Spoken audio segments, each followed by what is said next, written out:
Yeah, that is correct, and I think sometimes it's hard for people to receive that, and it makes it difficult for them. Oh God! Like even like when I don't know what is the main thing they're talking about now in the news, because I don't watch the news. The only news I see.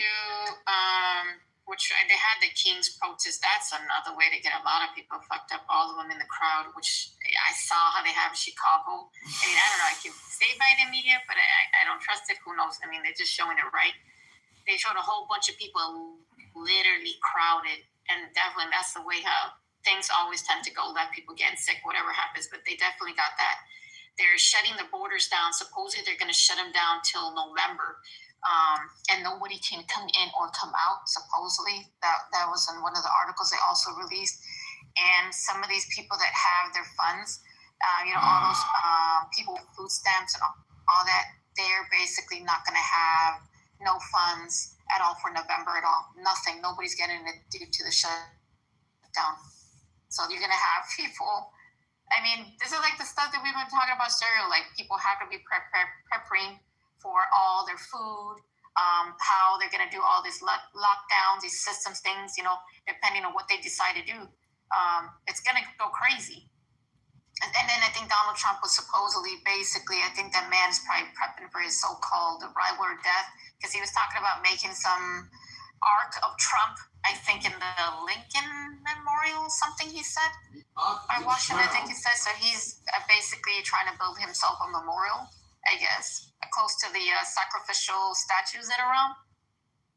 I think that's the thing. And then they're talking about the 3-1 Atlas coming into play, where all these politicians, actors, individuals, presidents are going to supposedly be in the Bohemian Grove doing the cremation care ritual on the supposedly so-called day for the Atlas, when it supposedly is going to be done at the same time. So those are basically the things that are in the topic right now.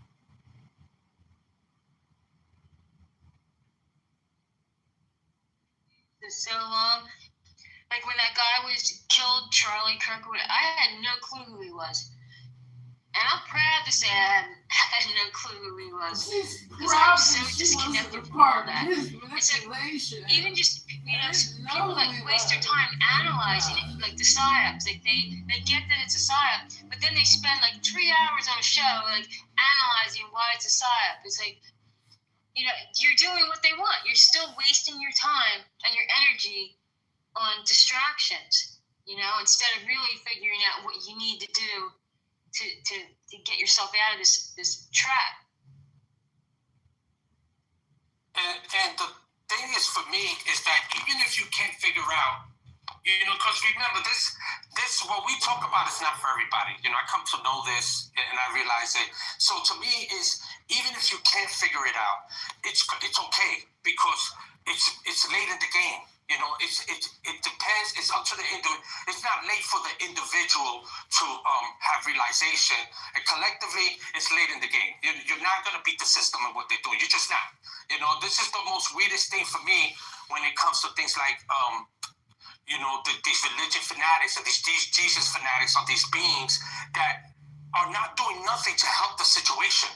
Like, I don't know what more that the system needs to do to people for them to realize that all these characters that they've been praying to and claiming, whether it's Allah, Yeshua, Yahweh, Jehovah, all these false characters that people are claiming are not doing nothing, because every day they're suppressing you more. They're doing more things in order to tighten up the news, whether it's all the things that make it passes or what we've spoken about. So for me, I just think that if you cannot get on board with it, at least live your best life. At least do that. At least wake up tomorrow and say, today's a good day, and then move accordingly. Do the things you like to do. Be around the people you like to be around. At least do that. And that benefits everybody if you could just at least do that. You don't have to know what I know, make it pop know, or Trish. You don't have to know none of that. All you need to do is start appreciating yourself. Start appreciating what you see in the mirror. Stop doing the things that you don't like. You know what I'm saying? If you don't like these certain people that be around you, don't be around them. If you don't like waking up to the person you're with, stop being with that person. If you don't like the job that you're in, change your job. And people continuously do things to feed the beast that they don't like to do for whatever it is. They call it justifying the means. And are the means being justified? Really? At some point, are you actually compromising against your truth? Because most people just compromise themselves against their truth. They say, I'd rather stay working because I'm making a lot of money, and then you always complaining, and that's not helping you, and that's not helping the overall energy source that everybody's got to walk around, especially if they're 6 degrees from you. You know what I'm saying? That's going to be damaging to actually them to some degree, and dependent on those people, how much they're going through shit, it could affect them either more or less. So, I just think that people just need to really get it together. If not, stay out the way, because when shit hits the fan and it goes left and the shit turns lawless, I'm telling you, I'm not going to have a problem of taking out anybody that gets next to me that's not in alignment with what I'm doing at that point. I will personally put you down. I'm going to be putting people down if it gets to that. And it's going to be annoying because you've been told, you've been warned, and it's not going to be my problem that you're going through this now, because if you try to take from me for no reason, for me not bothering you, I am going to be putting people down. It's just what it is.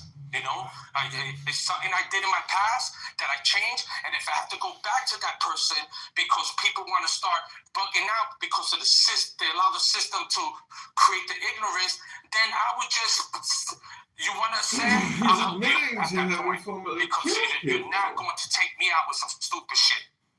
It's just not going to happen. I'm not saying the government can't take me out. Of course, they're strong, and I'm not going against them. I'm not going against the government. I don't like what they're doing. And I learned a long time ago, I'm not against them no more. I just don't like what they're doing. You know what I'm saying? I can't do nothing about what they're doing anymore. I could do something about it personally, me. I could fix myself. I could master myself. And then I could start aligning myself to appropriate frequencies that benefit my reality. And I'm not going against them. I'm not doing the Million Man March. You know what I'm saying? I'm not mad. I don't give a shit about Charlie Kirk. I don't care about Candace Owens.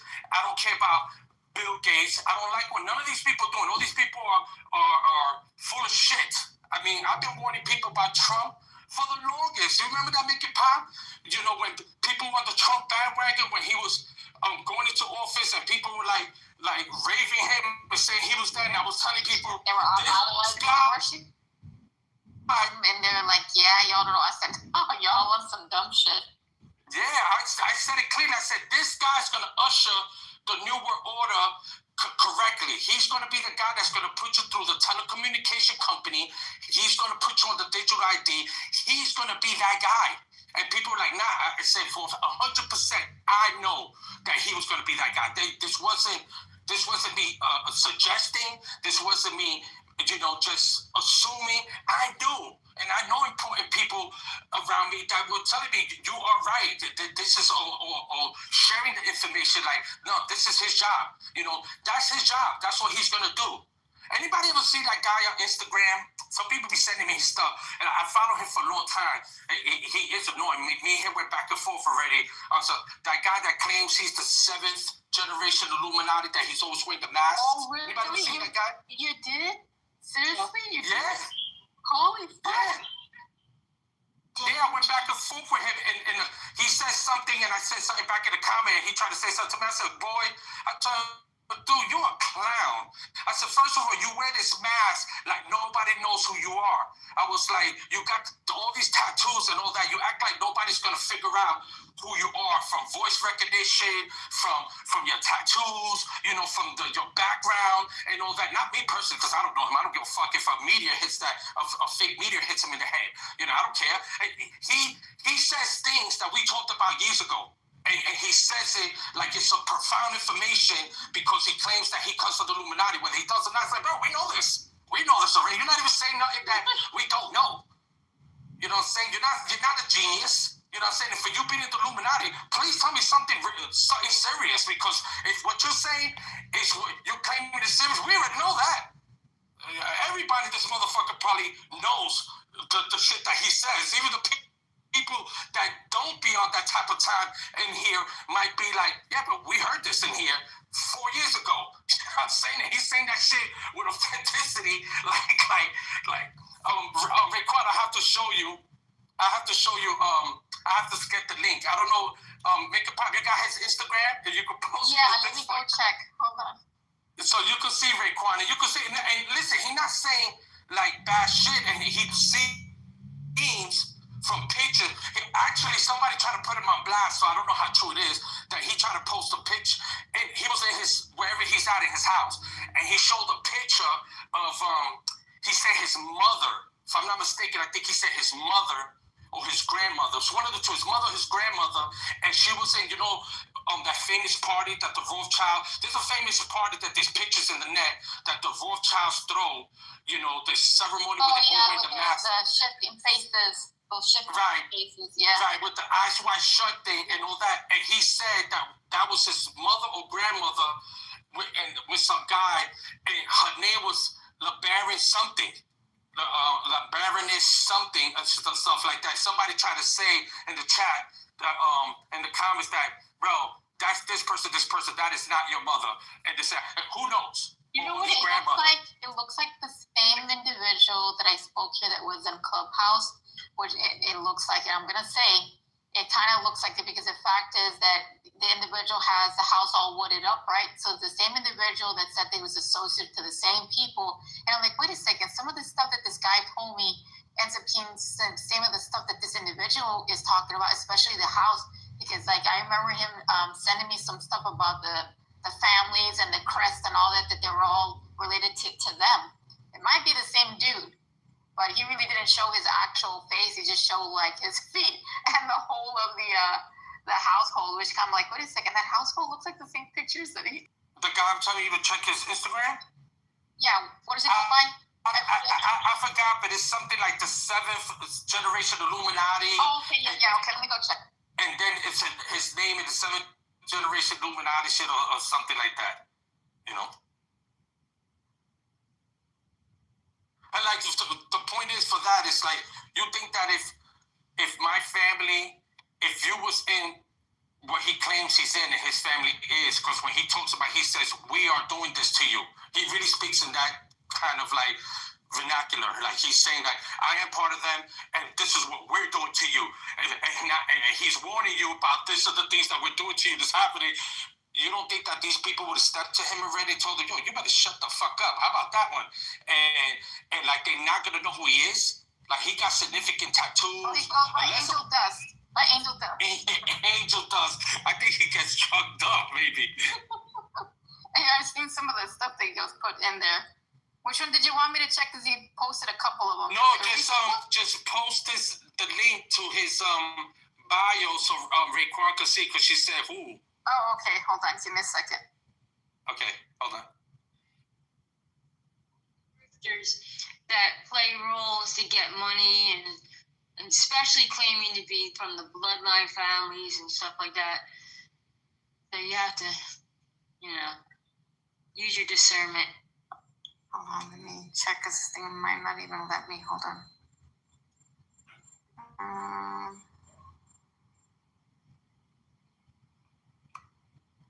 Post it out here.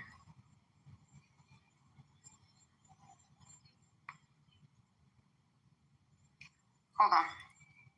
I gotta go the other way around because I'm trying to share it. It won't let me copy it, so I gotta figure it the other way around. Hold on.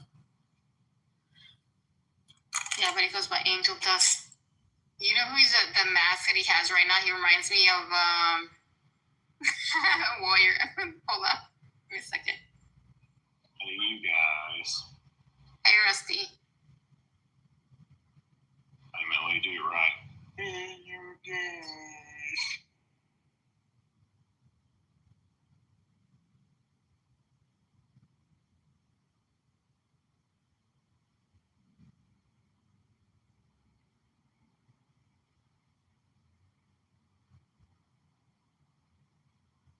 There it is. think it's that one. Yeah.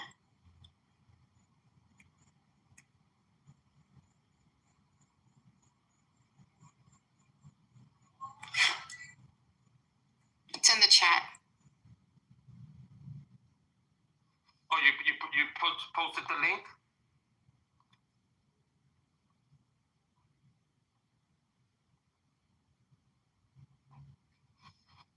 Yeah, it's in the chat.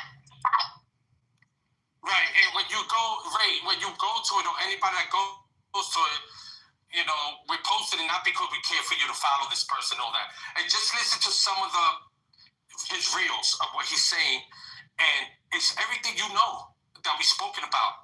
I just try to figure out, like, I look forward to if I meet, which I have met some people that are some degree in that upper echelon. What degree they are, I don't know. And I know they high up. I see the symbolism. Some of them wear these emblems, you know, on their suits and all that. Because I've been in certain parties because you know that guy, that Marilyn Manson one who motherfucker. Right. So I've been, you know, around some of these people that actually treat me with great respect. You know, you'd be surprised. And I had conversations with them, and they have told me some weird shit that I have looked up, and I'll be like, hold on a second, you know, why would this person tell me that? You know, and they don't tell me like what they ate, you know, that I could just tell. And most of the time, they do a lot of smiling when you ask the right question. You know what I'm saying? They don't do a lot of talking, and you ask the right question, like you're talking, and then you say something, and they do a lot of, so what do you think about that? And then you say, well, I think, and this and that, and they like smile, and they be like, well, you know, all this is possible. They say like things like that. They never really get into, or they'll suggest. They'll be like, well, you know, if you're really interested in that, maybe you should look up A, B, and C. And then you'd be like, wow, not really B and C. They'd be like, maybe you should look up, you know, Lockstead, let's just say. Maybe look up Lockstead, and whatever you're talking about right now, that will answer that for you. And they'll do something like that. You know what I'm saying? And then it's up to the individual whether they choose to. Like me, I hear some shit like that. I'm going home, or I might walk away and go to the bathroom or something, and I'm gonna look it up right there to see if I can educate myself real quick on some shit like that. And I'm telling you, like,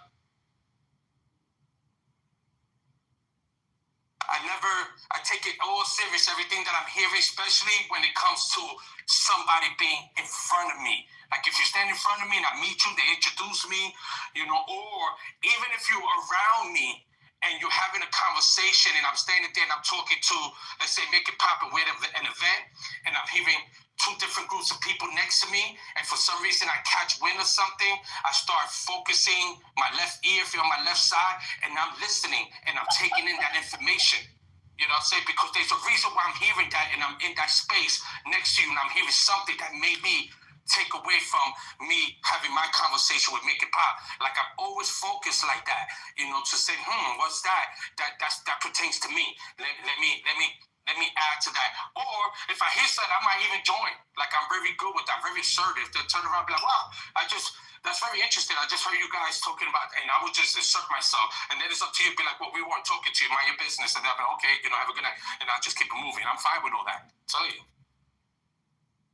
Because the majority of the stuff that we basically talked about, and it's interesting, right? Because that way before we were in stereo, then jumped into Clubhouse, and like we've been talking about for years, like on it, and like now everything. I think you just even some of the stuff that you got done repeating, they're just basically just repeating everything what majority of us did in the research.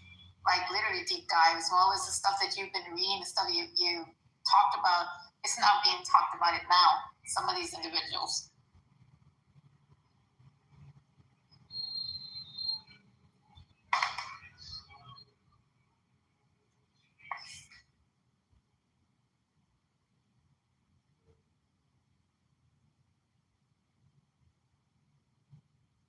That's interesting. The guy told you something.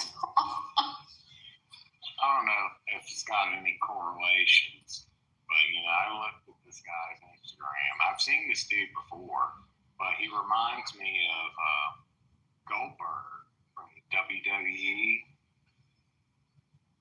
You remember the guy? Yeah, but like a skinny version. Because Goldberg was muscular. But I'm trying to tell you, he looks like one of those individuals. Yeah. He's not like I can't remember the Mexican fighter that always wore the face mask. He was always my favorite dude too, and I can't, for the love of me, I can't remember it. But this dude reminds me. It reminds me of Warrior. What's his name? The Ultimate Warrior. Which one? No. Damn it! I can't remember his name. But there was two guys that fought with masks, and one of them had two different characters that they played in WWE. It was I can't remember his name either. Oh shit! But that's what I see when I look at this guy's videos. I'm not looking at him like playing them, but just browsing through it. That's all I see is friggin' Goldstein. What?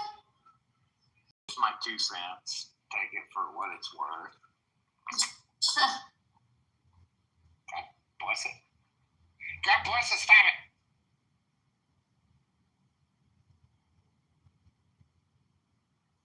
Politics, half of the people we see on YouTube and Instagram and TikTok and all that, it's all like one big show.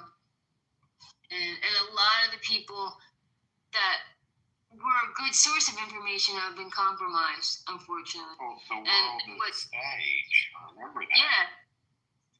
It's all scripted. And Dave, what you were saying earlier, I've seen that happen too. Like the people are they're falling prey to the programming, especially the religious programming.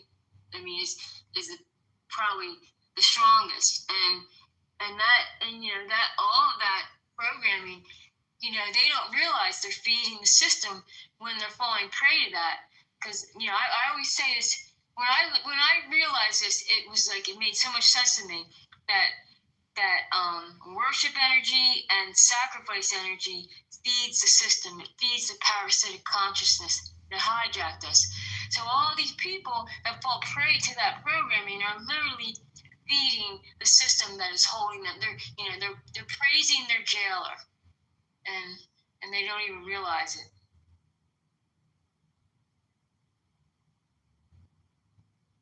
So he's basically what? He's Jewish? He's a Jewish individual? Is that what he is?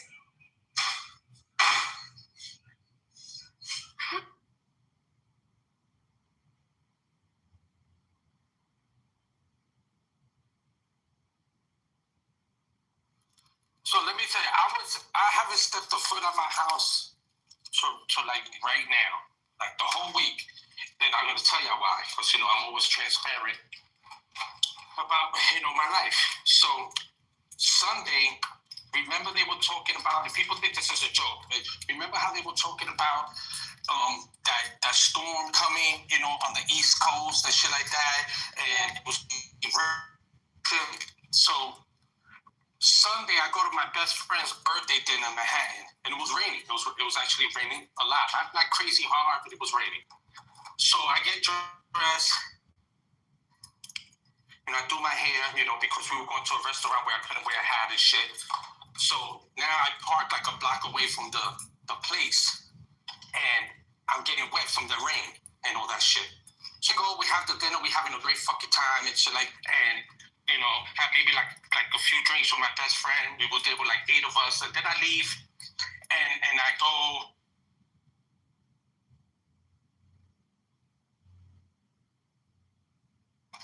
And which I do like once in a blue moon, and I sit there and I just do some work, and all of a sudden the next day I woke up sneezing a lot, and I couldn't, and I really had my body trained that if I sneeze 3 times in a row, I already know I'm under attack.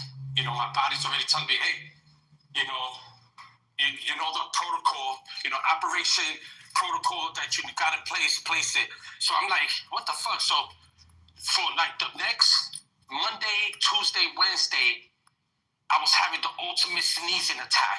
It never got to the point, where people get, what they call sick or the flu, and your body starts hurting, and then you start coughing to the point where you cough and you get a fucking headache. And I was sneezing, and the sneezing started giving me a headache. And I was like, oh, I never say things like, what the fuck is going on? I already know what's going on. I know that they put something, because when I heard the news about them put that storm and all that, I already knew. I said, oh, these motherfuckers are going to put something, they're going to cloud seed the air and the rain and all that, and the people that are going to be outside and all that, or breathing what they're putting, they're going to start getting sick. It's going to affect some more than others. And fucking, and so I stood in the whole week. I just stood in and I'm taking, the black seed oil, the oil of oregano, I'm taking all this stuff that I take. And I got rid of it. It never got to the point of coughing. It never got to that point. And, I'll tell you, like, we're under attack, man. These motherfuckers right here, they do not give a fuck. And I don't trust them at all when it comes to that stuff. And I just try to stay clear. When I know that it's going to be... Sage your house? What happened? So did you ever sage your house when all that shit? I actually didn't sage. I didn't sage my house, but I do have sage, but I didn't sage my house. Yeah. But yeah, I just wanted to share that because I went through that this week, and today's the first day that I stood doing my work and my business, because everything's phone calls and emails. So now I'm stepping out to the club because I'm open tonight, and I'm back to 100%. I knew that was gonna happen. Well, just imagine that, Disco, if you could. So imagine all the people that got affected around there with that geo type of stuff in the air, which is crazy. We were talking about coming down to that. I think there's supposed to be an auction, I guess, for the solids, but you know how that shit goes, right? So they're supposed to activate that frequency. I think it's the 8 gigahertz that they're going to activate, which is basically that sleeper cell shit. Right, but they're gonna, and I think the way it is right now with all the people that are in those crowds, there are people gonna get sick because they always do that. They have these certain days, right, of praising to these things, and they have those crowds to get in there. There's gonna be some infected people, so we already know they can raise a certain frequency. Whoever has the vaccine in them, they can actually spread it from person to person. So imagine all those people are in there. They're the ones that are non-vaccinated and the vaccinated. There's going to be a problem because you see how Chicago, if that's what it really looks like in TV, I'm not saying to believe it, but they actually showed a video where all those people that are there in Chicago, the non-protesters and the other ones, all they need to do is basically transmit a frequency through their cell phone or through one of those individuals to activate them, and it's going to spread to every one of those individuals that is there automatically. That's crazy. And when it comes to them, I think activating, because they have till December 5th for the actual satellites, I think the telecom and whatever, because it's going to be through military. So it's going to be that radar frequency, which is going to be the 8 hertz, which is going to be another frequency, whatever it comes to that tech inside of your body, the transmission, right? It's going to affect some of these people. But I think when it's going to get between here to, I think it's November 21st, one of those days, I think so we're going to actually activate that shit already. But I think they're already doing it. But if they put those people in the crowd, you better believe it, it's going to start skyrocketing. They're going to have that cold winter, that virus effect. They're going to shut shit down, which they're already saying that they're going to close all the borders till November 21st, right? You can't go in and out. And the fact is that also those people that have all the by state, like those people that have food stamps and everything, those individuals, they're not going to have for November. So that comes right too close to the cold winter, right? They're going to literally hit. Everything's coming in all angles. So if they did put that in the air, it better that people already got sick or they activated extra shit inside of their body. Yeah, and then my nephew, I really didn't speak to him all week. I got him working with me, and today I speak to him, and he's like, he tells me, I hear him like sneezing, and he's like, he was like, I don't know where this came from, bro, but I've been the last few days, I've been like sneezing a lot, and most of this mucus is coming from that like dolphin drip coming out his nose he's talking about. And he's like, and he was like, yo, I was running around because he serves his main job, he serves papers for.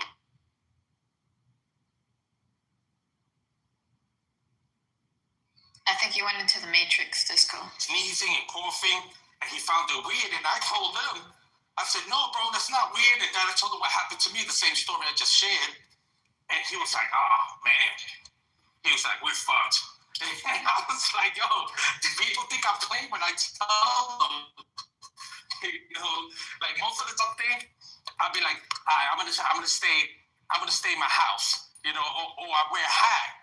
I have like waterproof hats, and shit like that, or and I do that. My car's in the garage, so I could get in my car and drive to where I gotta go, and I don't need the rain to hit me. Not that day. I got semi lit up with the rain and all that stuff. And I'm telling you, the very next day in the morning, that shit, I started sneezing a lot, and I was like, oh man. You would have to find something for your car. Keep in mind, your car has a little sponge filter inside. You're gonna have to figure out if you can find something that filtrates it, because if it starts raining and the shit is out there, when the air unit turns on, that's another thing that you need to look into. I read in an article that shit comes right into the air unit vent, and it filtrates right in your face. So if you are gonna get that rainy storm or that any fog or anything, you better start changing the filter in it inside the car, and you can change that sponge and change it to something else. See if you can filtrate it, because that's also a thing that they can actually do. People don't understand that it goes through the vent. Well, there's no true way around it, though. No. Unless honest to God, got like a mud room, like before you enter your house, where you can dress down, or a decontamination area, you're never going to get away from it. Because the more when you go outside, it's already in the air. It's everywhere. I think the articles we read today, it's already in the air, and the things, and they're just putting them in small portions. So the networks, like the cellular, the internet, everything's just transmitting that frequency. And the game that you played this good day with the Call of Duty, part of that project also. All that stuff in there. No, they tell you, listen, that new Battlefield game, right? When you see the story of what they're talking about in the Battlefield game, it's crazy what they're telling you, and how real, they show you, the campaign. I didn't play the whole campaign yet, a lot of the campaign, people posting like, yo, what are they trying to tell us here? Because they got like certain campaigns like in the Bronx, in New York, or in Brooklyn. That's, I think, the three places where. Right. Shit. Right. Oh shit. Right, and they tell you the story how there's going to be like chaos and there's going to be like civil war. Like they telling you in the fucking game. Video games always have shared what is considered the revelation of the method. The video games have always shared that shit. Predictive programming. I think it's gonna start there just good day with the perspective what we're figuring out. Like they told me, like Florida is gonna separate from their own place, and so is Texas. They're about to, since they're banning a lot of the shit that's going on. But of course, like the chemtrails, that shit's still up in the fucking air. They're still doing it regardless, because of course of Elon with his shit. But do you think it will officially start some stuff over there and then and head down, or do you think it's just going to be all evenly in play? Because since they're already doing the whole lockdown. I don't know. I don't know. I would say it's spotty at first. Well, I think they were going to hit it, wouldn't it? I would say like all the Civil War is going to be spotty at first. That's coming from a 17th Prestige Call of Duty, and I don't even want to talk about Battlefield. And when I saw Battlefield, whatever fucking coming up, I really felt it in my bones. I was like, oh my God, I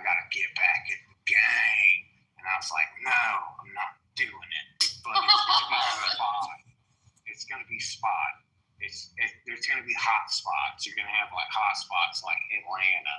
Atlanta's going to be a hot spot. Like Missouri, no, not Missouri, but Minnesota's going to be a hot spot. New York's going to be a hot spot. You're just going to have, it's going to be like, it's going to be like the measles at first. It's just, they're going to pop off in these small locations, but then it's going to radically, overtake everything. Yeah, just imagine if they did already. It's going to take over everything. Well, that's the Civil War that they want to happen. It's going to like slowly take over everything because that's what they're trying to do. Who's going to fight the Civil War? Everybody's going to. If you don't fight, you're going to die. Who's going to fight in the Civil War? There's going to be 2 sides, 3 sides, 4 sides. How many sides? Exactly. You're not going to know who to fight for or who to fight with. Well, when that shit happens, I know who I'm fighting for. Me. That's what I was saying earlier. Regardless of what they want to call it, right? No matter what they call it, you come bring that shit to my door, I'm going to lay you out. It's going to be that simple. There's no question asked. As soon as they go to the point where it comes out with that state of emergency and they tell people something simple like, every man for themselves, we're fucked. I mean, I think Thing's going to activate the broadcasting signal that they're going to do. Once they play it, that's going to activate actual individuals that have that shit inside of them. I mean, for me, it's just The Cell. Oh my god, this is creeping me out. and this is why for me, my job is to every day wake up and enjoy my life. I'm worried about what the news got to say. I'm not focused, on none of that. I wake up and I look forward to just continue doing the things I love to do. That's it. I feel like I'm the best thing I could do for my fellow humans is live my best life and laugh and enjoy myself because that type of energy out there and that's the best that I can do. That's all. I'm not taking their side. I'm not taking nobody's side. I'm not taking no religious side. I'm just fortunate that where I live at, I do have at least 8 to 10 friends of mine that live in the complex where they no nonsense people as just regular people, no nonsense. That if somebody came to our complex to do something, we're going to become Voltron and somebody's going to get hurt. Because of this. Individually, they can hurt, we can hurt, and collectively, we're just going to do some damage. Now, are they all on the same page with me, with the things that I know to what they into? No, we are not. We're not on that. Maybe out of the 8 or 10, maybe like 3 of them are, and the rest are just like, just living their life. They just no nonsense. They live good lives and shit like that, and they're not having it. You know what I'm saying? They're not going to let nobody come and take away from their plate, especially if they don't know you. So I'm grateful for that because even though when we're together, I share information with them and they be like, here comes conspiracy, and it's still, one thing we all have in common that we converse about is that if something ever goes left, that we watch each other and let's sure that we good, worst case scenario, so that's a benefit that I have because, you gotta know your neighbor, and I'm pretty sure the neighbor on my right and the neighbor, I don't have no neighbor to my left, and my neighbor across from me in the complex, they're mad cool, and I'm pretty sure I could get them on board, because we speak all the time, we bug out, in our pool in the summer and shit like that, and they cool, so I'm pretty sure they'll be on board, so I didn't even count them, as part of the group, so, whenever this happens, I don't look forward to it, listen, people get it wrong when I speak here, it would be nice if there was the savior, which I know there's not. It would be nice if there was a savior. It would be nice if there was a mothership that came from another planet that was an amazing civil say, hey, and they were going to make notes. They've been searching this for 27, 28 years now, and there's no data that proves that there's a second coming to a false individual. There's no data on that for me, and then there's no data on this God that people are praising, that has been a jealous God, that's been allowing and being a great participant of all the ignorance that's been happening here, that people are praying to in all these Bibles, and I don't have time for none of that. I know there's a source of creation. I know there's a source, which I call light, sound, and geometry, and I know I am an aspect of that source, and that's it. And I'm just gonna keep it moving. I'm fine with that. It works for me. My life is good. I don't live above my means, and I do very well for myself. I'm not running around here taking advantage of people and doing the most. I don't do that, because it takes away from the energy that I created in order so my paradigm could connect me to the things that I need. So I know the trick. I kind of learned the trick. I'm working on mastering the trick. So I just don't have time for that shit. I don't. So you're agnostic. You believe in power. I know that I am a high power, that there definitely is. It's like atheism. I don't understand atheism. When people tell me, I got a lot of people that I know that tell me, oh, you're an atheist. And I say, I'm not into atheism. Atheists, to me, they're stupid. Like how you're gonna tell me there's no creator when your mother created you. You came out of her womb. So she's your creator at that point. So there is a creator. So there's no reason for people to even be atheists. And as far as being Gnostic just means knowledge. It just means knowing a better truth than that's what's out there, and that's just, to me, just another title. It doesn't mean that that's the absolute truth. I've researched the Gnostics. I know what they're talking about, and it does make a lot of sense. A lot of things that they say, because they say, yeah, you got the power, bro. Like, I don't know what people are talking about and all that. I can vibe with that because everything has some truth. If there's a greater information that supersedes them. What that is, I don't know. I'm pretty sure there is. Well, I just Gnostic don't. and agnostic are two different. Oh, okay. Gnostic, so what is agnostic? Gnostic means you are the creator. Agnostic means you acknowledge that there's a higher creator. Oh. So if I have to think about that, agnostic, I get it. Yeah. Well, listen, I don't know if just because I will say that there is a higher creator that I would be agnostic. I would just be acknowledging that it will make sense to me because my mother created me. She was intimate with my father. Here I am. And things were created before me. So there is a powerful. Creation is powerful and it's creating things. So there is a power. Some type of thought that we fragment from that allows us to experience, or I don't know if allow us is the word, or to say. I'm going to use that loosely.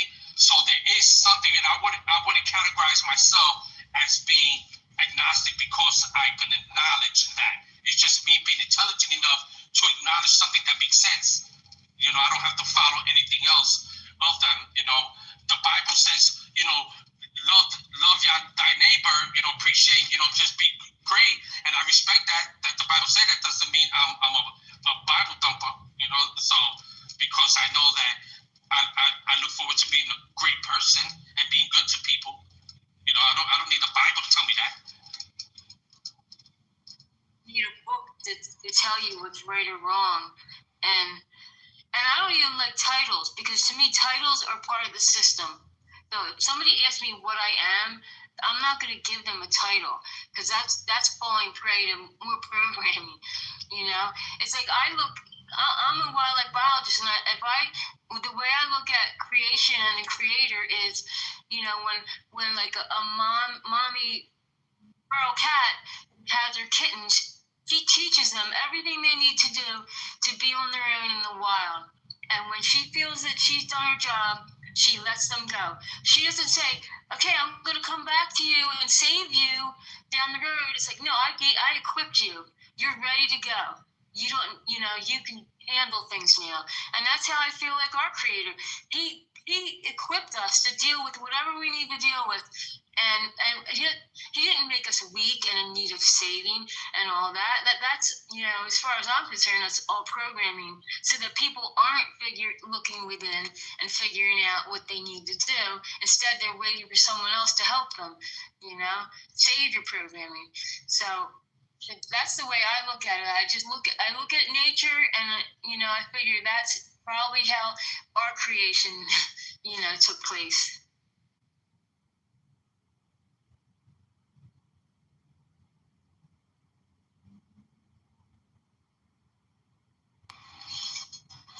So on another note, I saw a video the other day of, I don't know if it was two girls or something like that, two girls and a guy, and they were talking. They were with this, I don't know where they was at, and they were with these two pilots or something, and one of the pilots, they were just stating how he's been a pilot for like 40 years or some shit like that. And they asked the pilot, they tell him, they were like, how long you been flying? He was like 40 years. And then they tell him like, so a question to you, the world is round or flat? He said, absolutely flat. He said, they don't want us to say it, but it's absolutely flat. And this is not like a saber tooth type of thing. So yeah, I just been seeing it. I mean, I personally spoke to a pilot, my guy himself, a few pilots that have told me the same thing. A couple of them don't say anything, but they laugh. And once again, though, the funny thing, just going to that, because we're talking about things that's going on, because one of the reasons why I tell people that we are experiencing what we're experiencing is because we are in a controlled environment. We are in a controlled environment that allows this stupid shit to happen. Because when you don't want people to know that there's, we already know that to some degree you can't even go to certain parts of what people think. If we're on a globe, there's certain parts of the globe you can't go to. You know what I'm saying? You just can't run up into any country without documentation. So we already know that. You know what I'm saying? You need a passport. You need certain identification just to go certain places. No, but not even Antarctica. I'm not even talking about Antarctica. There's just, we know that there's islands that exist that you cannot even go to. That you don't even know that exist on a globe scale if we were on a globe. So these are just facts. So I tell people, like, what makes you think, that there's not extra lands where, if you want to control people, and this is why I tell people there's a greater force that people are not compartmentalizing here, that they don't want people to know. Like, even these elitists that we talk about, these bloodlines, they are control themselves. They got a lot of leeway, because they're able to run around on this realm, and have a lot of whatever you think a lot is, maybe because they own a lot of land, they got a lot of houses, and they're able to do a lot of different shit, and they still fear and are in control of a superior civilization that has handed them the keys and say, hey, listen, this is just what it is. If you don't do this, then we just take you out and we'll put somebody that gets it, and shit like that. So this, I know that there's a lot of data on this. There's data to this, and I'm telling you, it's very wild what's happening out here. Like it's very layered to what's happening here that people have no clue. And that's why I say, just live your life, man, because people really arguing about nothing.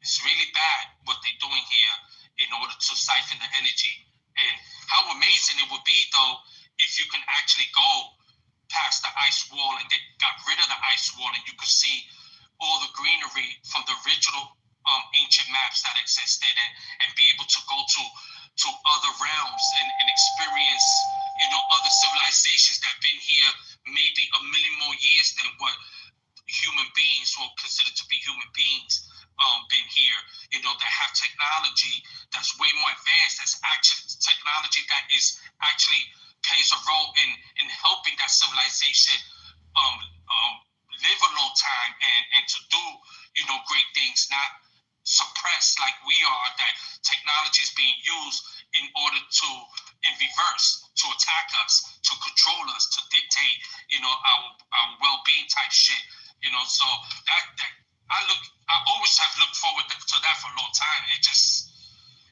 seems like it's not happening. Did y'all hear that sound?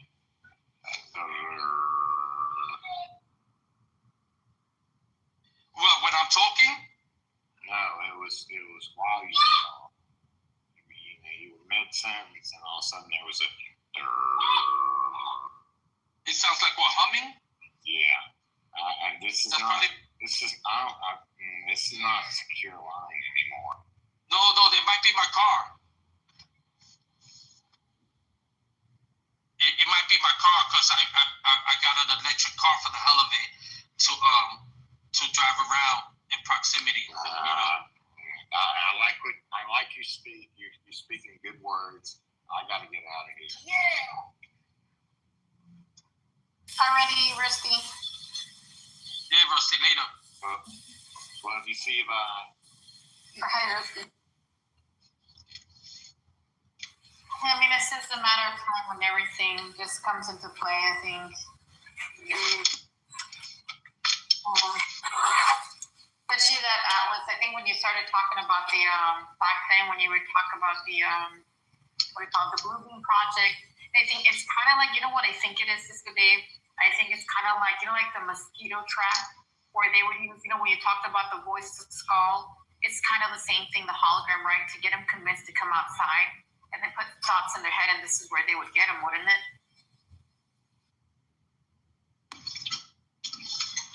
Yeah, the voice of skull thing is on another level now.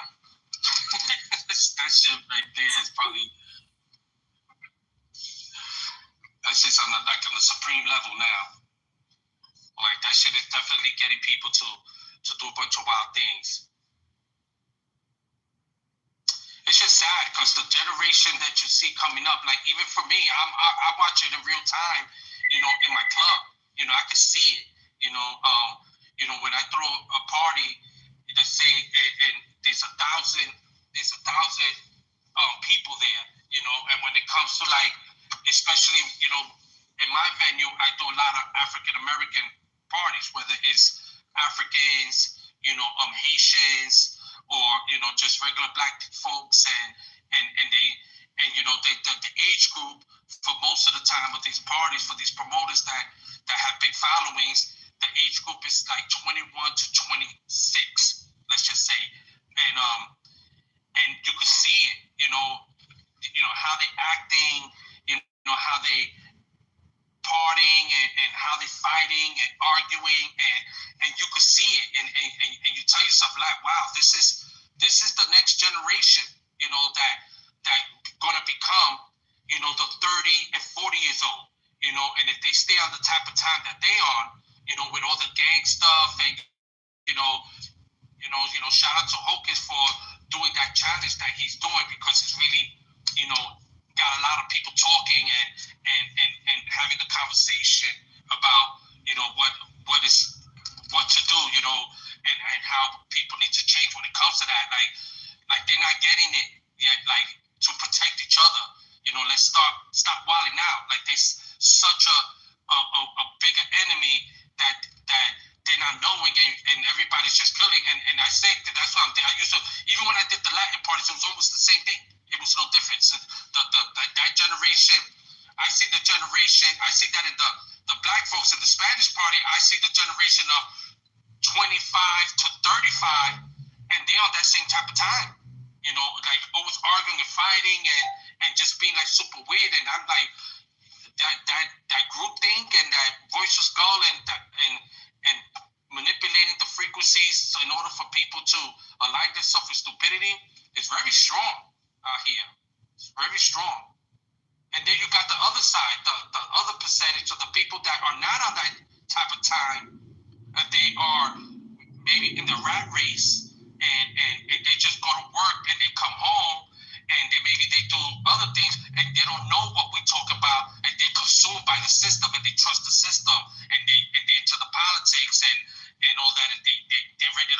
you up or argue with you because, you know, they don't want to hear nothing intelligent, you know, that you got to say that sounds like conspiracy theory or you're going against the narrative of what they into. So I'm telling you, between both of that, it's too many people that is against what's really going on out here.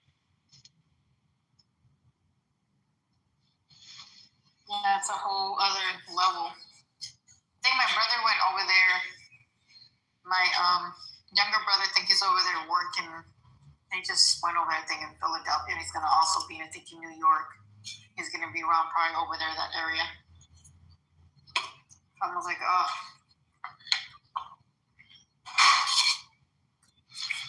Yeah, I mean, I'm so just, you know, prepped for the bullshit. You know, that whatever they're gonna do, and listen, I keep telling myself, you know, I'm gonna see where this goes by 2028, and depending where it's at 2028, you know, then I'll make a decision whether I'm gonna stay in the country, the only country that I know, which is the corporation of the United States. You know, I was born here.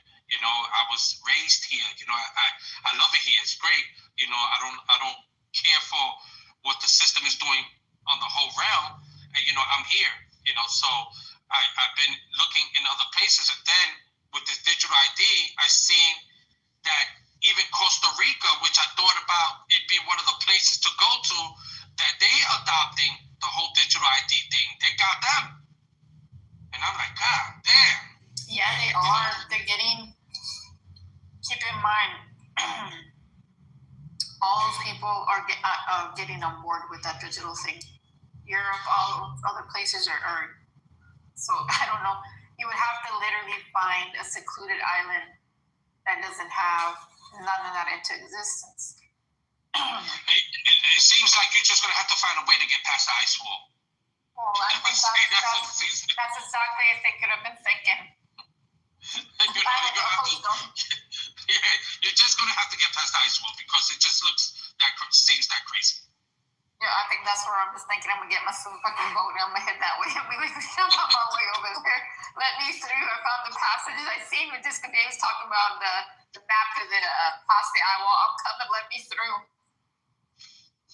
Exactly.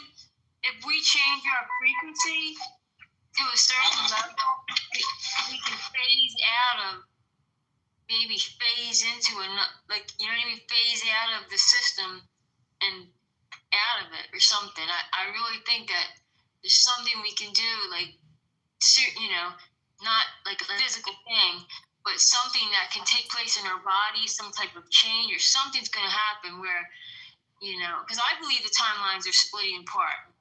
And I think you're going to go on either one. You're going to either remain on the parasitic timeline, or you're going to get free from it and be on the natural timeline once the parasitic timeline is off of our backs, basically. Well, you know, and the thing is, there's still like with the new map that they have,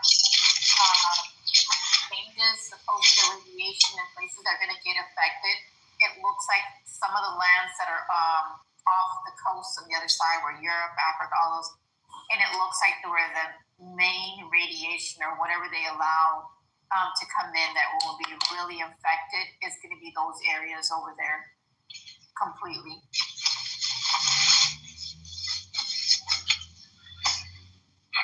I just don't know why Costa Rica even adopted that bullshit, you know? I don't know. I mean, I'm still debating with Texas because I think Texas and Florida are going to remove themselves, but then still debating on.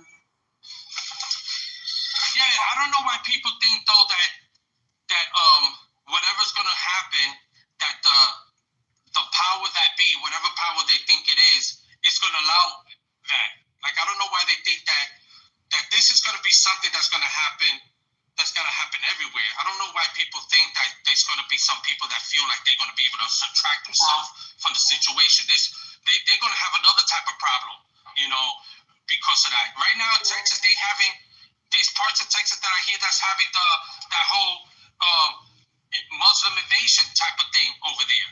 You know, And I'm not talking about like the Nation of Islam Muslims, you know, the ones that I've been talking about, that the immigration and that there's certain places in Texas that got that going on. Now, I don't know if that's true because I'm not there, so I would think you would have to tell me, or my sister and my brother, they would have to tell me if they notice that or see that. And first I'm going to find out where exactly they're talking about to see how true that is. Yeah, like what section are they talking about? Because we haven't seen that. The thing is, they basically banned some of that shit down here. They're not allowing it. All those business owners and some of that shit, they literally, I think they've got what? They banned the Sahara, law thingy with all that shit. So they don't want it part in Texas. They don't want to have nothing to do with it. Well, I mean, listen, we heard, didn't we hear this wannabe dude Trump say something that he's banning all that? I thought that's the thing is, look, that's the crazy part, right? Because there's an actual article that goes with United States, right, or the corporation, right? They had a trial with the Holy Land, which is the Muslim Brotherhood. So that's another, you see, there's so many agendas, of course, it's normal, right? Scatter it, but all becomes that one, right? But then that same individuals, they're supposedly, what it says in the article, I'll see if I can send it to you, it actually says them trying to take over the whole U.S. is starting to build slowly into people's neighborhoods, that it's going to be part of that New World Order. And I think this is where, when you start looking to these individuals, right, that are associated, this is where you call the Zionists, what do you call those? What's that word they call them? The Khazarians, and all these other individuals. But within those same individuals are part of that. They're also associated with China and Russia at the same time. And then when you look at their bank, and the Muslims are also associated, which is the stockholders or the investors. You got China and Russia investing into their banks. So either way, I think all that shit is hogwash bullshit. They're all part of it regardless. You know what I mean? That's why I just like, it's weird. I don't know. It's the same entity, but just make sure, of course, like, you know, when you say they changed their names, and we were looking deeper into that shit, and I'm like, they're all associated with it.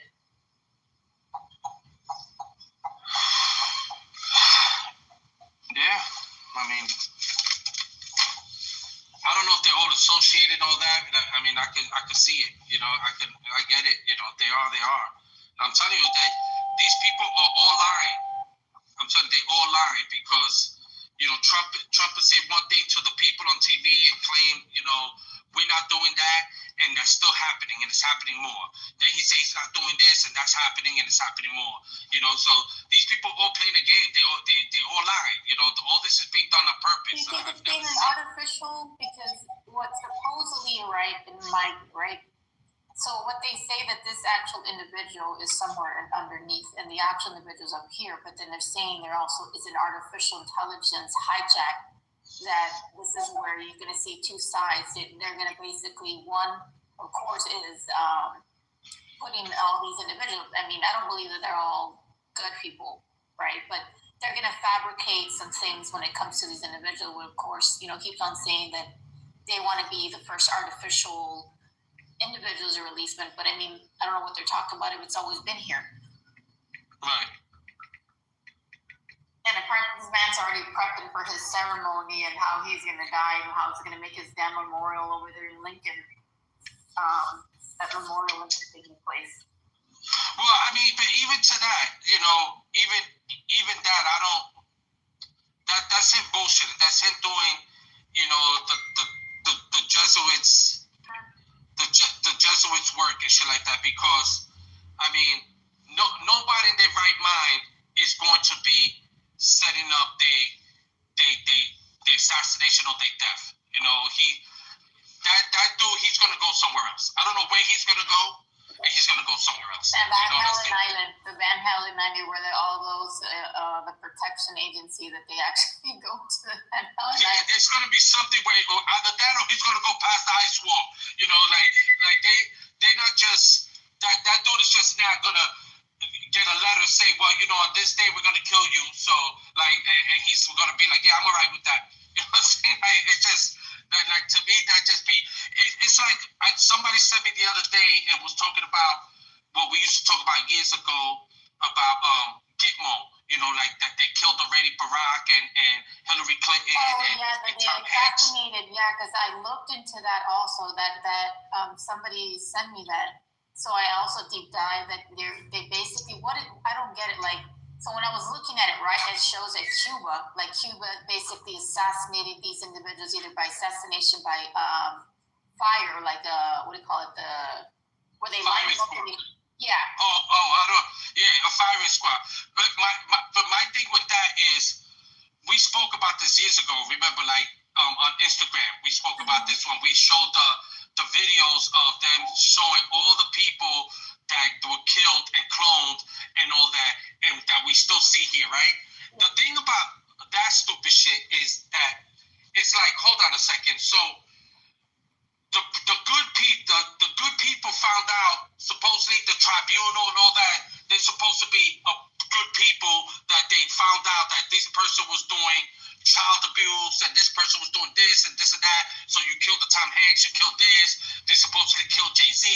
They killed all these people, they cloned them, right?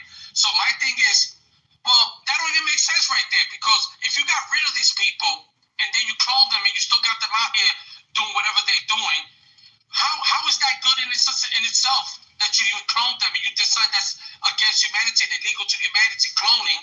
So then you will need to be put in a tribunal and you will need to get killed for doing crimes against humanity with the cloning and all that. So this is what I'm saying, where people go dumb and they don't know that you're being played with this dumb shit. Because if I want to make change and I want to do some real good shit and I'm going to get rid of all the stupid shit, why would it not make it public? And now you will see that those people don't exist no more. Smoking mirrors, because that's the same thing they did with the Charlie Clark and all that bullshit and stuff. Like it just all that didn't make sense. But we start looking who they actually are, and the individual, like they actually had the in the background, right? They fact checked it, but I guess we started connecting. Like, why does he have the Van Halen, the island and shit in there? And then when he said it, I'm like, whoa. And it's so interesting because I'm like, oh, so he's basically just killing the character, right? But basically he's going to go in these so-called retreats, probably the same thing that Epstein islands, right? These are the escape islands, but once they kill the character, they have him go to these islands. Which, of course, he's a damn accountant for all the shit that's been going down. So, I mean, all of it are part of it. It's just things that even Donald Trump always says, we're all playing a character, we're in a movie, we're role playing. And he's always saying it. So I'm like, and of course, the media is one of those top individuals that they're going to lie and all that horseshit. The more you feed the beast, it's like you take their voice, what do they have? They don't have nothing. They can't feed anybody lies. They won't be able, because that's the way they can't do shit. That's the only way. If you had a way to take these individuals down, it would be take their voice, take their media, take that, because the media is one of the top network individuals that broadcast all their bullshit on people. And you got all people in different directions, dissecting through religion, through race, through all that crap, and it's just their history. And I think that's even been lied to. I think we broke that down. On how they manipulated even that. The books, on some of the books that they have, they lied, they fabricated, they basically used artificial to rewrite some of those books and shit. And the actual things that really tell the story, on some cases, it would be the carvings that they have on the walls, that basically in certain places that are hidden. That just tells you that they've been doing this, I don't know for how long. And there's just changes. It's the same structure, but the outside is totally different. Same foreplay, same reruns, just differently. Depends on which one they run the scenario. Who said about the Valhalla thing? So when I was sitting there listening, right, and before that individual announced it on Instagram, so then I literally deep down searched for it, right? So I was looking at everything, rewinding, checking, literally investigating the shit. And I said they killed the fucking character. And I know they didn't assassinate him because all that shit didn't make sense. The sigils that the wife had, the sigils that he also had the Mason ring, which he had the one that flips the what do you call it? It flips it. You can tell. I've seen some of these Mason rings, and she had the sigils. She also goes back. There's her. I don't know. They say that she's an actual male, not the female, right? Of course, they do the ritual. They basically flip them. They make it think that these females are actually, well, they're males, but they're make them look like they're females. They do the Baphomet, right? The duality, the female and male, which is inverted upward and downward. So when the individual, they started showing them, the casket and all that, like when you work with props, like that fucking shit is fake as shit. It's fake. All of it's fake, right? So when they were standing there and he was standing there saying that he was going to go to the Van Halen, I'm like, wait, that's the same thing. I'm like, so I started searching it, and I'm like, I look for it, and I'm like, Van Halen. I listen to what they say, so I look for an island. You say it's Valhalla. Yeah, Valhalla. Yeah, sorry. So the individual that they basically were blaming, right, that he actually did it. Well, they had on the screen computer, he had the island on there. So I'm like, wait a second, this man's telling him, I'll meet you over there, brother. But the fact this individual has that island on top of his computer saver. I say, wait, that's just a coincidence unless they killed the character, and he said, I'll meet you there. And I'm like, oh, they're lying. I said, I guarantee you that this guy faked his death, and he's basically going to this island, to basically what he's supposed to do. And then they started talking about it. So like, oh, he probably did. Yeah, because I know the FBI director was one of the people that said something, Charlie Kirk, and we'll meet next in Valhalla. And it was like, bro, you're not even a Viking. Like, why would you even say Valhalla? Like, are you a Norse god or something and a Viking that you're into Valhalla? Like, what was the point of him even saying that? Like, anybody intelligent that, and anybody, correct me if I'm wrong, if you saw it, like, I remember seeing a clip of that, the FBI director saying, about Charlie Kirk's situation, and then say, we'll see you in Valhalla. And even, forget about the island, Valhalla. It was just, why would you say that, bro? Like, why would you meet him in Valhalla? You're not into that type of religion. You're Muslim. You're Muslim. I never heard a Muslim talk about Valhalla. You know what I'm saying? So what was the point of you saying that? And it's just, I'm telling you, that's why I don't really, there's this girl I know that for so long, and she every day still, she's always posting something about this fucking guy and Candace Owen. And she don't want to hear shit I got to say when I tell her, hey, Candace Owens is an op. And I sent her mad videos of Candace Owens doing the symbol, all the Illuminati symbols or the old Masonic symbols with her in a Freemason lodge, and shit like that, and all that, and even information that she might even be a man. Yes, she's a man. They do this. Majority of the females end up being they do the it's the there's an actor Aphrodite. I don't know. They switch because they also showed. Yeah. They have the both things. I looked deeper into that. Like I did like some dives, and they do that. Majority of these Freemasons, they have it. This is why they wear the apron, because they can actually change because they have that sex. The majority of these individuals in that bloodline, they have the both sexes.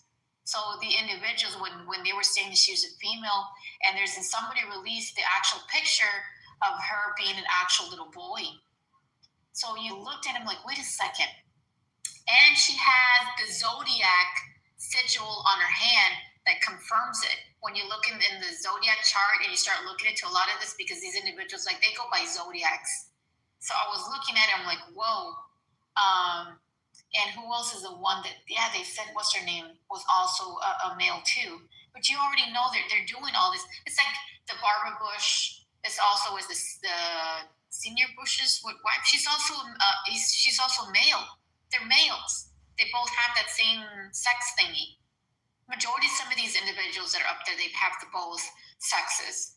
This is why they're always doing the duality of the up as well as below, which also the same thing, 33. That means they can either come as a female or they can basically come back as a male, but they have both sexes in there. And there's a lot of mockery that people don't understand them, how these bloodlines actually are, which is crazy. But it has to do something with that island, which is the Zodiac. The Zodiac Island, I think it's got to be the Zodiac Island, because this is where all those individuals that come from the both sexes, which Epstein knows all these other retreated islands. And my thing is, how big is this Valhalla? Go ahead, Trish, what you say? I was going to say, like, when they retire a character, you know, they don't need to go off to an island, though. All they got to do is transfer into a new body. Like, they don't have to go hide somewhere. They can just jump into another body. Like, that's why they keep the bloodlines pure, so they can do that. So a lot of them, you know, they just literally go into a new body and start playing another character.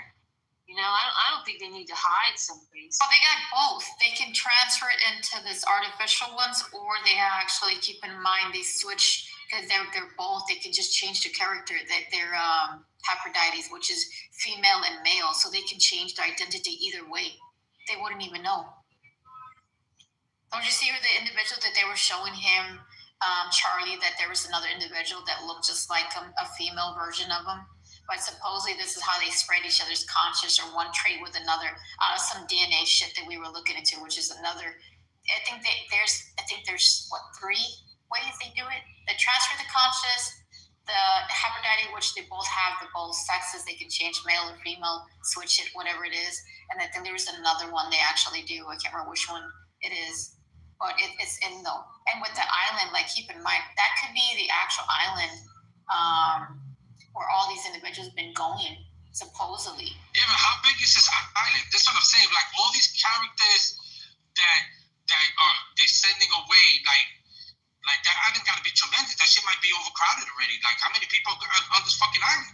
You know, that with all these people that have been playing roles and changing characters and you know, it's like. Well, it's like a retreat.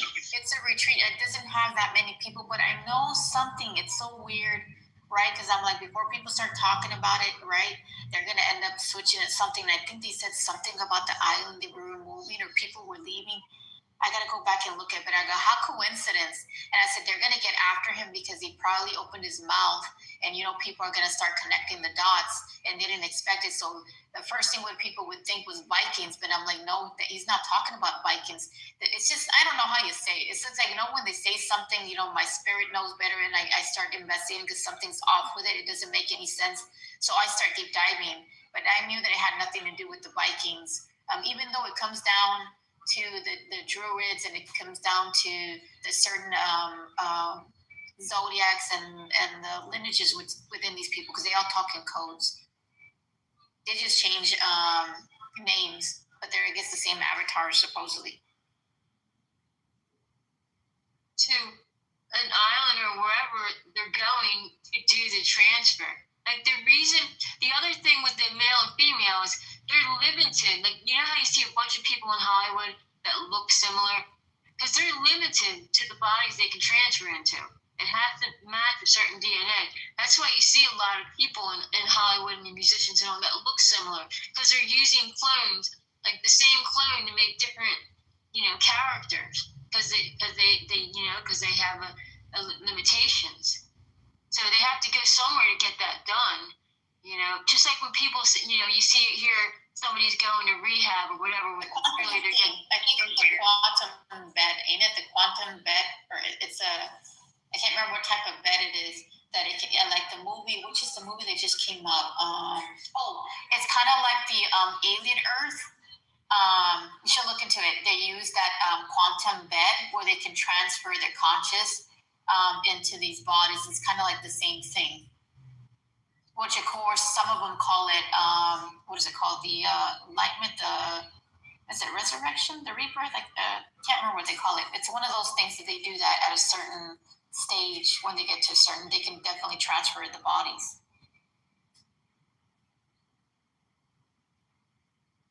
Too, like they can transfer, you know, us into a clone, but it has to be our clone. Like they are limited in what they can, I even like they used to keep bodies like during the Egyptian times. Like, but you know what? You know what they actually do also, and I don't know about the cloning because I don't think they cloned them. I think what they did is a replacement of the actual individual. What I've known, they kill the character and they retire the individuals and they go to these islands. Is there something for regeneration? Like I think we did an article on it, or regeneration, and it regenerates these individuals, which basically stops from them aging, so they stay at the same age, right? But they don't get old. That was another article I think we read. Is that what it was, right, Love? I don't know if she's there. The one we listened to last? Yeah, remember the one that we did in Minnie's room, and it was about the regeneration. So basically, they have this certain thing that they can put in the body. They stop it from aging, but they can get to a certain. They can be, I don't know how long they have, but it stops them. So let's say if they do it when they're 50 or 40, they stay that way. They don't get any older. It stops the progression. That's what we read, right? Remember the regeneration? I think it was the article. I think somebody brought it. Minnie was talking about, and we were reading it. Something about the regeneration. It stops their growth from them actually getting old, and it stops it completely. So it's just like that's the way they stay stuck. Do they do that? I mean, it's just per se. I can't really say, but I know they definitely killed his character, and he's retiring. Could be that island. I mean, who knows? What did you think, Disco Dave?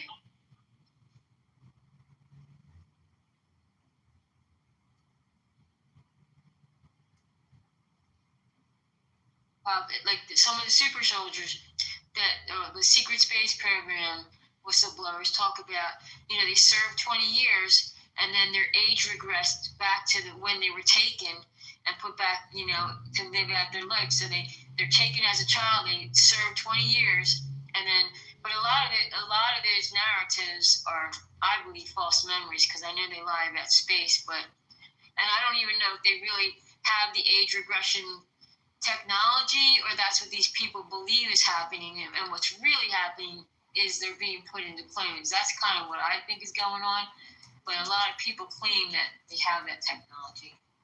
So Kim is saying that if there's no such thing of it, I found it.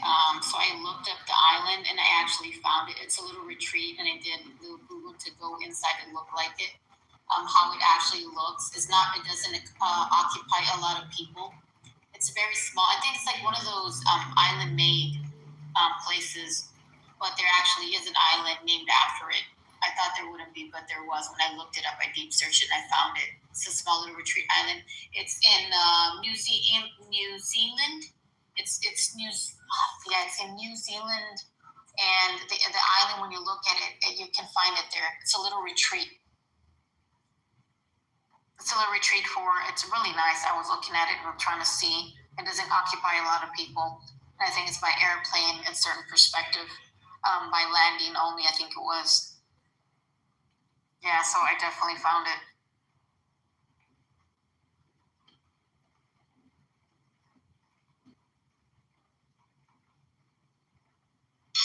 Well, listen, I can't say exactly what these people are definitely doing, whether, with the cloning, and I know they have the capability of transferring consciousness, so I know there's a lot of data on that.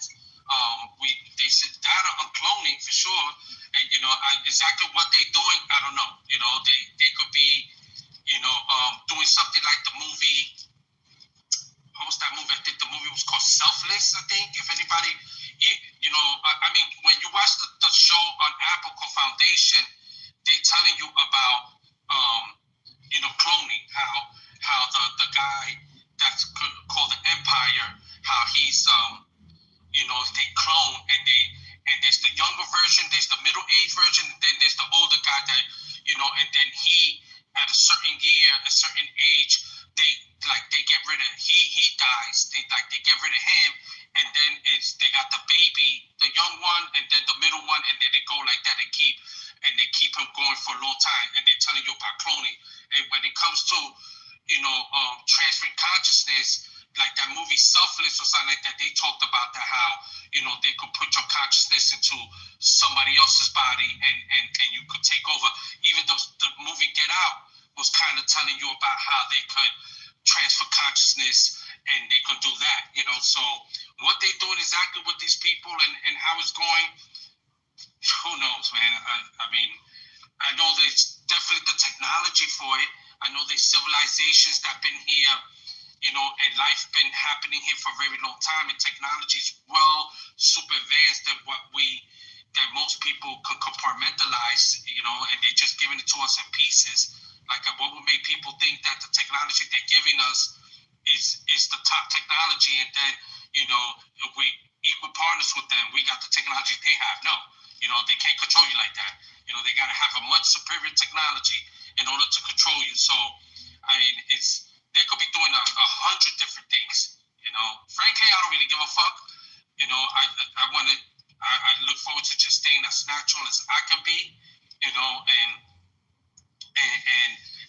I know that we have the power to live longer. We do have the mind and the power to communicate with the cells in our body that are oscillating, that's allowing us to see each other in this simulation, and we can actually individually control that and regenerate it.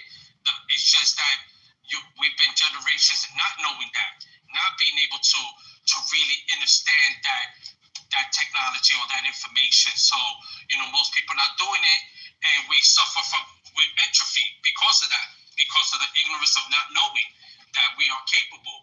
At the most, so some people, in order to live longer, you have to eat better, you have to work out, you will have to do yoga or the breathing techniques and eat the right fruits and vegetables and shit like that, in order so you could keep those cells communicating correctly, through the appropriate messaging from the light, sound, and geometry. And then, and then there's those that can do it just because they know they can do it. They know the power. So, I mean, what these people are doing, shout out to them, because they got the information, they got the technology, and they're using it to benefit them. That's what they're doing. The same way the things that I know, I'm applying this so it could benefit me. So to each his own. They're doing them, I'm doing me. So I work every day to know more, to advance myself more. I love this. I love this life. This is all a simulation, and even if this is what really I'm grasping, even when your body is no more in the physical realm, for somebody to say, oh, this is Billy's not here no more. That next place is going to be a simulation too, because it will all be coming from this one source of creation. So it will, no matter what reality you're going to be in, it's going to be a simulation. It's going to be something that stems from a greater something that you are a fragment of it, and no matter what dimension you think you're in and all that. So, nothing's real. At this point, it's heavy thoughts. It's very heavy thoughts.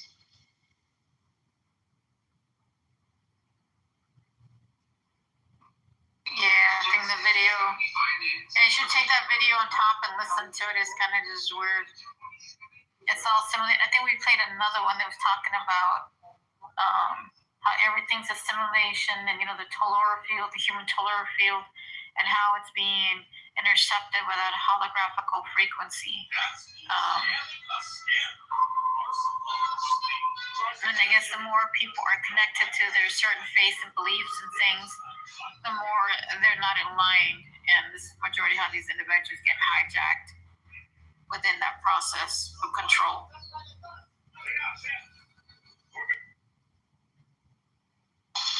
Yeah. Well, I'm actually getting to my venue. So my time on this app right now will be in its completion for today. So shout out to everyone and that is here. It's been real. but it stops now for me. So, you know, I'll talk to you guys another time. All right, Disco. All right. Have a good one. All right.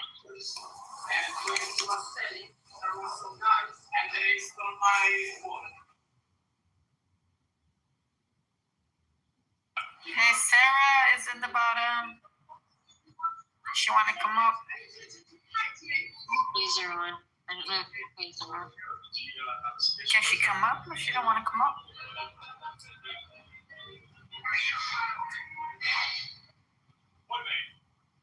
I was just listening. Hey. Hi, guys.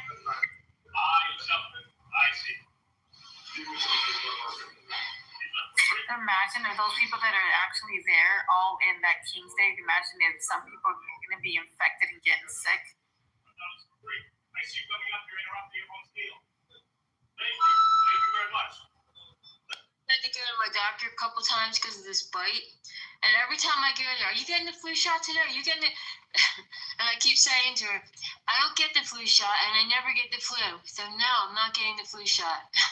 You know, but it's like the doctors really like push that. You know, it's annoying.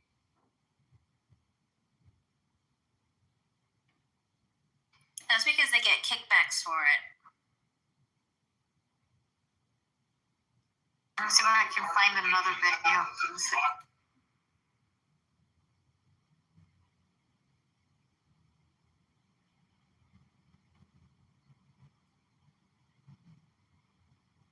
Didn't they combine both the flu shot and the COVID shot or something like that? I think.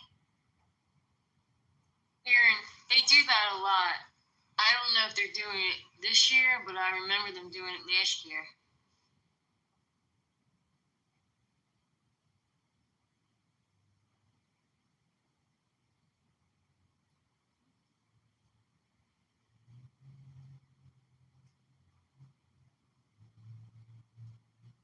The people that are, still talking about like, oh, they have to get their flu shot. They didn't get their flu shot yet. They're gonna go get their flu shot. At least you know who's still asleep.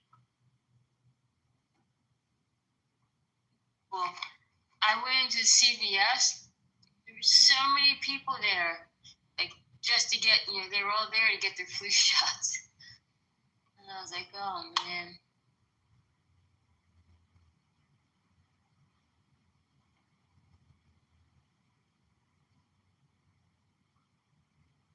There's this lady and she was talking about like she had high blood pressure and she was talking about she can't eat salt because she has too high blood pressure, and I was like, that's probably the reason why you have high blood pressure, because you're not eating salt and all the things. It's like people are so stupid.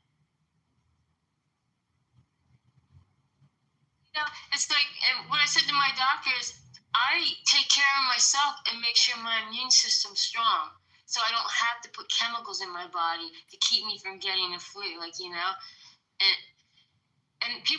lot of people don't want to take the time or the effort to take it from that perspective where I'm just going to boost my immune system, It's easier just to go get the flu shot. But, yeah, there's so many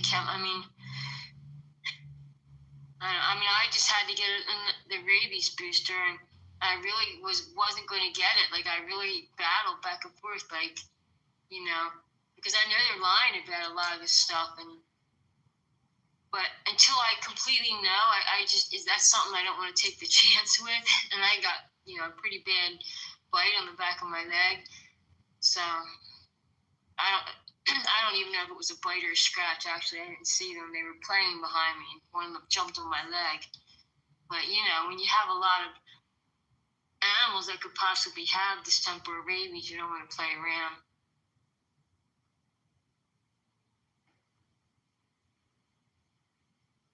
My animals. I'm talking about wild animals. I was in the woods. It's like I feel bad, but sometimes like I don't have the patience to explain to people why they're sick. Like it's like, oh, they don't eat butter, but they eat margarine. They don't drink soda, like regular soda, but they drink diet soda. It's just like they don't do this and they don't do that. It's just like they're just so dumb.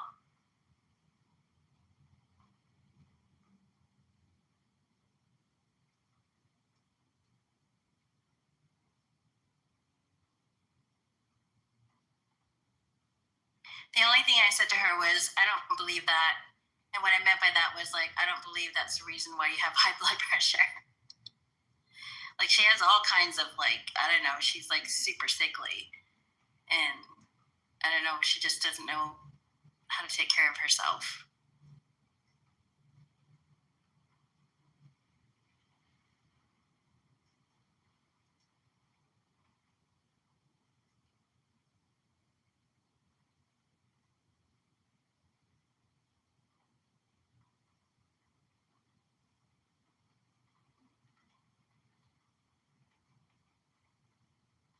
You know, Trish, I was watching the show and they were talking about this guy who went to go work in a Cabbage Patch, and then it just dawned on me, Cabbage Patch, the Cabbage Patch Kids, they were grown. Cabbage Patch, because I just like Cabbage Patch Kids, whatever, you know. And then I was like, wait a minute, they were grown.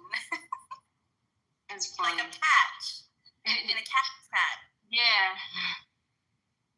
But you didn't make that connection till you heard it when. Yeah, I was like, oh, he's missing out on his job because he didn't show up to go work in the Cabbage Patch, and I was like, wait a minute, the Cabbage Patch.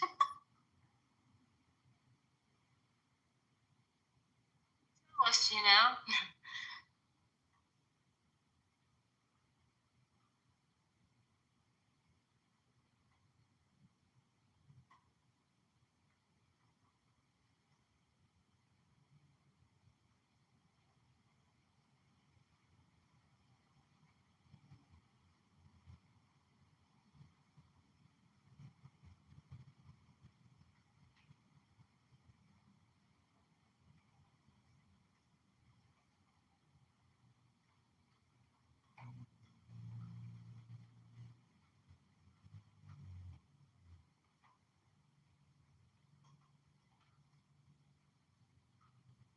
I don't know when things got heated in here, or weren't you in here yet?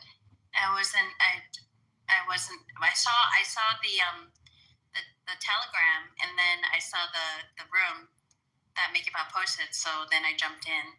So I wasn't there for whatever happened. What happened? Nothing. I mean, it really wasn't an argument. I don't even know how it got heated, but somehow it just got heated, and you know, it wasn't like some like crazy argument or anything. It really wasn't. So it just didn't make any sense that it got so heated. But what was the topic? It was I'm trying to think what's like. They were two guys were discussing, you know, about who's more powerful, the enemy or us, type of thing. And one guy was saying, well, we're more powerful, so there's nothing to worry about. And then the other guy was like, yeah, but you have to know your enemy. That's kind of how it started. And they were just going back and forth, and you know, it was just a debate, and then it got out of hand somehow. I couldn't even recreate it and tell you. I can't even remember, but it just got out of hand, and yeah, it was a shame because we were having a nice discussion, and it just got all crazy for a little bit. Then it got calm again. So. Were they agents like working together to argue with each other, or? No, definitely not. I don't think it was anything.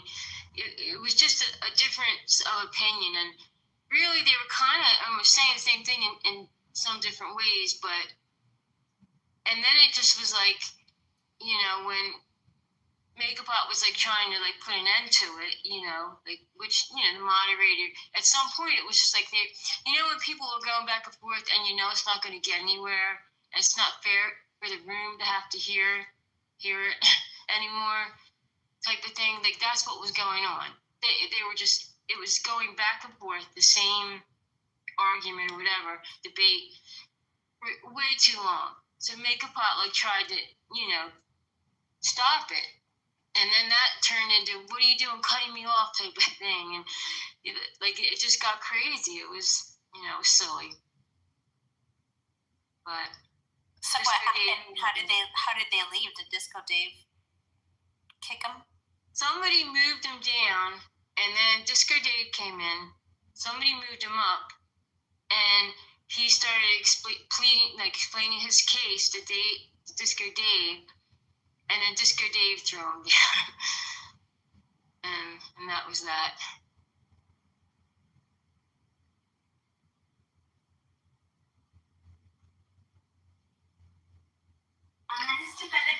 Okay, I'm back. I was looking for a video.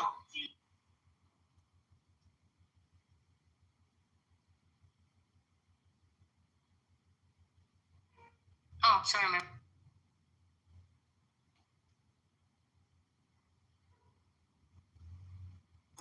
It's just been an interesting day of.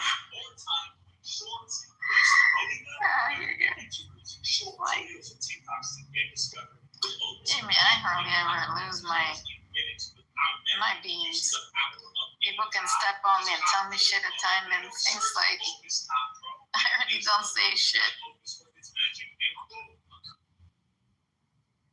Like when you know already where the frequency that's gonna go, I mean, you see it, you know it, you don't like say get to that. Spend time editing yourself. That opens with AI magic. You'll have sources ready to upload. But the question is,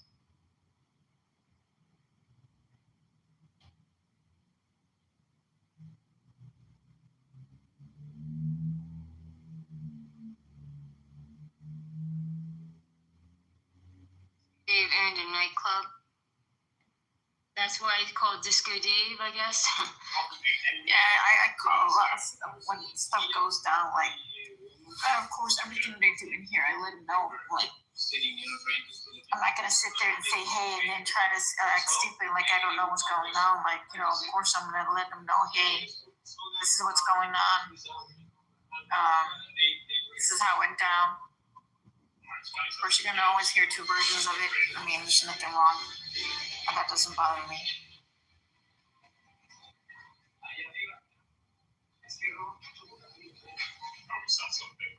It's like not the first time people trying to tell me how to run the room when I can't say it or can not do. Like, and it's not the thing of having a being, because at the end of the day, you know what I mean?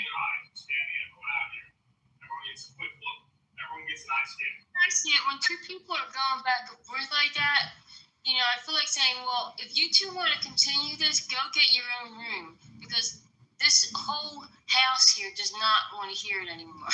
It's been going on for 15 minutes or whatever, and it's like, and you were doing the right thing. Like, okay, we got to put a stop to this now. And it's like sometimes people just don't want to let it go, type of thing. And it got so out of hand. Something that wasn't even a real argument. Like, it was crazy. And in fact, it's not even arguing with him. Like, nobody was disagreeing with him. I'm like, bro, nobody's disagreeing with you at the end of the day. Period. This is the fact that it's his tone of voice. He was raising it out loud, and I understand when it's like you get his buttons pressed and it raises, and it's whatever was going on between them. Like, there was no call, and it was just like, back, like, no, bro, not in here. We're not gonna do that. It's like saying, well, fuck it. If y'all want to go to take each other, like, take it out. Like, nobody wants to be hearing none of that. There's two different opinions. He's right, and so is him. Like, either or. Nobody's disagreeing with none of them. I was going to put a video up of two people boxing, and then I stopped myself. Like, I thought it would be funny, but then I was just thinking, I'm going to put myself into the argument if I do this. Because, somebody's not going to like it, so I didn't do it, but it would be funny.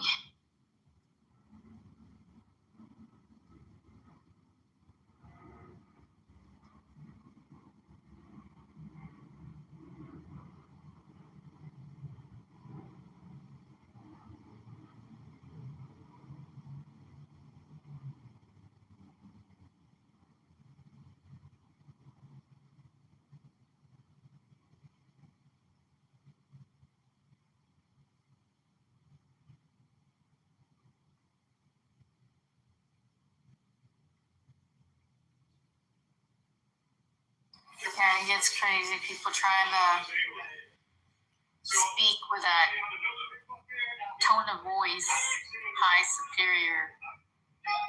Because he's usually chill, but then when he starts getting, like even in minis, like he chills in there, and then all of a sudden, I don't know, something, and he's not hearing the tone of voice is starting to get even more louder and louder. People names. It should never get to the point where we're calling each other, like being disrespectful and calling each other names like that. I didn't like that. And especially, you were nice enough to make a room, so I'm not going to come into your room and start calling you names and being disrespectful to you.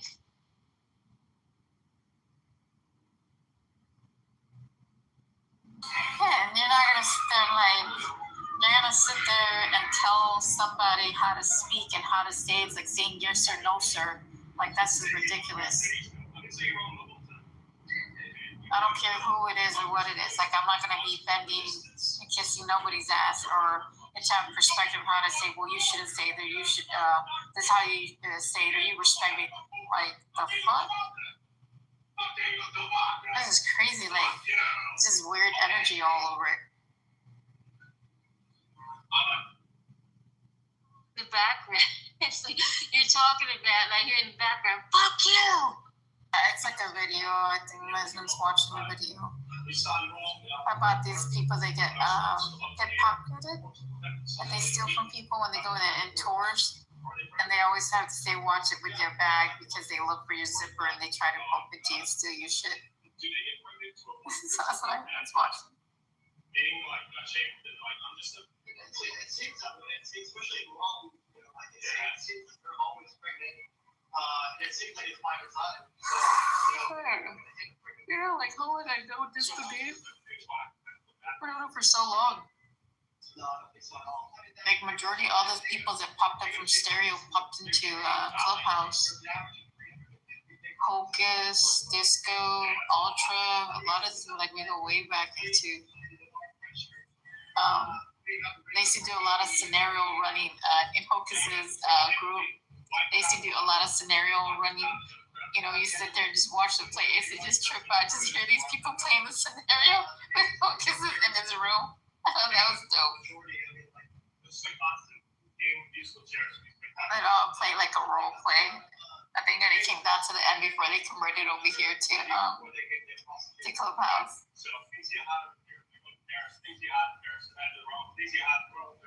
It's like, that's the way you see Disco Dave. That's the way he's been since the beginning. You have the Romanians and Bosnians, usually the Gypsies. You have the Latinos. Disco Dave, and when he would come in and go off and I always enjoyed when he would, I don't want to say rants, but when he gets going, Yeah, he hasn't changed his thing. He's always been himself.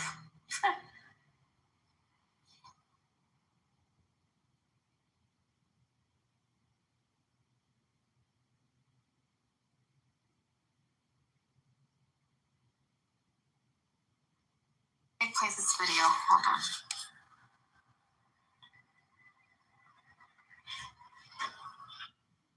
I got my own rooms too. I do it here in preservation to keep it going, but I got my own rooms.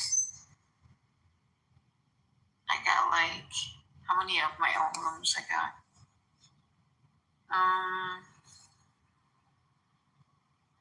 I'll tell you my rooms. Hold on.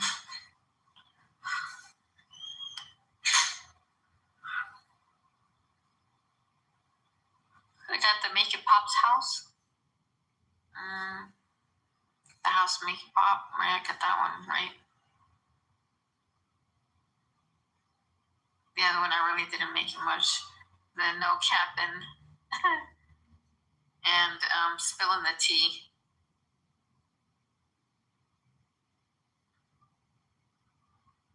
I imagine all those people that were back then when we had these rooms. How much has Clubhouse changed? People have come and gone.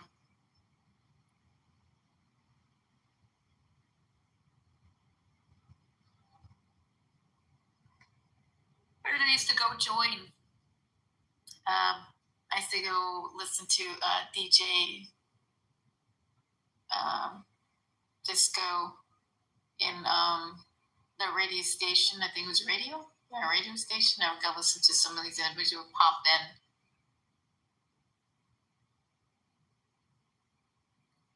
I should listen like some of these people.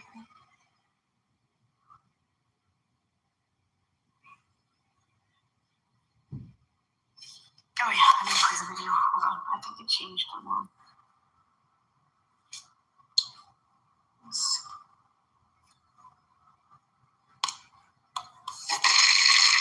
Founded now years, and in 1776 they said that Satan was let loose. But I think I'm gonna talk about Satan's little season because I'm not gonna lie, it's starting to make a lot of sense. So when you look at the Tartarian kingdom, you'll see that we had reigned for 1,000 years, and in 1776 they said that Satan was let loose. But I think that when they're talking about Satan, it's talking about a group of people, because these same groups of people that came here to colonize, they actually took down the bells. And the bells, they took them down all across Tartaria, I think because it had such a harmonizing frequency that was giving us energy and power, and they couldn't take that noise. So I think that this is why they have the Liberty Bell, because they got free from the bells that they didn't want to be emitting a frequency all throughout the kingdoms. Do you think the reason why they moved it at that point, even though it was a frequency, was there a time frame maybe that they changed, that these people had that tech inside of them, that they couldn't mess with it, so they took them down? Could it have been possible or no?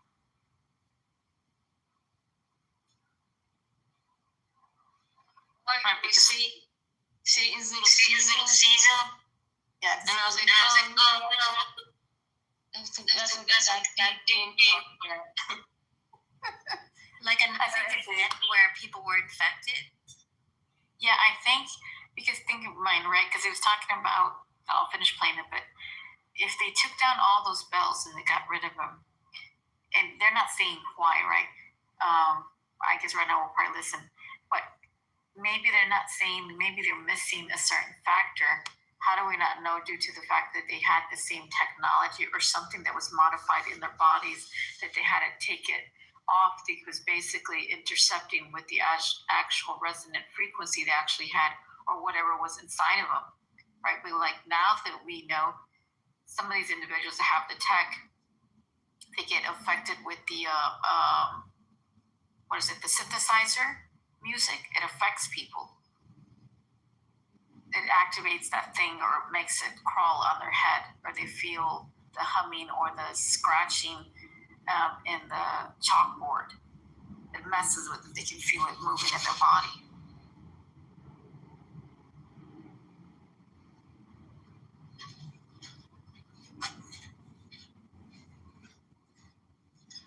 Peace.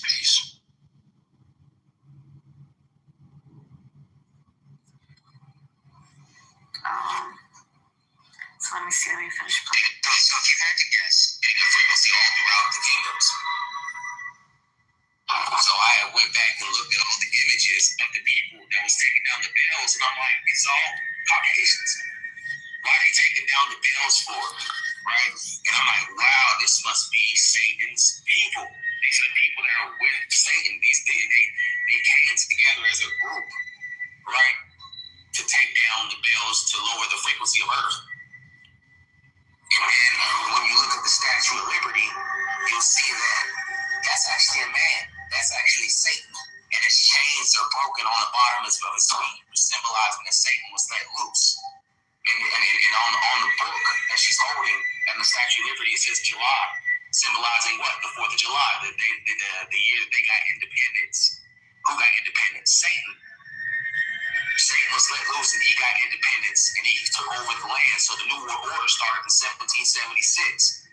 And we're in this Satan's short season of 250 years, meaning that in 2026 will be the end of Satan's reign. And this is why all this stuff is happening right now. If you look at it, like a lot of crazy stuff's happening in politics and government and in the world, that it's going to show you that it's about to be ready to end because Satan is trying everything he can to take full control over what he's about to lose. It talks about in the Bible that Satan was bound underneath in the center of the earth, or, and it could be that it wasn't just him; it was a bunch of his people that was with him that were bound and held in captivity for those 1,000 years that we had Christ's kingdom on earth, and they were let loose somehow, maybe by Satan's demons, or God actually let them free or whatnot. So they're talking about Satan's short season, 2026 to 150 years. Give me a second. Hold on, give me a second.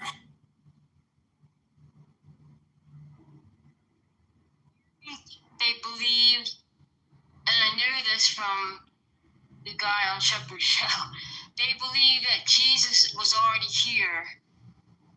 And I think that's the Tartaria was Jesus' reign on earth, is basically what they're saying.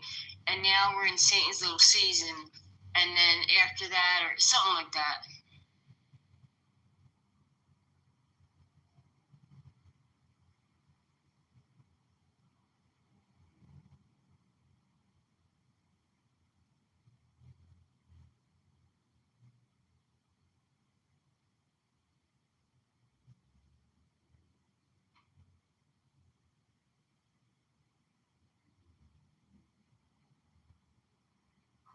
Okay, I just lost my place. So or whatnot, and they came and colonized the earth. You know what I'm saying? With Satan's technology. Started 1770s with Independence Day. So this whole time, these Christians are actually worshiping Satan and upholding the system, not realizing that they're persecuting God's people the whole time. And Christ already gained and reigned for 1,000 years. He probably could have took the people left, and he's coming back on Swan right now. You know what I'm saying? That's why they're making it such a big day, because it could be like an army of Elohim is coming back to basically wage war against this last war against Satan. We already know who the synagogue of Satan is and the chief house of Satan is. And we know who's in cahoots with these people, America. So we know that Satan is ruling right now. You know what I mean? And so Satan has a people that don't know what they're doing. You know what I'm saying? They just continue to uphold the system that is oppressing you. You know what I mean? And that's because it was designed to do this. Every time the truth gets brought out, everybody wants to run and hide. But we're coming to that closing of 2026, where it's the end of the short season and the return of the gods and the original timeline. Because we're not in the original timeline right now, bro. They came and disrupted our perfect kingdom, what we had. We already had free energy, everything was good. And they came and gave us a lower, lesser version of society and a system that sucks. You know what I'm saying? So basically, once this system ends, we're going to go right back to this older system of free energy technology, and even better and more. You know what I'm saying? So that's the future. So don't even worry. This ain't going to continue, bro. This is just Satan's little reign, but this is all about to end, bro. Good job. James is saying they believe, well, he believes 3i Atlas or Planet X is Jesus coming back, and that's our new Earth. Like, he believes everything that God said, and then on top of it, that Planet X is the new Earth, and Jesus is either there or on 3i Atlas, something like that. So, I mean, some of it makes sense to me, but I don't buy into all the religious programming mixed in with it, so I don't know, I don't know what to say to that.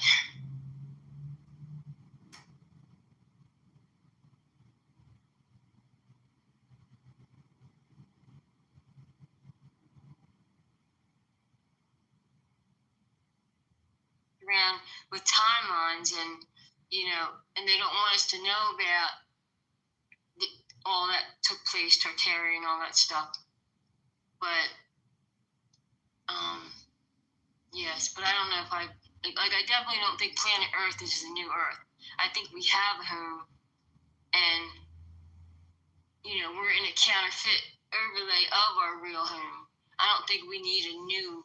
I don't think this planet, and I don't even think I'm not even buying into the whole Planet X thing at this point, because I know they lie about space, so that doesn't even make sense. So I don't know. What do you think?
Kind of look for some other videos.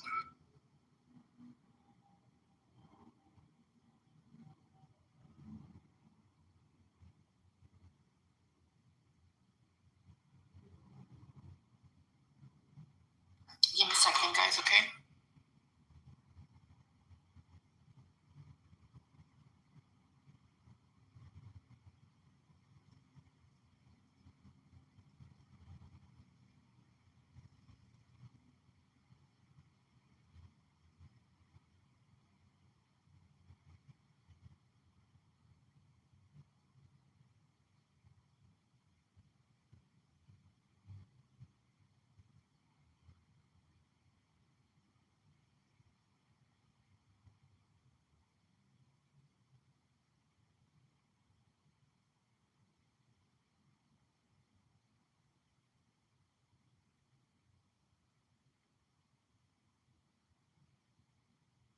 How's your friend doing, Sarah? I think he's fine. I was trying to find, there was some kind, I don't know if it was like a planet or something like that, but like only once every 250 years, and I was trying to find.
That's something my husband's trying to watch the pickpocketers, where you go in foreign countries and there you got the pickpocketers that like to come and steal from people.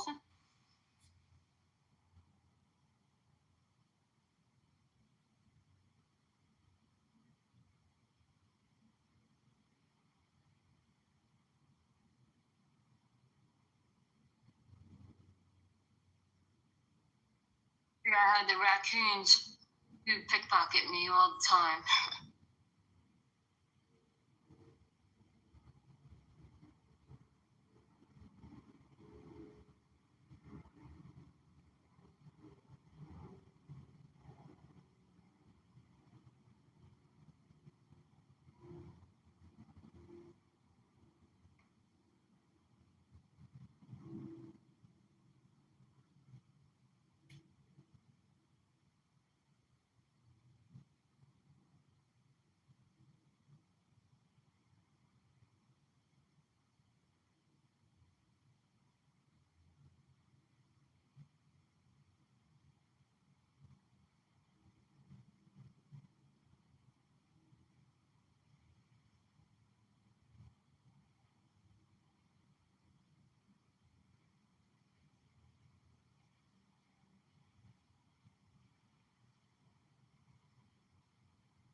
So Make It Pop, I started watching this Korean show called Genie, Make a Wish, and I'm mainly watching it for research. It's not that great to like recommend or anything, but the premise of the show is that it's about this genie or jinn, and he's I guess like also known as Satan.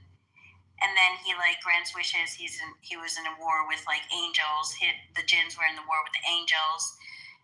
The jinn, it's like they instead of like like the typical story of like like Satan and his demons, it's like the jinn were the Satan and the demons or whatever. And then they had a war with the angels. And then there was only one jinn that survived, which was the genie, which was his name is Iblis. I don't think I've ever heard that before. And then the angel that's like his enemy is called in the show it's called, in English it's like Israel, but they spell it weird with the captions. It's like Eshmael or something like that, and that's not familiar to me either. But also interesting was that they were talking about like the dirt and the earth, and it's just made up of like the humans. Do you remember you were talking about like where does all the dirt come from? It's from the humans that existed before. Like all the dirt and stuff like that, the soil. So I thought that was interesting.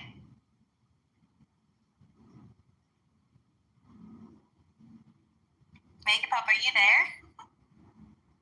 Yeah, I'm here. Wait a second, I'm just mopping real quick. Hold on. But I thought you might find that interesting because you were talking about, jinn and stuff like that or whatever. And I feel like this show is like a little different than, like the usual story of like, Which one is it? What is it called? It's called Genie Make a Wish.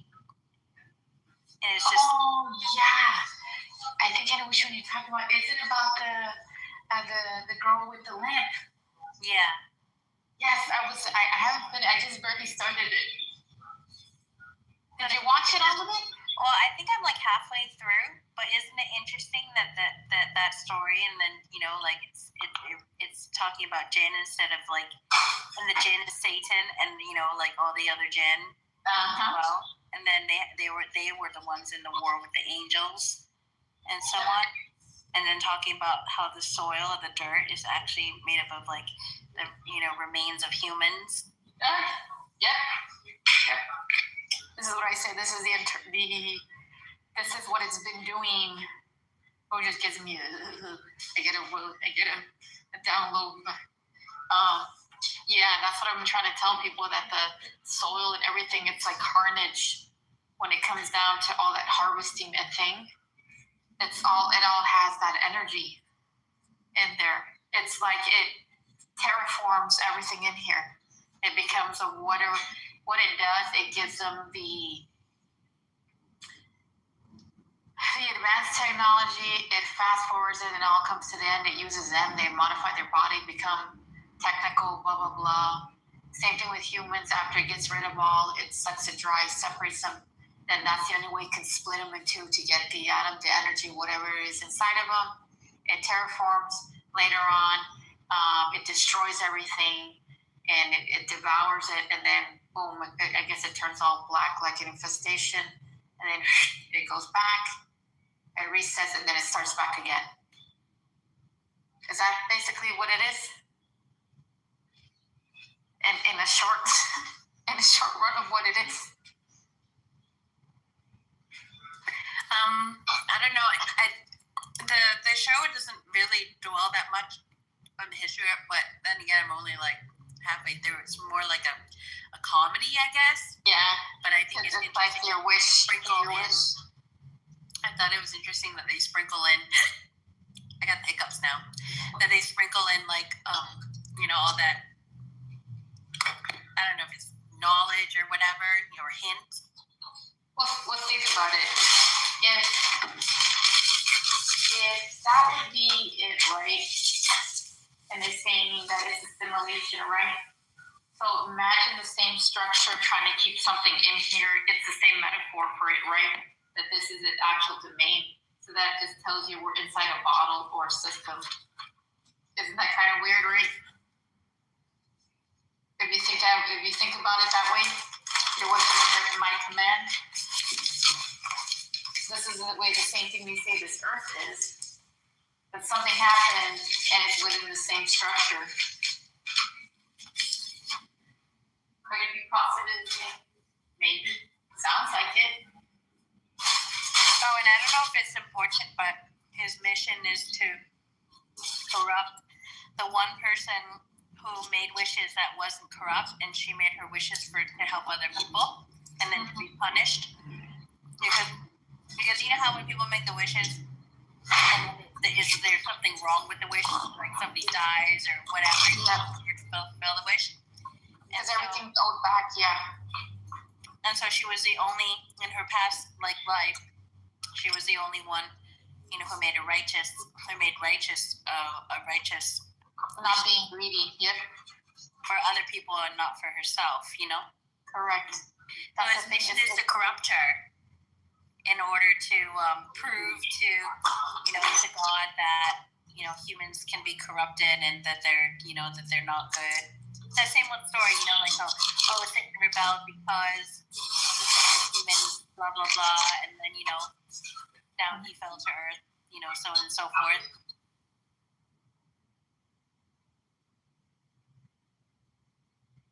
And that he's here corrupting humans, and so on and so forth, just like the Bible story. It's basically the same thing.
Yeah, that's basically what it is. It's interesting, right?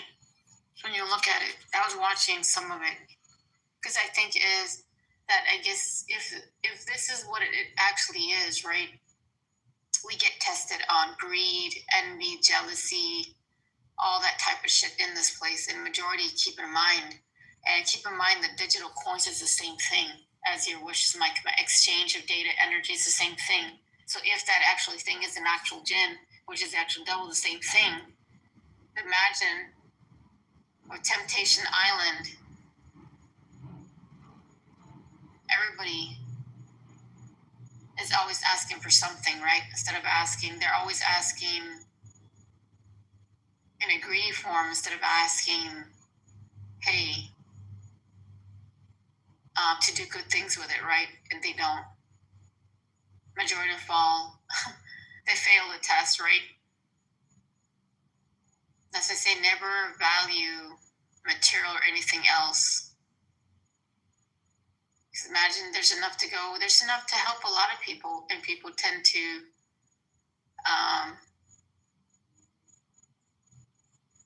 I think they lose themselves.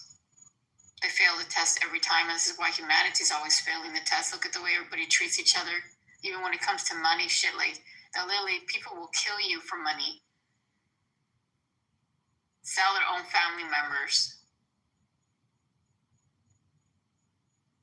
Look what these individuals are doing for technology, right? Who's got what's gin, who can actually do what, and what power, greed.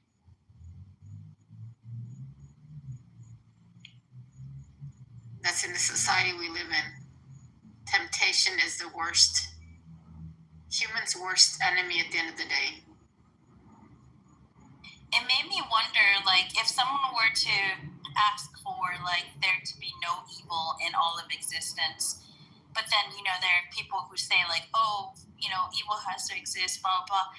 Is that even true? Like, I kind of feel like that's not true. Like, you know, like, for evil to be, like, to be eliminated, you know, in everywhere, in anywhere, it doesn't have to exist. I don't think so. But why do people say that? That it has to be there. There has to be a balance. It's just like, what does that even mean? It's like, whose scale of balance is it? Whose is it? Is it because this is the way this place was made?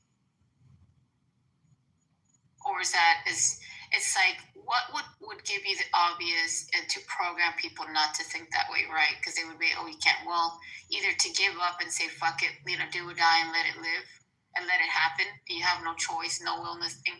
Well, then what would be the point? Like, what's the point of experiencing everything at this point? You know how many times I asked for that, like, let it give light to the people that don't have it. Give enough to the people that don't have it. Help the people that cannot see it.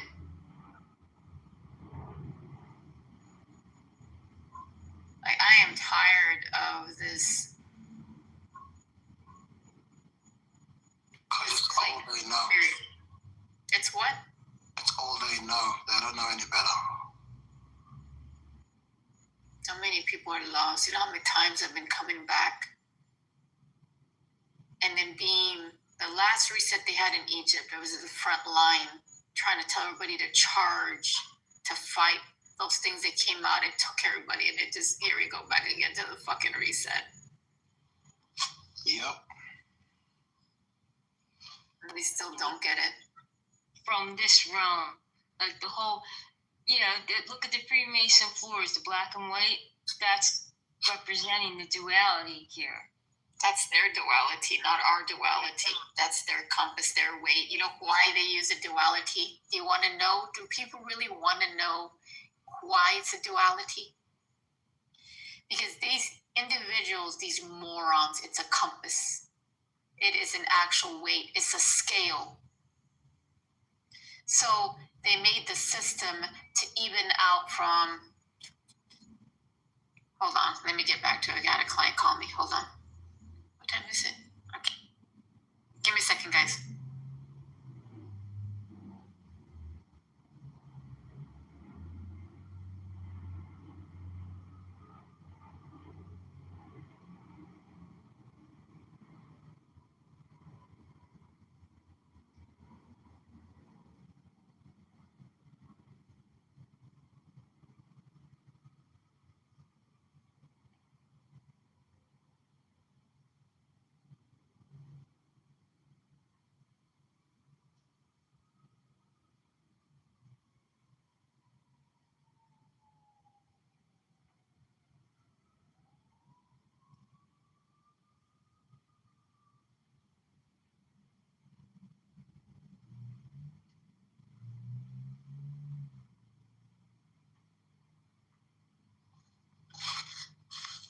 Sup, Trish?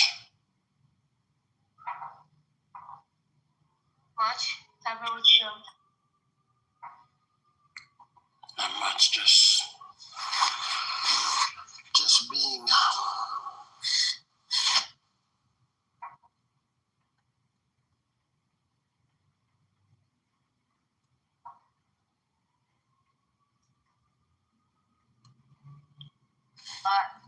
Going on in our realm, you know. Big changes are coming. I don't know exactly what's going to happen, but I think that we're approaching a time that we all have been waiting for. You know. It's just the veil being lifted. Yeah. And the veil is going to just show a mirror. And it will show us who we truly are.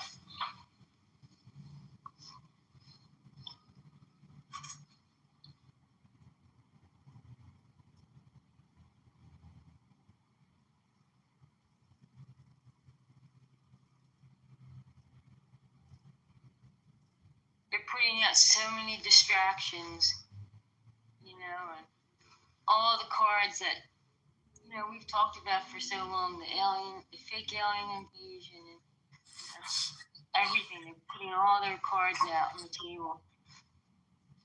Yeah, you have to look at the word distraction. They want us to lose our traction. Slippery slope, you know what I mean?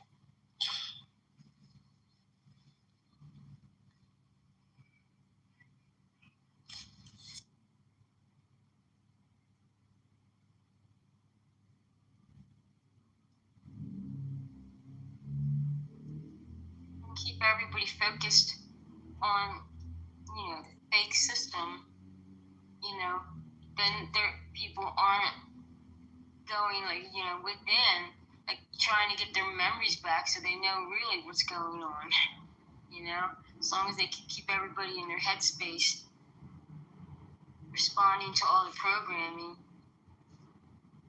then they're happy.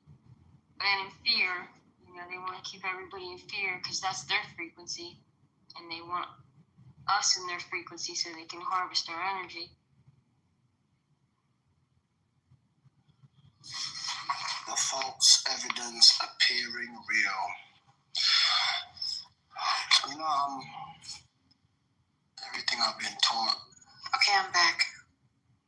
Hey, how you doing? Pretty good. So the only reason why I'm saying it's an actual scale and a compass, it's an actual scale. So what these individuals, you know, when it comes down to the actual things that they've been doing bad, they basically want to weigh them up for the good. And that's why they have to do the duality. I'll be down. Hold on, give me a second. There's something in the neighborhood. Yeah, you have a pack of coyotes in your backyard. Yeah. They usually are my eyes and ears when something steps in the neighborhood that's not supposed to be here.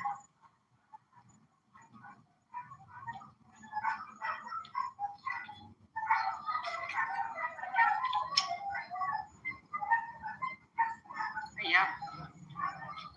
Got visitors. And they'll turn very quiet.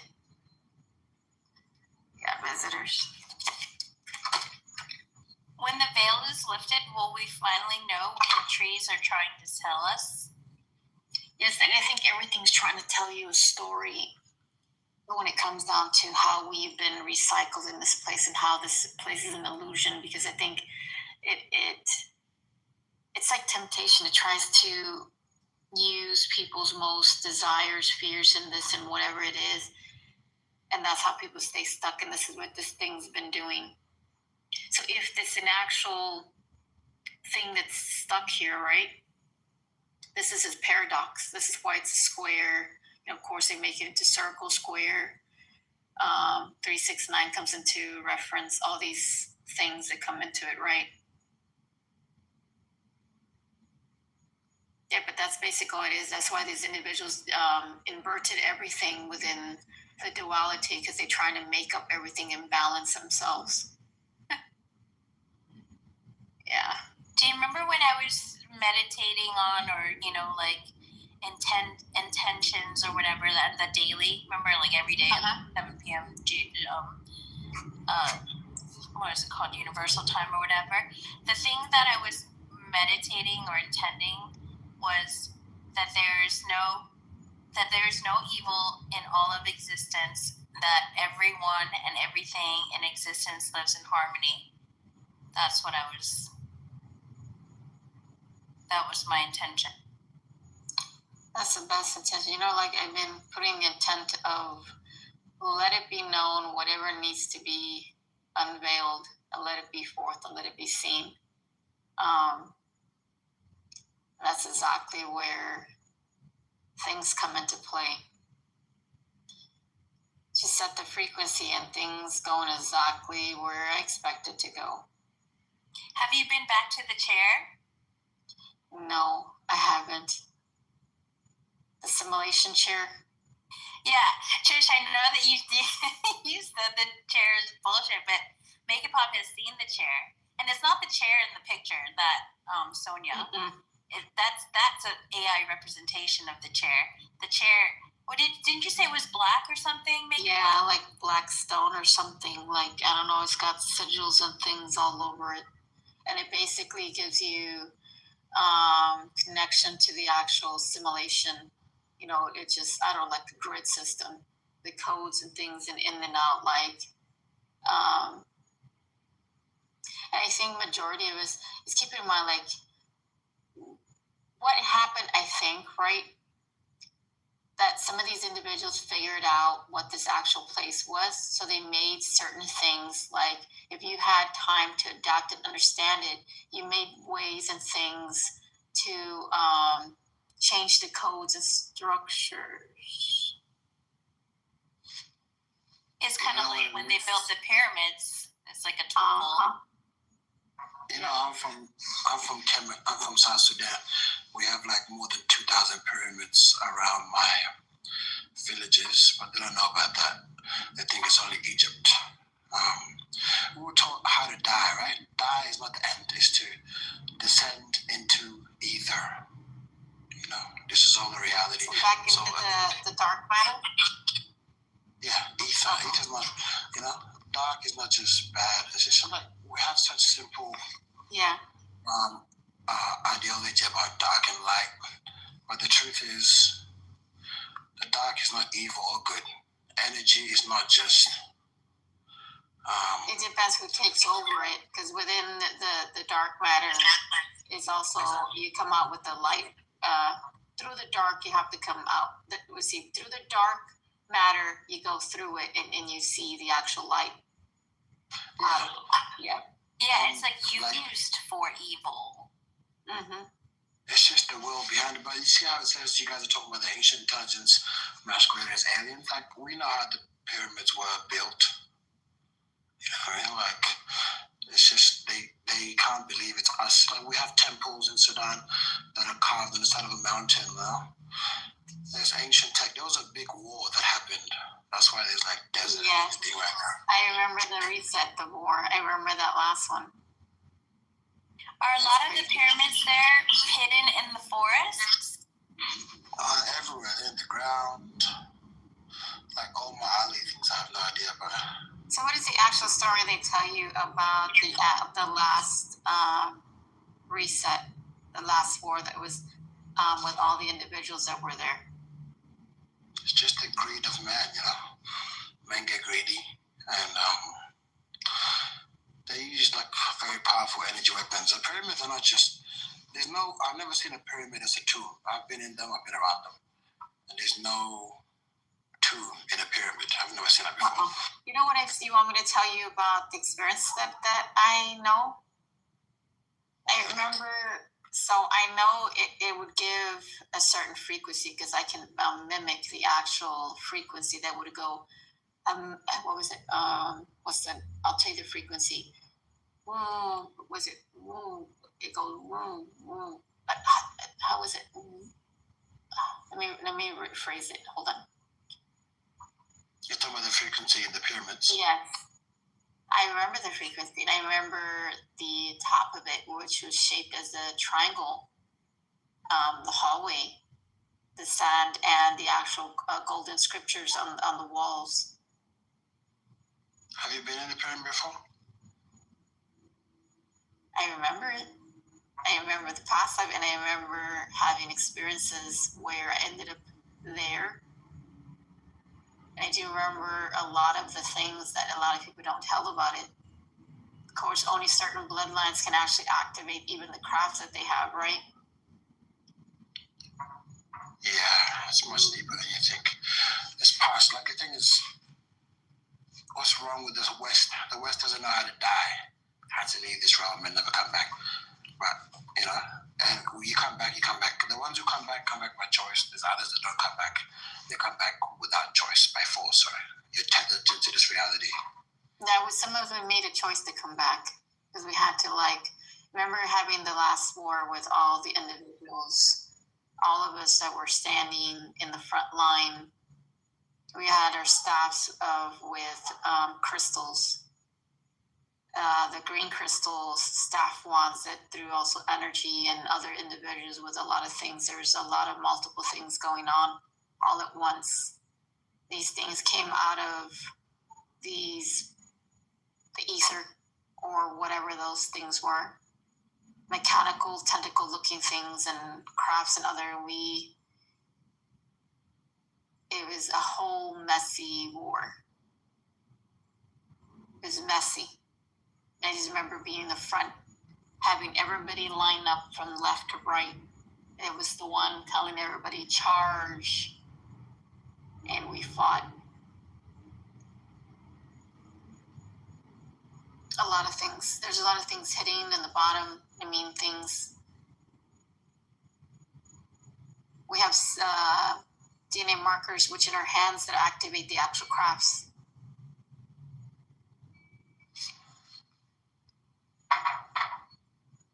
You know what I don't understand? I do remember seeing an individual that looked like Cleopatra. She was trying to get back into her body.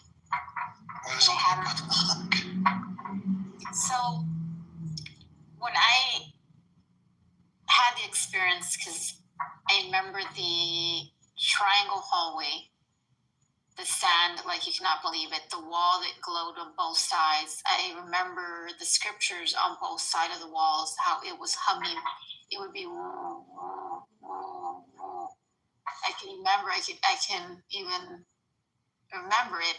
And I remember you should travel to Sudan and experience it yourself. Experience is better than what you feel. And I remember walking through the hallway, and I saw to the left what looked like the actual queen, or who she was, or Cleopatra, or whoever the individual was.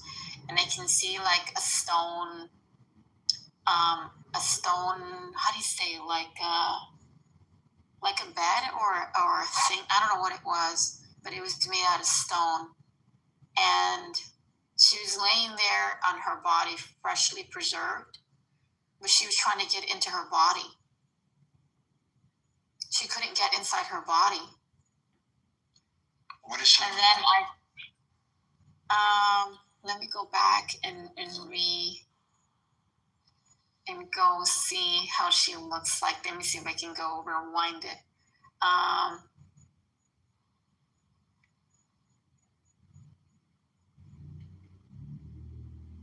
think I'm gonna freak out if I'm gonna, and I know what I'm gonna look at.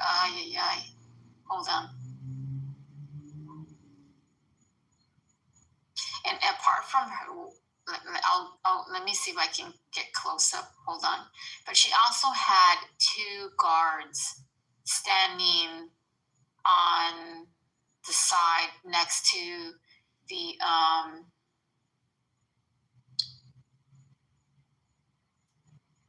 next to the stone where she was laying, her body was laying. So there was one I don't know if they were guards or they were individuals, but she had one on each side.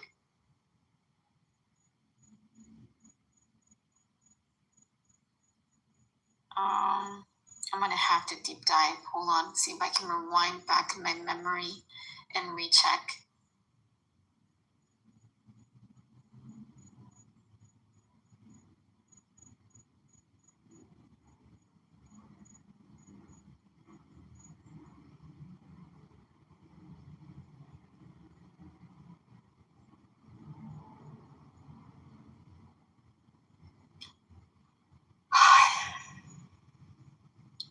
I don't even know I want to walk close to it. We have images of Cleopatra drawn in the pyramids. That's why I'm asking what she looked like. Because I don't know where you're drawing your information from. What's not the drawing for information is the fact is I ended up jumping in there and I don't know why. That's the thing is. Like I looped in there and I saw what looked like the actual individual, like she was trying to get in her body. Somebody with some silky clothing, like I don't know how to explain the clothing, how the individuals were dressed, because they were basically all glamoured up individuals, especially the roles, the individuals above. But it's like you see the actual body laying there, right? And the actual individual was trying to get into the body. But I couldn't understand, and then this thing came out of nowhere and looked me straight in the eyes. And I'm like, the fuck? I don't know if they were trying to do a switch or we were trying to switch me with that individual to bring that individual's body back into my body.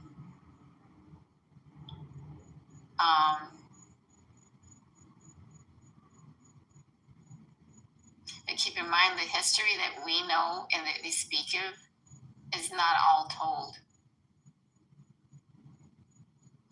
I say this because some things that are passed down cannot be found in a book or any internet or anywhere except for the places where they're told. You feel me?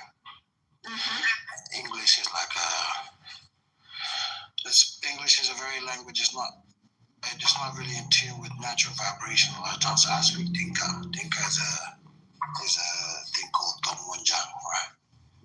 It's a tone. It's not a language. English is a language. French is a language. Spanish is a language. Dinka is not a language. Yoruba is not a language. So, I can tell you the names of my grandfathers, like 19, 20 generations, and things are passed down to us orally and through different rituals. So, it's because you have to be, I understand, when people are certain lineage, right, and they come from that, it's like saying taking forth the throne or taking back once what was once theirs. Because only certain descendants and family members that are connected to it can only be in that actual place. So I'm trying to tell you, so I don't think you can access it until you're from there. Yeah, and I was born with a sigil on my left hand. So that's why I know. What's that? A sigil? Like a mark? Yep.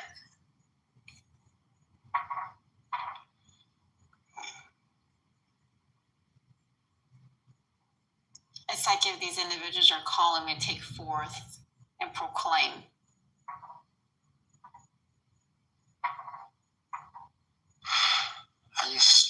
I think it's best you speak from experience, because otherwise we'll just be saying anything, We have to speak from experience and know where we come from. The word remember means to put back together, right?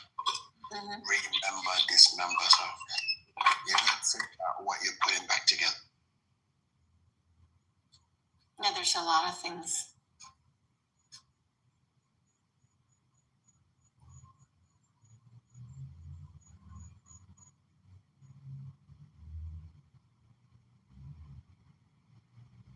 Yeah, there's a lot of stuff that doesn't make sense, but I do remember the era. I do remember a lot of things from that place. You can just smell but that's the only unique part of it, is the design on that one, the triangle hallway.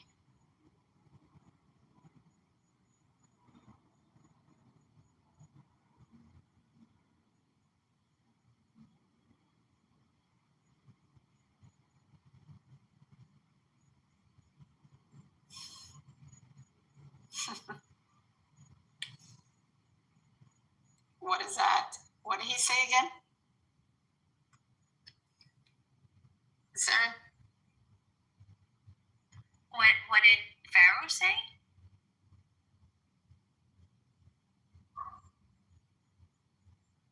Yeah, what is he saying? Where did he go? It disappeared.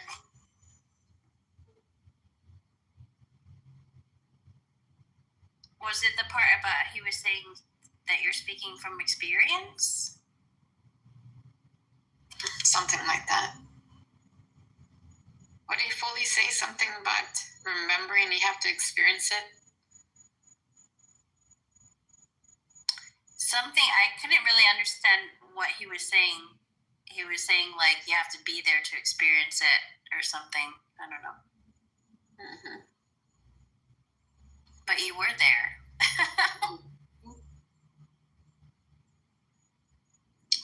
Yeah. things that are in the books. Only the walls speak it. That's why they cut some parts that they don't tell people and how it's being done and things. These individuals that practice the resurrection bring you forth. That's where you got all these individuals proclaiming the land or whoever is the same thing as other.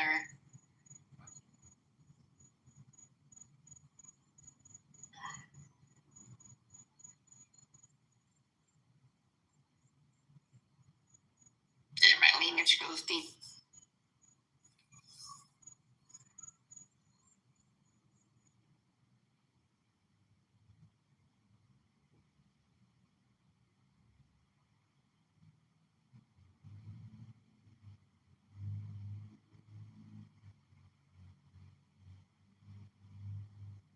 Or is he trying to read? Trying to look into him because I know what he was doing. He knows better. Who, the Pharaoh guy? Mm-hmm. What was he doing? Didn't listen to the noises that he was doing. Those cannot proclaim and those cannot. It's like when you come forth many times in different ways and different things and experience like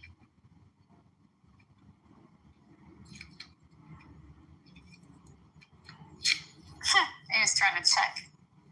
I didn't even see. That's why I only like to be in rooms that you're in. I didn't even notice anything. Oh, I know what he was doing. I just have my shield up, so you can check a brick wall. It's like I'm already too old. I've been walking this land for many times. And replaying these stupid games with these individuals back and forth of coming back, remembering, wipe the memory, do this, do that, fight. When it comes to the last flaming torch and everything goes in and then all this crap again. So many things.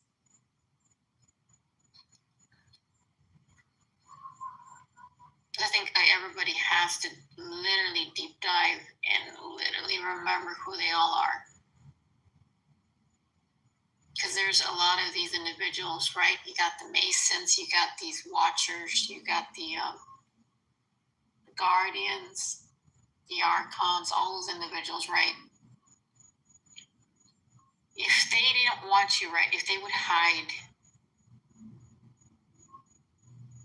a certain truth, they would hide the books, mix it up with here and there, where you never actually know the actual true teachings and knowledge of what they've been doing for ages, like decades. And these individuals talk about the going through the rituals, right, the resurrection aspect of it. Of course, when you actually understand the Egyptians, and they even go to that praxis, you know, where it comes to the Book of the Dead and all, everything's always trying to escape death. Or, you know, they put something in memory. This is why they left a lot of these. Keep in mind, why did they leave all their jars and things and gold and things all prepped? Bodies mummified to a certain perspective. I think somebody wanted to come up.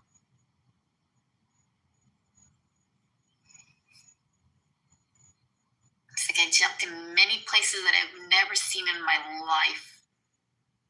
And then I look and I'm like, fuck, I've been there. I've been there. Like, I can tell you from the smell of scents and shit, like, it's crazy.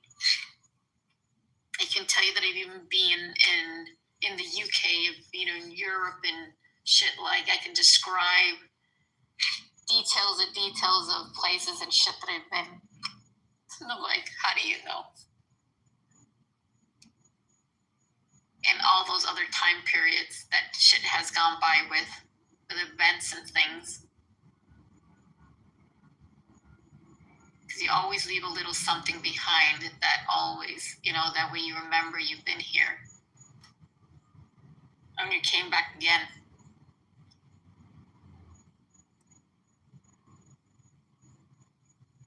Where's John? Is he okay?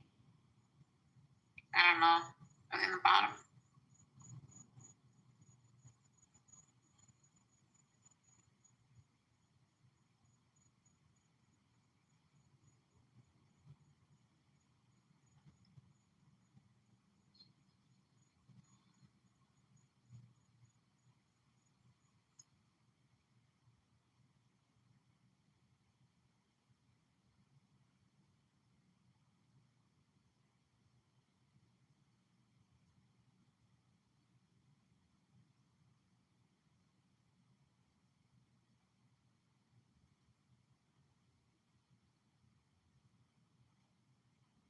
Somebody wanted to come up.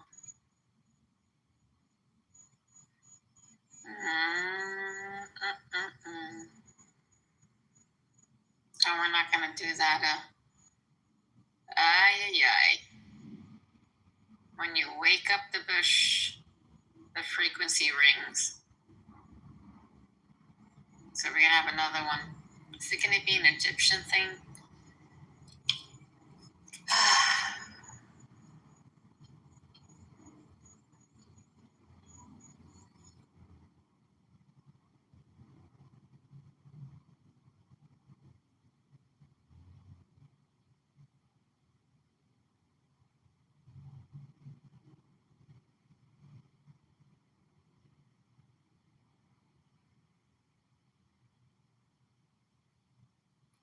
What did he do? Send in reinforcements? Yeah. When the bell rings, the rest come. They're all trying to find their individuals who remember who they are. They come back and take forth their place. Well, of course, you would figure after so long, you come back again to the relapse of many times you come back again. Of course, through the descendants and bloodlines, like, hello, our memory or our bloodlines has memory stored, like, hello.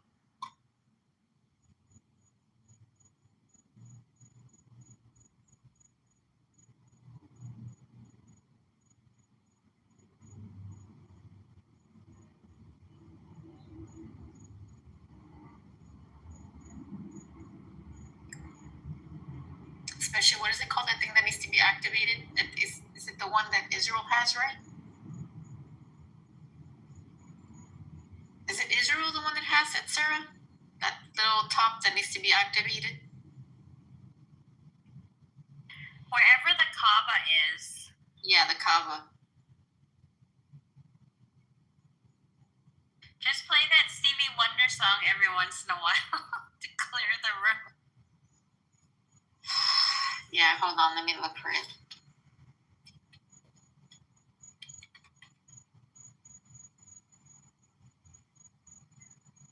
Because the Kaaba is the same thing as the same one that needs to be activated. Which one? That's the one that goes on the top. Let me see.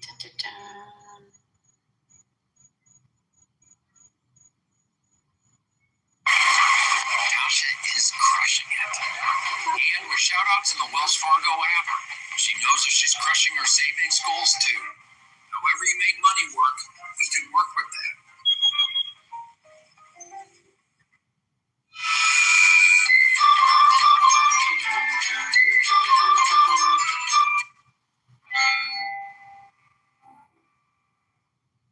Let's see if I can play it. Oh yeah. Here we go.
a couple people. Definitely. How we may help you. Rudolph, welcome to the stage. Peace. Peace to everybody in the room. How's everybody doing? I'm good. Good to know. Good to know. Yeah, I'm loving what I'm hearing. So I've been in the room. I actually came in this room probably a while ago. It's been a while, but I actually found the room. So happy to find y'all again. Definitely.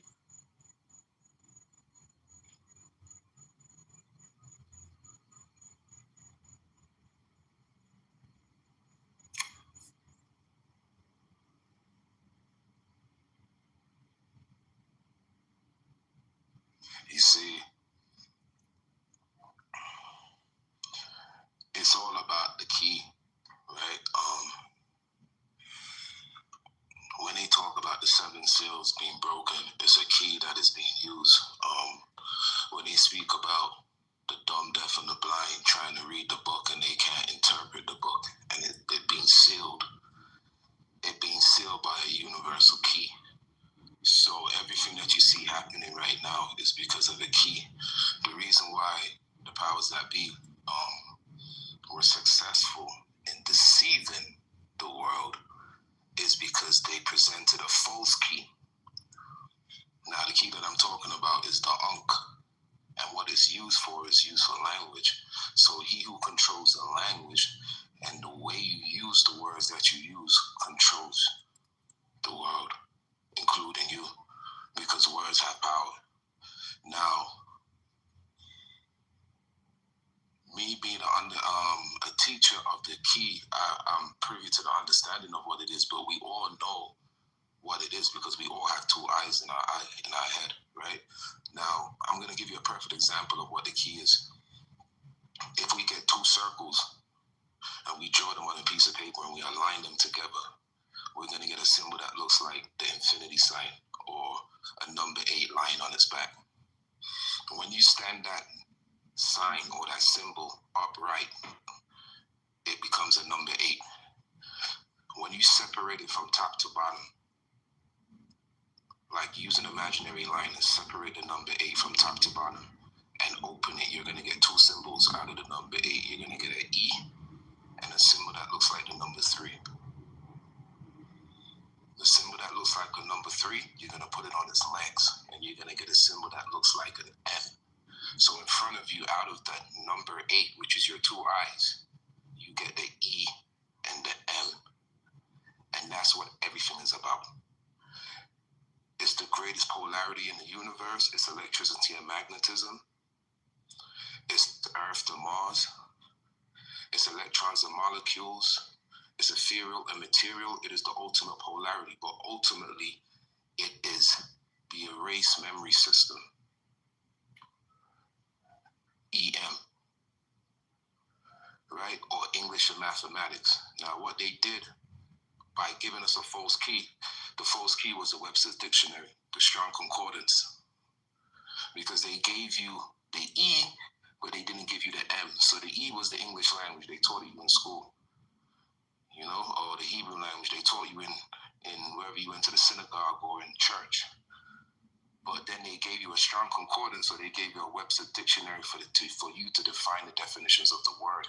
And that's how they deceived the world, because then they could tell you what the word means, and you're just going to go along with what the Webster Dictionary says, because you don't have the M. Right? So the key, what I'm talking about, which is the Ankh, is the ability to see the English language with the M, which is the mathematics. It's the ability to see the Phoenician language with the M, which is the mathematics. So now we're not going to say Shalom means peace, or Bereshit means in the beginning, or this English word means this. We're going to go by the definition of the number behind the word. So this is how Haru overcame his evil uncle Set in the course of Ma, because Ma is just 1 letter short of math.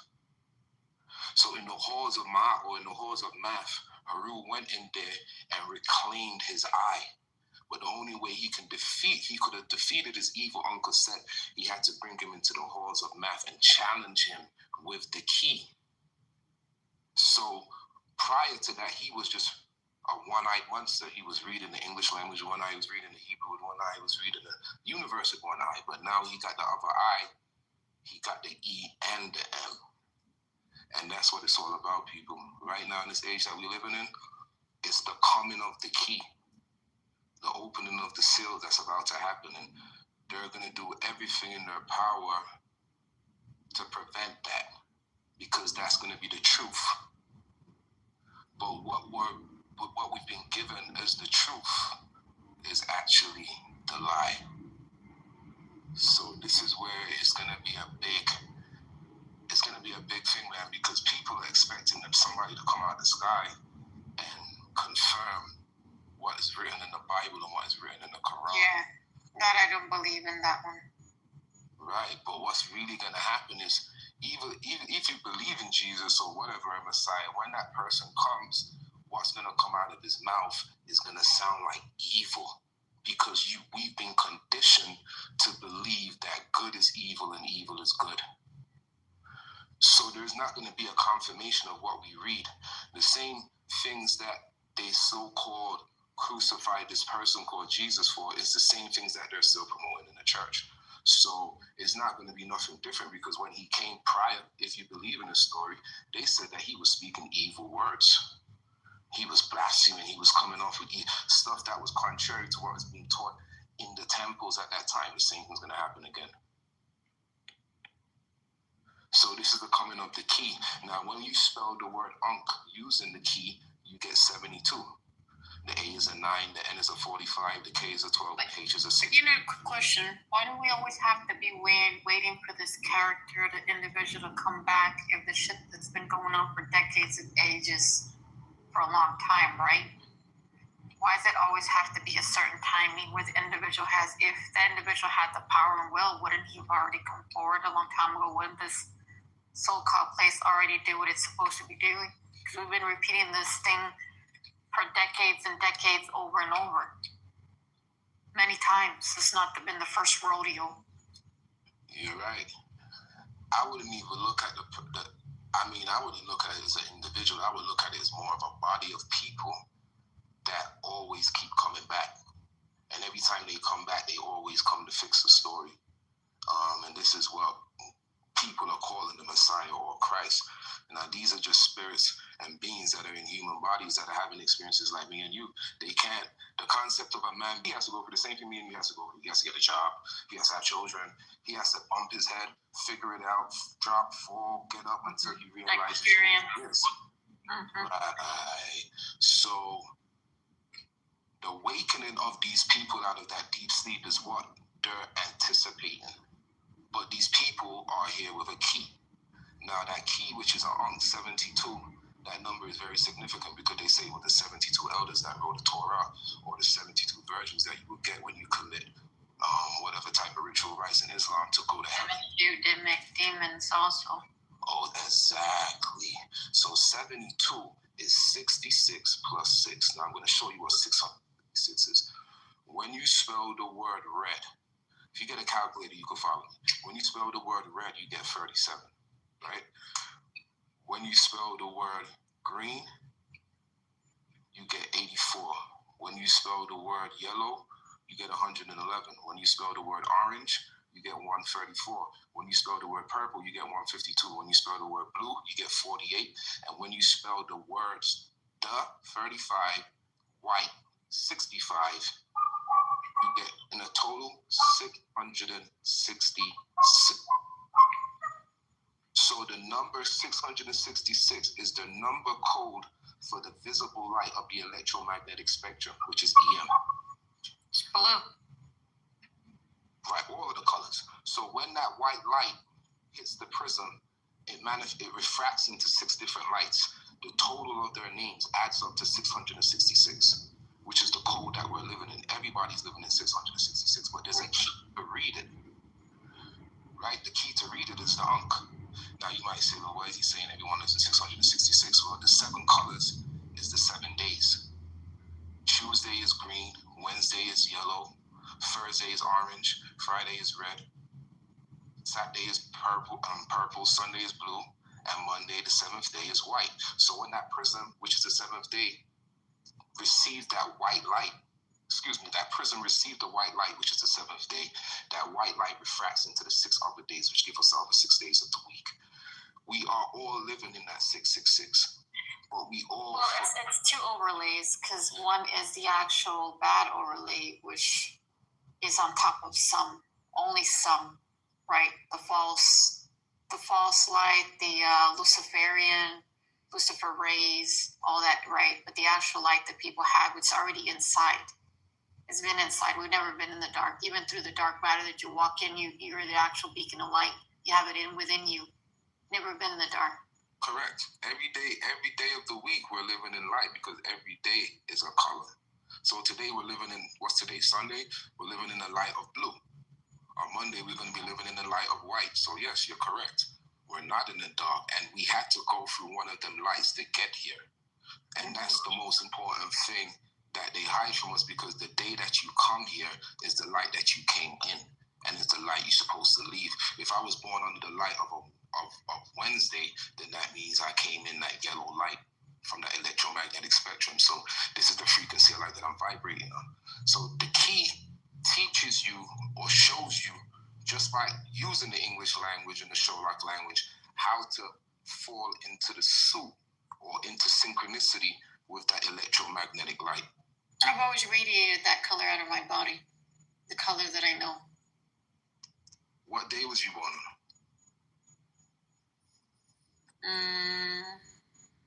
Do you know what day of the week you was born on? What day of the week? I have to go back and look at it. I have it all written down on the day. You could Google it. Google it, tell you. Well, it's actually, it would be pink.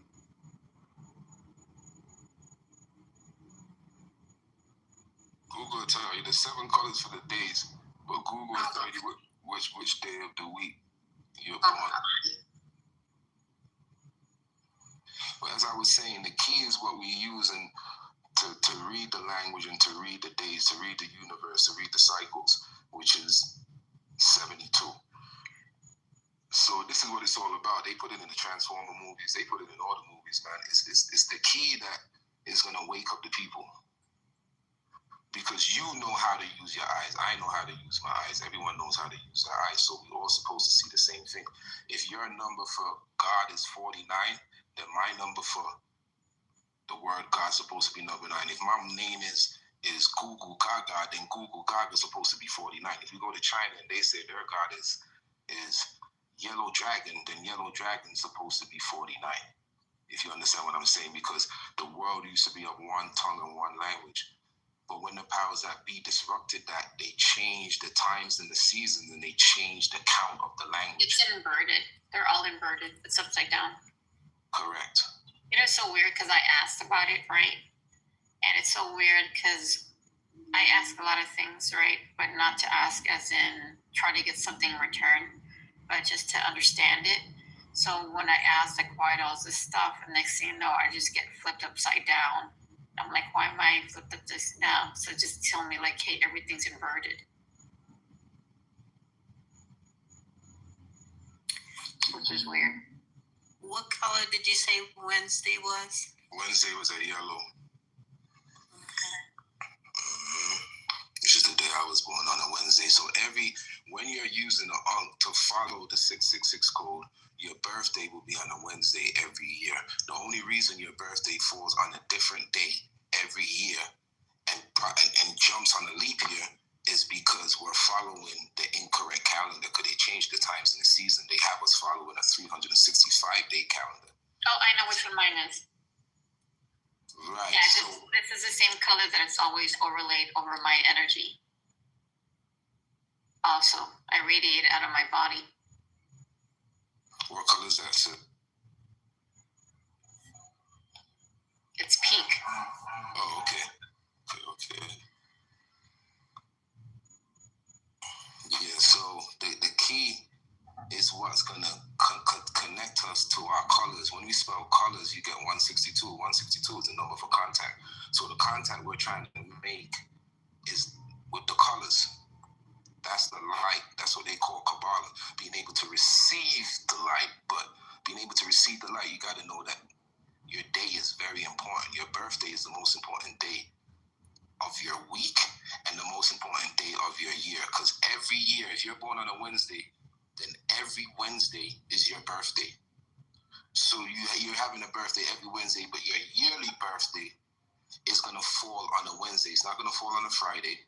It's not going to fall on a Saturday. And then some days it falls on a Sunday. Because what you're doing now, you're lighting candles and performing rituals and asking for gifts on a day that you wasn't born. So you're trying to light a candle to receive a light that isn't for you.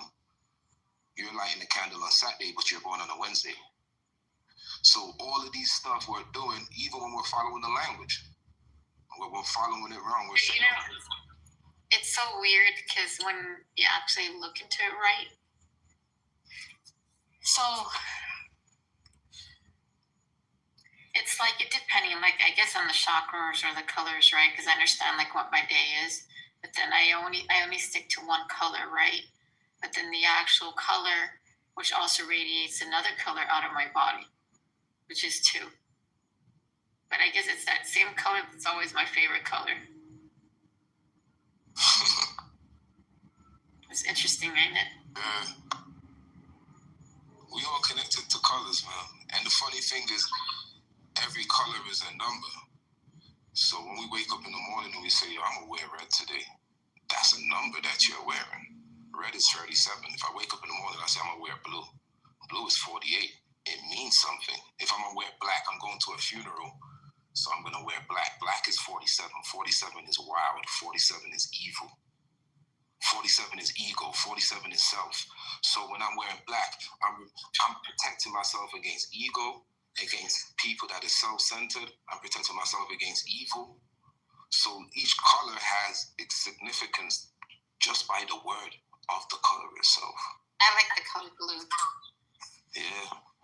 And blue is very important because blue is 48. 48 is fight. Mine is blue. It's weird, like I've had, I don't know how to explain it, but mine's always, it's interesting, like I have blue, but then other colors radiate out of my body, which is weird. Is that supposed to be weird? Is that supposed to be that way? Well, all colors are going to fall within them 7 categories. And they're just variations of them categories. But remember, you're a pyramid. As a matter of fact, you're a woman. So woman is 158, pyramid is 158. So you're going to receive the light and you're going to refract it and manifest it in its different forms. And you're going to, at times, perceive it in its different forms. So maybe that's what you're experiencing. Yeah. As I see usually, like in my pictures, the colors start manifesting like a cloud, which is weird. They manifest, I don't know, I can see the cloud aspect of it, and then it's weird, like, starting with the reflection, I don't explain it, like, because I know majority of the Egyptians, their color was blue.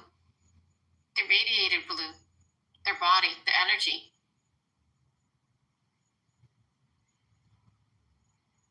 Yeah, blue was a very important color to the Egyptian people. Yeah, very true.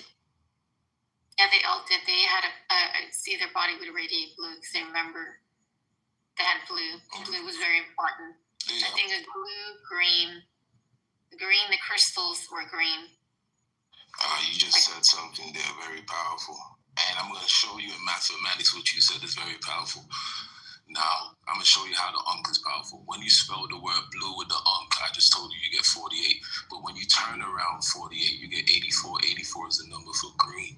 So the opposite of green is blue. That's why when you look on the walls of Egypt and you look in India, in the Hindu culture, you see they depict their gods as with green skin and blue skin. Because they had staffs, like conductors with green stones that lit up through energy. Powerful, very powerful. I remember that. Yeah, man, they got blue on the Jewish flag, man. So, blue and white. It's important. important color, very important, blue and white.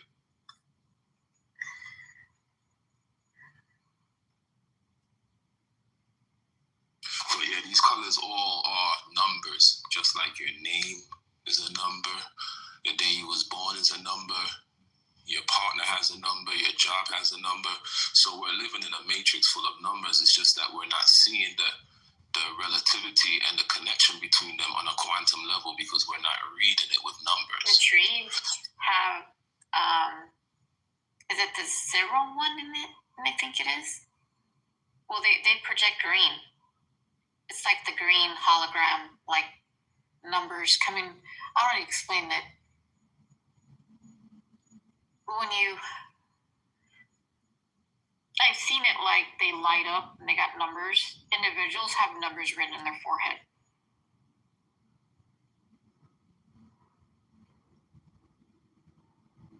I've seen it on people's forehead, the numbers on their forehead. The trees radiating like all plant life green things. It's like it's like you've seen the Matrix, but that's just like the overlay of that system, and that's the system I don't believe in it, right?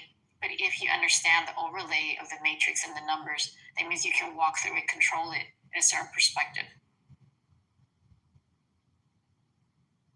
Would that be it?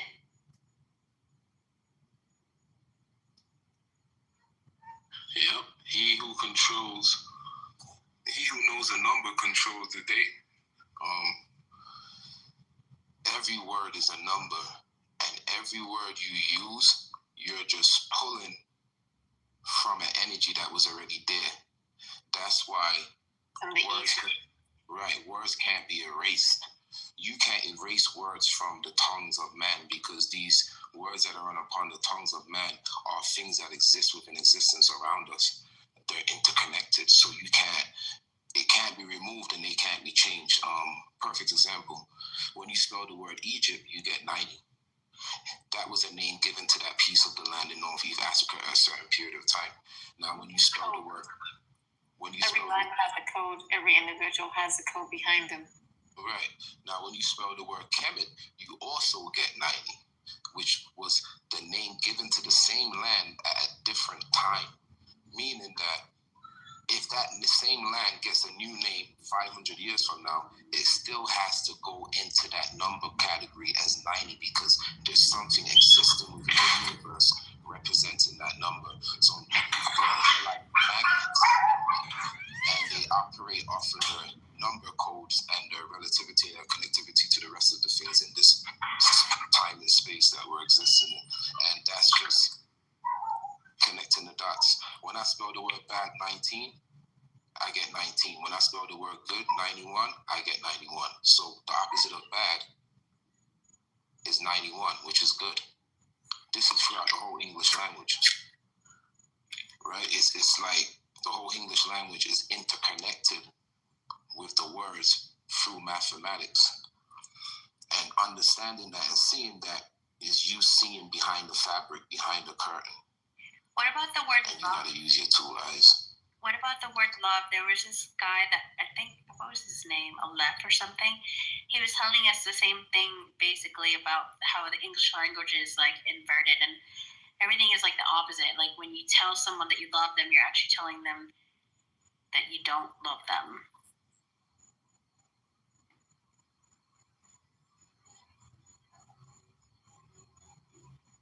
It's not that it's inverted.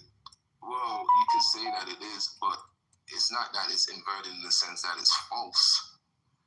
It's just that the English language is balanced between the E and the M. So it's polarized. The whole English language is polarized. 19 is bad, 91 is good. That's the whole language. If you go through word for word, you're going to see it. You're going to be like, what?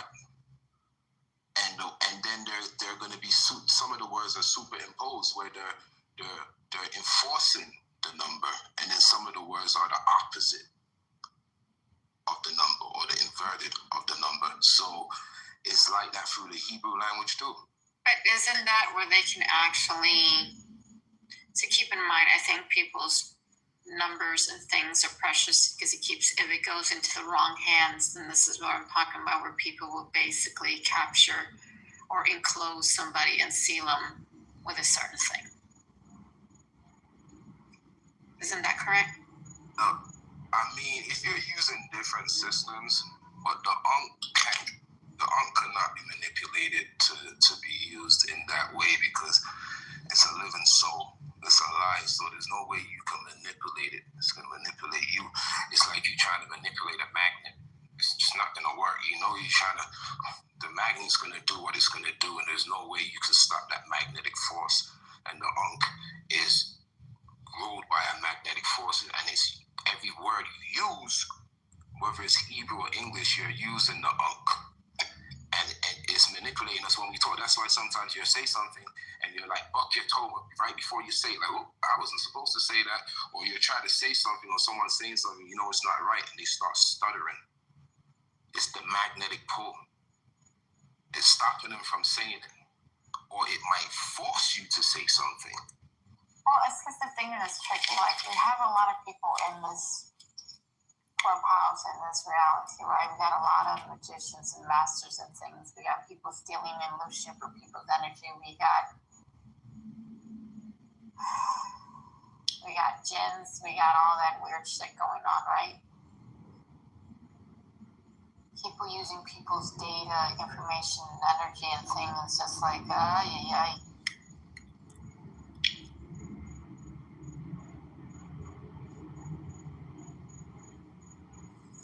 Yeah, it's crazy. You know, you just gotta stay protected in these times, man. So, well, of course, that's why I always call it the sonic boom, crystal energy shield.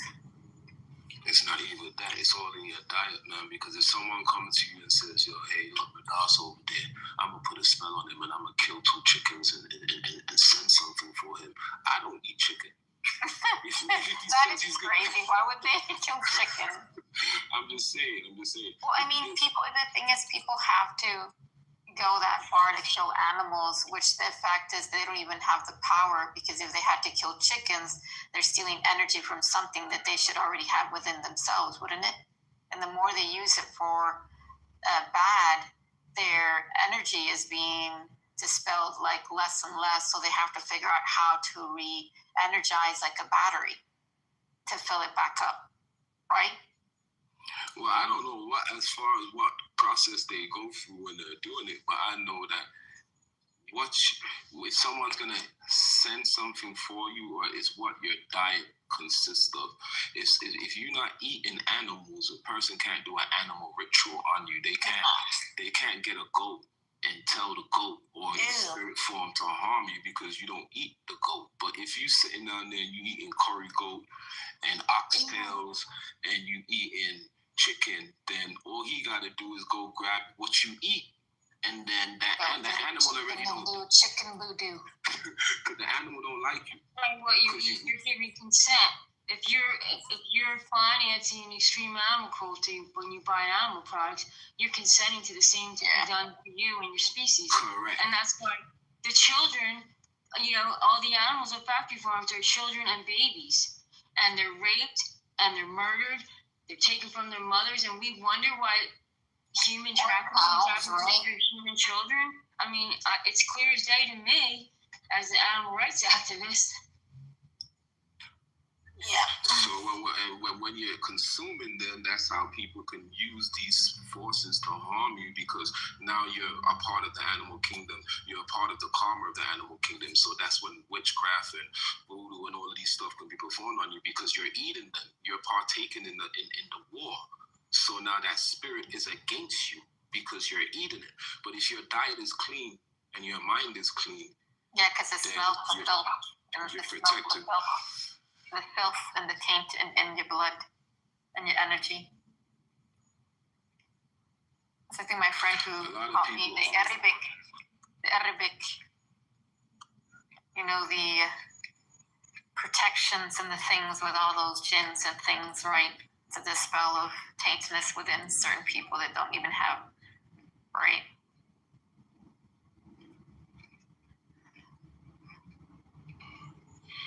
Let me tell you something. It says a lot of people in Christianity will tell you that they're waiting for Jesus to come. But when Jesus comes, it says in the book, it says that the lion shall eat straw like an ox, meaning that he's not going to be chasing the gazelle. He's going to be parking his ass right down, eating straw like an ox. That snake is going to be hanging out with the baby. So literally, when this Christ figure come that Christians are sitting down talking about, there's going to be no meat consumption. No animals are going to be eating each other. No humans are going to be eating animals. So while we hollering for Jesus to come, I hope everybody understands that when he comes, you're going to have to put that burger down. That piece of chicken's going to have to come down too. Because he's coming as the Prince of Peace to bring peace, evil to the animal kingdom. But that's the part that I don't get. Like, how many times is this individual going to do this? And how many times are we going to do it over? He would have figured it out the first time, right? Why does it have to be again and again? Like, I don't get it. So you're going to sit there and tell me that he's going to wait for all the sacrificial where all the shit is done to babies, sacrificed and done and raped and slaughtered and things, seeing suffering and pain and everything else, but we have to wait for that time to say, I came over. I mean, that's no disrespect to the individual, but damn, like, bro. Or is it the fact is that we're waiting for somebody to come in reality we are the actual individuals that have to save our own selves? Yeah, they interpret it as one person based on the story, but it's a body of people. It's the children that's waking up. That's what it is. Basically, like, we are the individuals, if we are the actual individuals of the Christ or the actual source of energy, we are part of that creation. So that would be the people that sleep, that remember who we actually are. Because it's too much suffering. That's the thing is, like, how would you basically trick some of these individuals to do it? They would go in the church, but keep in mind, why would you be confined in a place if it's part of everything? Then why be in there? I think that's the trickery, wouldn't it? But the thing is, if it's inside of us, then you're supposed to use all your senses that you're supposed to have, which has always been within. So the more you distort, the more you plug into their false systems, the more you're not even understanding. Because then, keep in mind, they gave us eyes to see, ears to hear, the energy to, like, all that. And the more you split yourself in so many things, you're now half or less of receiving the actual, what you're supposed to be hearing or understanding, because it is loud. Everything's all loud at once, right? But they're so distracted, they can't hear it. They don't understand it. They don't feel it. But then this is where people don't understand within your head and your gut. They're not combined together because they're so here, there, everywhere, and you're supposed to be grounded and balanced.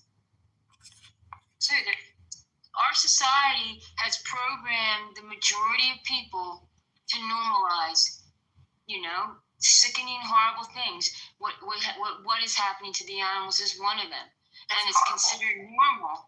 Like, our society, most people just go to the grocery store and buy these animal products and don't even think about what they are financing when they do that. Like the horror show that is taking us, like, see the videos. Yeah, I see the videos that you put it there. I cry at those videos. I don't know how they can do that to those animals. It's just like, what, did they not know that those animals speak to you? Everything. Well, a lot of the thing is, like, these entities, they came here. I always say this, but it's how they're getting away with this. They're allowed to do to everything they're doing to us because of humanity's choices. And it started out that way. They came here and conned humans into violating that. They posed as gods, conned humans into violating natural law. Eating animal products is one of their main cons because that gives them, humans are choosing to enslave, torture, and murder innocent sentient beings when they have no need to. And by doing so, they're consenting to the same being done to their species. You know why it doesn't bother them? Because they're so disconnected that they can't even hear the animals telepathically talking to people. And more you look at animals, I'm like, they're looking more like if they're human. Exactly. Speaking to you. You noticed that. I noticed that the other day. You've noticed it? Yeah. I've been noticing it for a long time. But it's just weird. They got human faces. they got human, and they're like they're actual. What I'm understanding, they're people who've come back, and they're in animals. So you're basically sacrificing humans at the same thing. What it looks like it. Listen, and you see them. Listen, this whole universe is called AMA, from animal to man and from man to angel. There was the school and the Ankh is set up to help them make that process from animal to man. Every animal you see is a fallen angel that is on its journey to get back its wings. Every animal, including an insect, will one day become a man, and after becoming a man, will one day become an angel. Because it's weird, because I talk to the animals, and I'm like, and I have my dogs, like we have a pet store, right? And, you know, we closed it down, but every animal, you can see that they all resemble, they have a character, they have, they look human, but that's the weird part, like I see it, right? And I talk to my animals, I'm like, hopefully we can figure this out, and I know you guys are probably tired, so we probably got to all work together, because maybe you guys are tired of being animals, and I know you got people stuck in there, we're over here, and people not understanding. So if they're sacrificing animals, you're killing humans too. They just don't see it. They're blind. The blind will lead the blind that they can't even see. Because if you already have the senses to feel, hear, and know, then you understand it. I hear it, I see it. You know, and I just say, like, you know, it's funny because I see my dog and I'm like, I know. I go and I talk to my dog. I hug him. I just tell him, hey, hopefully, I know, you know, you probably came back over here, and hopefully, you know, we can get you home, get everybody home, because I think I'm tired of coming back. This thing is just crazy. I'm suffering. And the thing is, this thing here basically tries to turn around and say, we didn't do it. They did it to themselves, right? This is where that thing, or whatever it is, right? They keep on telling themselves, well, we cleansed our soul, we put it out there in existence, so then we're not guilty. But the fact is, regardless of whichever way, they want to convince themselves in their brain that they're not. But in reality, you can't escape it, because you basically are still associated, knowing that you're putting something out there that's going to laterally put a trap on somebody and affect them a certain way. So they're still associated by, you know, being guilty by association, because they're knowing and willing and doing it by a certain intent. They're doing it behind it. And the other individuals are guilty for not thinking without saying, wait a second, this is why they gave me the eyes and ears to feel, but they're too distracted everywhere. They're not even seeing it at all, period. You can tell by people's vibration, and you hear it, like, I don't know, like, people are just mean, and listen, I could tell you by a perfect example, if you put a juice bar, I'm from Brooklyn, you put a juice bar in Brooklyn on one block, and you put a burger bar on Brooklyn on the next block, one block next to each other, you gonna see how many drive-by shootings and homicide happens at the burger store, and you gonna see how many shootings and drive-by happens at the juice store. None. Right? It's what you eat. Somebody will eat a beef burger, and now he has the spirit of the cow in him, and now he's angry. He's like a bull. He wants to tear the place up, or somebody might eat a chicken. You're exhibiting the qualities of the food that we eat, and a lot of people overlook that. The food that we eat is the qualities of our personality, the way we display and the way we act. I can't eat steak. I can't eat none of that. That stuff will make me vomit. I can't. I don't know how people can eat steak. See people devour like steak like it's nothing. I just see people like, damn, these people give me a salad. I don't know about the steak. I can't eat the steak. I don't know. I think that's too much meat. I think that's too. I don't know. I can't touch it. I don't know how people can eat that stuff. If you go to the worst parts of the country, man, and turn everybody vegan, make them fruitarians, you will see the homicide rate drop tremendously. And we have to understand this is something that they know, and they do it deliberately. They inject these animals with hormones, and we exhibit the characters and behaviors of these animals when they're being killed, and the anger and aggression of these animals. I know, I've seen it. That stuff makes me cry. I don't know, like, I see Trish videos that she posted. I saw this individual, like, gawking and laughing while they slaughtered the sheep's neck. That shit made me cry. I'm not gonna. That shit made me cry. I'm sorry. I'm an animal lover, and that that's just horrible to see somebody just get their kicks to go feed somebody while that thing gave its last breath and they just slit its neck like it just didn't mean nothing in the world. The poor thing, like, no. No. Sacrifice ritual. It's horrible. They purposely terrorize those animals to adrenalize the blood. So people, they're all talking about, oh my God, the poor babies, they take their blood, but they're all addicted to, anybody eating meat is addicted to adrenochrome themselves because they're doing that to the animals prior to slaughtering them. And it's all a blood sacrifice ritual. And they have the majority of the people are financing the rituals and participating. They have a ritual that they perform called caporet where they get the chicken and they wave it above their head and they cast the sin of the animal to the chicken. And then they sell the chicken back to the community in Brooklyn. Are you kidding me? Yeah, so everyone's sitting now eating these chicken wings and thinking it's cool, but dude just sacrifices and waves it above his head, and this is what's going on. This is what the food will Is consume. that the video that I saw where this an actual Jewish individual? He is rubbing the chicken all over him, and even in the book, and he's doing this. He's trying to tell me that ritual the individual did is giving these chickens to these people, which is transferring. So you're trying to tell me they're transferring the energy? It's like, bro. That's exactly what's going on. It's been going on for years, and you're consuming it, and it's going on grander scales too. So this is the thing: the universe was created for animals, right? And us on that journey, what we got to take out of our mind is that the animals were created for us. It's the opposite way around. We was created to assist the animals, or we're another form, a higher form of them same animals. So the whole concept that, the universe was created for us and we're allowed to eat the animals because God gave us the animals to eat, that's a false concept. They was here before us. Right? So we're here as their caretakers. So when you start consuming them, which are fallen angels trying to make their journey back, they forgot who they are. They don't know who they are. To them, they're just a cat, a dog. That's an insect. They don't know what they are, but they're making that journey. So when you look on the walls of Egypt, you see an animal man.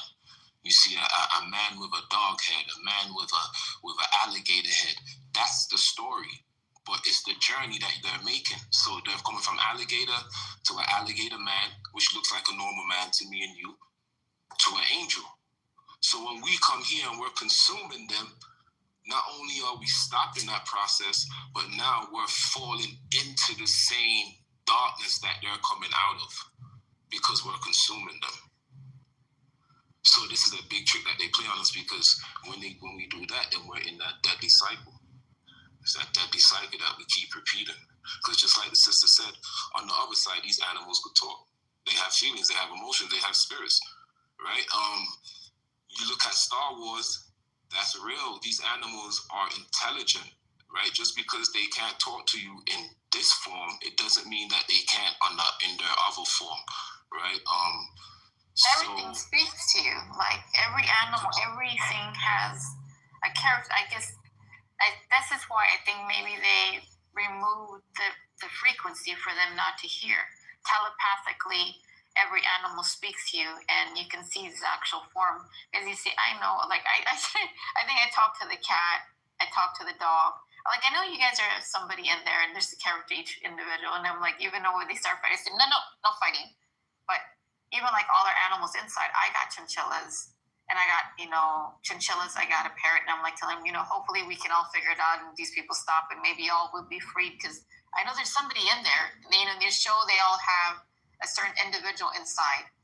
People have to understand that every animal does have it, even though they think they don't. When people go hunting for birds, go killing pigs, all that, you just hear just the madness in it, and it's got a life. It's just because it looks to you an animal, it's not an animal. It does have. It's alive. It's an angel. This is crazy. They can look at like commodities so people don't make that connection. And if you look at all the advertisement when you go to the store, they show happy dairy cows on the milk cartons. And let me tell you, there is not one happy dairy cow. What they go through is horrific, and it's unspeakable and it's unfathomable that I can never wrap my mind around the fact that people have no problem, like, you know, what's going on at dairy farms, and then on top of it, they associate it with birthday parties. They buy their ice cream and their pizza, you know. Meanwhile, the horrific abuse that's behind all that, and then they consume that. They absorb all that pain and suffering, which lowers their frequency, puts them right where these entities want them, so they can manipulate and program them some more. And then on top of it, animal products pretty much cause all your major diseases: heart disease, high blood pressure. Like a true carnivore, like a cat or a dog, will never get clogged arteries because their bodies are designed to eat meat. Our bodies are designed to eat plants. You know, somebody said in the chat, well, aren't plants alive? And anytime I get into this conversation, somebody brings that up. I always say, oh, somebody that promotes animal cruelty with their purchases is suddenly a plant activist now. But you know, in these bodies, we are designed to eat plants, so we are not violating natural law, just like a cat isn't violating natural law when they eat meat, because their bodies are designed to do that. You know, so they're not. But yeah, it's crazy because, you know, like my brother one time said with our Chihuahua, he's like, bro, I swore I saw your Chihuahua. You know, I don't know if he was moving and he was talking too fast. But I was like, wait a second, your dog is talking to me. It's like, well, of course, every animal talks. And I think when he actually aligned and it woke him up, like seeing that things can talk back to you, as well as the trees, because trees talk to me. Everything talks to me. I don't know, like it just, you know, it's like, you know, when you connect with the actual energy, they also move, they talk, they I don't know, you can even, I don't even explain it. Like everything has an individual in it. Hi. How are you? Oh, hi. Peace. So, I want to give a different perspective to what Trish said, if that's okay. I'll go for it. All right, so Trish, you know how he was like, people are supposed to eat vegetables and stuff like that, or whatever, and not supposed to eat animals? That's what you said, right? Bodies, these physical bodies that we're in this realm are designed to eat plants, and cats, you know, a true carnivore's body is designed to eat meat. And in our natural timeline, let me just add to it, in our natural timeline, nobody's parasitic because we're directly connected to the energy source, the divine energy source, so nobody has to feed off of anybody. We are all connected. But right in this realm, we have a parasitic timeline that latched onto us, and they've conned the majority of humans into behaving parasitic. And when these timelines split, based on what you're doing, if you're connected into the death system, you're going to split off in that parasitic timeline. It's, you know, this is our gateway to get free from. It's coming up in the next 5 years, I believe, and our choices now will determine where we end up on. I just don't want to lose my thought. I got you though. So, okay.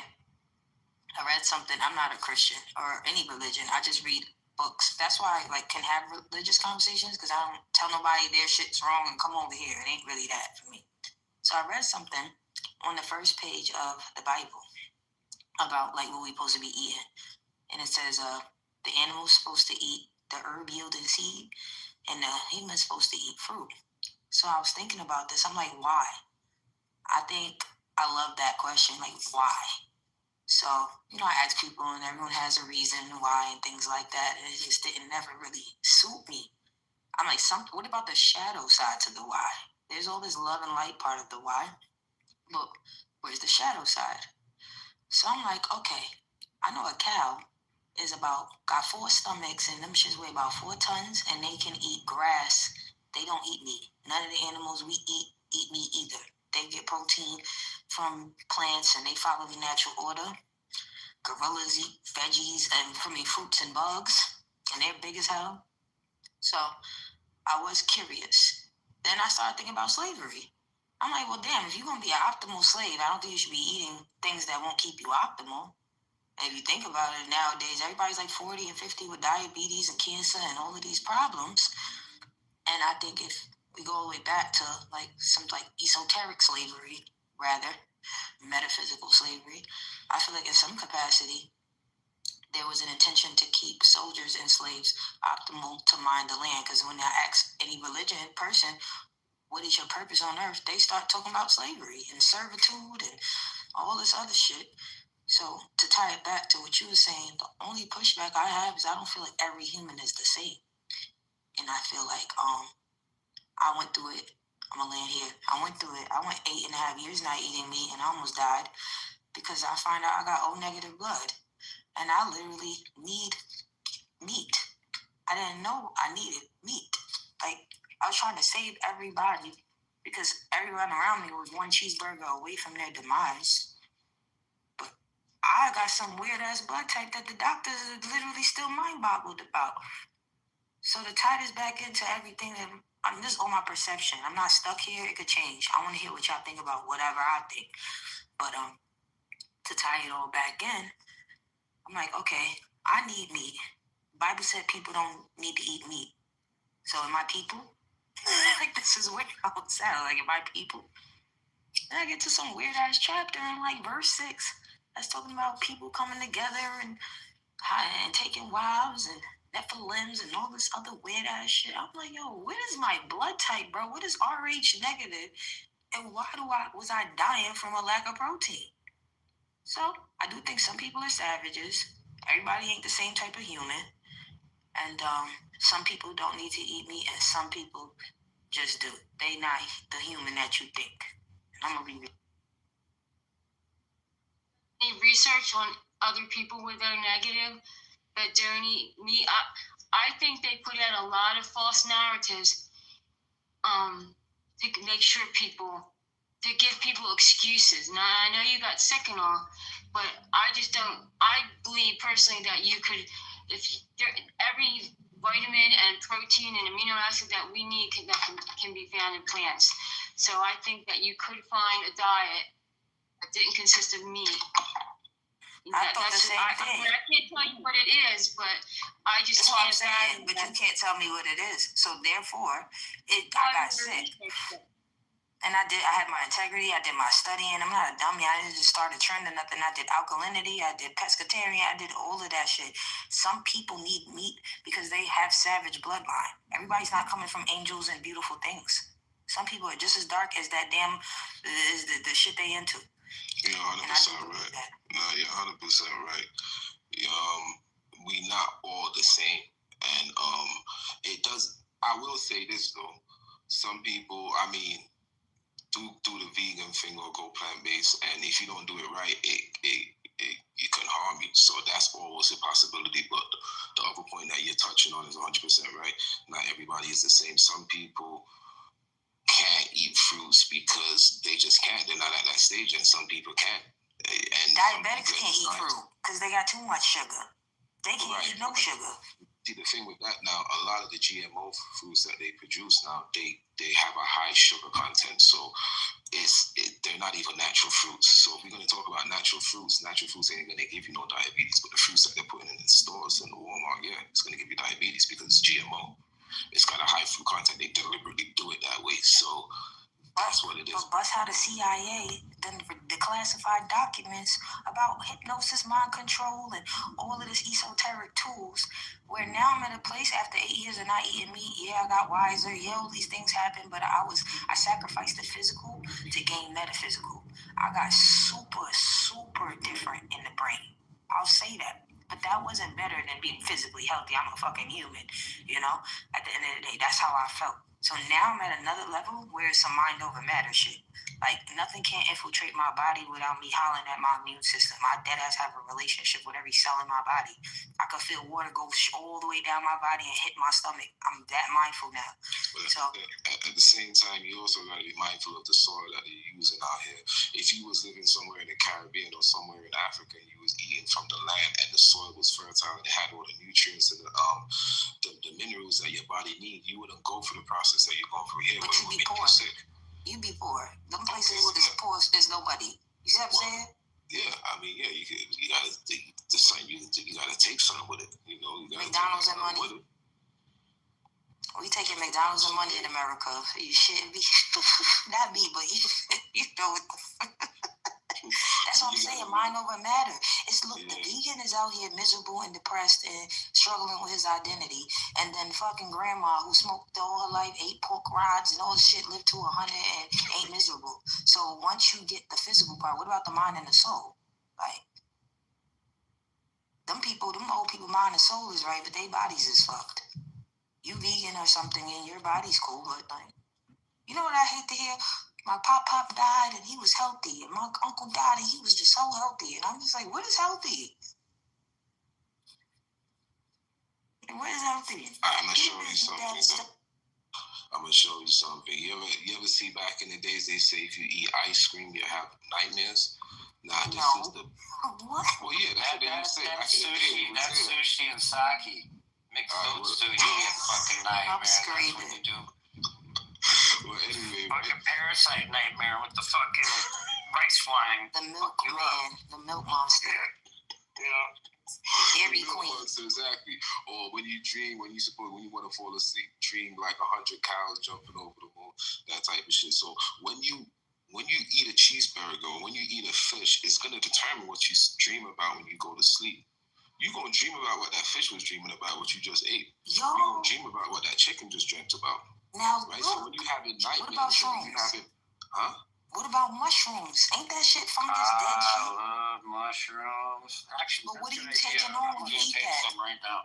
You fucking don't eat other mushrooms. Look, if a cordyceps mushroom come from an ant, what did that ant? Are you eating and going through his life and shit like? Oh, you're talking about those mushrooms. I was thinking psilocybin. Oh fuck. Oh.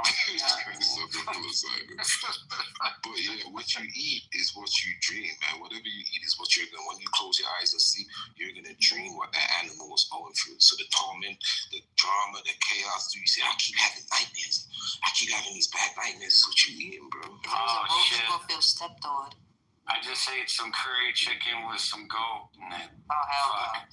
Man, you gonna have a nightmare being in a chicken coop. Hold on, look in the Bible. And some chutney. And some mango lassi. Look in the Bible, it say it's nothing but death and decay in the water. This shit is in Genesis. I don't look for lies in none of these books. I only look for truth. I'm a truth seeker. The truth I see, people don't like what I'm saying, but it says that. It says it's nothing but death and decay in the water. I think it's up for perception. I don't think there's no lie without truth. Nobody's that fucking creative. I don't believe that for the life of me. Maybe a child. But other than that, it's no lies. These people ain't that intelligent to lie to me. I'm just gonna look for the truth. I'm gonna say this. The reason why we're supposed to eat fruit is because it is suspended. The only food that you can eat on earth that is suspended and that's not underground, that's being cooked by the sun, is the fruit on a tree. An apple is suspended. So the fact that it's suspended, when you eat it, it's gonna suspend you. So that's why you as the animals are supposed to eat the ground food, like the stuff that's grown on the ground. You're supposed to eat the food that's suspended off the tree because it's the highest level of food you can eat. It's the closest to the sun. So it's going to give you all the light codes of the sun. So when you're trying to activate with the light codes of the sun, you have to eat fruits. You can't eat an animal because the animal's eating the fruit and then you eating the animal, you're not going to get them light codes firsthand. It's like you go into the kitchen and you getting leftovers. You want to go to the kitchen and get the first plate from the sun, eating it directly from the sun. But when you're eating the animal, you getting leftovers. You get someone else's plate. You know what's fucked up? A gorilla, a cow, they gonna do what they supposed to do, eat their berries and bugs, and it's like cheating on your homework. They doing what they supposed to do. We gonna kill them to get the same protein that we could get literally on our own. And the second thing I wanted to say is this. all right, we're not supposed to eat these things, but we do. Why? I think that we was trying to be like the gods. I think them niggas was eating meat. Because what the fuck you mean we can't eat meat? Why we can't do none of this stuff? Y'all need this stuff for y'all. Because when they started talking about burnt offerings, I don't think it was frankincense and myrrh. I think it was barbecue. I think it was smoked meat. Like, what the fuck smell is going to entice a nose? Like, that ain't no... I don't think that was incense potpourri, bro. I really think that was animal flesh. And I think, you know, nothing's fake. I mean, no lie is without truth. So, like you know, you see the cows getting zapped away, and they say cows disappearing. What's up with these gods and these fallings and these suns and these nefts and all these weirdos? Probably had like Popeye chicken burgers on the altar of God. He said Jesus ate fish, but then in the Genesis it say it's nothing but death and decay in the water. Make no fucking sense. Who is this? Gods are reptilian, and they are carnivores. They eat humans. So they eat humans, animals, whatever, but they are carnivores. That's That's what I was saying to you, Trish. Everybody on Earth is not human. Right, but the thing is that they're the ones that created. What you're saying is they're the ones that created the concept of eating the flesh. That's why everybody's eating the flesh, because that's what they. I think they were eating flesh, and humans were trying to copy them because they were admired to them. Like, oh, the gods, our dads, our parents, our mothers, our fathers, our spiritual leaders. Like, y'all eating meat? I want to eat meat too. Like, I think they was trying to build the Tower of Babel and shit to get up there. Like, these niggas was really trying to get next to the gods. Bruh. To give them the right to do to us what they're doing, they needed to get humans to do things like eat animal products, and you know, they needed humans to violate natural law, and that gave them the right to start doing what they're doing to us. And the only way they're getting away with it is by our choices. We are allowing them. Not we, but humanity is allowing them by the choices that they're making. And this is why I say, no disrespect to any white people here, I feel like white people is not my issue. That's a distraction to take me away from these motherfuckers that's bigger and up above. This shit has been happening since the beginning of time. And I think that this entity is far greater than white people that is doing this stuff. And I think as humans, we'll fuck with angels and entities and ancestors and AIs and robots and everybody but each other. It's the strangest shit to me. Everyone wants to. The funny thing is, there's more black people that are involved in this dark agenda than you might believe, and that's a deception. These dark forces that are high in these dark realms are black people, right? And they're dealing with these spirituality, and these forces that they're working with are manipulating the world because of the knowledge that was given to them. Instead of them passing it, they used it to manipulate the world. And this is the incognito. And that's why I think like when it comes to like spirituality, autonomy, and like just self, like not an NPC, like that shit. I think when it comes to like white people, in general, not every white person, but because I done been to Europe, Eastern Europe before. That's a different breed of people. But what I'm saying is, when I think about obedience, slavery, law, order, religion, state, I feel like white people follow the laws a lot more. Even then, you go back to slavery when they was teaching us the Bible and shit like that. They was teaching us the Bible. They was following that stuff. They follow commandments and laws and orders and steps and things like that. So I think that the white person, the intention of the gods was to have the white people be the most obedient. But I think, you know. That's not the story, because what you call the Caucasian man and the Caucasoid is two different things. The Caucasoid is the wild man. Caucasian man is he who was in Europe and Rome, and these are original people. But the Caucasoid is the wild man. That's why when you look at the pictures of Europe in the 15th century, they're depicting, you're seeing two different sets of light-skinned people. You're seeing the original people. You're seeing the regular, normal, so-called white people, and then you're seeing the wild man. So the wild man is a different species. He's not human, right? He might come in the image of a Caucasian-looking person, but he also can come in the image of an African-looking person too. That's what I'm about to say. I'm up here. And It's not straight and narrow like that, right? It's not got nothing to do with. It mimics. Yep. It's a mimicker. That's what I know that it actually is. It changes. You can't look at skin. My aunt is darker than me with a white father. You can't look at nobody and tell what they are. So, like you said, that mimicking spirit gonna hop in Chinese, white, black animals. It don't fucking matter. Inanimate objects. In on planet Earth, you have 7 nations, right? One of the nations is the Caucasian nation. Every nation has a light system. The African nation has the light system of Orion. The Caucasian nation has the light system of Pleiades, right? So we all came here. You have the highest levels of the Caucasian nations, the highest levels of the Indian nations, the highest levels of the Arab nations, the highest levels of the African nations that came to Earth to help those on that level from their nation. So they're chosen seeds from every nation that came to Earth. And those who came from the Caucasian nations are connected to the light system of the Pleiades, just like everyone has their own light system. So see, I got a different theory, bro. I think that it's split between 2 black generations. Them Ethiopian looking people, and then going towards the east, and then the niggas from Nigeria. Because look at the Bush tribe, look at Nelson Mandela, and then look at a Chinese man. What is the fuck is the difference? Ain't no difference other than skin complexion. They look the same. Nelson Mandela looked Chinese. This whole tribe, the Bush tribe, them people is Asiatic black people. So I think that we have that movie Us, like the niggas at the bottom that's tethered. That's a very good movie. And then the Indians is the Ethiopian, Eritrea, Somalia. Those is the ones on the top. Like the clone, fake, not fake, but maybe aliens. I don't know. They some other shit. You can't get in Somalia. However you look at it, we all are of the same people, so we're gonna look the same. But of course, we have different genetic makeup. As far as our light codes, we have different genetic makeup of our light codes. So we're all here assisting our brothers and sisters that are trying to make that journey. But some of us, you have some Caucasian people here that are advanced beings. You have some Indian people here that are advanced Indians. You have some Africans that are more advanced than others. Where they came, everyone came to assist their brothers and sisters. Well, I don't know why. I'm not dogmatic. What I think is, because, okay, this is not a racist thing. I don't trust nobody that I feel like is too ill. Like, the Asian continent is a different fucking place. Them people that mastered the art of war, bro. We Americans just bomb. These motherfuckers send COVID, bugs, intricacy, plastic rice, bugs in your Shein clothes and the Amazon. Like, these motherfuckers are so ill. And they do, like, war is art out there. They mastered that shit.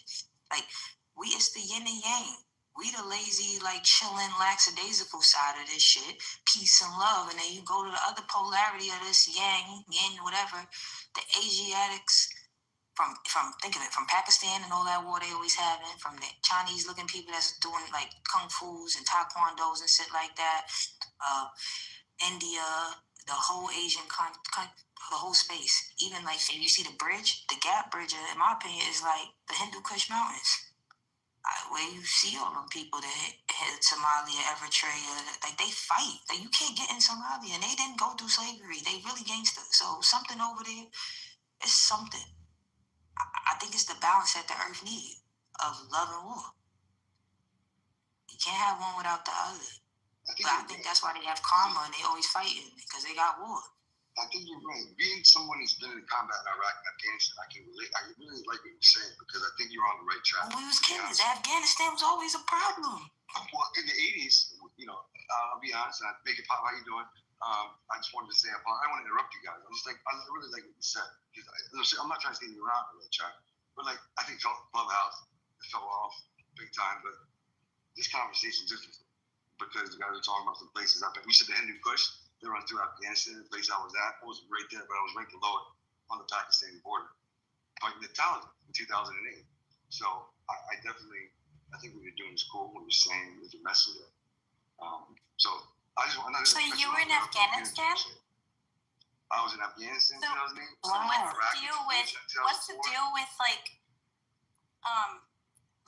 I saw this video a long time ago, and they were trying to train, like, the Afghan military, right? The Afghan National Army. And they couldn't even do jumping jacks. Well, you're smoking weed all the time. When we're fighting the Taliban, they're smoking weed. We're smoking their halves. Do they have? Like, do you imagine you get shot at? Do they seem like they have like a lower IQ in that region? Can you imagine being in combat and someone smoking weed? You understand what I'm saying? I'm not saying your tolerance gets higher, but aside from the weed, do they seem like they have a lower IQ in that region as compared to the rest of the world? Well, I mean, yeah. I mean, there's something to do with that because, I mean, they're sleeping with boys, some of them. You understand what I'm saying? It's really fucked up. Yeah. It's a lot of fucked up. Yeah, but they said they got giants in the caves in Afghanistan. Is that That's true? You know, so you know what's funny about that? My sisters got divorced, and that's when she said it. My sister's ex-husband brought that to me.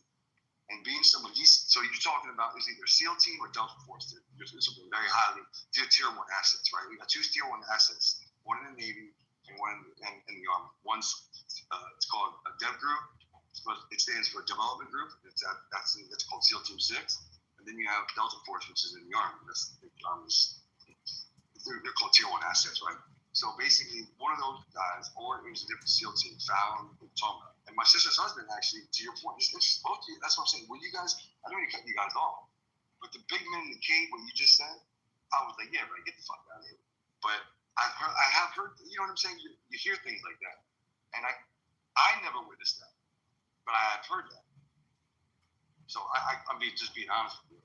You know, I think, you know, there's some crazy shit going on. I'll tell you something I'm going to talk about, but I have an episode on the podcast that we do with a guy I interviewed way back like 4 years ago. He said, and he was in the Marine Corps before he became an Army National Guard, and we were over there, and he was like, you know, Al-Qaeda in Iraq, even though we're flat ground, you know, fighting in the fucking Afghanistan is a way different ballgame.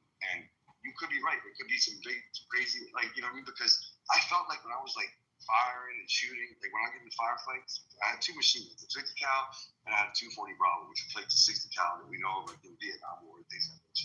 So what I'm saying is like they wouldn't stop like shooting at us until we got like, so to get helicopters or F-15s or A-10 Warhogs, like these are air support, like fighter jets, to get air support, we call it CAG, or we call it CAS, goes air support. Like it takes longer because you're up higher in the mountains, so the oxygen is a lot thinner, right? So it takes longer for them. So like I feel like whoever we were fighting sometimes, it wasn't human. Like it had to be like what you just said, me. And I'm not trying to be a weirdo. I'm just saying because it was harder to fight in this country than it was in Iraq. Was crazy as fuck, and a lot of people got killed. And I know a lot of Marines, a lot of Army. But the thing is that in Iraq was fighting on flat land. In Afghanistan, fighting like 10,000, 15,000 feet. So to your point, there could be something out there that I was shooting at that could have been maybe not human, or could have been something that, because they wouldn't stop fighting us sometimes. They can't. Those is NBC fighting warrior spirits. You understand what I'm saying, right? You understand what I'm saying? I do, bro. Okay. I swear I do. Like you really touching my brain. Like, look, in that book, it say the Sky Military. They referring to these angels as Sky Militia. Militant people are cold, soulless, heartless. They saying these shits came down here, took women, whoever they chose, came into them and bore children. That sound like rape. Those fallen thingies? Yeah, them fallen thingies. Yeah. Like, they're Hermaphrodites. They're both male and female thingies. They have both parts. Bro, these is rapers, killers, kidnappers, thieves. They come here looking for gold. That shit in the 2nd chapter of Genesis. No, the reason they looking for the gold is because the atmosphere. When the atmosphere gets too thin, they need the gold to keep the atmosphere from falling apart on the I planet. just had a thought. You know, like how they call them fallen angels? Yeah. Well, are they just calling them angels because they from the sky? I mean, couldn't they have just been extraterrestrials, like not from this earth? Because they don't act like. The reason they say fallen angels is that they fell from the light world. But all animals are fallen angels. The ones that are intelligence driving ships and the ones that are eating grass on the ground, they're all fallen angels from the light world. They just forgot. Some are more intelligent than others. Some speak, some don't. So those are the things that are underneath the ground. They're in the ground. They're in the water. They're everywhere. No, but hold on. Back to what she said. You said, can you ask your question one more time? They're underneath the ground because the I don't want to go with my visions, but I've always these things that are in the bottom of the ground, right? I know they walk within people, right? I've seen them inside of people trying to, how would you say it, to feel the human experience, right? Even human people on some, I've seen in some, right? Maybe, I don't know, if those are the things that's what they are, then But no, look, Pete. Because they were hiding there, right? Don't Yeah, make it pop. Let me say one thing real quick, Pop. So what the gentleman said, whoever said earlier before we spoke, I'm not making pop to the tape. I'm sorry to interrupt you. I just want to say, whoever said that the cave, that's not the first time I heard of somebody, nobody, not affiliated with Clubhouse. My sister, again, this is my sister's ex-husband, and he's the one that presented me with that. So whatever, I think it was the gentleman that was speaking here earlier said something about some people in the cave, like big people, and hardly no one saw them. There's only a few people. And usually, like I said, Delta Force or SEAL Team 6, I think. And they said is they that never the seen ones nothing that like they it. got shot at? That's the ones that they shot at, or one of them they took in, right? Yeah, they never seen anything like it. It was only like Delta Team or it was SEAL Team 6. And so I think, and I'm pretty sure it was only them. How did Nobody believed them. They were like 15 feet tall. So that's, but they took one, didn't they? The individual that we had on here on Clubhouse, Jacob, she came in here and she was part of one of those retreat. They said the individual was colored purple or blue. I don't know what the hell. They were tall. Right? And they said they had to get those big helicopters to put them in the tarp to take one. Yeah, I don't know. Hey, again, make it pop. I don't know. Like, again, I just fought over there. I never seen anything like that. But what the gentleman just said, I think it's still here. And like again, my sister's ex-husband said, like that was what he just, the guy just said to me here was very accurate. And I'm not trying to cut you off, lady. Sorry, I'm sorry, full name. But what he just said was like identical to what they make it pop by what my sister, his name Chad. I say Chad. Like, it's crazy what he said because the way he said it was like literally verbatim for what Chad said. And I was just like, when he said that, when you hear him and like you and was speaking, and she was starting with, I was like, maybe pause for a second. I said, that sounds identical. Like, I've only heard that from like one, and I know some people in the military, obviously, that I've spoken to, I've heard it, but the way he said it, I said, I never seen him though. But I said, maybe in those firefights, because think about like these dudes, like you get into a firefight, and like I said, this is not me. I interviewed someone. He was talking about the difference between. I asked him, what do you think the biggest distinction between the fighting Al Qaeda and a lot of other motherfuckers in different countries in Iraq and Afghanistan was? And he said, in Afghanistan, number one, you're high in the mountains, and you're fighting. They strategically will move on you. So like, I don't know. And I had night vision on in the middle of the night. We had no air support. They couldn't get there because it was so high up. Like, I don't know. These people were moving on us. They could have had some of these guys that you all are talking about. I don't know, because they kept fighting. In Iraq, they blow some shit up, you get killed. But then usually you can like kind of, you know what I mean, depending on how it is, you can fight. Al Qaeda's like different than you know what I mean, ISIS and all that shit. But in Afghanistan, it's a different situation. Because weren't they also hiding in the caves as well? The Afghanis that they were fighting. We talking about the Taliban? They couldn't get them because they were hiding in the caves. Well, that's what I'm saying. When you're 15,000 feet up, and the guy I was interviewing, we're talking about when we were in Iraq, you're fighting flat on the ground. It's like being in the States. When you go up 10,000 feet, 15,000 feet, your oxygen, your lungs aren't like this because you never grew up at 15,000 feet. In the United States, sea level. When you get in Afghanistan, you're already in Bagram, you're already 5,000 feet up. The main fucking air base in northern eastern Afghanistan. Well, can we dissect this hostile spirit? I'm serious. Like this cave, this war, this alien. So these things are underneath. Those are the ones that are bay, because once the thing awakens, those things, they're all coming out from the bottom. The movie Us. This is what I'm saying. Did you have a question about what I said about like them falling? Yeah. What did you say again? Because I was saying, like, you know how they call them fallen angels, and I was like wondering, are they just calling them fallen angels because they came from the sky, and they came, you know, not that they're actually angels, but that they came from somewhere else and they came from the sky. I mean, if you're gonna get to planet Earth, where are you coming from? If you're not from Earth, you're coming from the sky. this is exactly okay. Well, you're Keep in mind the sky, if it's if it is, remember, because they said, supposedly when they go down into the ocean and says, and they say those places lead on to the other domes, the beyond the other dome. So in the water is, keep in mind, in the water there's another current. The current, they say it's I think it's a 4-way current or current. That current leads underneath to the other domes. But if that's what it is, that those things opening from there, that means the actual water is above. So it's a duality. Duality, dichotomy. That makes sense in terms of like the military. I mean, the laws are like the same. What they call it? It's like to do with the water currency and you know all that kind of all those kinds of things. Like all these domes are like spaceships. The height Maritime laws. That's what it's called. The height, but then listen, to your point, the height of the mountains is the same as the water, right? The lower you go in the ocean, you have less oxygen. You know what I'm saying? It gets thinner the higher you get up. So when we were higher up in Afghanistan, I'm gonna tell you right now, compared to Iraq, you're on flat ground. It's the same as the fucking States. There's no, I mean, unless you go northern Iraq. It's like as above, so below. So I'm saying, like what you just said about the ocean, it's like similar to this higher you get up in Afghanistan. Like when we were on our fire base, we leave where we had 5,000 feet, and the mountains that we would go into were like 10,000, 15,000 feet. So you think about that. Your lungs aren't like whoever you're fighting against because they've been there their whole life. They've been running around these fucking mountains. They've been taking heroin out of Pakistan, back into Afghanistan. So they're 90% heroin population. I mean, all the heroin came out of fucking Afghanistan. So you're really telling me these things are real? So all the shit that I've been seeing in my life and the rest of the shit is all fucking real? For sure. Oh my god. Wait, look. She said as above, so below, right? So like they say, it's nothing but death and decay in the water. Well, think about it.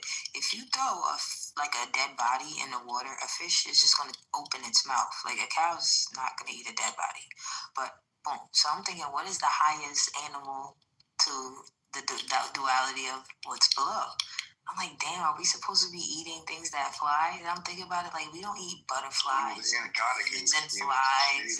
The snake and the Brazilian, what do you call it, the rainforest? Eat the snake. Quick question. A snake is called. We ain't supposed to be eating birds. Okay, so quick question.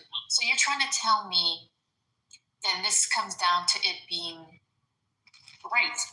Then what the actual last reset was, we were fighting these things. We were fighting these things that were here. And the fact that what basically the secret teaching knowledge, they're taking these safe places, they took all what it is to build and be able to protect yourself from these things. So this is why people build these crafts and things to use these energy and weapons and things to go back to try to stop these things. So we're going back again. Oh, then that makes sense. All this shit. You're trying to tell me that my visions, that when they do this nuclear shit or whatever that war thing, they're gonna unleash those things and those things gonna come out to feed? Bro, these people trying to take us down with them because they know already.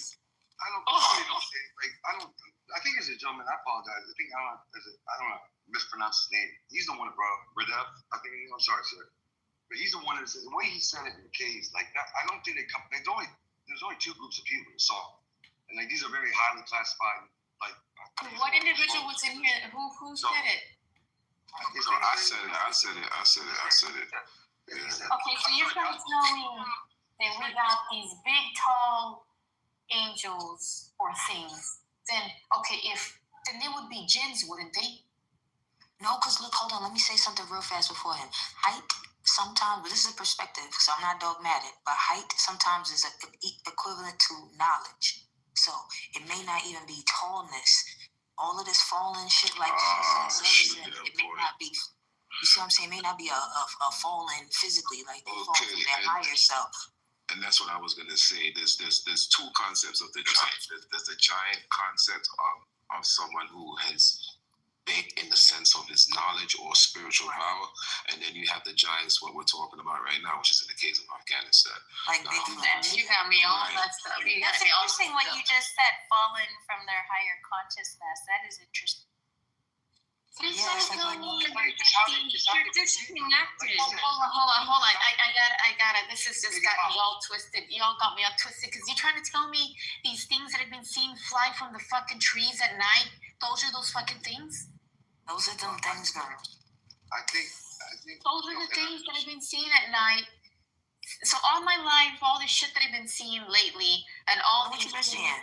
So, oh my God, you got me fucked up. So, okay, with this, I don't know, like where the prophets or the seeds were waking up or whatever the hell, but I've been seeing some, all my life, I've been seeing some fucked up shit, right? I've seen things that are inside of people. I've seen animals that look like humans. I've seen these things that have these, whatever the hell. I've had creatures and things that got horns and shit popping up in my ring in the back of the fucking yard. I've had these things that look like, what the fuck are they? They have armor. They have armor. You know, like the movie of the Exorcist, right? When they go down deep in that mountain and the big old statue like that thing, whatever that creature is called. What is it called, that thing? Well, I've seen something that looked like that. I saw something that looked like that. And it had, so it had something. So whatever it did when I got into this house, it kind of tried to cloak itself, and it flew from the tree, and it had the same fucking image as that thing that they, in the movie The Exorcist, and they go down in the mountain, and they go where it supposedly fell, or whatever the hell, the portal, they had that big statue of that thing, right? I saw that shit, but the thing tried to cloak itself, and it flew from the tree. Look, hold on. I don't want you to get lost here. Stay here because look, nothing's a lie without truth. So they don't create anything. So if you've seen it in a movie, this shit has already happened. And now go back to when you started seeing these visions and when they did that CERN shit. I think these idiots done played around, turned some switch on that they can't fucking turn off. And it's like, it's almost like going to jail and you trying to take somebody down with you. They have a technology. It's called a conniver. When you say the word conniver, it means shapeshifter, right? The mimicker. Yeah, well, we call it conniver in the Caribbean. So the concept is that they was taught how to alter how they appear to you through your eyes. So they have a technology that they can use where it alters your vision, so where they can shapeshift. That's a frequency. Alter their shape, It's a right? frequency alteration. So I want to say something. With AI, that's why they can do all this. They merged with AI. Y'all be up twisted here. AI is God's baby. You don't gotta feed that motherfucker. Yeah, sure. I just want to say one thing real quick. It's amazing what y'all saying. You guys do. So, Big, if I was in a program, I can't say what it was. I can't say, like, I can't really say anything, but what I can say, because I still got my clearance, everybody know, for the DOD. And all I'm going to say is, like, what everybody's saying is here is, like, on track. I can't speak on it, but I can say that I've worked with Tier 1 assets. That's all I can say. And for whatever reason, everybody knows our UAPs, they changed the name, because in the Pentagon, they changed the whole program. So I call it UFO. Just blink twice and we're on the right track. So, Right, exactly. what is the actual white wall? This just got me all fucked. You're trying to tell me that there is actually ant people down there, right? I'm just saying what the guy said, and I apologize. Is it Radef? I'll make sure. Yeah, Radolph. I'm sorry, sir. I don't want to. Yeah, you cool. I request you, friend. You're good people, because man, what you said, you're probably the only person on Clubhouse. Like I said, I want to repeat myself for the fourth time. Well, say what he said, because if you say this shit one time, A lot of people have said that. Those rumors have been around. What you said? That he said that about the caves. Yeah, the people that saw them, I'm trying to tell you all, the people that saw them, just like the UAPs that only go around aircraft carriers, submarines, things in the water, that the only people that saw them were either fighter jets, the pilots, there were people like around an aircraft carrier or submarine that had nuclear reactors on them, or Tier 1 assets, i.e. Delta Force. What about Mexicans and people in Vegas? They always seeing shit. And they always trying to discredit the people in Colorado and weird places. I can't speak on that. So we had a lady in here, Jacob. She was part of one of those flight individuals. She was one of the individuals that they sent in there. We had her in here on Clubhouse. We had her in here. She spoke about some of this shit. And she had pictures of it, of some of this shit that actually went down and how it went. Keep in mind, people from Mexico, and I'm gonna tell you, let me tell you this, right? So all this tunnel shit, right? You're trying to tell me all this fucking gargoyles and shit that people have been seeing, those humanoids and bats and all that weird shit and little things that have been seen and people have been talking about, that means we ain't all dipping in the fucking sauce. So you mean there is this shit in here? Wait, can I send you a book that's talking about all this shit? Well, I mean, that's why I always talk about this shit, but I never believe this shit. But then now you're saying, oh, now you got me fucked up. So you're trying to tell me that I've had demons and shit standing outside of these fucking trees. We got these shifter people that've been shifting. I can't. What happened in Miami with the alien? I love Miami. I was my property there, to be honest. No, what happened in Miami in the mall with the alien and people? I never seen it. See, I never seen it because I can't speak on. I think things, but I never. No one's seen it, but everyone's seen it. Yeah, that story kind of disappeared. I missed watching it get shot. Everyone that was there seen it, but it never made the internet, bro. Everybody called me. Like, Jacob, what happened to Charlie Kirk? No, I saw it on like Twitter. No, but you didn't see the alien. Well, hear me out real quick. This guy got shot in the neck. I'm not trying to change the whole topic in the room, but I've never seen it. So it's like somebody will tell me something, and they say, Jacob, what do you think this guy got shot on TV? And I was like, I've never seen it. So I hear this stuff all the time. They're like, Jacob, what do you think? I haven't seen it. There was real, was not. Make it pop. When it happened, because I don't watch the news. There you go. I don't want So then what if that then, and there's, like, you know what, let me go. Make it pop. Make it pop. I'll tell you right now. There's always something out there. Not to scare you, but I'll tell you right now. Let's calm down. So you're trying to tell me that would jump from my neighbor's house, that jumped that big old tail thingy creature, jumped from my neighbor's house, jumped to this, and jumped in my fucking car. They were using the technology, and that was fucking it? Are you kidding me? Yeah, there's things going on out there. So that thing is coming out of my neighbor's house from over there, and that thing that, so you just tell me that portal. Hold on. She's spiritually charged. Hold on. So I've been seeing, okay, let me rephrase. So the portals have been opening, that open in front of my neighbor's house, that I have the ring that caught it. It opened, this dude came out of that, opened a big old digital circle portal, and its face was showing, and it was sitting there looking at me. I have these things that are all fucking here that I'm about to bust an ass on some shit. So you're gonna tell me these fucking things that have been flying right here at night that I see the bitch asses in the tree? I'm gonna have to fucking calm down all these fuckers. Make about how tall was he? How big was he? That thing was huge. Wait, It's probably your neighbor. It probably is your neighbor. So we got a fucking neighbor who's a fucking Christian. This individual, I'm gonna have to fuck him up then. Now you need to relax and leave him the fuck You trying to tell alone. me my neighbor's one of those fucking things? The question Mind is, your business. Mind your damn business. do those giants or whatever they are?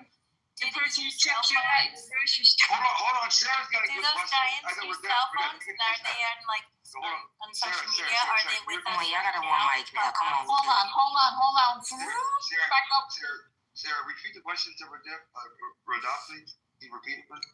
What? No, I'm I asking was the saying, girl. I was telling her that it could be her neighbor that she's seeing.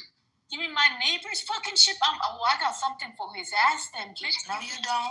You need to relax and leave him I alone. got something for his ass. And you trying to tell me all these people that have been shifting and changing, these tall people with fucking lizard eyes, this lady that's camouflaging, which that shit don't even work because I can see right through them. That shit don't work. Right now, what's happening is we are changing. Our frequency is changing, so they can no longer hide from us. That's what's The happening. Schumann resonance, the veil is lifted. She's right. I have a serious question. I don't think anyone heard me. Do any I want you to repeat it. Repeat it to the. Do any of these creatures, including those, giants that were hiding in the caves, or any other type of creatures or whatever, are any of them interacting with us on social media, including Clubhouse? Yeah, they do. They come in here. Yes, For they do. sure. They come in here. I just say it. Y'all don't listen. Yes. I'm going to say it again. If I'm telling y'all my blood type is alien, I'm just a human that's not connected to no weird shit. Can somebody answer this? And maybe somebody, you're trying to tell me the reason Aleister Crowley popped in my fucking restroom, then that is fucking his ass right there that popped in my restroom?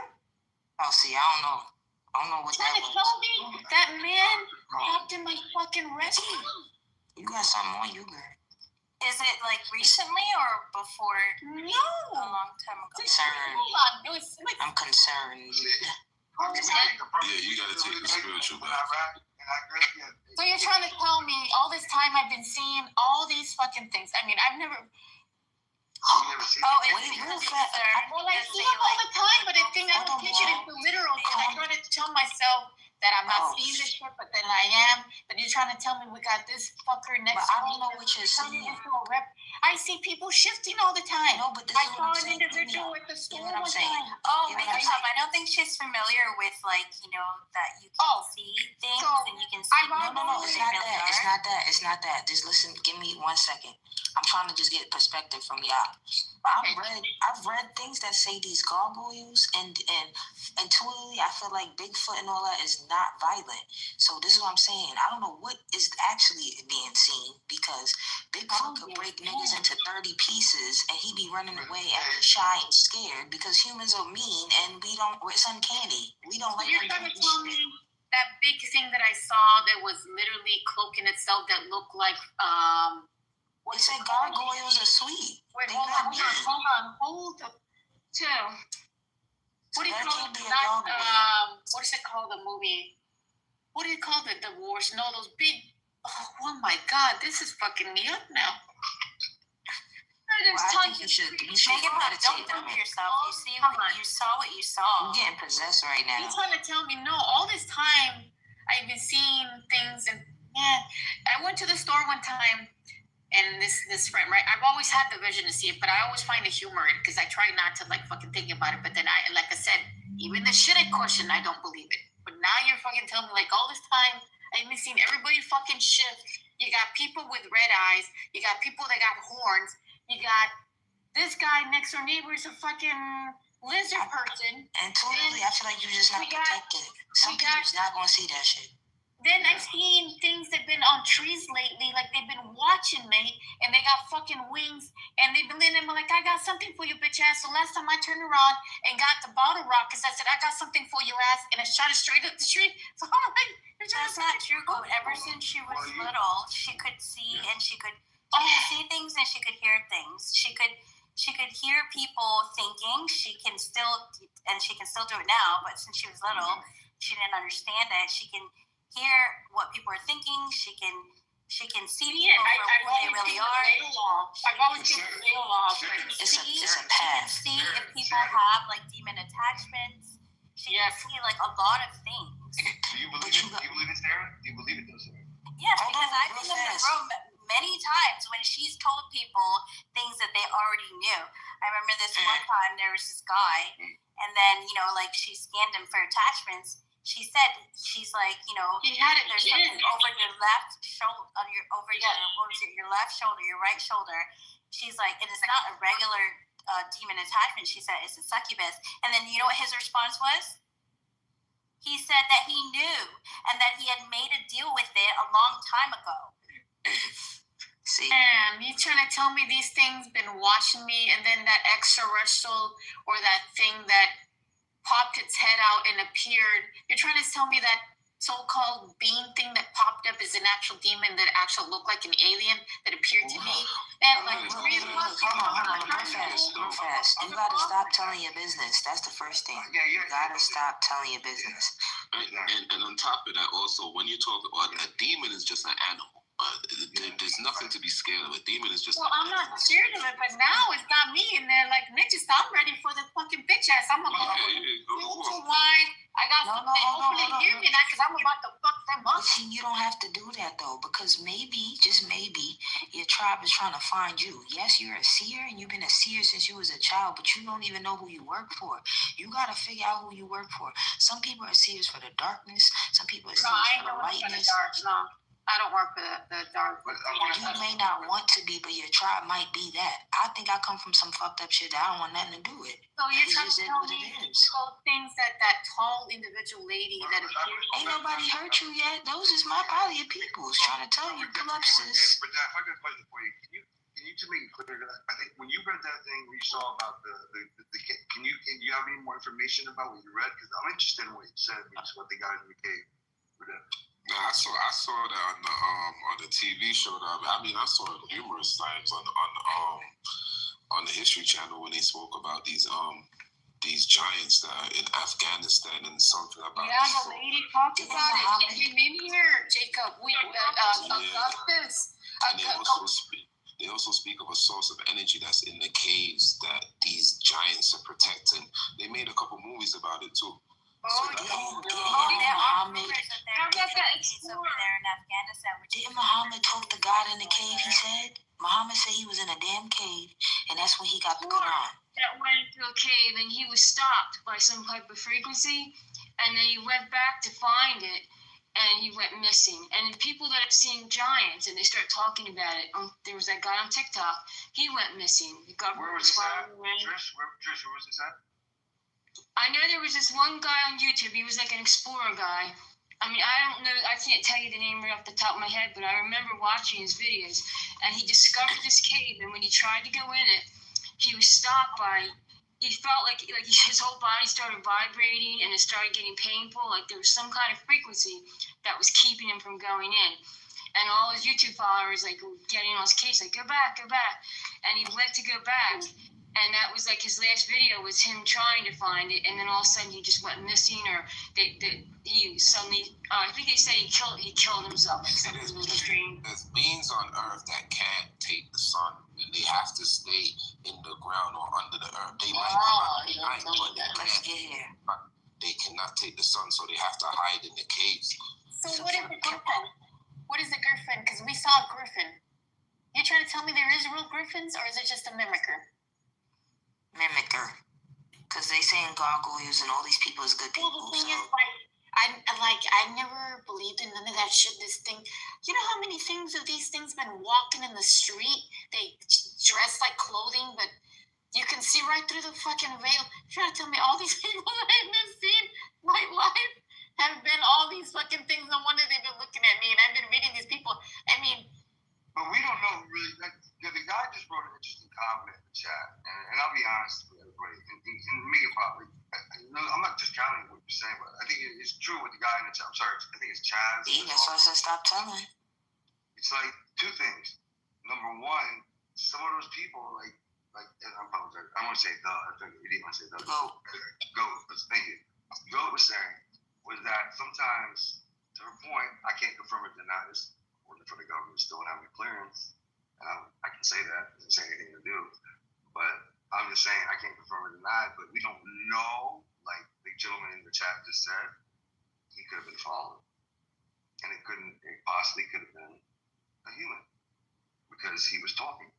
Well, there's talk that there are like stargates over there in the Middle East and stuff that's the real reason, one of the real reasons for fighting there. When you have people come out that have clearance and they start talking about stuff, some people get concerned. And if the people are not like we're talking about, they're not from another country, or they're not from another planet, or they're not from a different solar system, or they're not from a different galaxy. So you're trying to tell me they're feeding these people to those things down there? No, I'm not saying. I'm saying they're human. No, I'm just saying. I believe it. So I don't think they're actually. So they're feeding the homeland. That's not what I'm You're saying. trying to. No, I'm not saying you. So you're going to try to tell me that when I actually went down there and I saw the children in these tanks, these metal container tanks that they had locked up, they were going to feed these things to the children, those people, to this thing, to devour them? These entities eat humans, and the government has been supplying them with humans for a long time. Something happened. They let in all of. Remember that Something here. Children were missing, like 300,000 or something.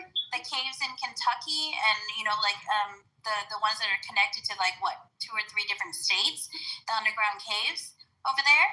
and those, the creatures that are like roaming in there that a lot of people have seen, and then all those. I mean, one of the many reasons why a lot of those children went missing, was for food. I'm not going to say anymore anything because Remember the Bring Our Girls Back campaign when Obama was the president? Something was showing up. I don't know what Bring Our Girls Back. Over there. The whole thing about them trying to keep us in a low frequency and all that is to keep our perception limited. And because all these things, we're seeing like such a tiny sliver of reality in these bodies.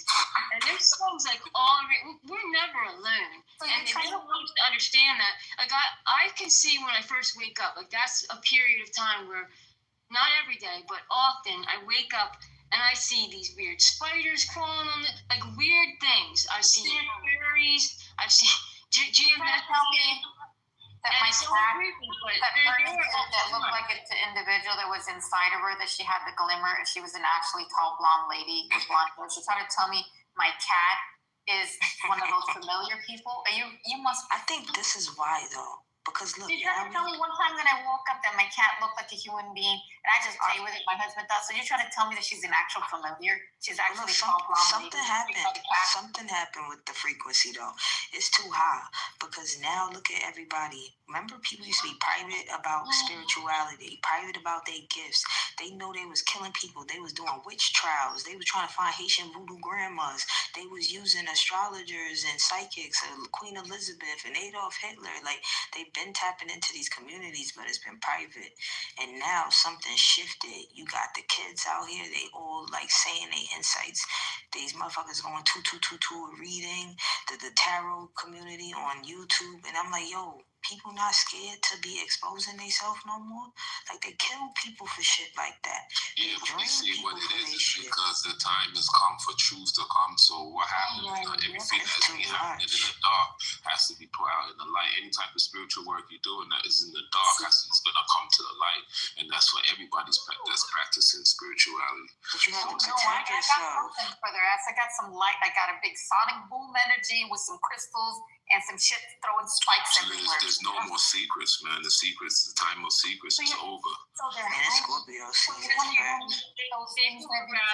Like, I mean, I've been harassed at times when I've talked. And I'm a my lab, and I've been taken multiple times. There's times where I've talked about stuff, and helicopters have been like, they will definitely try to, what do you call it?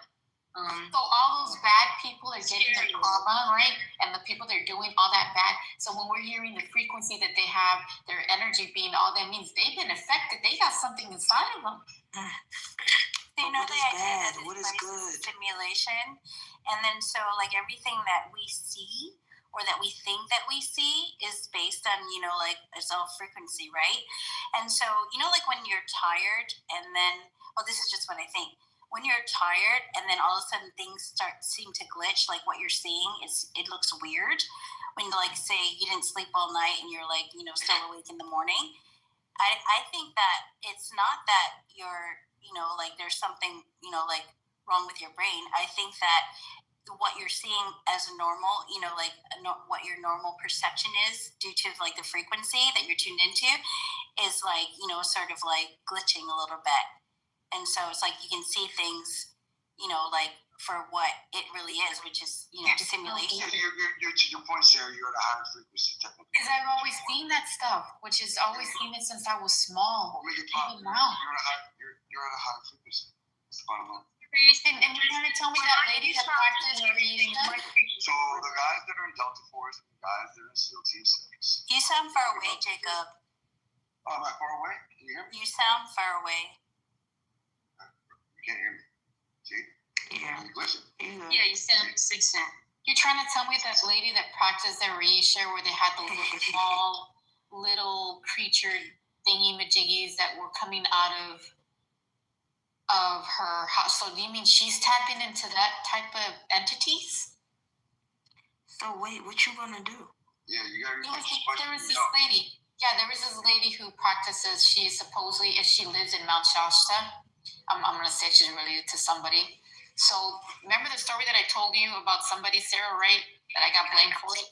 So this lady practiced that Raisha thing, and she lives in the Mount Shasta. And I saw all these things that looked like lizards or thingies or whatever the hell, and they were by her. Which I'm like, why the hell does she have things coming out of her? It's animal forces. That means that you are of the police. You have the genetics to see because it's something that you used to do in your past life. You used to be of the police. You used to be the one that used to go out there, see the demonic forces, lock them up, contain them, correct them. So now that you're coming into this life, you're remembering your qualities and your gifts are coming back. So you're seeing. Well, I've always seen it in people. He's saying some real shit though. So I went into the store one time, and there's this lady who had a projection screen, and she was walking in her head. And I'm like, why does she have a TV screen on her head? And she's like, the lady's next to me, I can't see it. She's like, can't you see it? I said, yeah. And then there was this other individual died, but he actually his body glowed like the cocoon. He was glowing. You talk like a possessed person though. Just hear me out, not in a demon way. It's like you don't have no boundary. You don't have no restriction. You just gonna go and prophesy, and it's just gonna keep coming. Like some people. Well, it's like seeing all the things, right? I mean, now I feel it's not like I'm a You gotta block some of that shit. Because I learned to contain it and learn to think it right, and these things. So you're trying to tell me the stuff that I smelled inside of their skin and their blood. You're trying to tell me that my radar tells me that they're tainted. So some of these people that are in here, that I know that they're tainted when the frequency's off. So then I know because they have something, but they're trying to reflect and say that I'm the bad. I be on Clubhouse knowing who's a demon, but I ain't calling them out until they start pissing me off. But I think she's just able to see like different frequencies and not like, the rest of us. But it's like if you know, you have to protect yourself also. It's a duality to this shit. Like, well, the thing is, if you have power to balance, and I learn, my animals has power. Yeah, because my animals are all my eyes and ears. The dogs in the neighborhood are my eyes and ears. Like Trump had power. Didn't they try to kill him? Charlie Kirk had power. They tried to clap him too. Like with power comes all kind of shit. Like you gotta hold it down. Just say, Jacob. Everybody got a different gift. You a seer, and I'm a talker, and I'm telling you something serious. Hold on, what did you say, Jacob? I'm just saying she's on point what she's talking about. Like certain people getting taken out and stuff like that. Like, you know what I mean? Like. So you're trying to tell me that's where they try to take me out in the hospital? Yeah. Yes. You be saying this shit. So when I went into the hospital, Jacob, the actual individuals that came in there, the individuals that they never seen, the one that tried to close the curtain, his eyes shifted all black, and he was trying to say, go to sleep because it's okay that people die all the time. My mom had to rush. So I think like the ghost saying there's a point though, like I think Redef, sorry man, I chopped the name, sorry man. I think, and then Sarah was kind of questioning, I think it's like, like I can chant.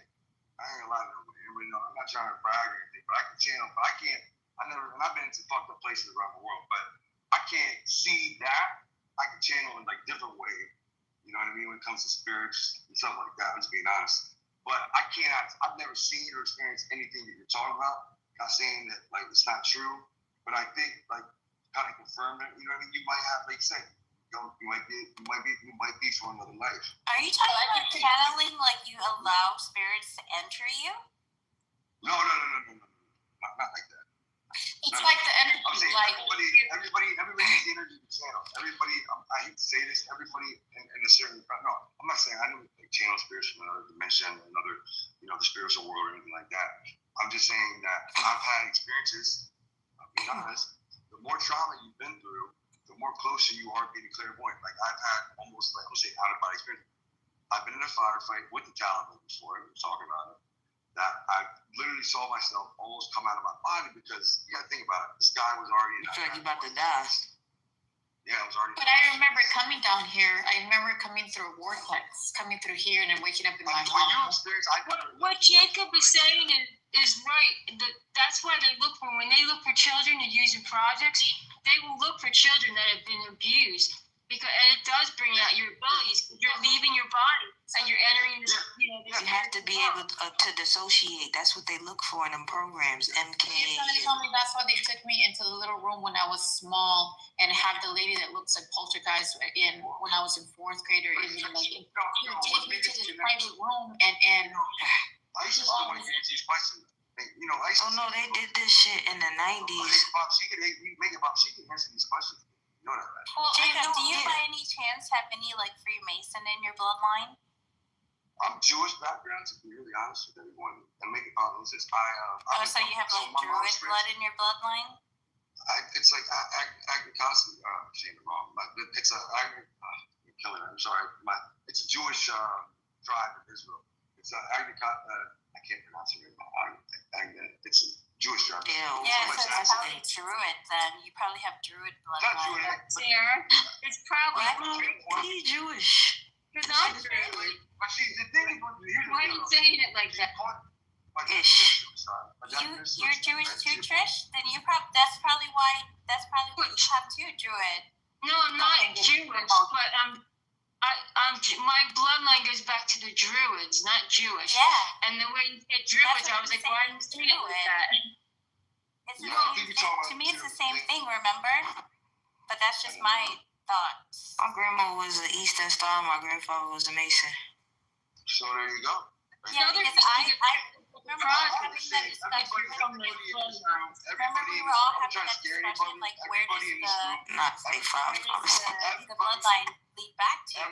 Maybe to the Druids. Sarah, to your point, everybody in this room is clairvoyant to some extent. I don't think so at all. I know so. Okay. We all have these gifts. They've been snuffed out with toxins and everything else. But what they do with the children, especially with children from specific bloodlines, and I know it's because of my own experiences. Like if you have a bloodline that goes back to these families that practice magic and they're Freemasons and all that kind of stuff, they know if they take a child with that blood, DNA holds a memory, so they can take that child and traumatize them and bring out the ability. And they do the MK Ultra, and then they bring up they use you in your STAR program. Wow. Trish, you are on fire. I was in the STAR program. Are you talking about the gifted program in like elementary school? Bro, that was a bullshit lie. I was so bad and I made straight Fs. I don't know how they convinced my mother that I need to be in this damn program. They put the neurotransmitter things on my head. I remember telling them, I said, I'm black. I don't wash my hair every day. You can't put it in my hair. I swear to God, I'm like 7 years old. That's something you need to take a look at. You need to take a look at that. Seriously. They was doing neuro programming. He was looking at the lines while I'm watching a movie, like on a DVD, portable DVD. You need to take a look at that. quick question. And you probably do have gifts, Red, what's his name? How do you say his name? Rudolph. Okay. Quick question. So if you were born with an actual sigil on your hand, what would that mean? If you're actually born with a triangle, big old triangle on your hand?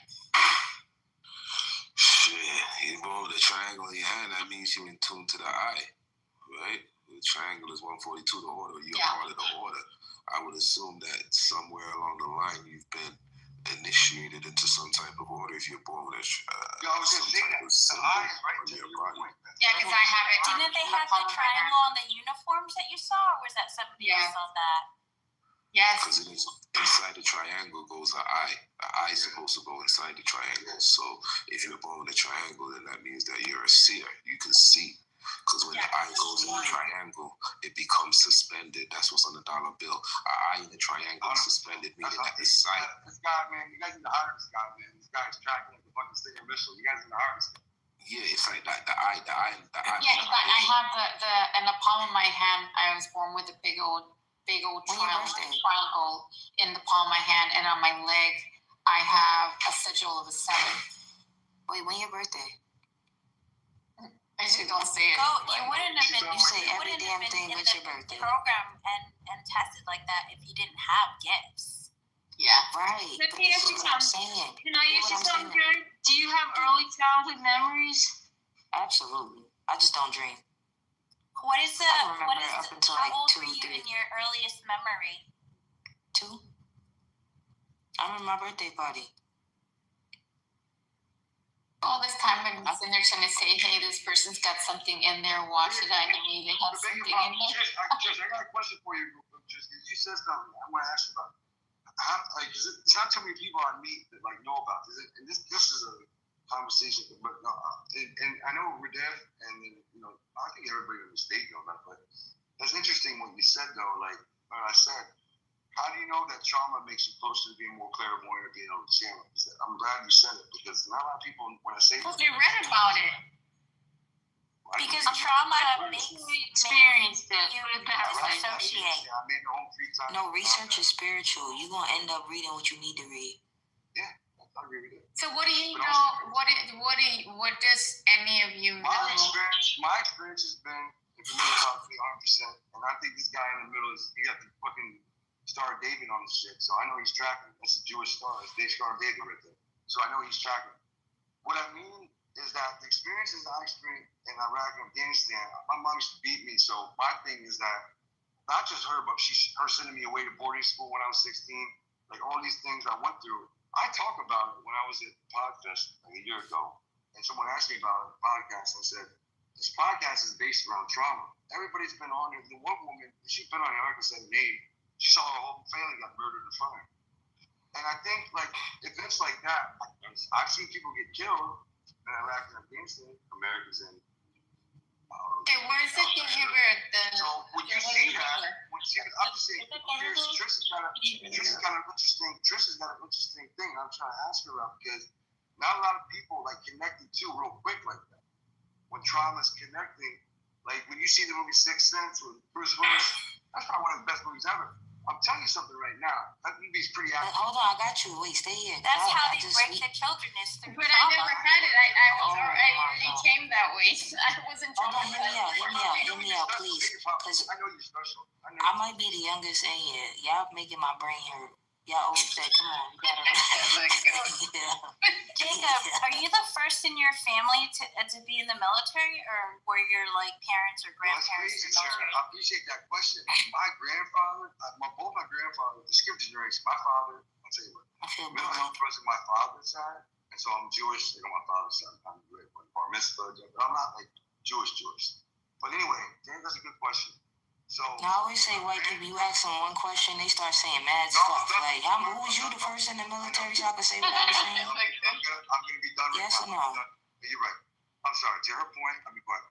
No, a lot of people like him have family, like their parents and their grandparents that were also in the military. Just my grandparents. So are we hunting these things, or do we want to find out where they're at?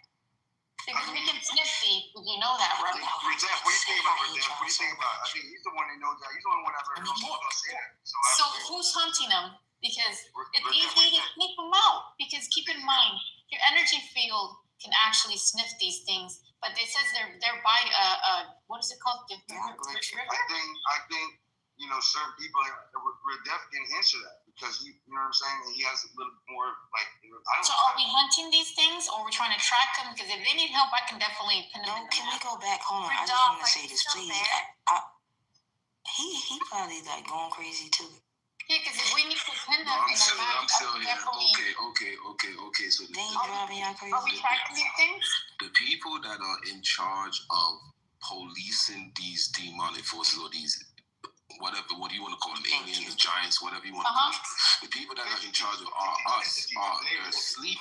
they're sleeping. When they wake up, they're the ones that's going to do the work. What they use, their weapon that they use to control these forces is the moon.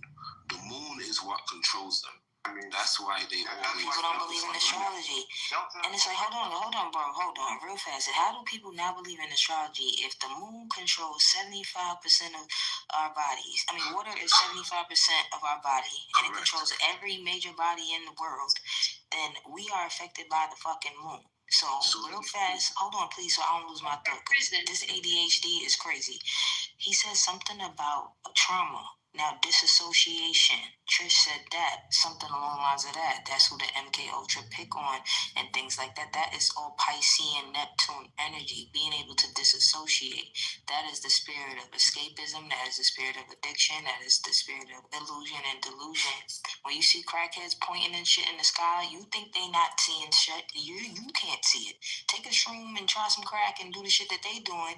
You might see it. When you drink, you're opening up yourself to wine and spirits. That's why they say certain people, especially Pisces, should not drink. They are allergic to drugs and alcohol because they're already smoking shrooms.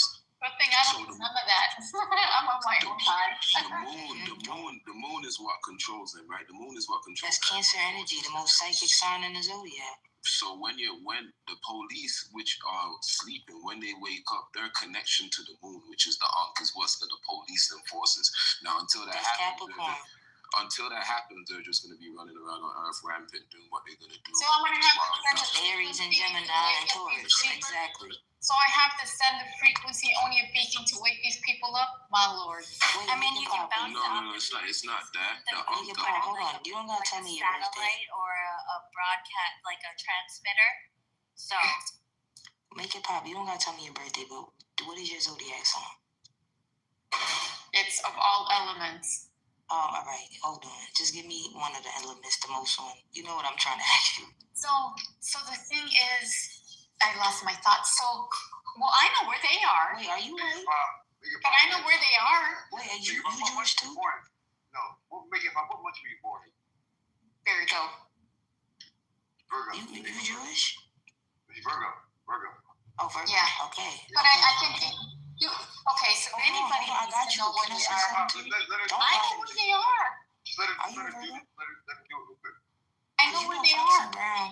You know who Foxy Brown is? Yeah, hold on. If you need help, I know where they are. You can sniff them out. It doesn't matter. You can sit there, extend your energy, and sniff out. It's just like putting your energy over the grid and No, sniff you them can out. sniff them out. Nobody else needs to sniff. Well, I don't know how to explain it. So you can expand yourself energy around this grid. It's the same thing, overlay on the top. So what you do is you allow you to expand your sensors, and you can sniff these things. I know where they are. I don't know the name of the river, but they're by that river. Euphrates and Tigris. That's where the fuck they at. Yeah, that right there. Wow. That river. Rivers that run through our back. Yeah, they're right there by that river. So can we go here? Because no, Radaf said some shit, and I wanted to Hold politic. on. I'll tell you about to sniff them out. Hold on. I'll tell you exactly where. But it is the river. That river. No, girl, they in here. You smelling them, and you won't stop. They in here. Somebody in here that's triggering her because she was chilling. Yeah, she's being triggered. She was chilling for it, and then I don't know, something happened. It's one of y'all. I want to hear what Dan said. I hear Sarah, both my grandparents were in the military, and she punched herself. Jacob, I'm about to punch him. Yo, Radaf, no, come on, wait. I want to talk to him real fast. He said something about the caves and the underground. Oh, fuck. Okay. Sure, so what is the significance of somebody, or make it pop, is of someone having their family also in the military? They is angels. They fallen angels. They part of that militia. A lot of people that are using the projects and stuff, usually, if you look at their family, like, it's a pretty regular thing that their family is, like, there's military. Yeah, my grandfather was part of the Vietnam War. Now I know why I have okay, so my ex in the Vietnam War, and the Korean War. He's the one that told me that, you see, then he ain't lying, because he says when he went over there, they saw something that looked like the Predator and shit, that thing was, that he killed some of the other crews and members that they had to send. So you're trying to tell me my grandfather wasn't lying?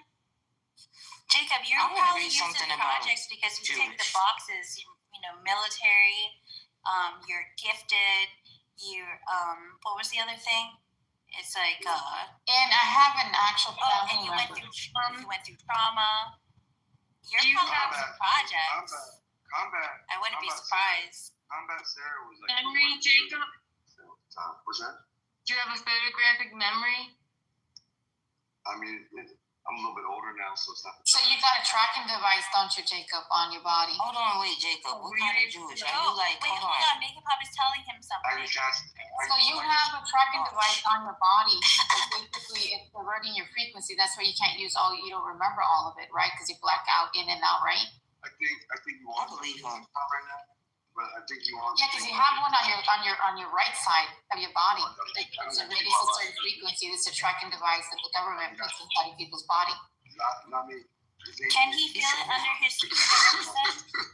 What did you think? Can he feel it under his skin or anything? Yeah, no, we're not. Hold on, Jacob. What kind of Jewish is you? Wait, what did he say? I can't pronounce it right now. Ashkenazi. Okay, Spanish almost. You Spanish? You look Spanish? Well, I mean, people think that, but my mom's. People be thinking you Puerto Rican and shit. Makeup Pop, do you know exactly where in his body it is? Can you get these Velcros in and tell him? Makeup Pop, do you know exactly where in his body it is, so maybe he can feel it under his skin? Wait, nah, they glitching. Yeah, you do. You have one. Hold on, just because that one dude said, yeah, y'all gotta relax. Hold on, go. Yes, you do. You have one. I know the CIA, goddamn it. I can't tell you what it did for them, but goddamn it. Oh yeah, Yes, you you definitely do. got that shit. You was No, part of the CIA. They did Hold on. Wait, go. I know where you're going. I said a word, you guys get set off for that. You guys are funny. You do have one. I know you do. Because it gives you All right, certain hold on. Can you tell him where it is? You guys are all the Make it same, pop. man. Yo, make it pop is the police. Jacob, she's adamant. Jacob, she's adamant about this tracking device. So what are you gonna do? You do have one. Because it does give a Do y'all know what the predatory? Do y'all know what a predatory spirit is? Where is it, Makeup Pop, on his body? Because he doesn't. Hold on a second. So it gives a certain frequency that it radiates, and that's why I now figure out why you're acting a certain way, because you're edgy. So it's the frequency that you know how I know? Because when they try to put that shit in me, I had to take that shit out, and I know how to deactivate it. I learned to deactivate that shit. So it doesn't. Are you gonna tell him how? I think you guys are off the chain right now. No, I guarantee you, I've never been wrong. You got one in your body. I can tell you where it is. I don't think she's wrong. Hold on, Jacob, just Hold listen. Listen, hear me out. I don't think that she's wrong. I just gonna. Oh shit. So I'm gonna tell you where it is. If you be facing me and you flip your back towards me, it's gonna be on my right side. It's on by where your ear, by the back somewhere. It has a little this little ticker thingy. You have one there. Oh my god. I have one there. I have it there. She looked at me. I mean, she didn't look at me. She knows I'm things. telling you, you know you have one. You see, this how I know she possessed, because she said, please stop it. This is why I'm trying to talk to her and be like, share my spirit with her. No, it's You got one you there. have to understand the possession and the predatory spirit when it's forceful. It has to have boundary. It does need a leash. I know what I'm talking about. No, I'm good. We said please. It's certain words that you say and it can't stop. It's because I can't hear what you're saying. If you ask a demon what's their name, they cannot Oh, tell you who they hell are. no, Not you. that's Not you. Hold on, not you. I didn't say you was a Oh, demon. you're talking about me? No, not them. None of y'all's demons. None of y'all. See, they going in the uproar. There might be a demon in this bitch, because I was a No, don't say that. Don't even put their pride down here. Hold on. I was ready to go to I think war. Jacob is saying something, but nobody can hear him.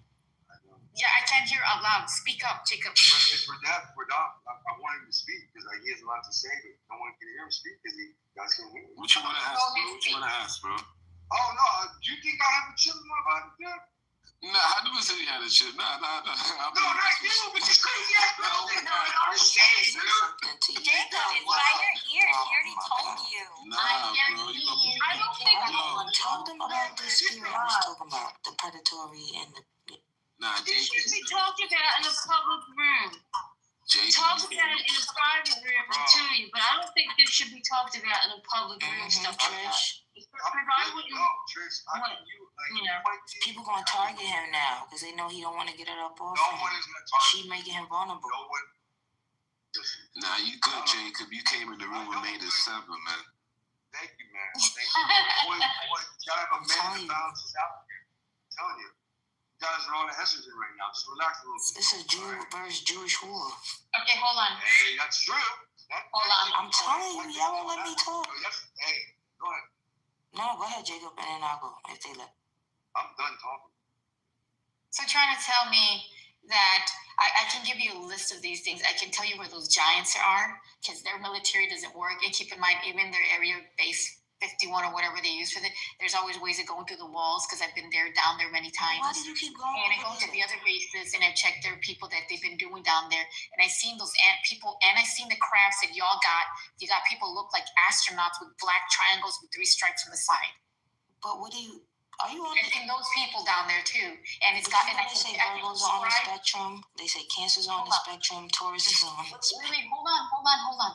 So and I understand. You know where it is? It's inside the canyons, and it's halfway. It looks like a donut, like half of a circle cut in half, and then it's got cement. It's got kind of like the way you do a street. And then I saw the ships that you guys had Do in your there, and rooms normally be like this? I don't want to be rude. If this and is they a dressed normal like thing. astronauts. They were dressed all white with the black Yeah, triangles. is this a normal thing? No, you're bringing me back to normalcy. No, Jacob, I don't know. I'm asking them because they be. Is what a normal thing?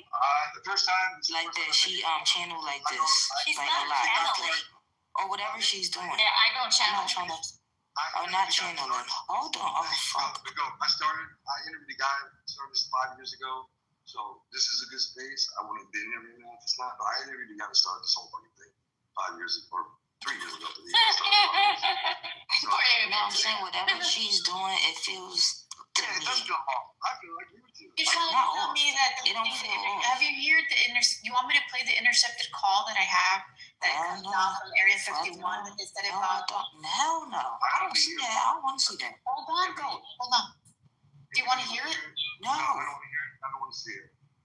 What it is that some of us have more spiritual clearances than others for particular reasons. So you have a spiritual clearance for. Well, they gave it to me because I said, Well, I don't need it. You get me, Radad? and you're trying to tell me all this time my TV was talking to me in another language, even though I disconnected and started talking to me again in another language. And I said, bro, you're talking to me. This is weird. And then I disconnected. I went to my mom's house and it started talking another language. And I'm like, Why bro. didn't they answer my question? I asked her whatever it's called. Is this a normal occurrence in here? All this happens to me. It's normal to me. I've been listening since I was small. No, I'm talking about to the space. Like, do y'all be getting a talk or you like do that a lot? I don't come on Clubhouse anymore in the last year, to be honest with you. 'Cause this is a dope room, but I don't know what happened. So I'm asking if, like, did you get charged spiritually or what? No, that's the normal conversation. Yeah. No, it's not, because nobody, like, it's hard to talk. Only y'all three. And What you, are Sarah, you talking barely about, getting in girl? there. You barely, talking Sarah, you about barely getting in there. Talks. Every time someone talks, Nah, I've been trying to talk to her dad. I just have the same voice. No, I have the same. Every time I have the same type. Yeah, I have a commentary. You barely can talk. You barely can get a word in. Talk over You barely can get a word in. You like to hear them, so just say you like to hear both of them speak. It's some Jewish shit. We couldn't. Okay, hold on. Because all you do is talk. I don't know what the hell's going on. You got mute up. You just say mute up. That's all. No, I'm not saying that. I'm saying I'm trying to speak. I'm not trying to mute up. She was saying though, like, I agree with what she was saying though. Like, you don't put your phone on mute. I do that on purpose because it's not even popcorn. The corn is pop. It's burnt. I don't understand what that means, but okay. ADD, ADHD. You know what I'm saying? All of y'all do. I agree. Except for like Trish and Radaz, they don't got ADHD. We all have ADHD, technically. Love's chilling. At the end of the day, you can call me blue, purple, nutcase, whatever it is. At the end of the day, You're not crazy. You're not crazy at all. You're not crazy, and I do think homie got a tracker on him for sure. He working with the damn CIA and shit. I know what Sarah was saying about it. I think you like target for you to speak if you talk. You see how y'all tried to dissect the fact that I keep my mic open, but never I acknowledge can't the hear fact you, that Jacob. You sound really far away. y'all never acknowledge why I did it.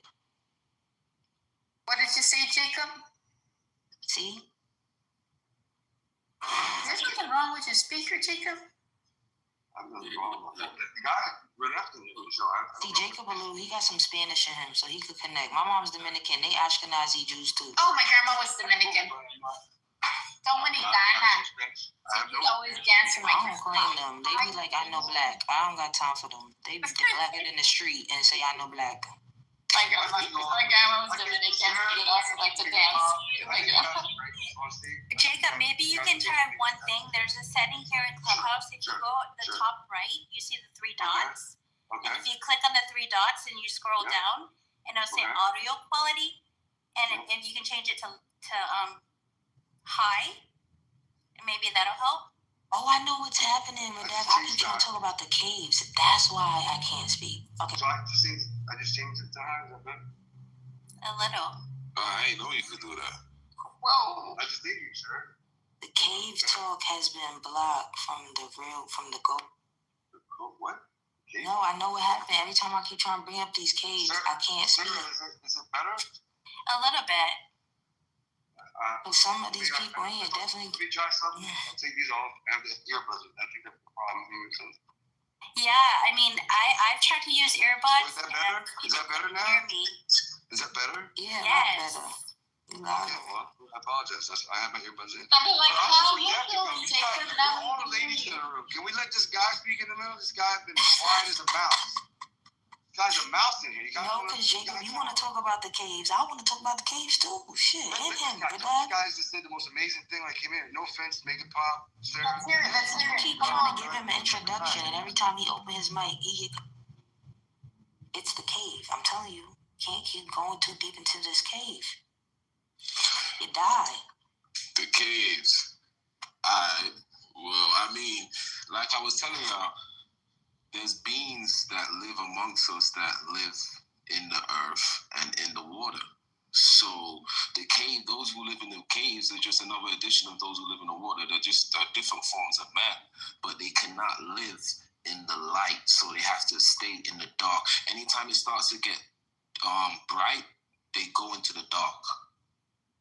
Like anywhere it's like, when that sunlight starts hitting, they go into the dark. So the only time you're gonna see them coming out of the caves or maneuvering is at night, because they're animal beings. They can't exist within the daylight.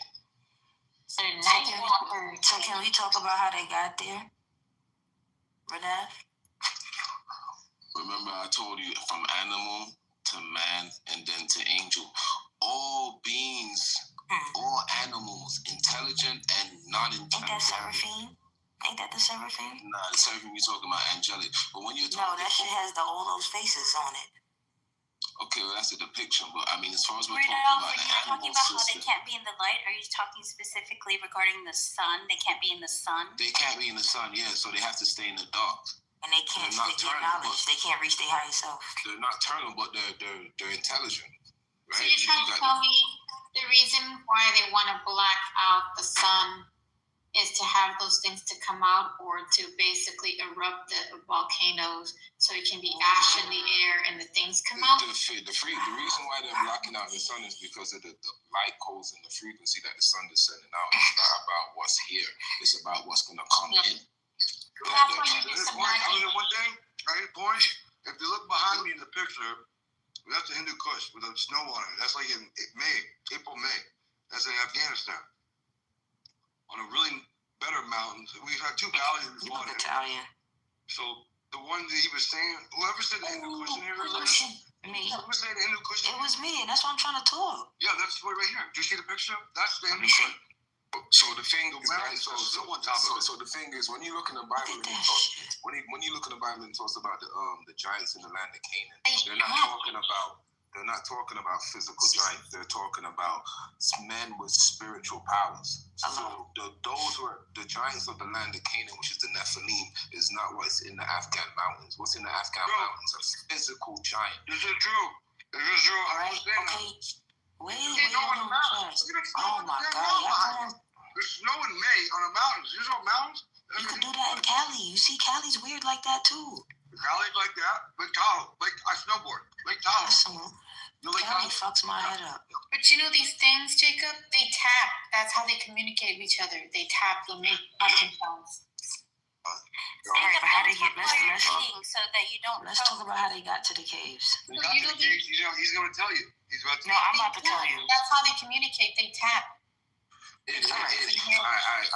Boom. So in the teaching, No, because you said it. I can say it. Remember, I told you that the teachings that I teach is the light system. So in the light system, what happened is they did an experiment. In that experiment that they did, they started forming different types of creatures. They started forming the ape. They started forming the ape. They started forming different forms of man. Now, these different forms of man came in different sizes and different shapes, and some of these experiments disperse amongst the earth and live amongst us, and they hide amongst us, but they're experiments.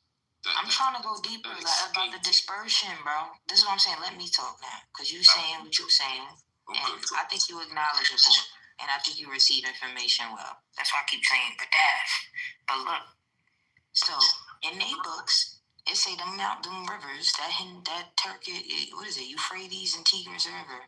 When you translate that Hebrew, Tigris River and Euphrates. Yeah, Tigris. They overcross each other, or the X marks the spot. When you translate the Hebrew, it says a hand was raised. And what I do understand about that phrase means a flood, to my understanding. So now, Noah.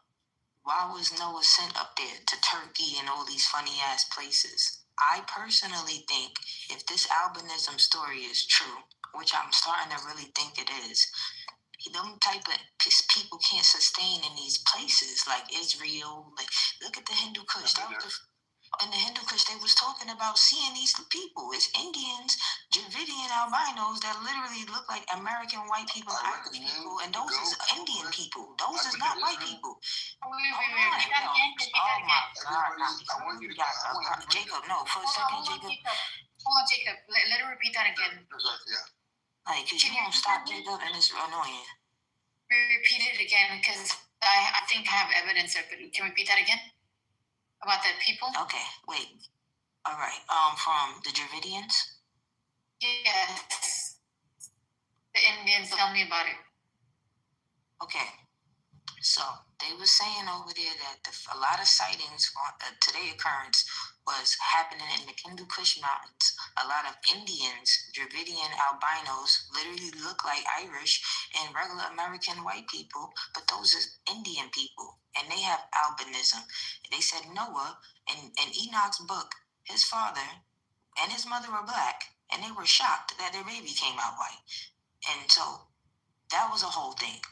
So and then the serpent popped up in that story, but I ain't going that deep. So I'm trying to figure out. Okay, but what you're talking about is a mixing of the gene, because the original gene is not gonna create no concept on it. Now, the whole concept of albinism and all of that is a misconception, right? The whole concept of there being one Adam and one Eve and everybody coming from one Adam and Eve is a misconception, right? There was a legal experiment that gave forth the 7 nations, and there was a legal experiment that gave forth the wild man, right? So there's 2 experiments that happened. Now the experiment of the wild man gave forth the ape and different forms of creatures that existed on earth today that are not natural.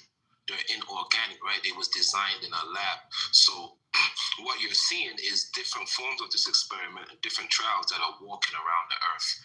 Some are living in the caves, some are in the water. And exactly, they are experiments that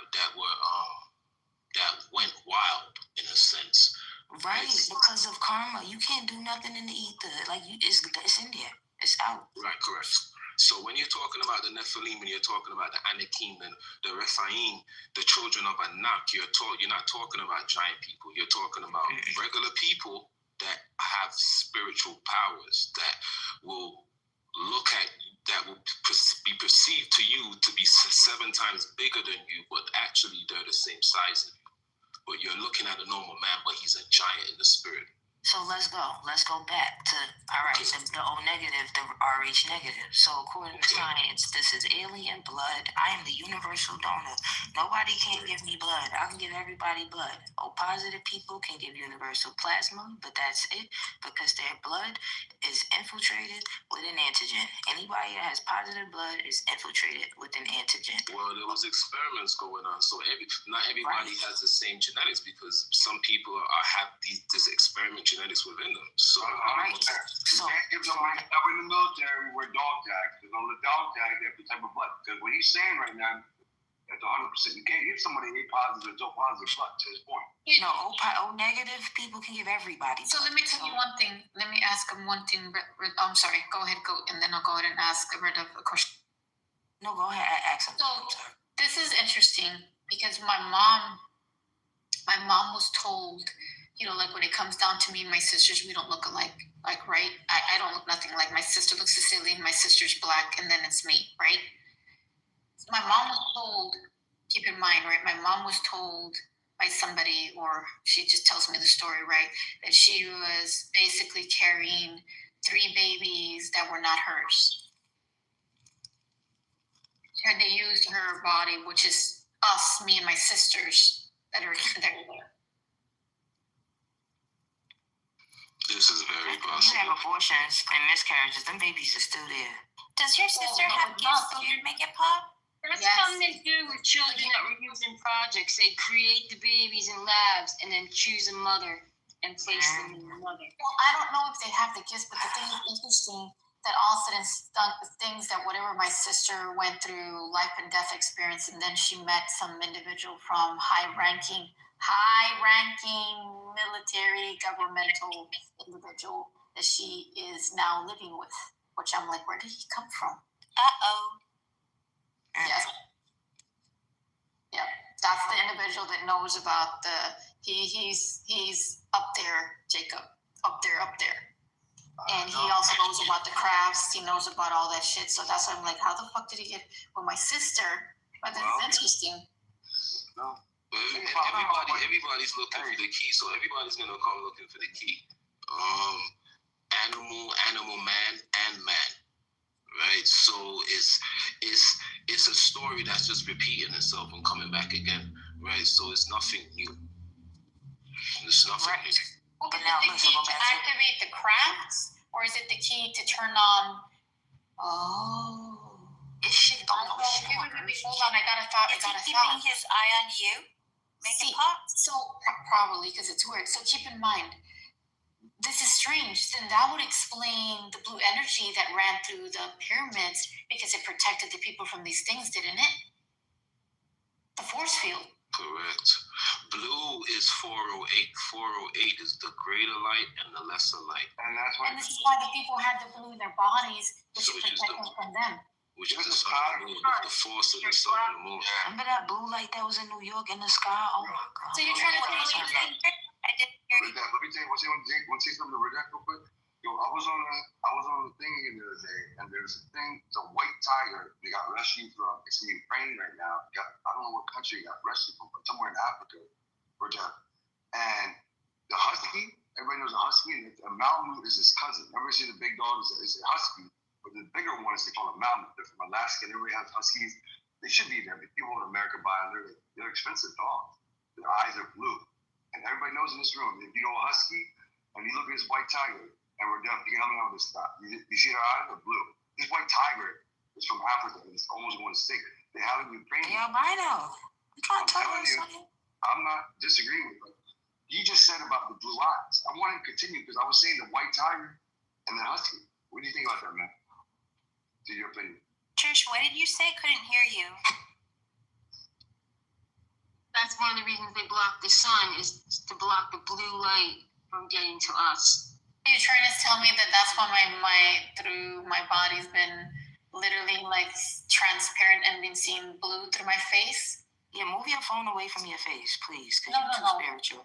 No. So that means Yeah, so I watch your ass too. So I've been walking like this is just true. I mean, it just doesn't look. Let me tell you, I'm more centered and just don't get the weirdness or the burst of energy as in bad. It's just It's not bad at all. Why you keep thinking I'm saying bad? Because I'm telling you, No, protect it and hold it down. No, I'm trying to save you, and you trying to save us. So you need to save yourself, girl. Yeah, I agree. Well, the thing is, I'm not afraid of it. I'm not afraid because I know they're going to come to the door sooner or later. No one's coming to that door. No one's coming.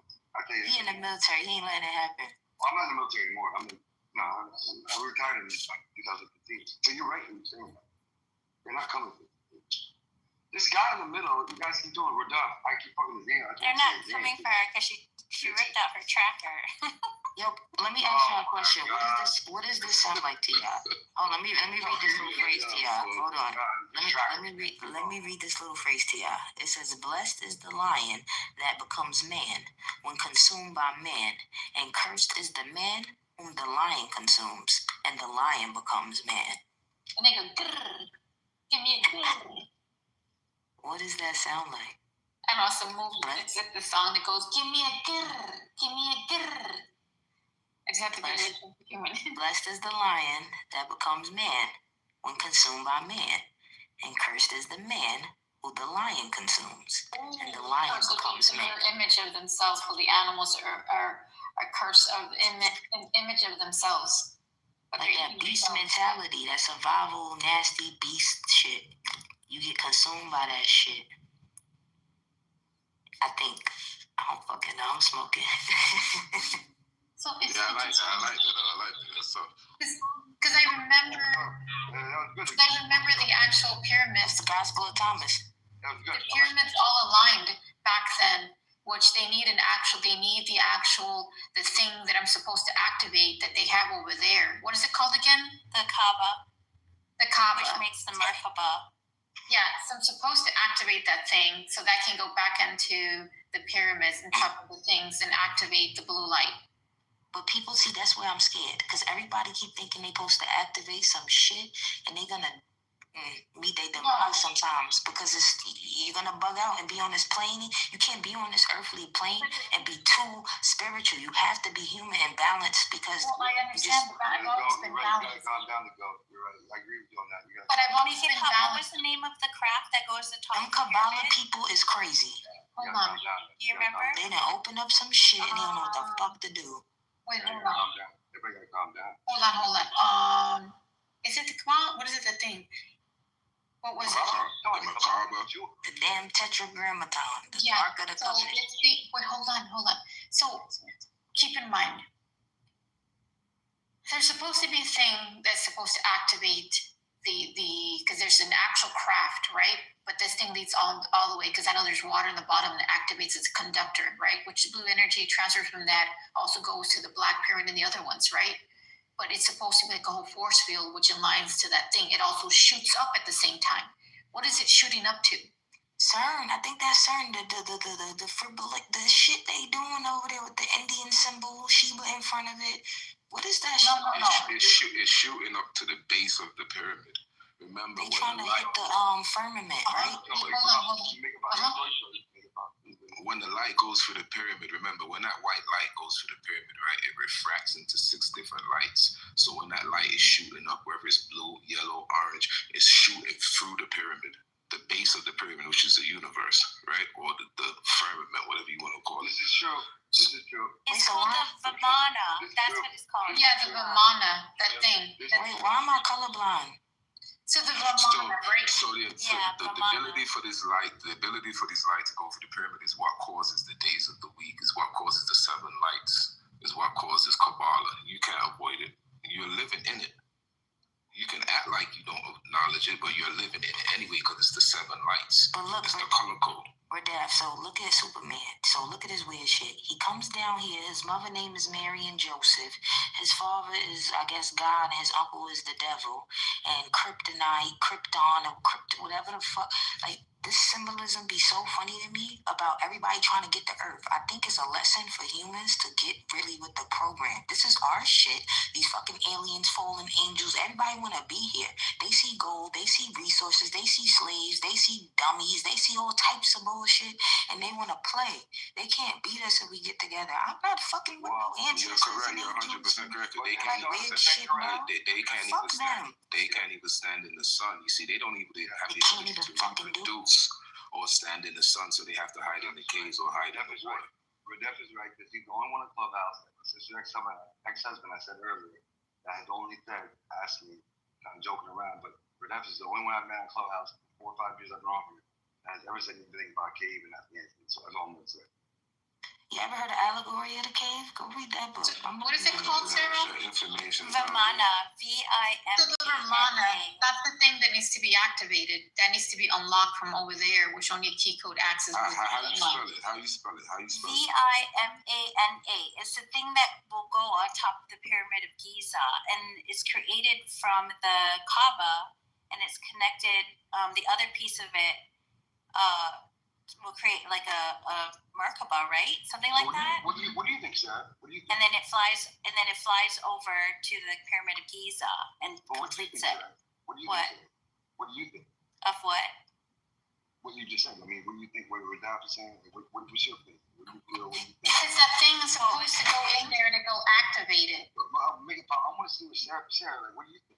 What was he saying? Because I was looking up Vimana. He's talking about the light coming through the pyramid. Like, I'm on point. Oh yeah, because the pyramids are not tombs; they're actual like technology. Yeah, We've been had And they Wi-Fi. connect to other pyramids. We've been had Wi-Fi. It's like We've been had all this. technology.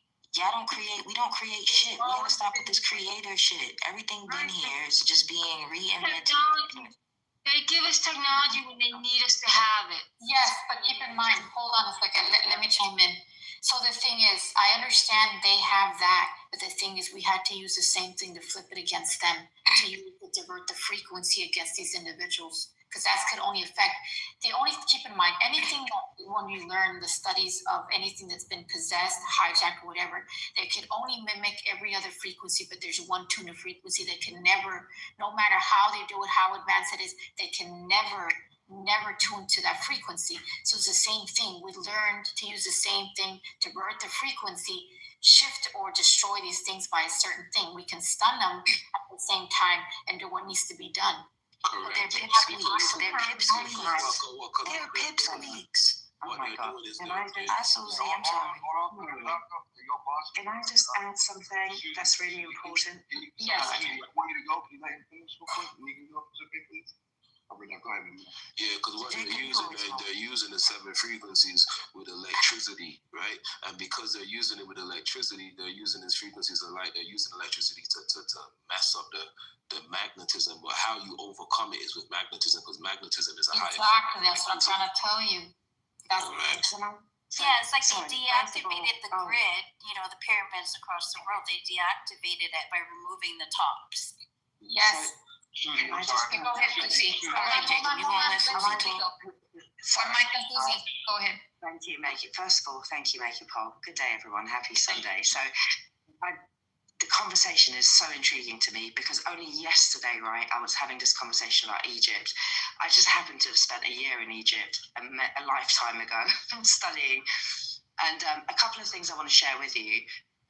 One, when I flew over the pyramids of Giza, the plane it used to, I don't know if they still do it or not, but the plane will circle the pyramids from the top and it goes to the right and it goes to the left. When I had that experience, I felt a connection to my solar plexus.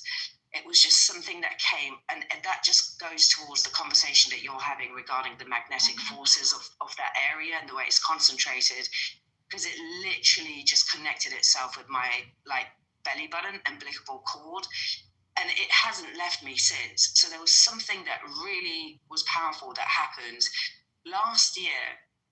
I think it's a 3,500 year alignment that took place last year, where 3 of the stars aligned above the pyramids of Giza.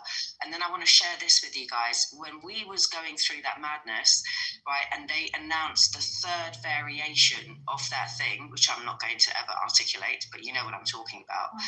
All of the world leaders had gathered in Egypt, right? I'm talking about all of the royals, not necessarily the politicians. This was not a politician gathering. This was a royal gathering. And I know because days before the ceremony, I saw Charles and Camilla activating the Elijah ley line that runs through Luxor. And what they did is they rebuilt this 3,000-year-old pathway between Hatmanshu and Karnak Temple.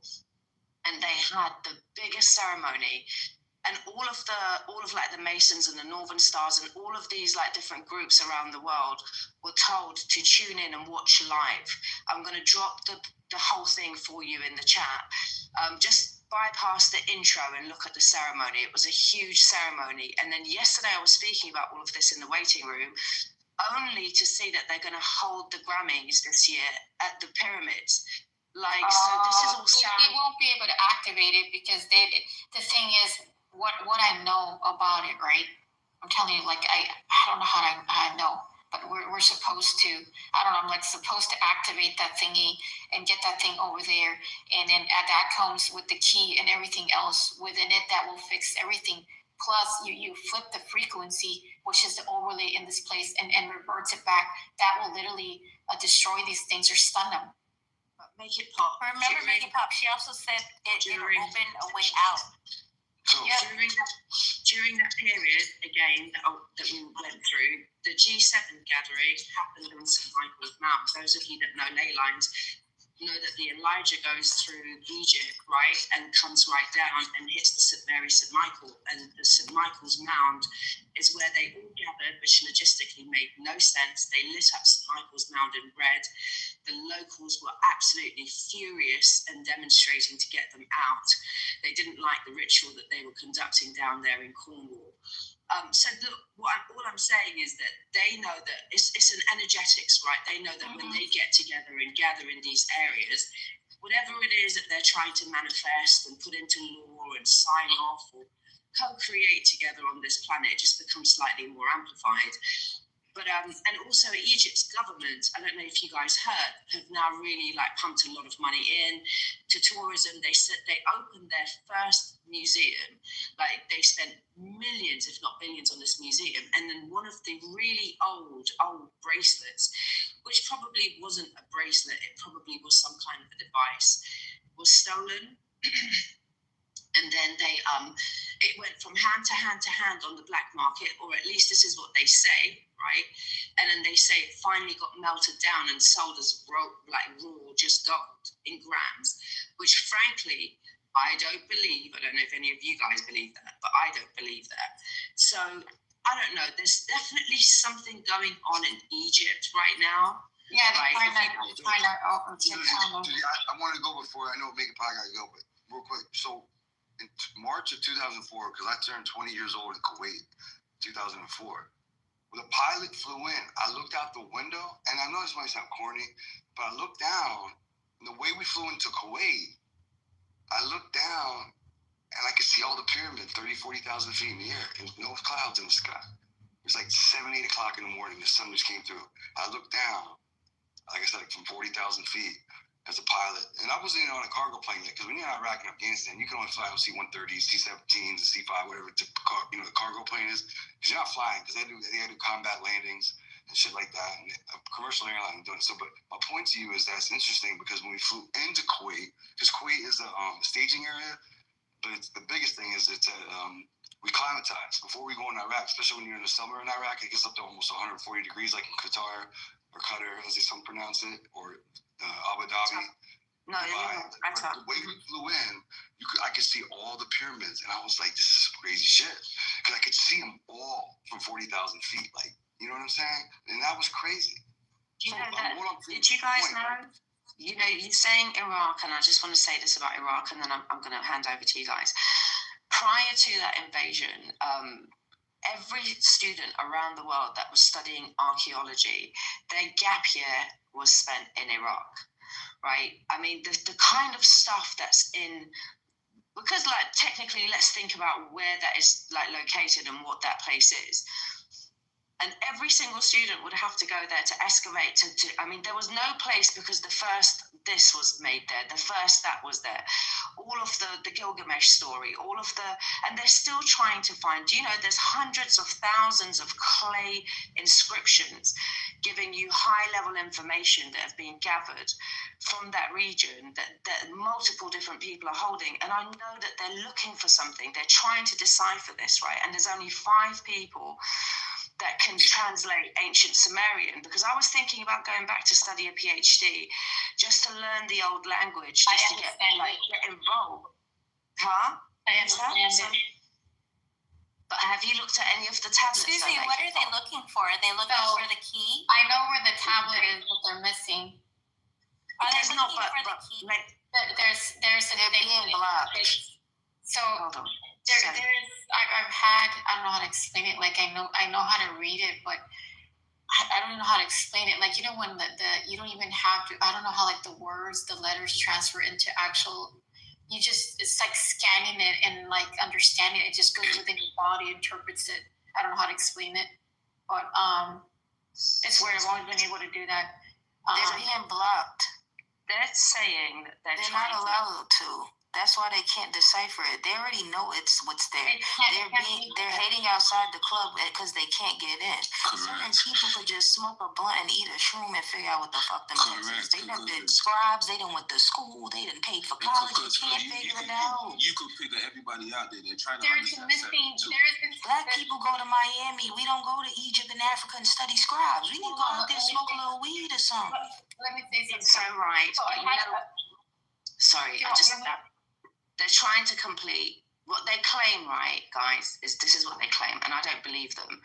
And it's so serendipity, right? Because I literally sat down earlier this year and I said, because I'm from the region, right? Iran and Iraq are right next door to each other.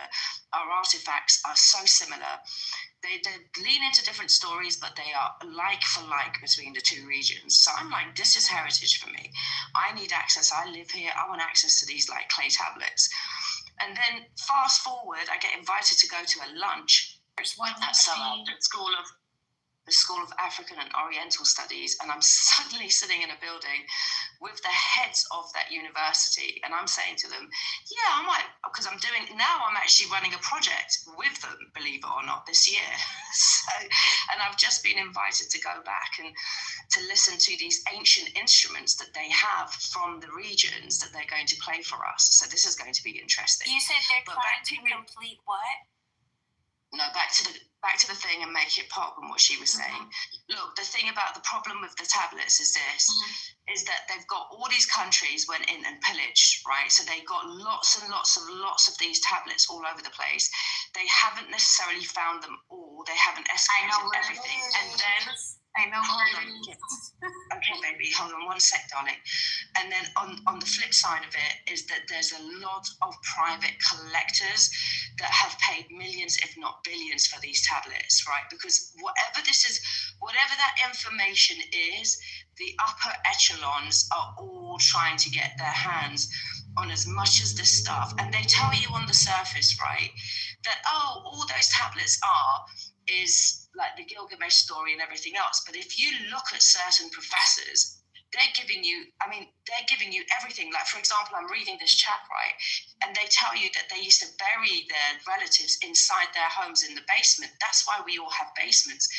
Basements were our ancestral burial grounds so that we could communicate with them spiritually, and they would keep the spirit of their ancestors alive and commune with their ancestral spirits by providing. They tell you in the Gospel of Thomas, don't let them people get your body because they're going to do weird shit with it. Right. They're going to take your organs. You're not supposed to be separated from your family, like land and home. You're supposed to be, I believe so, because back at home this was the case as well. You're supposed to be in close proximity to your people. You're not supposed to be miles and miles away. Where you from? I'm Iranian. I was born in Iran, but I came to Britain like a whole lifetime ago. So can I ask you a question real fast? Because my close friend is from Iran, and she tries to tell me Zoroastrianism is the first religion. And that's cool. I could care less. I ain't religious. So... But Hinduism, I thought, was the first religion. But either way, go tell me first, and then I'll go ahead. So tell me. So look, so I've studied. I do my own research. I went all the way back to where was the first religion. The first religion in Iran, in that region, because Iran. See, the thing is, right? We say Iran now, but Iran was vast. It stretched from parts of India all the way to Greece. Right, so it went across all of Babylon and Kuwait and all of those regions. At one point, like one place, they weren't separated and segmented out. But the first religion was Anahitaism, which was a water goddess. It was the creator was a female, and then who was doing that? Like, what region of people believed in that? All of that region that we're discussing, right? Iran and stuff, Mesopotamia. Yeah, that whole plateau. Yeah, that whole region, right away from India. Now. That was, and I'm going to give you quick because I don't want to go into too much depth. So that was Anahitaism. Because I don't want to forget my thought. Okay, babe. So it was a water goddess, right? A female water-based energy that was creation. And then, funny enough, when you go to the Vatican and when you go to the Templar building, Castle D'Angelo, the whole creation story is that we came out of water. We didn't come miraculously out of thin air. But that's a whole side conversation. I'm not going to go there. And then came Mithraism, which was the first religion that had initiation ritual, 7 initiation ritual, which predominantly all of these Masonic orders is based on. And then from that came Zoroastrianism. And the reason why they say it's the first monotheistic faith is because it's the first faith that said there's one creator that created everything, and the fundamental premise of it is if you think good thoughts and say good words and do good deeds, you create heaven on earth.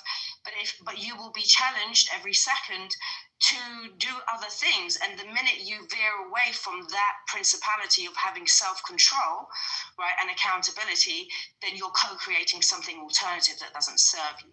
So she's right in that it's acknowledged that the first texts and information found about one God is from that region, right, and came beyond like those 2 that I mentioned to you. And then the Greeks and the Romans took Mithraism and ran with it, and then later on Mithraism became like Christianity. But the Jews and the Persians were in very close proximity. And back to Hinduism, just so that I can highlight this for you. Inside Zoroastrianism, the human body is seen as not a thing that is purely physical, but is astral. And you have these vortexes across your body where you receive, because you're electric, you receive information and you transmit information. The Indians took the vortexes, they didn't call it vortex, they called it chakra. But fundamentally, because they're neighbors, they both have the same information inside their practices, in that even though you see yourself as a solid object, you're not a solid object. And because you're predominantly water, and water can take all of the forms, and water is not containable, so water is ancient and has been here from the beginning of time. Fundamentally, that's what we are. But we just need to be able to, once you perceive something and have an understanding of it. All right, let me please, because I'm about to lose my thought. All right, so basically, I was trying to get at this. So the caves. What I think now, based on what I'm gathering, which I said, based on what I think I know and what texts I've read, this is just a belief for today. It could change. So, the Tigris Euphrates River, them people got sent to them caves. They saying Noah got sent up there. A bunch of these type of people is getting sent up there. I really think, like I said, they can't sustain in this sun, and they need to go there. Noah, they saying, was albino from Israel. All these people, them Hindu Kush, I think these people made the first covenant with these fallens or these energies, because Zor, the prefix is power. That's an Azerbaijan, Turkmenian, that's them type of check. That's that word for them people over there. So when you go to the 2nd chapter of Genesis, when they talk about those rivers splitting and the flood and all of that funny shit, I do know in Mesopotamia that the cow was made from ox, bull, and heifer. They was domesticating animals. They was eating animals. They was skinning them for furs. They was having sex with them. They was doing a lot of shit. So I think that what was bred in that cave was a spirit, because when you alone in that darkness and all you have is you alone with your thoughts, it's like being in jail. When you're alone with your thoughts, that something breeds, some type of power breeds. And I think before all those religions you mentioned that coming from them areas, I think that area is where the first covenant was made to some other shit. Hear me, because my Iran friend said Indians come from Iran. Therefore, I think white people come from Indians. I do think this, because when you look at the Dravidian albino, it's crazy to me how these look like regular white people, but these is really just Indians. I've been to London. They coexist in the same energy. Like, I hate London. The Indians is fucking touching your straws with no fucking gloves. They mad nasty, and the white people is just happy. Tikka masala, asking for this shit and happy that they fucking touching this shit. I'm like, yo, why am I the only one bugging in here? Like, this is okay, because this is a family, I think. This is a tribe. I think this is an Aryan race. And I think that why I feel like a covenant was made with some alien shit or some fallen, some weird, the shits we was talking about, it's because those is the first people trying to be in a part of some religion. I think the motherfuckers that wasn't from over there, that was on the other rivers, the Gihon and the Paishon and all, I think they was chilling. I think they was fucking around with the nature and the herbs and each other. And that's why I said don't bite into that tree. Wouldn't it occur to you that if there was a faith that challenged your framework, because now you're trying to, so we see it politically all the time, right? The Romans are the rulers, the Persians were the rulers. Now you've got a whole set of new rulers and they come in, and the first thing that they do is they demonize like the thing that precedes them, because now that's got to be bad for you to be good, and there has to be an element of fear. Like, with all due respect, and of course I respect your opinion and I'm here for growth and wisdom, but I mean, they simulated, if you start to just pull it back and look at the text, right, purely from a theological perspective, the threads that you see running through these and the narrations and the stories is like for like. But in order for you to be able to convince people to convert from point A to point B, you must demonize the thing that precedes you.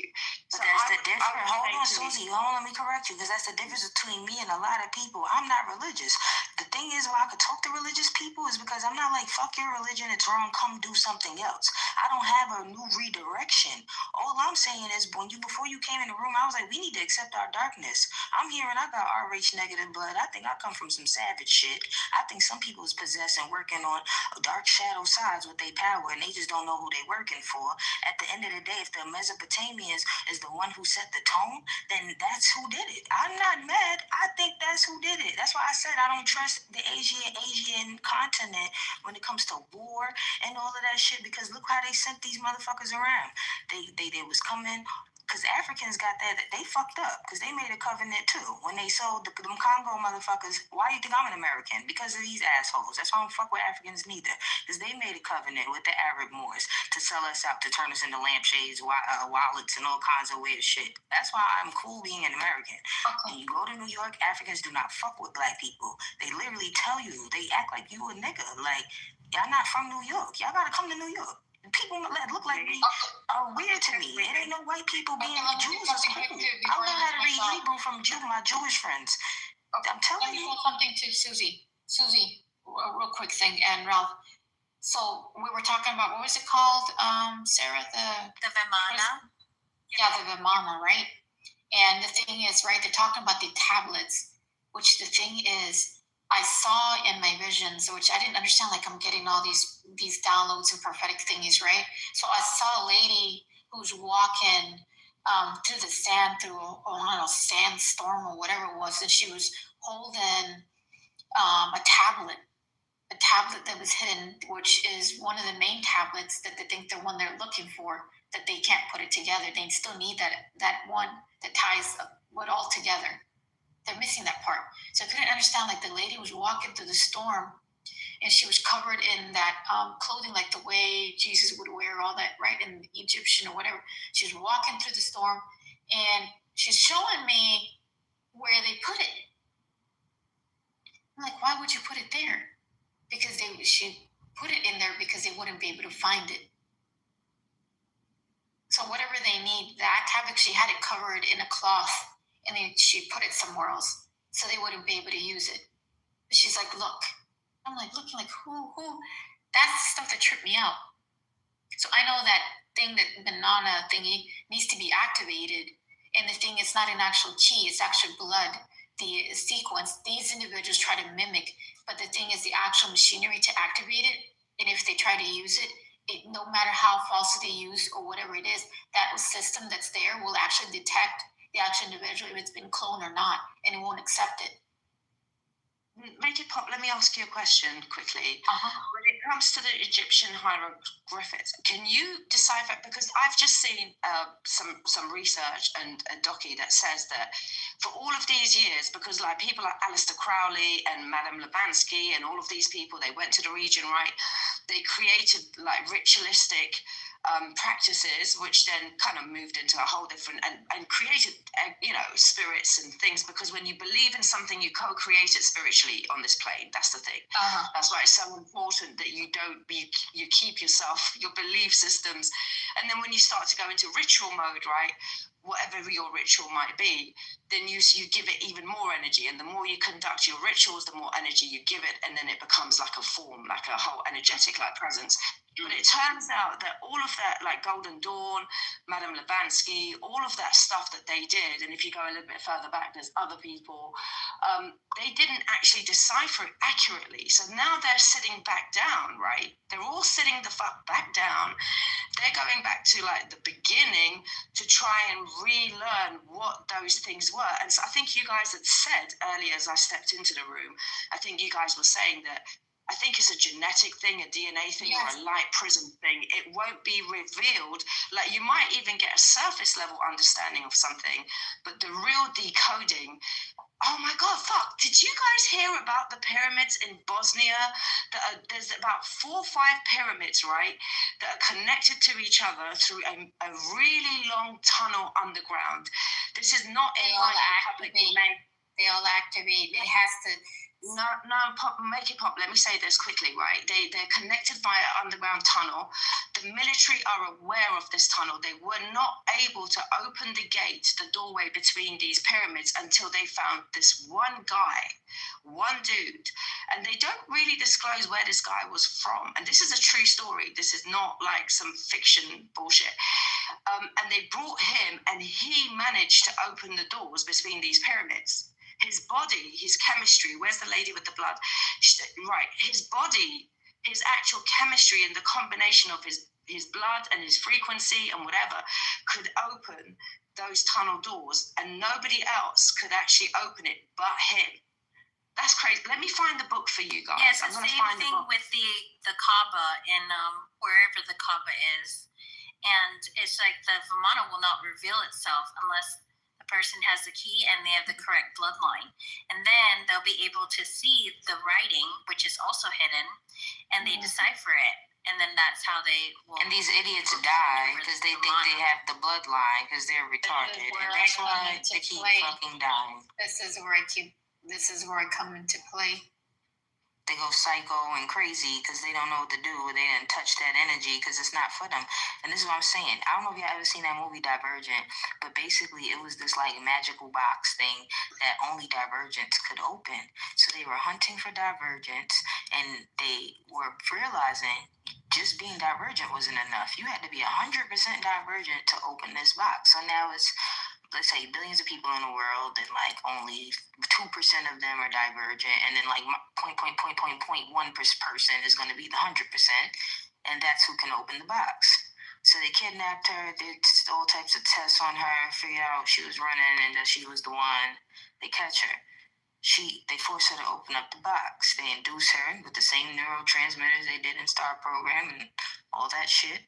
And then she's in this like virtual matrix where they're testing her, how she responds to things. It's really insane. How like literally a wolf is like running to her and she has a knife and something else, a gun or some shit. The bitch hugs the wolf.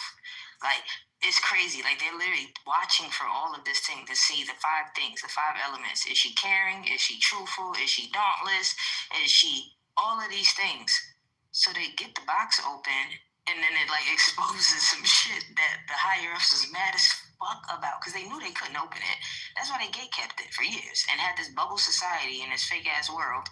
And then just some inquisitive, divergent people was trying to figure some shit out or I don't know. And then they tried to hide the message. Remember that? They tried to hide, but they found out the message was some shit that went against their fucking plan. They was like, oh no, kill all these fucking Divergents, kill all the asses, and hide that shit. So that thing we're supposed to activate because it transfers the blue energy from pyramid to pyramid. I think part of the COVID testing, and then they were, keeping a database of people's bloods. I think that they were also one reason for it was because they were searching for a specific bloodline. So I'm trying to tell you that thing is supposed to be activated, go through one bloodline. When it comes into there, these are like kind of my visions and things. But the thing is, like, I don't believe into none of the rituals and none of that stuff thingies. There you go. Where do Jacob Pop. Just can't hear you. Make it pop. Sorry, one second. Jacob, you make sound it far pop. away Can you look again. into the? He's trying to talk, and he's not coming through. I've been seeing that he was trying to talk, and You've been helping him with his mic, Trish. Help him again. Can you say something again, Jacob?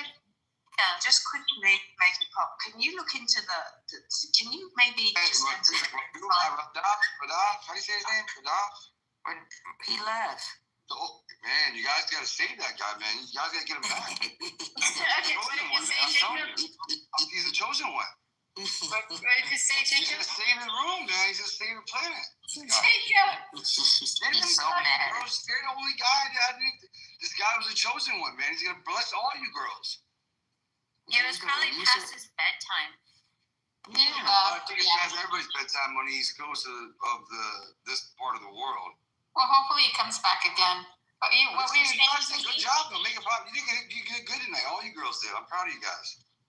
I'm asking you, Mike Bob, if you could maybe, I don't know, I mean, I know that what you receive is intuitive, right? So it's probably not done the way that I'm recommending it. But is there any way you could look at some of those Egyptian hieroglyphics and see if you can, because they're back to square one again. No, don't help them. Not for them. Can I say something? Not for them. Not for them. I'm just wondering whether she can decode, because obviously she. Where is it? Where is She it? can't decode. She cannot decode. I'll tell you that right now. No offense to me. I'm not trying to be rude. I don't think you can decode. Okay, can I say something real quick? Go ahead. There was a new blood type that was found during COVID. Really? Yeah, Guada negative, and they found it in Guadalupe. Guada negative? Can you repeat that again? Guada negative. Let me look this shit up. So, are you saying during COVID they found a new blood? Yeah. Mm-hmm. What country? One person in Guadalupe. It's called Guaic. Guaiac. Guaic negative? No. It's GWADA. Wait, spell it? GWADA negative. Guada negative. And it's found in Guadalupe. Only finding one woman from Guadalupe. It's only in one person. First, they tried to gather blood via programs like Ancestry.com and what was it, 23andMe and things like that. And I think it wasn't enough. Not enough people were willing to pay or were even interested. And so, like the whole COVID test, they got so many samples from all over the world. It's a woman and she's the only carrier of it. Yeah. Only one they know of. Exactly. Right. She had a strange antibody, is saying, and they didn't know what to do. So they figured out, it says... Can you read it? Yeah, just read it. Guada negative refers to a newly discovered and rarest blood group in the world, found only in one woman from Guadalupe. It is the 48th recognized blood group system, and the woman's blood reacted against every other blood sample, making it impossible to find a compatible donor for her. Damn, even me. The discovery was the result of a 15-year investigation into the woman's unusual antibody, which identified a specific genetic mutation in her something genes, pigs genes. What the fuck? Pig Z. Okay, so what it is... You said 15 years, so that was way before. So she's been having a health problem, and they can't figure out what's wrong with her, so they've been studying her. Guadalupe. It's in the West Indies. What? Oh, okay. They say Guadalupe. Where is it? Technically, it's on the France, but it's in the West Indies. Now pay attention. They said that they've been trying to figure out. To Dominica. Dominica, yes. They've been trying to figure out for 15 years what's wrong with her. So they've been studying this person for half her life. But they're just telling us now when COVID happened, right? But what is the pig Z gene? What is the pig part? I have no clue. It says a unique and extremely rare blood type, one of its kind, is called the pig Z. See, remember the Mexicans at all them places they've been seeing aliens? That's the Mary. See, that's Mary. Jesus ain't have no father, right? Yeah, okay. That's why Noah, he came out white too. Somebody raping these people. These sons of God is coming down here, taking wives, coming into them and boring children. Why was the Watchers? Because Noah was the one Hello? Well, Enoch, I would say. Enoch was the one who went to the heavens. And he came and told them to stop this shit, and they didn't want to stop, and that's when the flood happened. So remember Lamech, that's Enoch's father. The Guadalupe is where they have the Virgin Mary, right? Huh? Is it where they have the Virgin Mary? Virgin Mary. Oh my God! Wait! What the fuck? Are you onto something, girl? Yeah, kind of is. Oh, this is scary. We gotta stop. You know, this is too much. I gotta sleep with this. Is it where they have it? I think I'm possessed like her. I gotta sleep with this shit. I'm not possessed. Nah, you mean I gotta sleep with this? So what is it? Is it like the Guadalupe where the Virgin Mary, right? But look, yeah, I think so. Let me look it up. So then that would be. I think that's where my. Wait, is it the same place? Because my grandma's from. Wait, look. If Mary is from Guadalupe, Mary allegedly had the same problem Noah's mother had, I think. Because look, Lamech had a son. His name was Noah. He came out white. He had a black wife. She was confused. So he took his baby to Methuselah, who was Lamech's dad. I was like, what's wrong with my baby? Yeah, he said, I don't know. I'm about to ask Enoch. That's the I think you're right about it because I just looked it up. The Guadalupe. Yeah, because that's where my grandma's from. It says my mom's mom. Mary. That's why you connected to that. Marian apparitions to Juan Diego in 1531. You see, like in the side of my mom. Keep in mind, my family comes from. We have a lot of. This is crazy. So my mom's mom is from Guadalupe. The thing is, she had a sister, and she was only her and my grandma that were left. She left and left behind the family, never went back over there. So only their family stayed of them that come from wealth of certain individuals. My grandma came over here. We never went over there to go visit. That's from my mom's side. Keep in mind, which is interesting. She's from Guadalupe. That's crazy. The other one from my dad's side, from my dad's side is different because she's over there from other places, right? So this is interesting. This is crazy. Oh, it's just a connection. This is weird. I think something jumped in her. So imagine if she tries to have a baby. And that's something. Right. Come on, bro. Y'all are just getting a little weird with that shit. No, something. I don't know. I don't like to make names because if they heard us talking, they probably laugh. Like y'all think y'all know everything. My name is not Nephilim. Wait, hold on a second. We're not gonna do none of that stuff in the room because that sounds a little funky, a little off. You know how it comes off. It's weird. Basically, what I'm saying is I'm not calling stuff Nephilims and all of this stuff because what if that's not their names? What if they laughing at us like, y'all think y'all know stuff? That's not my name. My name is Uja. Well, at the end of the day, some shit we can't pronounce. At the end of the day, who gives a shit what their name is? That's what I'm saying. That's why I said somebody. Them things is jumping into people, playing with people spiritually, raping them physically. I don't know what they're doing. They're doing predatory stuff to us and them people in Guadalupe. They keep messing with them Mexican people and them Spanish people. They keep saying they seeing UFOs. They keep trying to play them.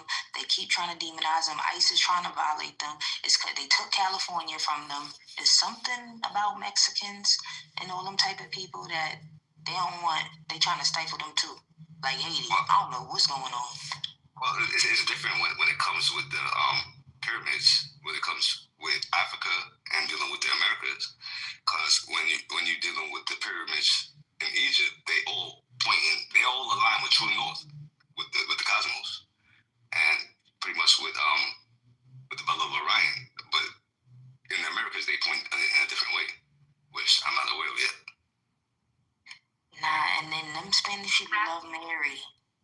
When a certain alignment happens and the pyramids are involved with it somehow, an opening, a gate that's sealed but not permanently opens, and that's when we can escape the prison. Like I think that alignment is somehow coming up. It's going to do something like that's never happened before. It's going to be a different type of reset, and right now that is involved with it too. Right now, the poles are flipping. I've been paying attention to that for like the last 5 years. It means something too. Mary and all, all the stuff, the tech they have now, the consciousness transfer and all that stuff, these entities came here with it. They got disconnected by messing around with creation codes, all the genetic, making all these, combining this and combining that. That was one of the reasons that got them disconnected, because they played around the original creation codes, and they were transferring back then. And I've heard other people talk about it, like the whole thing with Mary being a virgin. Apparently, her grandmother was a virgin, and if you think about it, maybe they were doing like artificial insemination or something. They were keeping a bloodline pure so they could transfer into it. Yes. Like, there's different things, like, you know what I'm saying? Like, they had all this, they were doing all this back then. If that story is true, I'm just putting stories together. I don't care to believe in anything. But they saying that these things didn't want to mine that gold. They needed that gold, but they wasn't trying to mine that gold. So they looking at us like, okay. What do you call them? You call them aliens, or what do you call them? Them. I mean, if you're not... You seen that movie, Them? I'm calling it them. So you call them... I'm just asking serious. I'm not... Look, I'm calling it they, them. They, them, this. The binary. So, and that's I'm gonna go to that next after y'all. No, I want to be interested in what you said, because we circle back around to the front. I was in Iraq and Afghanistan, but a lot of countries. Is Susie still in here? Mm-hmm. My dentist is from Iran, Susie, and like he's got some interesting energy, I think, around him as well. But I think this all comes back around. I mean, the guy left in here that was, I believe, tracking. Yeah, he left. Stop it, Jackie. I know. I'm just saying. I think we're all tracking in here at a different level. We all have a different level of being able to be. Yeah, because he left. I don't know The who he frequency. left. Some of us are hot. Some of us are vibrating at a higher frequency. That's all I'm gonna say.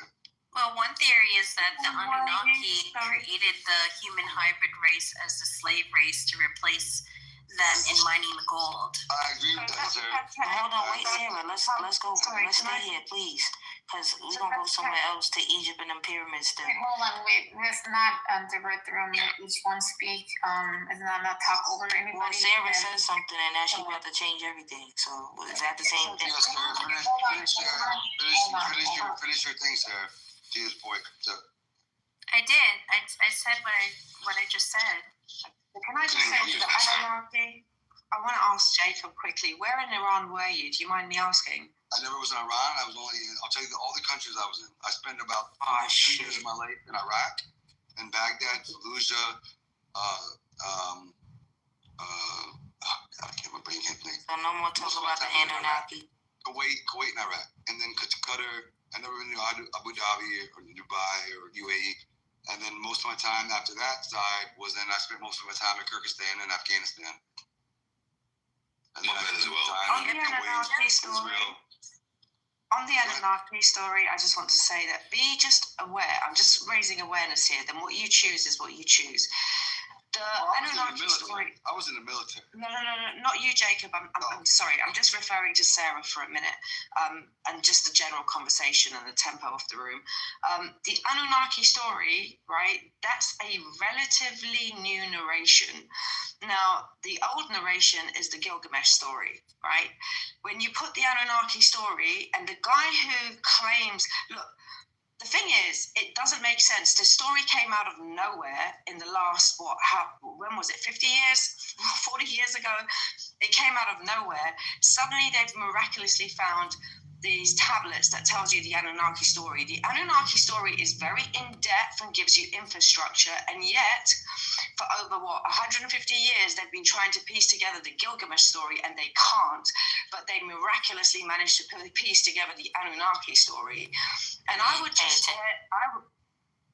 just ask you to do your research on content that you choose to assimilate as a belief system, because I've looked into it, and when I look at who the person is and where the narration comes from, and they can't even give you like archaeological facts of where the story, where were the tablets, who had them, which museums, which family offices, which collectors had this Anunnaki story tablets, where did it come from, who translated it, how was it assimilated, where the fuck did this thing come from, right? And my thing, Right. So my thing is this: is that just as intelligent people, right?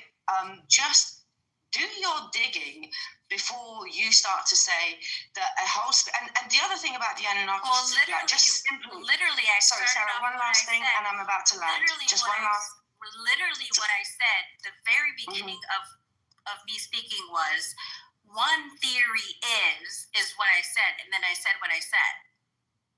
The last thing, no, fair enough. I'm just saying this is what I've done, because intuitively it didn't feel right to me. So then I wanted to scratch the surface. And the other thing that the Anunnaki certainly does not address in any shape or form is the natural ecosystem that we live in. Every single living organism on this planet is tied to another living organism or all of the other living organisms. Narrations like that are so two-dimensional and flat and lack any level of understanding and depth that, I mean, even from just a basic level of let's investigate, it doesn't make sense. But anyway, that's just my humble opinion. What did you say, Jacob? What's going on? Let me just add to that. The whole thing, that whole story came from Stitchin, and he was paid. I mean, that's proven. It's not a theory. He was paid to write that. He was Freemason. He was part of, the forces against us. And there's some truth in it, I'm sure, but it's put out there to misinform people, 100%. If you really look into Stitchin and his background and all, there's some truth in it, but it was definitely put out there, just like they do all the time. They put truth out, and then they put in and then the disinformation is in there also to mislead. So, just keep that in mind with Stitchin. I just want to say I love all you women, and my man right there. I think I hope I said his name right. It's SOZ. I want to pronounce it wrong. It's Sos. It's Sos is the name. I'm sorry, man. I never seen. I want to Hold mispronounce the on. name. I'm gonna say something real quick. So, who are you talking about? The goat? Who's exposing themselves? What do you mean by that? They. Who's they? They, them. Who's they and them? That's all I'm willing to share because that's all I could say. I don't know how to say it in words. I don't think words can express. So, who are you talking about? You're talking about somebody in here, or you're talking about in general these things that we're talking about? Which one is it? Yeah, they always expose themselves. Who exposes themselves? They and them. Who is the they and the them? I don't identify these people. They identify themselves. I'm not a seer. I don't try to be. Yeah, but I do see things, but I don't try to be. Are you talking about the people You're talking to code right now. You're talking code right now. I don't do what the bullshit. I don't even know what you're saying. No, she left because of that. It's all good. It's no problem. People have to leave. They gotta go. Okay, go on. I'm not a moderator. I'm just saying. I don't know what just happened. I think she was talking about the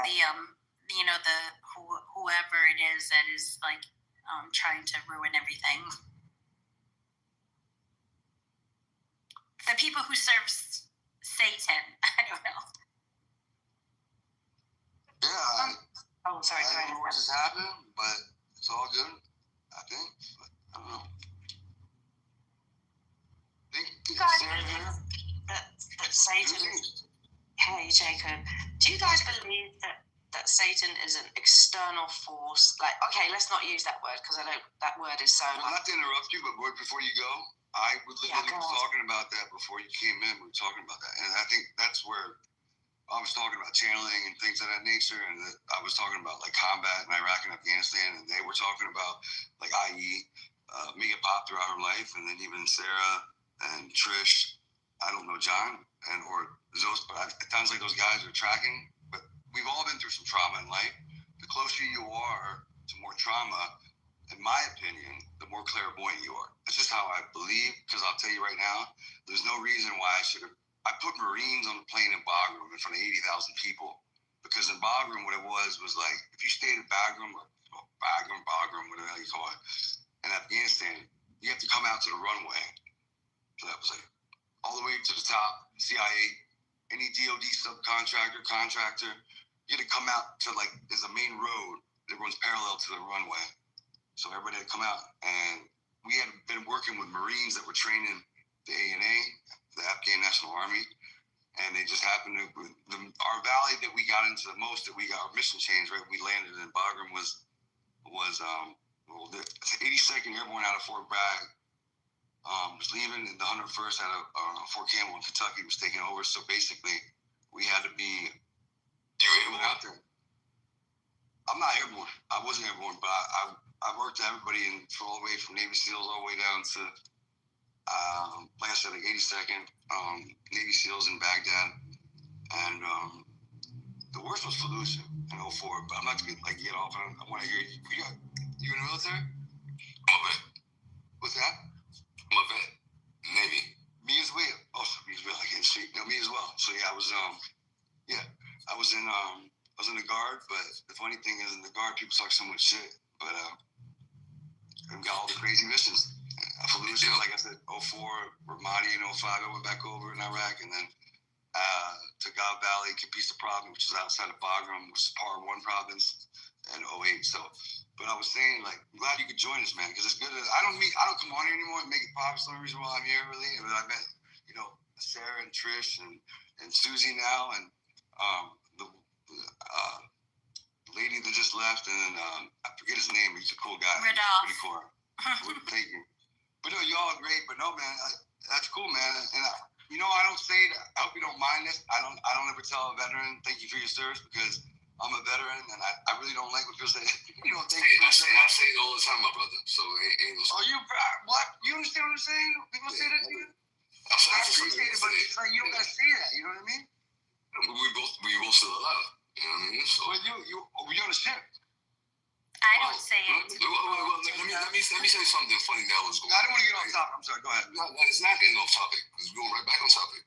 You see all that funny shit that was happening with the UFOs? That was happening on my ship. Well, we call them the Pentagon, because I'm not gonna Make It Pop knows this. Make It Pop, you can confirm this. Are you talking about the one where they yeah, we call it UAPs now. missile at it, and the missile was but it's called UAPs now. We don't call them UFOs. It's a program. It's called UAP. Yeah. The Pentagon changed that. It's called so everything in the water, everything in the sky. I wasn't trying to interrupt you, Sarah, but that's cool. They have a program in there. It's called. Susie, to answer your question, at least what I think is just the way that I see it. Satan is the idea of Satan is like a simplified version of what it really is. I think it's a force. Just like I think that this is just my perspective. I think that what people refer to as creator, I refer to as the origin, is also a force. I mean, because it's Lucifer and Satan the same person. Can I just? It's interesting to me, and I want because I've got to go. I've got to go and meet somebody, but I want to just put this question in the room.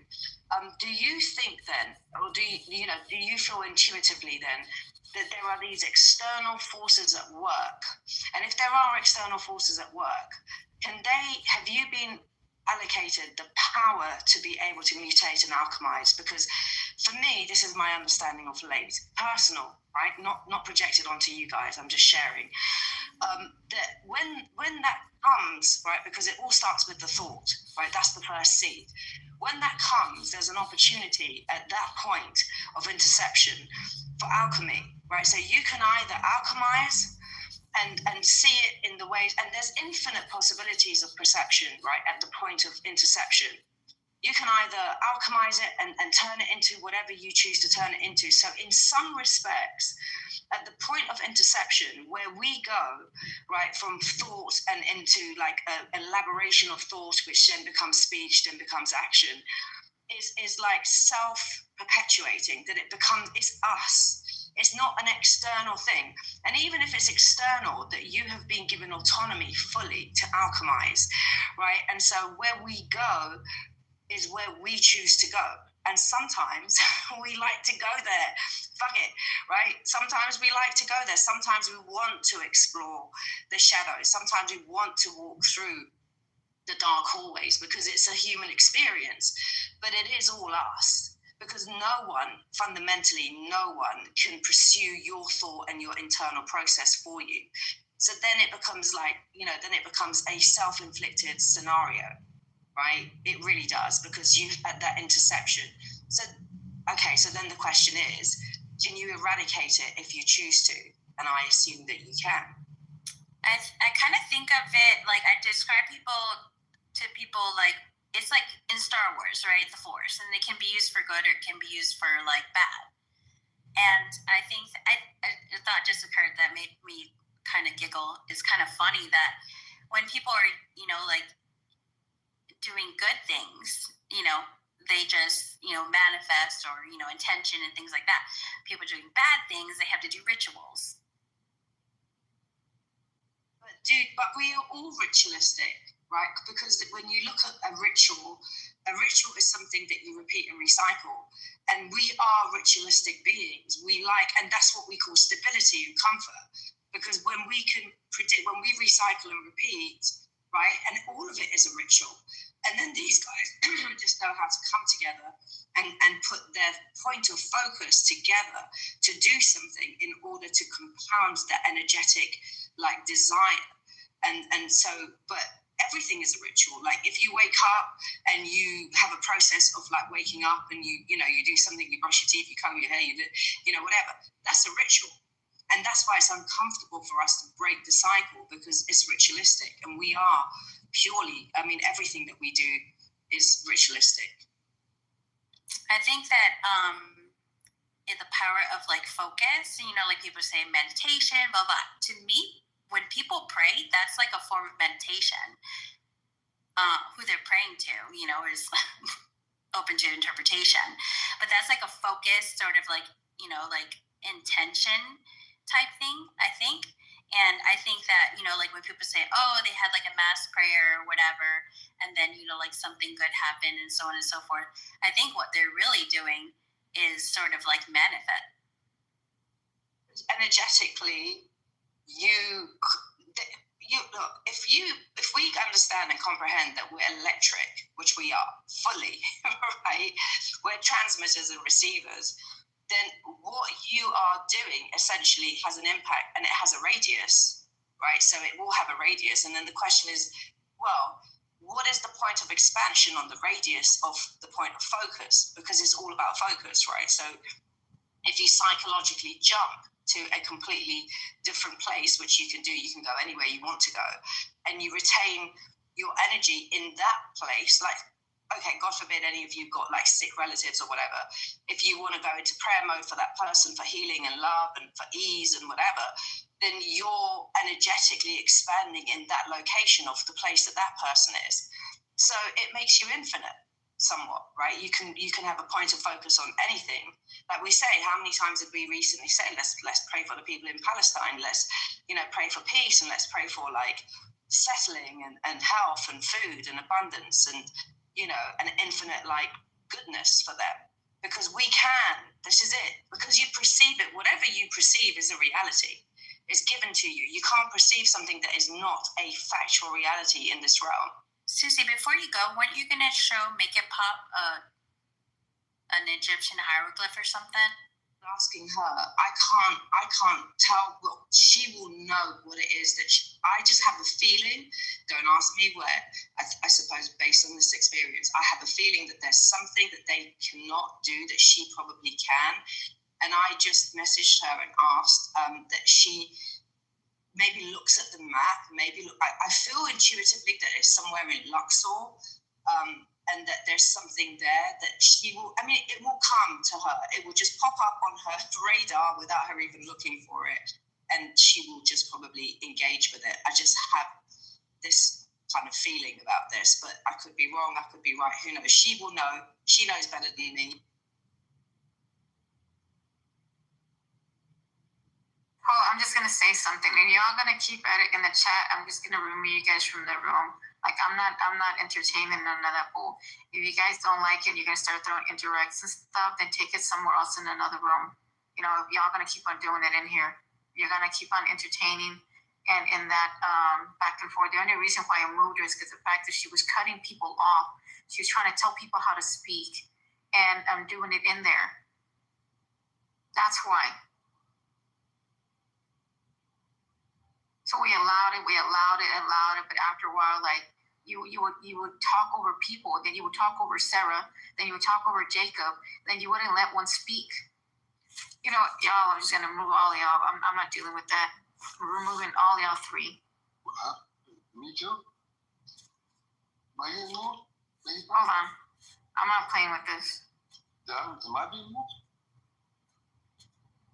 No, she's talking about the people in the chat. Oh. Because I was just in the chat. I'm sorry. I'm sorry. I was listening to you guys. I know. I'm not doing this. Stop answering. Yeah, this guy, dude, what's your name, man? You're good. This guy is Trevor Seas. I have a horrible name, man. I'm sorry. How do you say it? Stokes or Joshua? Either. Josh. Can you Jay? Joshua. Joshua. That's too much. Right? Josh? Yeah, that's cool. Well, what do you want? This guy, yo, man, I feel like did you just come to Clubhouse? Say again? Yeah. Are you? Yeah, I'm back because I'm not dealing with that in the room with this like. Sure. They want to go back and forward in the room. The thing is, the only reason why I moved the other one because she was talking over Jacob. Because she would talk over every one of us. So, Josh, how long were you in the Navy, man? How long were you in the Navy? 8 years, from 03 to 11. Bro, why don't you do it? Why don't you go? Bro, why don't you do it? It's so funny, man. I have a podcast, so I was at a podcast. I'm making about it real quick. I'm not changing the dialogue. I want you and Sarah and Trish and everything. Just a military thing. But, dude, even if you're interested, there's an event. It goes on, the biggest podcasting. It's just all, but it's not podcast. Everybody's invited. Everybody new. So it's in Orlando every year. That's when my friend Wally Green. I met him one year. Like amazing people that make it pop. And some of the people I met tonight. Trish, Sarah, and I know him. But Josh is an event, and I met a commander who's in the Navy, and so there's an app called Owl App. It's an app you can actually get paid. It's not a lot of money, but people pay you to talk. So there's a lot about business and networking, but it's all right. But she interviewed me down there, and man, I'm telling you what, man, I forgot. Like the Navy people don't know it's hard to get ranked. Correct me if I'm wrong. Well, she was an officer. She was a commander. You know what I'm saying? Yeah, I was NCO, so. And me too.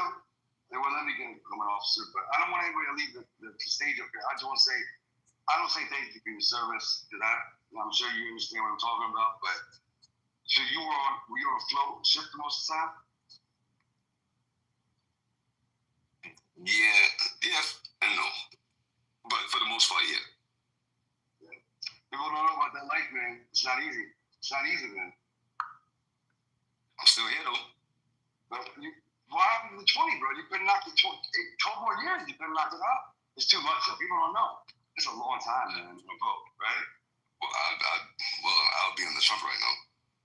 You'd be what? I would probably be on the Trump. Yeah. That's a good point. But you would be retiring. I would, because I was under Bush and Obama when I was serving. Me too, bro. I was in Iraq and Afghanistan. We're the same age. I'm telling you, I know. But that was different, right? Don't you think? Mm-hmm. Even though Obama was a Democrat, but a lot of people think he was like Republican. You know that, right? I think a lot of people think that, in my opinion. You know what I'm saying? Because you know that because he went to Afghanistan with all the drugs. President Obama was the first one in Pakistan with the drones. I don't care what anybody say about Obama. If you like him, you don't like him. He's the one that came on national TV. I killed Osama. Remember? Yo, brother. Yeah, I'm aware of that. We can talk about that conversation. Oh, yeah. But let's not mess up the vibe. What's going on? Oh, yeah, we're good. No, you guys are good. Sorry. Yes, I'm sorry. It's been a hectic day today, Jacob, and whoever's been up there. It's been okay. With people with their frequencies, whatever filters from hope to in here, and it's just. No, but this is a good room. I'm proud of you. This is a good room tonight. Well, she kept crossing the line as well. She kept saying like, "Oh, you're possessed," or "You're channeling," all this kind of stuff. And Oh, that was the other girl. What was Trish? Was that her name? It was Go. Oh. Yeah, she kept on saying. Yeah, she kept on saying stupid shit like, "Bro, like, hello, like, what are you talking She about? was like insulting you, saying like, "Oh, you got to protect yourself," as if in all your life you never thought of that. Oh, now that you say that, it's just like. And then she was like trying to tell us how to speak, and then she would speak over you. She would cut you off, and then she would cut Jacob off, and then she would cut the other guy. That's why the guy left, because she kept on cutting people off. You talking about the black girl? Yeah, that other guy that was here. That's why he left. Yeah, that's what I'm saying. Yeah. No, I didn't know that. I think you're talking about someone else. Oh, yeah, she left because of the. I mean, I'm a Trish. I'm sorry, Trish. I mean, she. No, yeah, we know. She kept doing that. I mean, I told her that. I said, why did you put your microphone? I told her. I told her that. I was like, you keep your mic on and you just talk. You did that. Talk and you don't stop.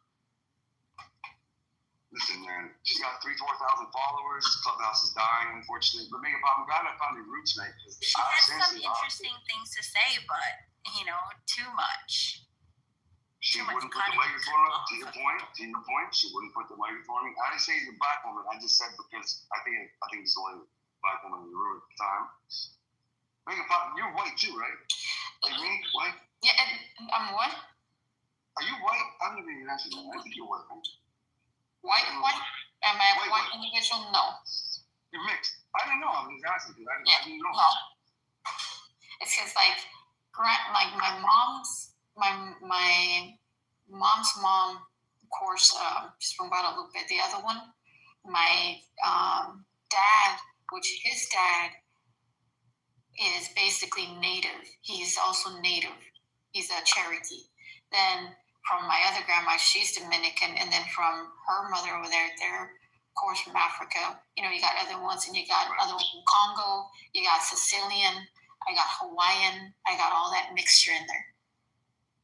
Oh, and other stuff in there. Which is Josh, I want to apologize to you, man. My bad. I didn't mean to go over the military. Right? We talk offline, so I'm sorry about that, man. Do people think you're white though? Make it pop. Yeah. Yeah.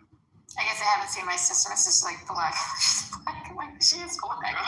Really? Yeah, my sister's black. I'm trying to tell you that we don't even look nothing like my sister look. The other one looks Sicilian.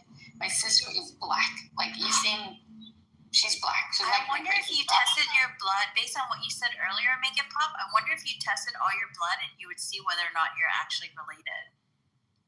That's something that, I always thought about that. It's so weird. And the sad thing, like, when I was in kindergarten in California, we dressed up and my sister, like, they looked at her and were like, there's no way she's black. How can she be her sister? We didn't even look alike. And they're like, oh, look, they're hugging. They're together. They don't even know each other. And I'm like, bro, that's my sister. Well, I want to say something. Before Josh is on, I don't mean like for the military. I just want to say Josh and Make It Pop, which is YouTube. I want to say something. And Sarah, Trish, and Susie. I think a lot of people in the audience, and I think this literally Make It Pop happened the other night. There was someone I know, and I'll never say no names, just like on my podcast, but I don't say it's Josh because, he break me, when making about the military. I think you did great, really right. I'm not saying it's over, but I seriously, Make It Pop, I want to say it was a good room. And then, good people in the audience. I don't know if they're sleeping, they're awake. There's good people here. But we got a good thing going for them, and I think that sometimes, I just want to ask Josh if he's there, or not to get back. I'm right here. What's up? All right. No, I apologize for that. I do, because sometimes I can get, I'm not on that like that. I'm not on that. Brother. All right, so when I have to get back, I just joined, so you good. Good. Well, I've got to get off after 4 or 5 years, and I meet amazing people. Like I said, I think I remember Sarah, but Trisha is cool. Susie is amazing. Susie, you sound like you're from Britain originally, so that's cool that you're Persian. That's interesting. Yeah, for a long time, but I'm Iranian through and through. Yeah, that's cool. That is crazy. Just like Make It Pop. I don't know. I don't know. But Josh is a cool app. It's a great app, man. I mean, there's one person on here that actually came. He's an architect, a good friend, named Luis Rodriguez. He's originally from Dominican Republic, DR, and Puerto Rican. But I never believed I took him to Colombia for his birthday, man. And it's so where you from? What's your nationality? So I'm a French Lithuanian. This is my religion. Depends on how the ladies we're talking about. I'm a French Lithuanian Jew, so I'm Jewish by blood. Well, be proud who you are. It's all good. What happened? Oh yeah. So we were talking, man, before you even get your thoughts. We're talking about a marriage conversation. Sometimes, it gets carried away on you. But that's cool. You just joined, like recently? Yeah. How'd you find out about this? This is about to turn off. You know what I'm saying? It's like, you came in at an interesting time, but you get the hope that, make it pop and still do some rooms. Jacob, You know what I were mean? you actually upset with us when we were talking about your tracker? Oh, I don't. You were kind of No. loud. Oh my God. And then Trish So was Josh, they had funny yelling at us. So Josh, they had a girl in here that was going back and forth. I was messing with them. I really did. They thought we had trackers in this, Josh, because we're in the military. To be heard. It's not. It's a certain thing. Like you can even scan an individual and you can actually tell what they have. And even in the body, I don't know how you call it, some type of thing that you put in the body. Are you talking about nanobots or something like that? Yeah. I don't know about the nanobots. I don't know about that one, but I know you guys definitely, like the upper ranking individuals, some do get affected by that frequency. That ain't me, but it has an effect. He's not an officer. That's a key thing I asked him. We're not going to. I don't know, Joshua. If Makeup Pop says you have a tracker, Yeah, I think you do have one. I'm just kidding. He's not an officer. Sorry. Go ahead. I think you do have one of those. Not that the military, it's one of those implants. I think you've been implanted. Doc, have you ever seen Jason Bourne movies? Do you remember the one with the... Oh, come on, let's all of us talk. Yeah, I want to listen and I want to respond. Now, what was the question? No, I'm just saying that I think that he definitely has an implant. Not the actual implant, but no, not you. I don't know. I think you're very iffy and I think you're aware of a lot of things, especially. Yeah, I have a pure heart, so. And you're very aware and knowledgeable of a lot of things, definitely. For sure. Still a student. I'm listening. Well, they say some people know more than us. I think that you're also aware of every single little flaws and things and details of a whole bunch of stuff in there, included. Even though your avatar covers it, but you can still tell the actual individual, separate the avatar from the actual physical individual, which you can actually see him. So Jacob, you can rest easy now. It's not a tracker, it's an implant. Well, there's a movie that Matt Damon did, and then you guys know Jeremy Reiner, who did a movie called, it's a movie called, who's the girl that did 0.30? It's a female director. She did something called With the Bombs. It was about EOD guys that went out, they blew up IEDs before they killed Americans. But to your point, he did a movie, I forget the name of it, Born Legacy, and he was in the middle of Matt Damon when he's doing all the Jason Bourne movies. He did one, to your point, where he had one in his hip and he took it out because there was a drone. There was a drone that was tracking. Yo, Jacob, I don't mean to cut you off, but you don't do that. I'm trying to talk to you about how you somewhat acting like Jason Bourne. No. And I know they were the ones that said earlier before you came in the room. They're fucking with me. That's how Clubhouse is. I'm fucking with you. No, not me. I work with Navy SEALs. And the first I ever got, I worked with Navy SEALs in Baghdad after Fallujah in 2004. No one was messing with you, Jacob. Josh, for some reason, they think I have a tracker in me. Bro, I don't have a tracker in me. And they like me. She said it's an implant. It's an implant, not like actual tracker. It's an implant. It basically treats a certain I have no implant in my body. And there may be people in the government or the military or some other organization, I'm not going to say it, three-letter organization. But Josh will tell you that as NCOs, I retired as a Staff Sergeant E6 in the Army. I do not have a device or tracker or implant in my body. It's an implant, but the thing is, the majority of some of the devices can be picked up from the actual small It's implant. true. I'm saying we got a guy here who served as an NCO in the Navy for 8 years. Now, he's confirming that there is no implant. So it's like putting it this way: do you have certain issues with basically, let's say if you're standing your back on my side, you have a certain frequency that usually tends to get affected on your right side. I just got an MRI, and I'm telling you right now, You can come down and track it. You can show you pictures. Nigga, you don't fucking all day. This is clubhouse. But you're not answering the question. Do you ever I'll have answer the question. I'll send you MRI images. I can put them on all emotion podcasts. something on your right Absolutely. side? Any sort of issues on your right side? Is that where you think they're at? Because you're right. I got medically retired in 2015 from the Army because of my back. I had L5 herniation disc, and you can see the disc. I'm not going to get into it. But I think back to the original point, John, do you think the pyramids have, what's your perspective on the pyramids in Egypt? And what do you think? Do they have any type of influence on what we got going on in the world? Well, when I first joined the conversation, I was saying that how it's aligned true north. I wanted to ask you about that. Please continue, man. And it's aligned with the belt of Orion. My fault. So yeah, something going on. I mean, I can't explain it, but something along the lines with that. I mean, when you really look at Egypt and the stories of going on Christianity, it's kind of the same story, which been predated thousands of years before it happened. Now, if we can look back to Christianity, when Jesus was missing all them years, where do you think he was? He went down underneath the cavern within the pathway all the way to the bottom. The pathway, the stone structure, hallway, pathway going down to where he went. Yes, he went down there. This tree.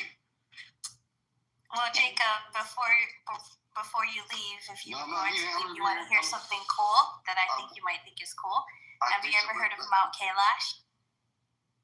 It sounds familiar. So there's this place called Mount Kailash, and some people think that it's not a mountain; it's actually a pyramid. But anyway, it's located in Tibet, and there were so many interesting things about that mountain / maybe pyramid. For instance, it is 6,666 kilometers away from Stonehenge. And the distance to is the North Pole, I think it is. Twice that. Exactly. But since the point you was talking about, the pole's flipped already. It's 6,666 kilometers away from Stonehenge. It's 6,666 kilometers away from the North Pole, and it's twice that from the to the South Pole. I mean, there's all these other things about it. It has like these two lakes. One is like really calm, and the other is not. One is like salt, and the other is fresh. It's just like all these different things about it. It's like when it snows, it's the image of like Shiva or something like that in the snowfall. You see when the snow falls in the mountain, it creates like the image of Shiva. And then when people go to visit it, they age about 2 weeks when they walk around like the perimeter of the base. Like their fingernails grow. How much a fingernails would grow in like 2 weeks when they're just walking around the base. Other things too, but I won't get into it. But you can look it up yourself. Somebody had a comment. Someone asked a question. Silver said, Sarah. What did you say, Trish? The pyramids. Sarah? Hello? Is there Sarah? Say a question, I'll tell you there. Sarah. What? Someone asked in the comments, Sarah, this is from a person named Silver. May he take you or she to the pyramids? And he said, what is the relation between Shiva and the pyramids? What is it? Question to you. I don't know. It's in the comments. Somebody, I don't know. I'm just reading what someone wrote to you. In the comments, just like, his name is Silver. Or she or her. Oh, are they going to tell us, Silver? The question came to you. I don't know. And anybody who tries to, climb the mountain will die shortly within like months. Yeah. It's like a restricted area. No one's allowed to fly over it. No one's allowed to climb it. The interpreter. So I don't want us to. I don't want to evidence I heard. What's up, man? How you been? Man? What's up? I'm outside, so when I'm speaking, I can't really hear. I gotta go on mute, and then I can hear y'all speaking. No, go ahead. But I wanted to say, not to step over the evidence of that time frame adjustment just by walking around the mountain. Your nails, bro. You try to climb the mountain, you die. So that's evidence, right? That the time fluctuates. So the storylines fluctuate according to the time, right? The story. What is the real storyline? Meaning, like, what is the real time, right? I mean, do you really know the real time right now? Like, hold on. What I'm saying is, right? Look. What I'm saying is, like, we process according to territory, right? Because I was at 40 acres earlier. They still, I don't know if they still know, but I fell asleep in it. But my whole thing is, right? We process according to territory, right? And charting, right? We map our existence, right? So if we're not accordingly processing time for location and representation to existing, then like the illusion cannot be broken, like, because everything will be done in a different era of existing. Do you get what I'm saying? So it'll be like at the same time but different times. So would today be October 19th of 2025? Do you think that's the real date? Hell no. That's all I'm saying. I agree with Josh. I like the question. I'm an interpreter. I agree with the question. You know what I'm saying? I know you can speak on it.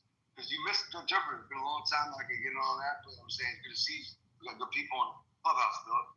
We got Josh just came through. He's new on Clubhouse. Bro, you missed a good, make it popular. You had a good thing going for a minute. It's still going. I was listening earlier. You were on before I fell asleep too. I was listening, but I work nights, so I happen. So that's what I'm listening. What do you think, though, man? Like, we talk about a lot of things. I don't know if you were. I came in here 2-3 hours ago, but like, what do you think, man? You know what I'm saying? There's a lot going on. Well, I would go back to before I fell asleep with the orbs when I was playing that video. Played that video a few times, right? But my whole thing is that the orbs, right? The programming, right? We're processors. Like, we got a lot of evidence that we are processors and we are programmed, right? Now we got evidence that there are programs that program us. So it's like, if we don't reprogram ourselves to exist, then we won't exist. And that's the hologram effect. These are the combined effects of our reality. The 1, 2, 3, what we use to fight and defend. Combinations of points of existing, different times of process. If you get what I'm saying, if you throw your hands up and you move them around, and like, that's everything. Everything is a dynamic and fluctuation. I got a good question for you, interpreter. Seriously, ready for this? The movie Inception, because they said that's the best space movie. I'm gonna tell you something. This is a question for you in the room. The movie Inception with Matt Damon, kind of corny, whatever, white dude, Anyway, I told somebody in a room, and I think you may have been there. This is the rabbit hole. You know, I'm going with this. And people were like, Jacob, you're wrong, this and that. I think you may have been there. It's a Sunday morning church. It's like 70, 80 people still in the rabbit hole. And I think you were there. And this is, like I said, a question to you and the rest of the room, whoever wants to chime in. So when they get to the thing they never thought they would get to, which was a black hole, they started moving so fast in this damn thing, they started seeing people outside of the spaceship. So the question is do you think we have the capability of being able, I'm not saying go to Mars, I think we already can do that, but what I'm saying is that, do you think we have the capability of moving as fast as I was just telling the room earlier, when I was in the Pentagon, we don't call them things, it's called UAP. There's no such thing as a UFO. The whole thing is called a UAP. Unidentified aerial phenomenon. That's what they call it. All right. So the idea what the phenomenon basically means. They changed the name because they changed the whole thing. That's just what they did. I'm not saying you have to agree. No, I'm saying we actually understand what the phenomenon means, and then the reality. Well, I know, but I'm saying they want. What do you think? Should they take UFO away? That's a good question. Should they take UFO away? So what I know about these UFOs, right? I'm understanding, right? And keep in mind, I've heard a lot of it, right? And studying and looked a lot of stuff, right? And I know it's usually advanced individuals, and also in the quantum and advanced artificial rate level, that we do understand that anything can shift its conscious, make an avatar and transfer or control it, remotely control it. So think of something as a small perspective or a small prototype. Imagine something 80, 90, 100 times bigger in that same perspective. So try to connect it, you as an individual battery, to an actual avatar. It's the same thing, and that avatar also connects to the craft. So keep in mind, I brought the same idea to Elon Musk when I went up there live and told him, saying, like, bro, I know what you're doing. I mean, it's just common sense. Instead of saving a small prototype, you're making a thing. Keep in mind, your whole backyard has the material to basically make a UFO or an extraterrestrial, let's say, extropian body, an extension body, avatar, anything, simulation, depends on what you want to do, right? And how it just levitates into this magnetic field that it actually, the craft has to be very light in order to shift within the magnetic field, or you would actually say, right? So depending on what it is. Keep in mind, we've got a lot of materials and things that they've modified and made. And it was known that inside of these UFOs, it can't be an actual human entity body, because the fact of the speed of the light propulsion will literally disintegrate the bones, the body inside of that, compared to the speed of light. It definitely will. So we know it definitely does, right? Yeah, I agree with that. Yeah. So, and the fact. We're definitely. Well. What was that, John? Is that John? Sorry, John. Yeah, that's me. Hey, go ahead, sis. I'm sorry. Hold on. And the fact is, this is why they would have to make avatars in order to adjusting those type of crafts. But there's been certain ones that the government has been able to adjust to a certain limit, not as the way this one is, somehow, some way, right? Because it does, right? Depending, they test the levels of how far the body can go, right? So they already know the level, right? So 12 Gs is the max. 12 Gs is about 1,300 miles an hour in a fighter jet. Yeah, I think. I don't know, but yeah. And of course, they have to learn to adjust, because the body, like, you don't get enough air. So the one that I've known that they also have is, what is it called? The actual body of a being, right?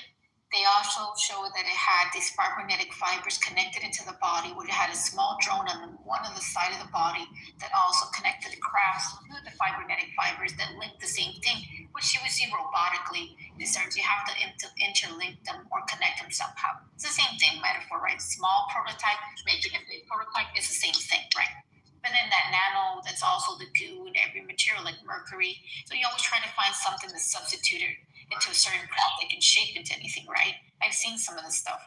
I think another one that's connected into the neural link, which is into the brain, which turns it into also plasma, which is interesting, because the neighbor a long time ago, before they're showing the craft that's up there that was made out of plasma that dissipated the actual rocket that split it into, the neighbor next door, maybe probably when I would say close to when I was 7, maybe her daughter was the same age, that she talked about the same experience, was saying that there was a red plasma, same thing as the one you guys saw in your video. The neighbor described it years way back, that it was hovering around her house, in her yard, that big. So I want to see, an interpreter. I know he's got a golden in his head, and I just want to see you guys. I'm not trying to cut you off. I just want to see, because they have some interesting things. I'm not cutting you off. I just wanted to see. I know the interpreter has to go in a minute because you got to pay him back to work. I want to see what you guys think. I'm not really. I just about to kick me out anytime. I just want to see what they think, because I think John has something interesting to say, John. Yeah, well, peace and love, y'all. If the interpreter want to go first, you can. What's up, Make Pop? What's good, y'all? I'm just getting in the house for real. So to my understanding, to what I've been exposed to, the type of knowledge or what may have you, I think that okay, these entities or beings, whatever you want to call them, I'm gonna get into the names that operate these things. It's not just because you know how first thing people think about it is a gray reptilian, and in fact, a lot of them are from Earth. A lot of people don't know that they're from Earth. Yeah.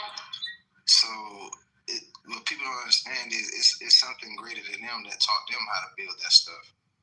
And see, even if you go to as far as history, you whether you want to believe it or not, these books that people read, if you just look at just the small detail, right, fact or fiction, you know what I mean, true or false, that these certain aircrafts came and picked some people up, and they were already, if you kind of pay attention to the details to why they picked them up or who they picked up, a lot of them was on a certain frequency.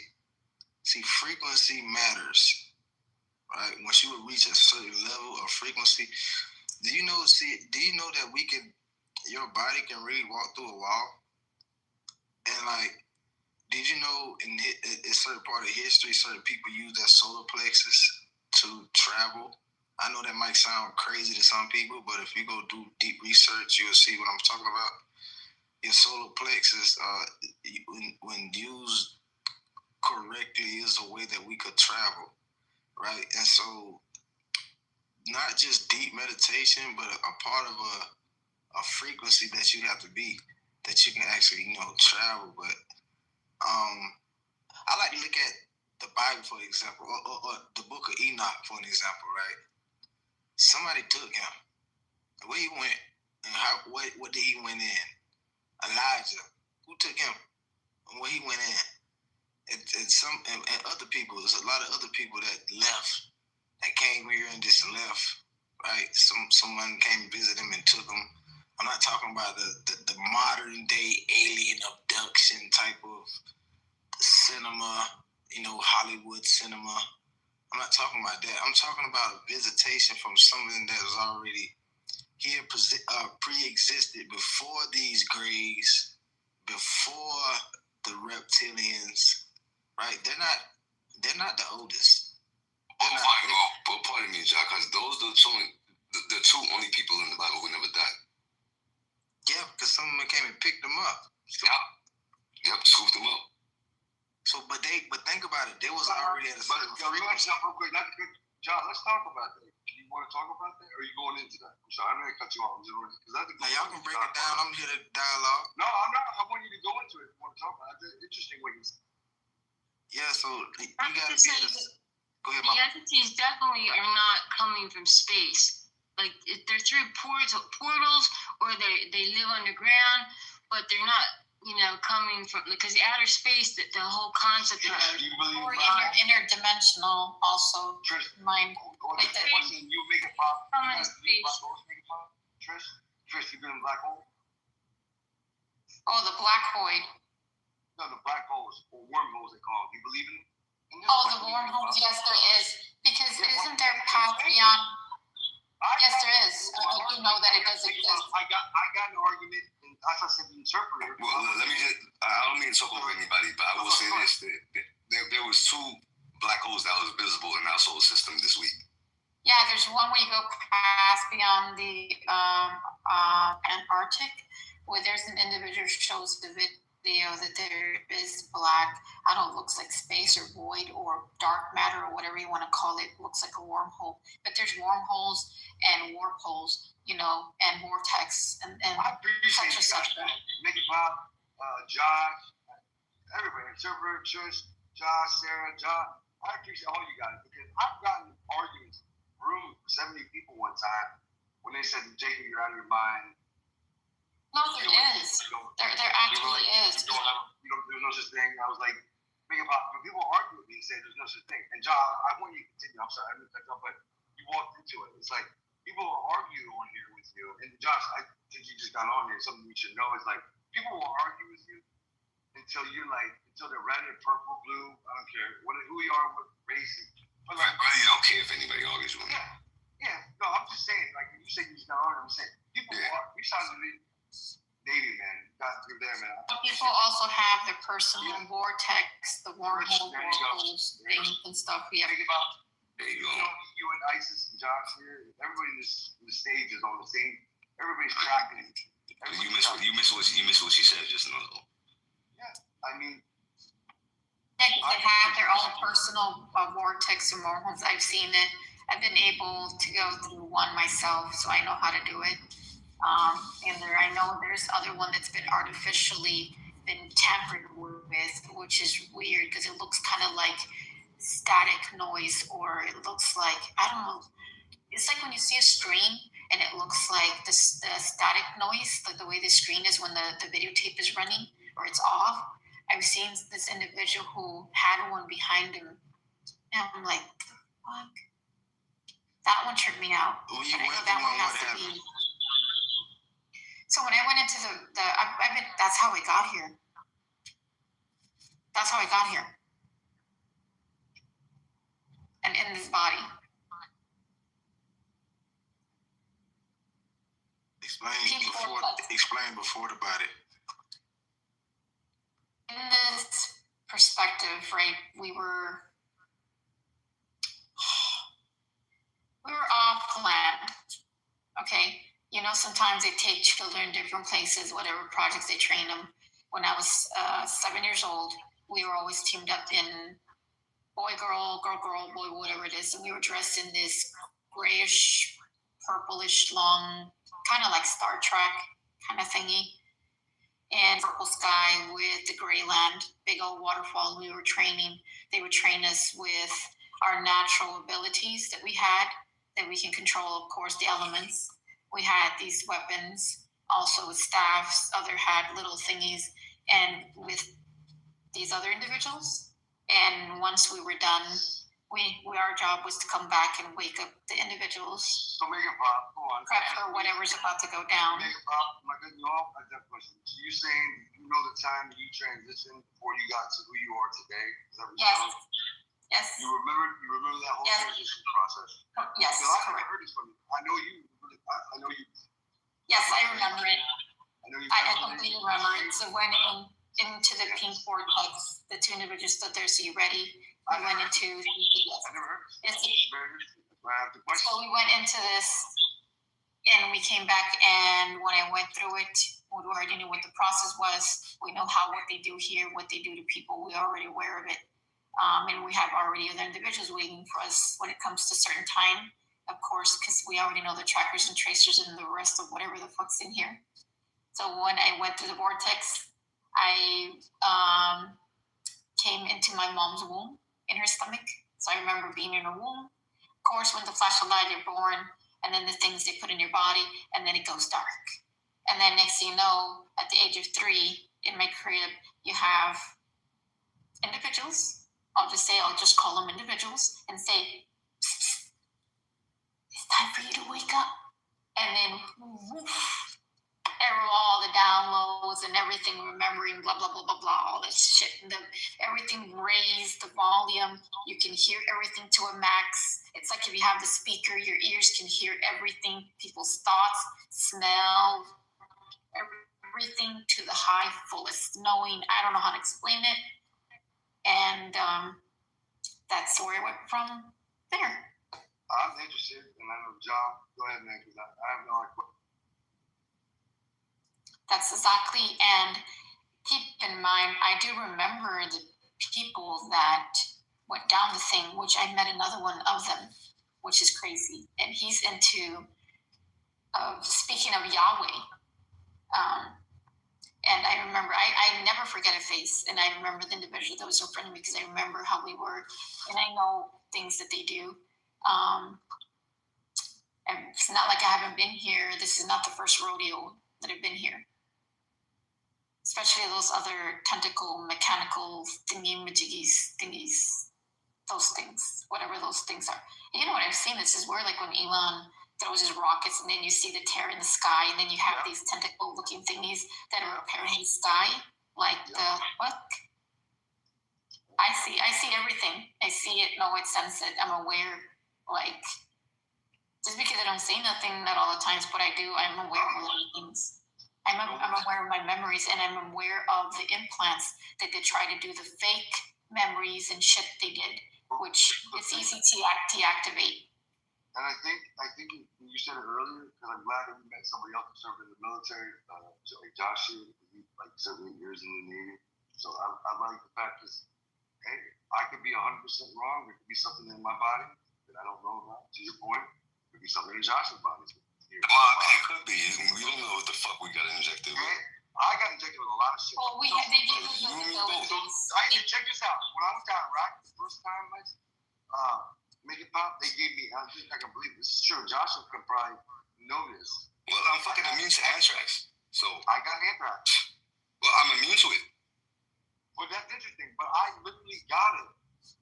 You were immune to it. That's a crazy fucking thing. But I got 3 shots. I got 2. I got 6. I got 2 in Iraq. I almost complete the whole 6 series. You can't confirm it now, but you can confirm this one. The six in the series. The second one, I think, is the one that tends to affect people, if I'm completely right. I think the second one will affect people. Wait, 4, 5, 6 it hurt. 4, 5, 6 hurt. I felt it come in my body. Whatever happened to me, I got them. I got enough to make these. I got sick, Josh. I was at Fort Dix, and I was getting ready to leave McGuire, fly over to Germany, and then Germany to Kuwait. Obviously, Kuwait got right. But I got these things, and I got like a cocktail. And dude, I'm telling you, when I got sick, they gave me. It was a bunch of shit. You know how to do it, right? But you know what? They're also training. They're training the military to be. They're training these drugs or things on to make it pop to your point. But do you know what it is to process? Do you know what it is to make your body into what you know what it is, right? It's the same things that are basically what we're looking at. That is the phenomenon connected to those things. That's what you're going to be in the fast forward run of it. That's what you guys are. What we saying? That's what people do to you guys. Oh no! Like there's a lot of things that I do know and I remember, but. Well, no, I am a child of the Most High. None such thing. Even when we say, like on some, keep in mind there is some people who are immune to a lot of this stuff. Josh, explain to me what make a pop set. How are you immune to that, bro? Okay, I'm gonna tell y'all some real shit, right? You only living because of the tiny little atoms in your body and cells. Remember that. Your body only exists because of them. Even though you might think you're a full solid being, right? No, I'm not. And even though you might think that's the reason why you go to CIA you go to the CIA website. We start even, and they don't even understand that we're even more than what it actually even is to understanding the concept of what we actually are in and what we are. Which literally, if you would tell somebody, they would literally like lose their brains if you would tell them. They wouldn't be able to cope with it, period. This is why they do the doctrine. This is why they do the religion. This is why they do all this stuff to keep people obedient and obedient because they will lose. But religion is not the religion. Okay, so religion ain't the issue. It's people perception of the wisdom given, because every religion got some wisdom in it. Don't get me wrong. But the thing is, they do it to keep people in how do we say it? Obedient. That's the word. So they keep people to have, because if you don't have a faith or belief or system or in these, which I still question a lot of shit, but imagine. Then the thing is, they need a security blanket. You need a physical explanation to say, okay, then now. You know who figured it out? It was Constantine. Constantine was the one who united the Bible and put everything to calm Rome down. You got to realize that it's not religion. I'm gonna say it one more time. It's not religion. Yeah, people if you have real wise men, right? I'm talking about like a mystic. I'm talking about like a magi. I'm talking about like a wizard. If you have these type of people explain to the wisdom that's within these religions, people will be much more what they're made to be. But see, people twisted the understanding. Well, that's look, when you look at Christianity, Judaism, and Christianity, Judaism, and Islam, right? Now, Judaism was the first, right? But all of them are the same story, but in different contexts, right? That's correct. I agree with that. I'm Jewish. I'm Jewish, by the way. Guys, I don't think you know I'm Jewish. So I agree with that. No, that's fine, but I'm just saying. Yeah. It's like contained because if you don't have a theory structure, certain thing, you have to keep in mind they do have duality and a balance. Because if it's not, imagine the shit that people would lose their brain. They would lose their I'm just trying to make a point because, like, if Judaism is the oldest religion, how many people are Jewish right now? Right? Christianity is the most popular religion. After that, kind of comes. What about Hinduism? They're all part of it. Whichever way you want to shape it. Yeah, you're right. I mean, I can go on. It's a rabbit hole. You know, how many religions are there in the world? Hinduism the oldest, right? Yeah, it is. And so, who is? It still has the story of the virgin. Yeah. You know, I mean, you could go to Egypt, same shit. But you know, Brahm. Because people don't know this, right? It's all under the same umbrella. Okay, do you know Brahm and Abram? Because if you read the Bible, it says his name changed to Abraham. It's Abraham. Yeah, it's Abraham. Yeah. So, but Abram means father. Ab means father, and Brahm. You know Brahm in Hinduism? His wife's name is Saraswati. Who is Abraham's wife? Sarah, right? They talking about the same story. That's what I'm saying. So it's just spoken in different ways. Exactly, but it's all speaking parable. But you know, phrases about you and how you. No, it's the but you know what predates everything? It's a Sumeric language. It's entanglement. The fact is that they're giving a certain avatar to give structure within this system because it has to be. So even though you say, I'm going to use this individual, I'm going to spread it, and I'm going to change the avatar in many things, in many religions and everything, is to keep it obedient. So this is what keeps them their security blanket in a thing. If not, it would flip everything the fuck upside down. You see how all these things are you need an avatar, right? I'm telling you, this is what human beings have become. Human beings have become lost. And so, because that's why when it comes to religion and race, the more you separate yourself and not being the actual true essence that you already have within yourself, so the more you go into these doctrines and things, the more less and less and less you are who you actually are. No, listen what I'm saying. This is what I'm saying. You can't blame religion. You can't blame religion. You can't blame religion. Let me tell you why. Let me explain why. So doctrine, it's all that rest of the shit it combined. Can I doubt my both y'all mind? Because I don't want to everybody just take the words that I'm saying and kind of. That's a conversation. Let's all talk. I don't want no misinterpretation of what I'm trying to say. So it's not the religion. It's the human perception.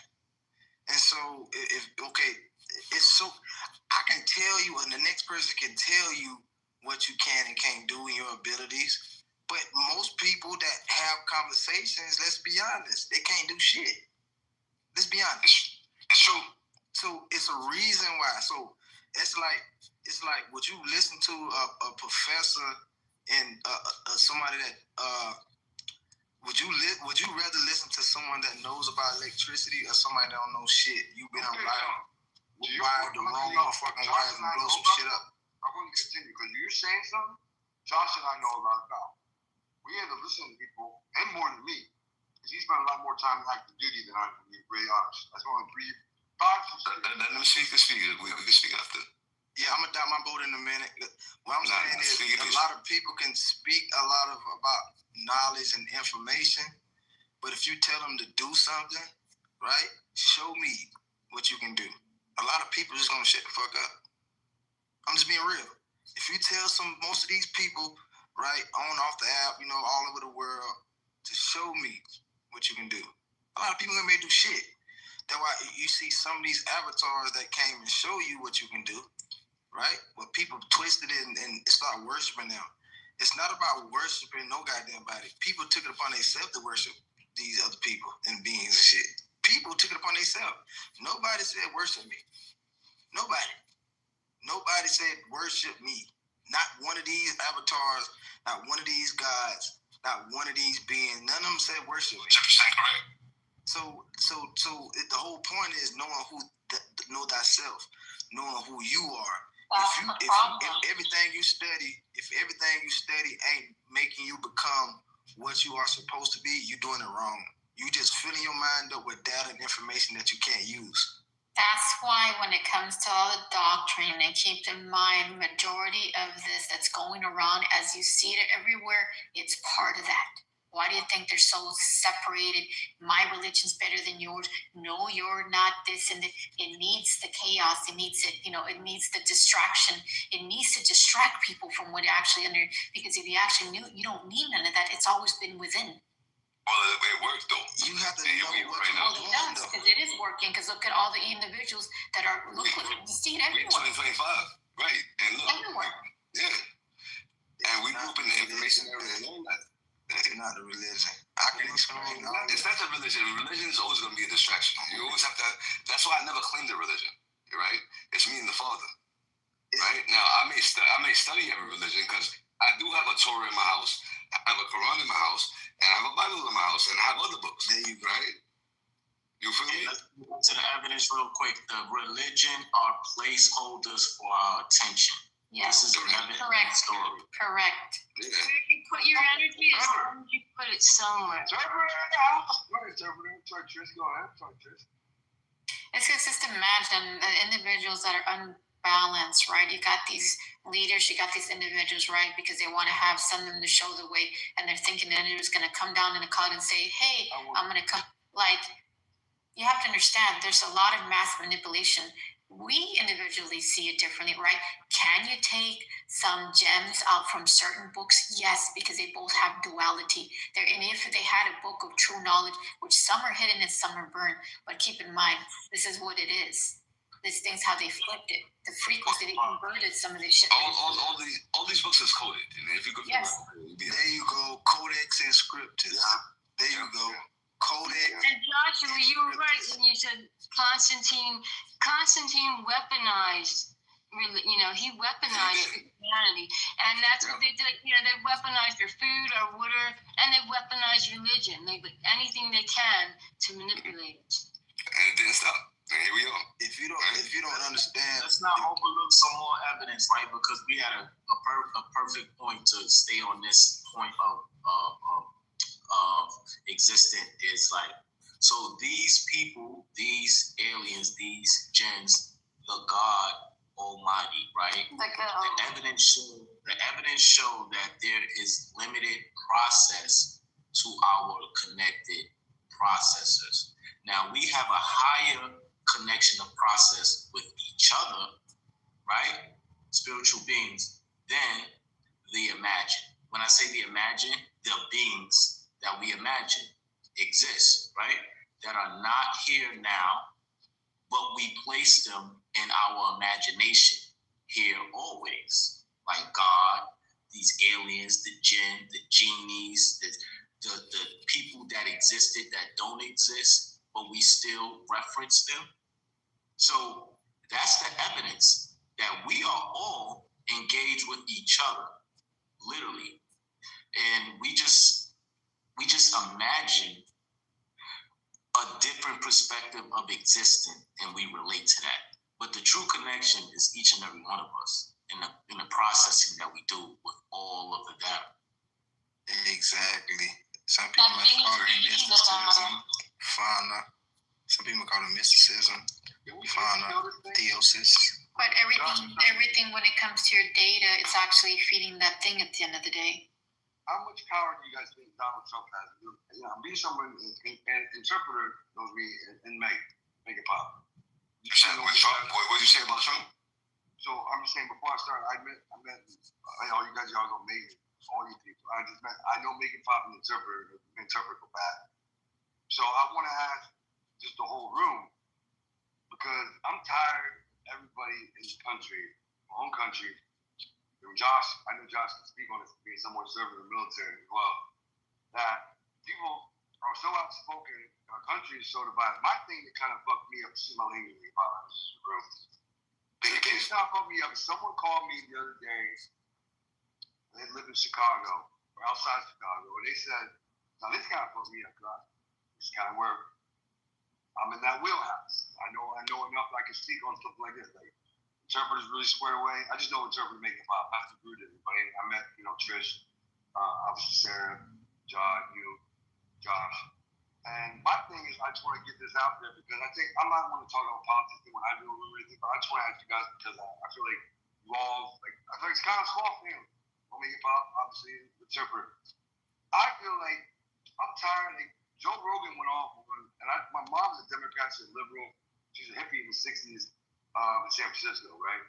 So my dad was alive. They lived in Japan. They lived in Israel. They lived in all these countries. And it was different back then. So, like, what I want to know, just get you guys' thoughts and opinions. That everything we're talking about is on track for this. And I'm not getting. No one's going to argue. I just want to get. What's your question? You think Trump influences the American people, like in terms of, like, I think we changed the name. It's not UFO anymore. Before I think some of y'all came up here, it's called UAP program. That was before. Identified anonymous phenomenon, right? I don't know if you knew that. So you want to know if he controls the people? No, I'm just saying, yeah. You think he controls the people, and you think there's like influence? 50-50. Yeah, I would say somewhat. Yeah, I say that 50-50. The actual media is the one which is the voice for all these individuals who does the fuck shit because it's the one that puts things in people's heads. I never watched the media. I never got into the media in the military. I never watched it. I just well, Trump's been at war for the media for how long? A long time. So it's been a long time. Well, keep in mind where there's an actual individual who is the actual puppet.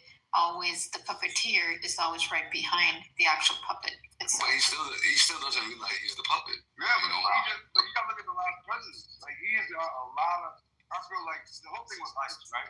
Everybody asks me about it. Not everybody. You guys talk about it. Everybody talk about it.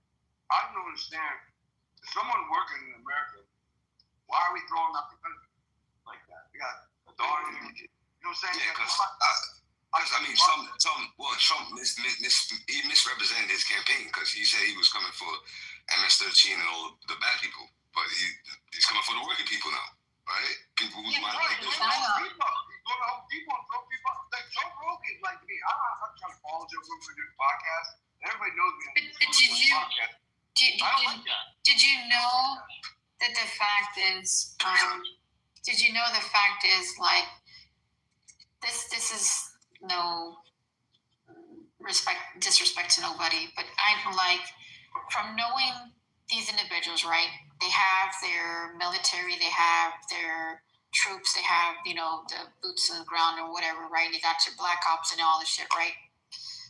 So when you know stuff that your own military or own people can do, we know, or I'll say I know, that when it comes to these individuals where you're talking about your cartels, your gangsters, who do you think does the dirty job? When the other ones don't get it done. Yeah. They do. I'm talking. They do. Yeah. And I know, because they get it done, but the thing is, which since now, let's say the government's been used to using all these individuals, and all of a sudden, of course, Harris, what's her name? Harris? Yeah. Oh, yeah. She's the one, Kamala Harris.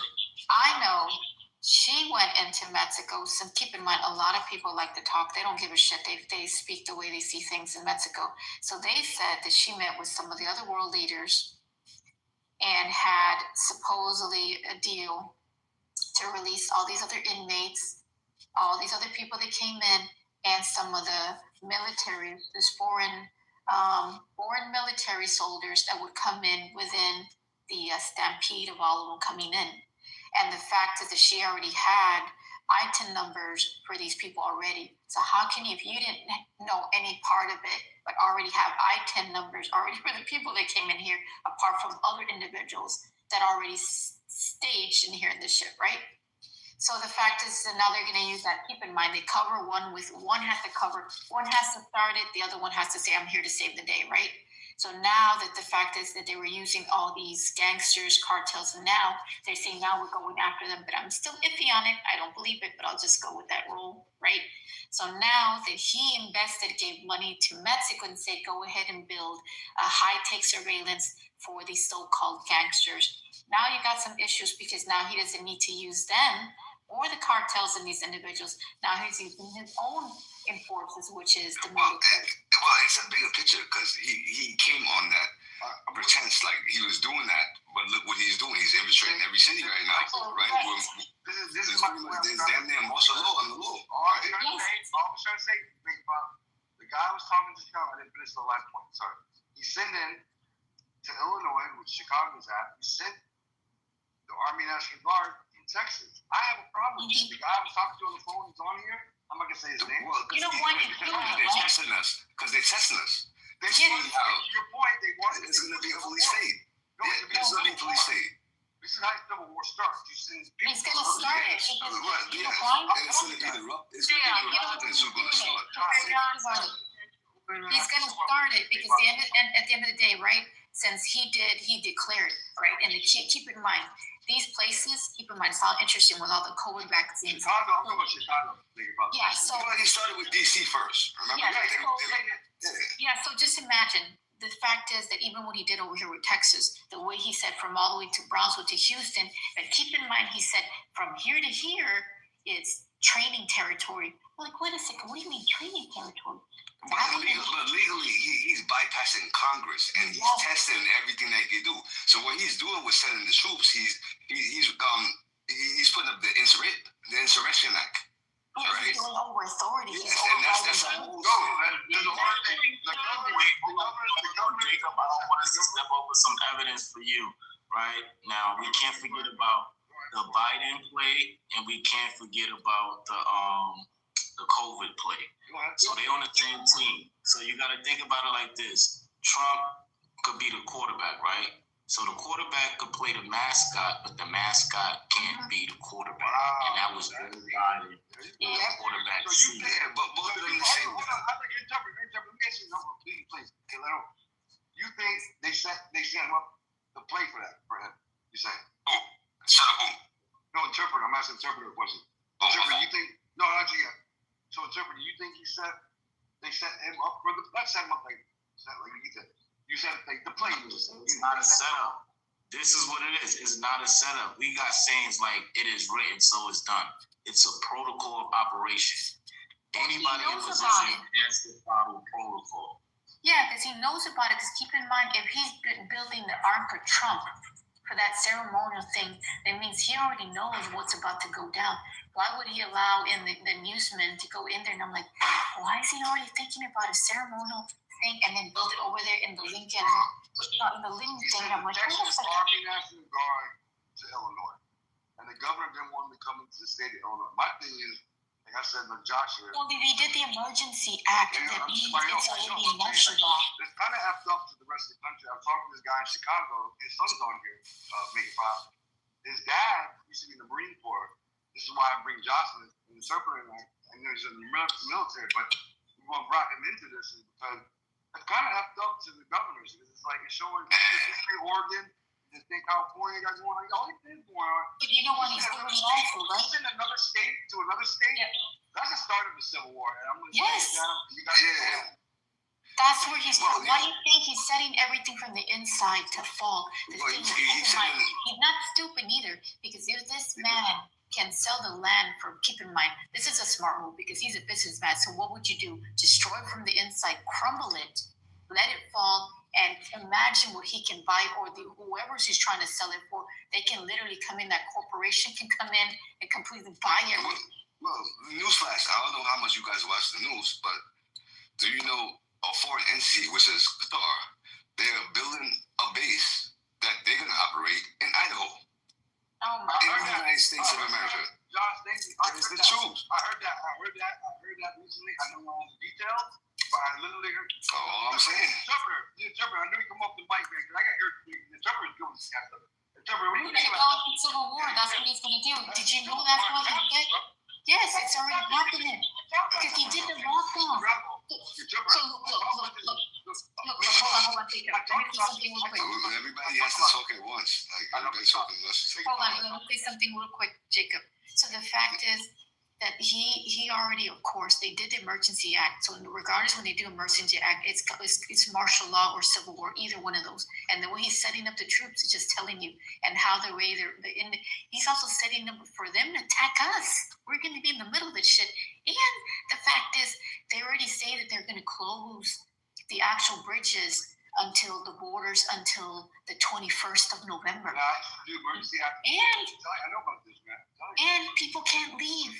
And if they wanted to, they can't come back in either. Let me tell you And another thing is, there's no reason to panic.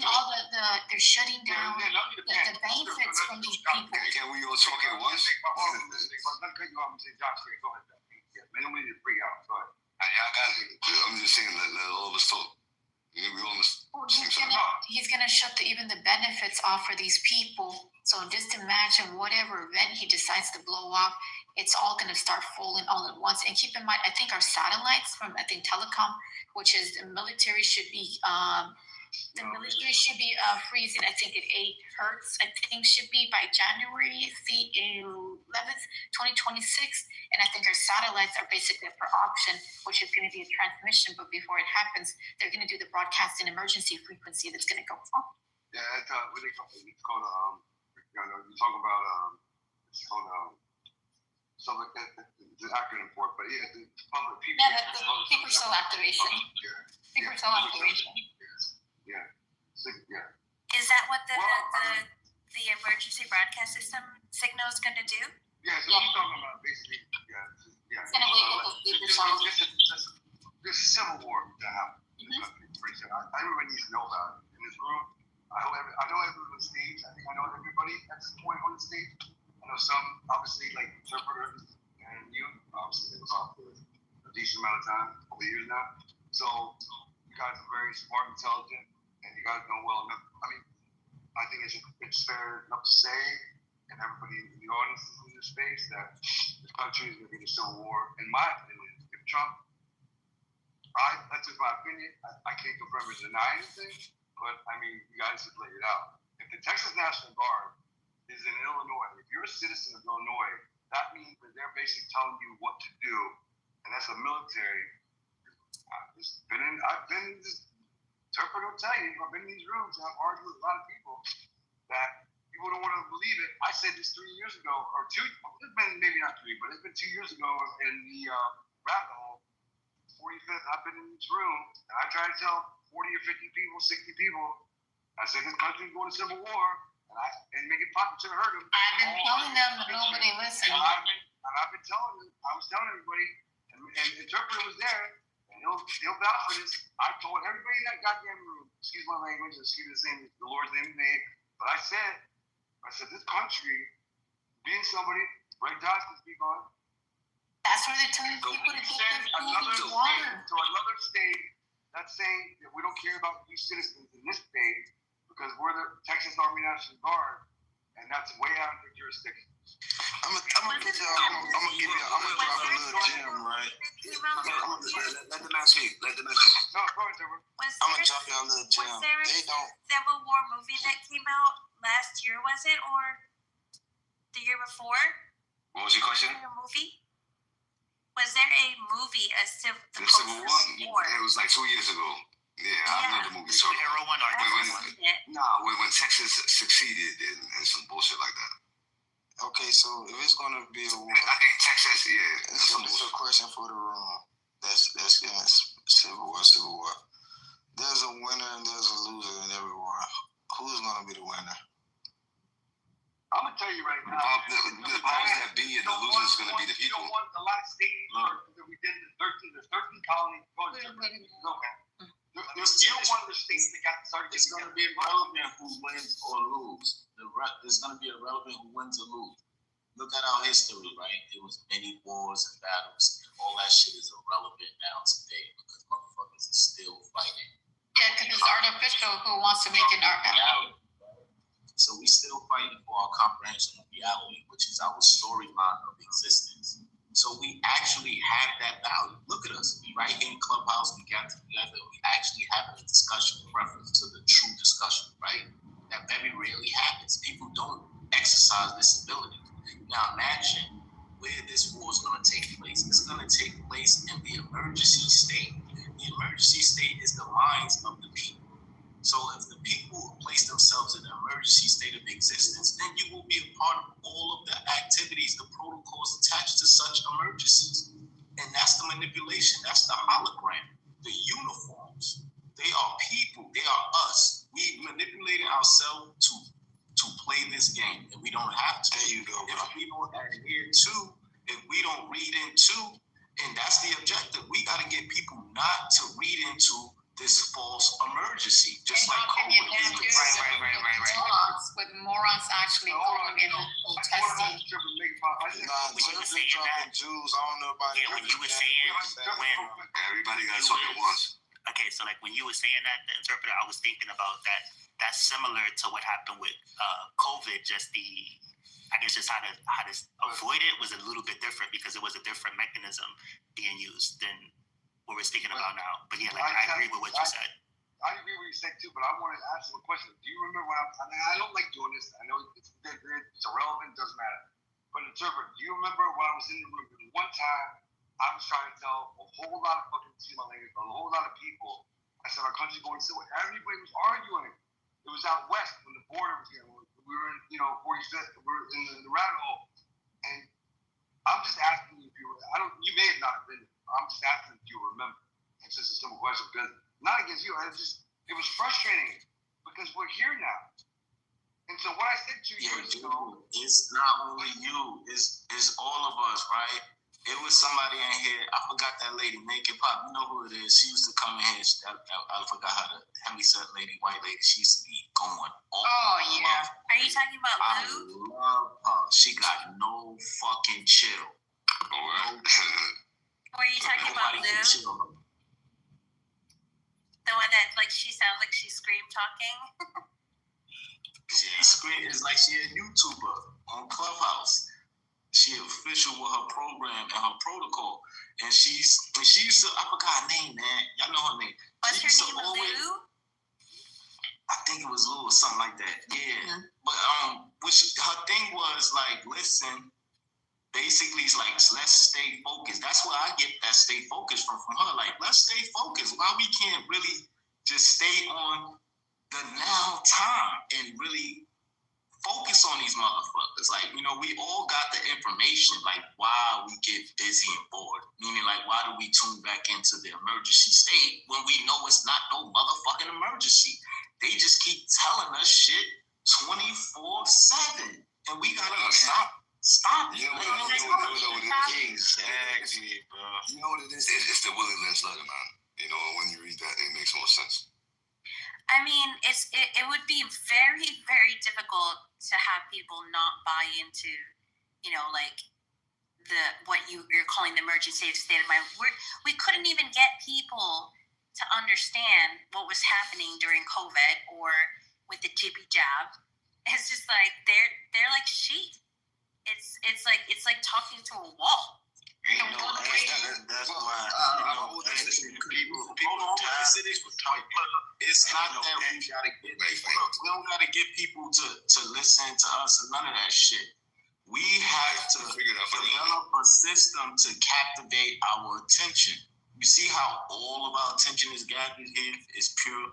We gotta make our own systems to captivate our attention so that way people just don't read into anything that's presented as a notice. These are advertisements, and people are buying into it. They're paying attention. Exactly, and you said it. You can't even say it no better than that. You got to shift focus. Well, let me ask you a question, though. Focus on like COVID. My fault, Now, I was just saying, you got to shift your focus. If everything in your mind is, people don't realize that they're putting that the way you think, right? How energy works. If you understand and understand how energy works, you put all your energy in something, it comes right back. So that's the whole point. That's the system they're using.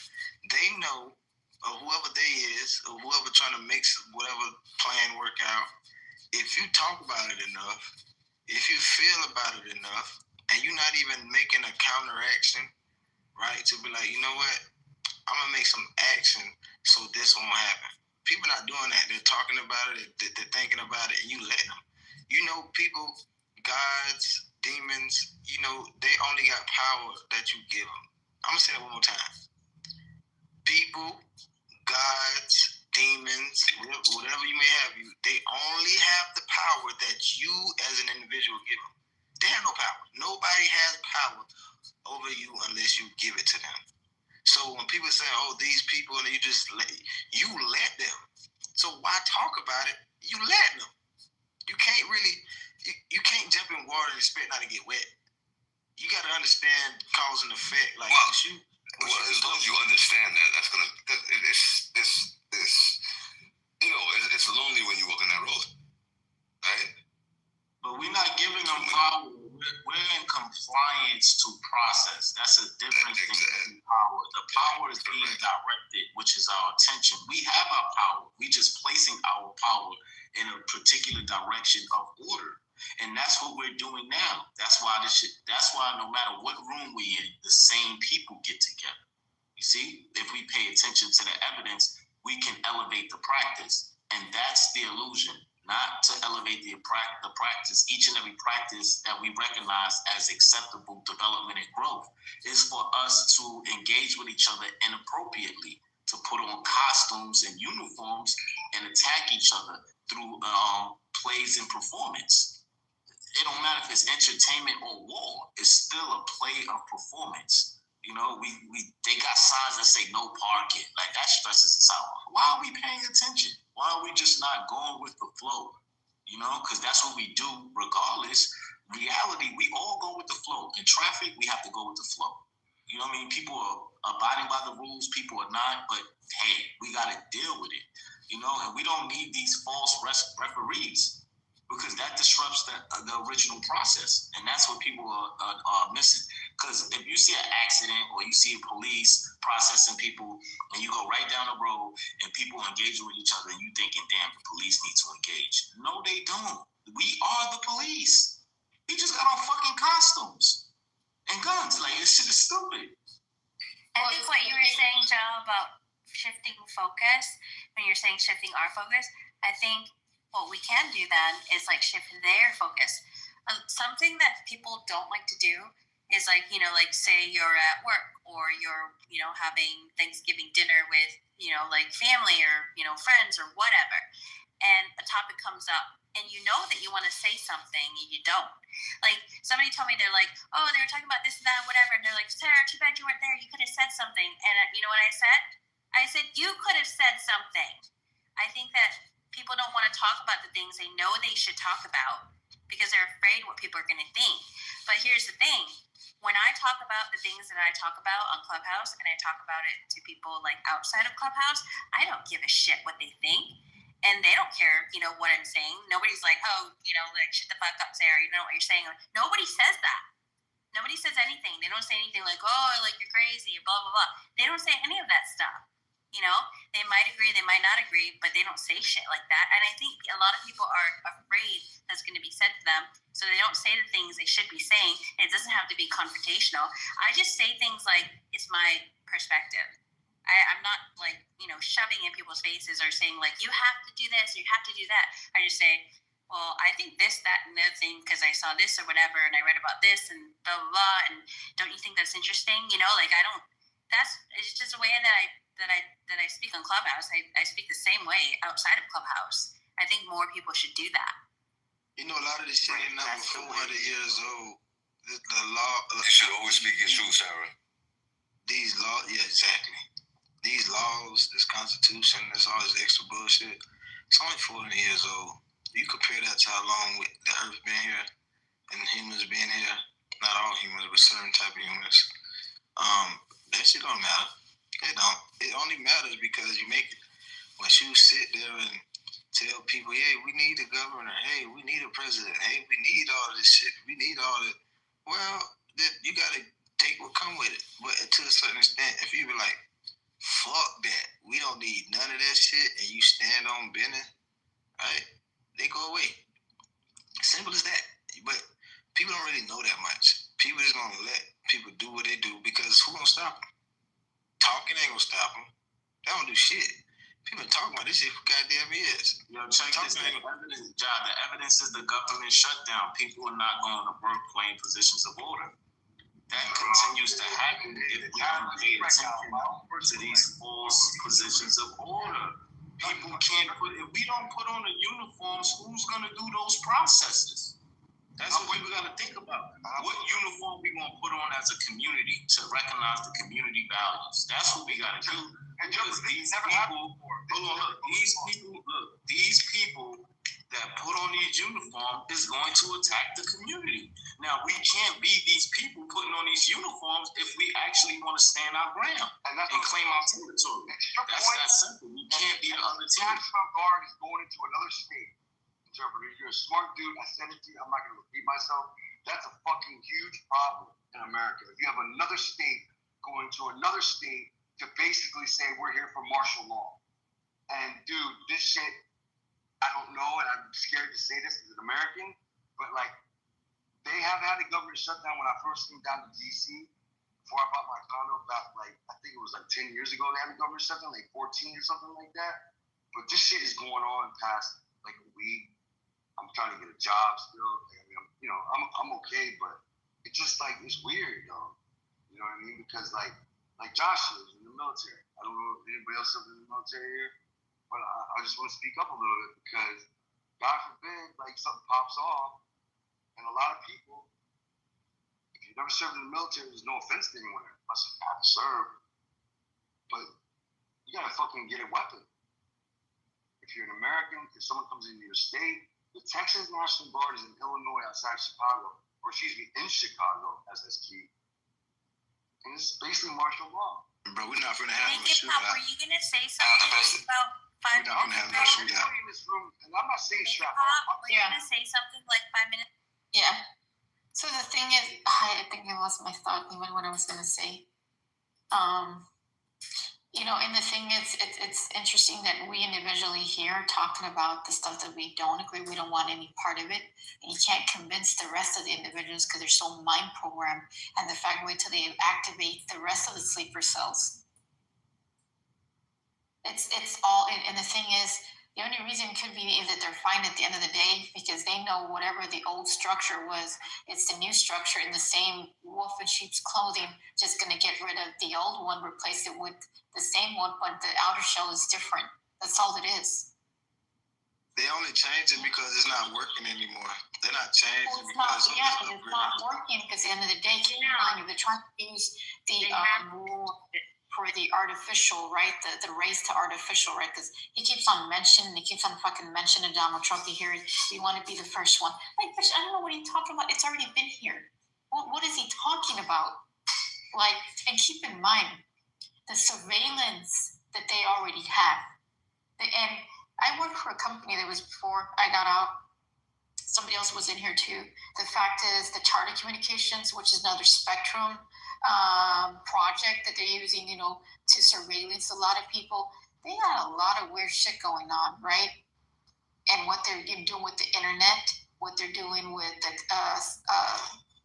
cellular communication, and the fact what Elon's doing over there with his Starlink.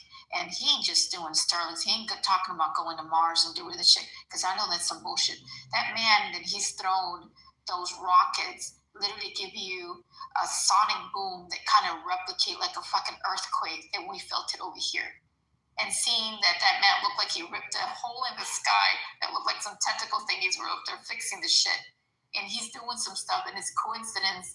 So imagine if he wanted to do a civil war, right? And close everything down.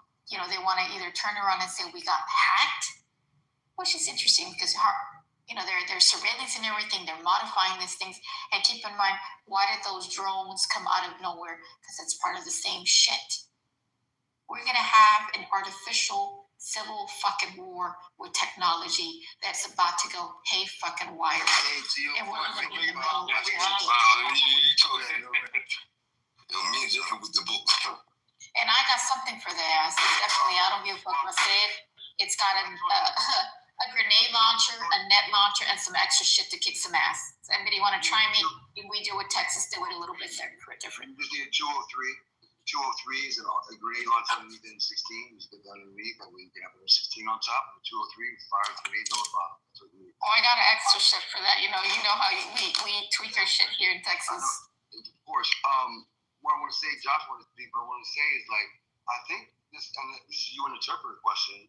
No offense to anybody, I just know you guys have been here for a minute. Does Clubhouse maybe have an opportunity to come back like the COVID days?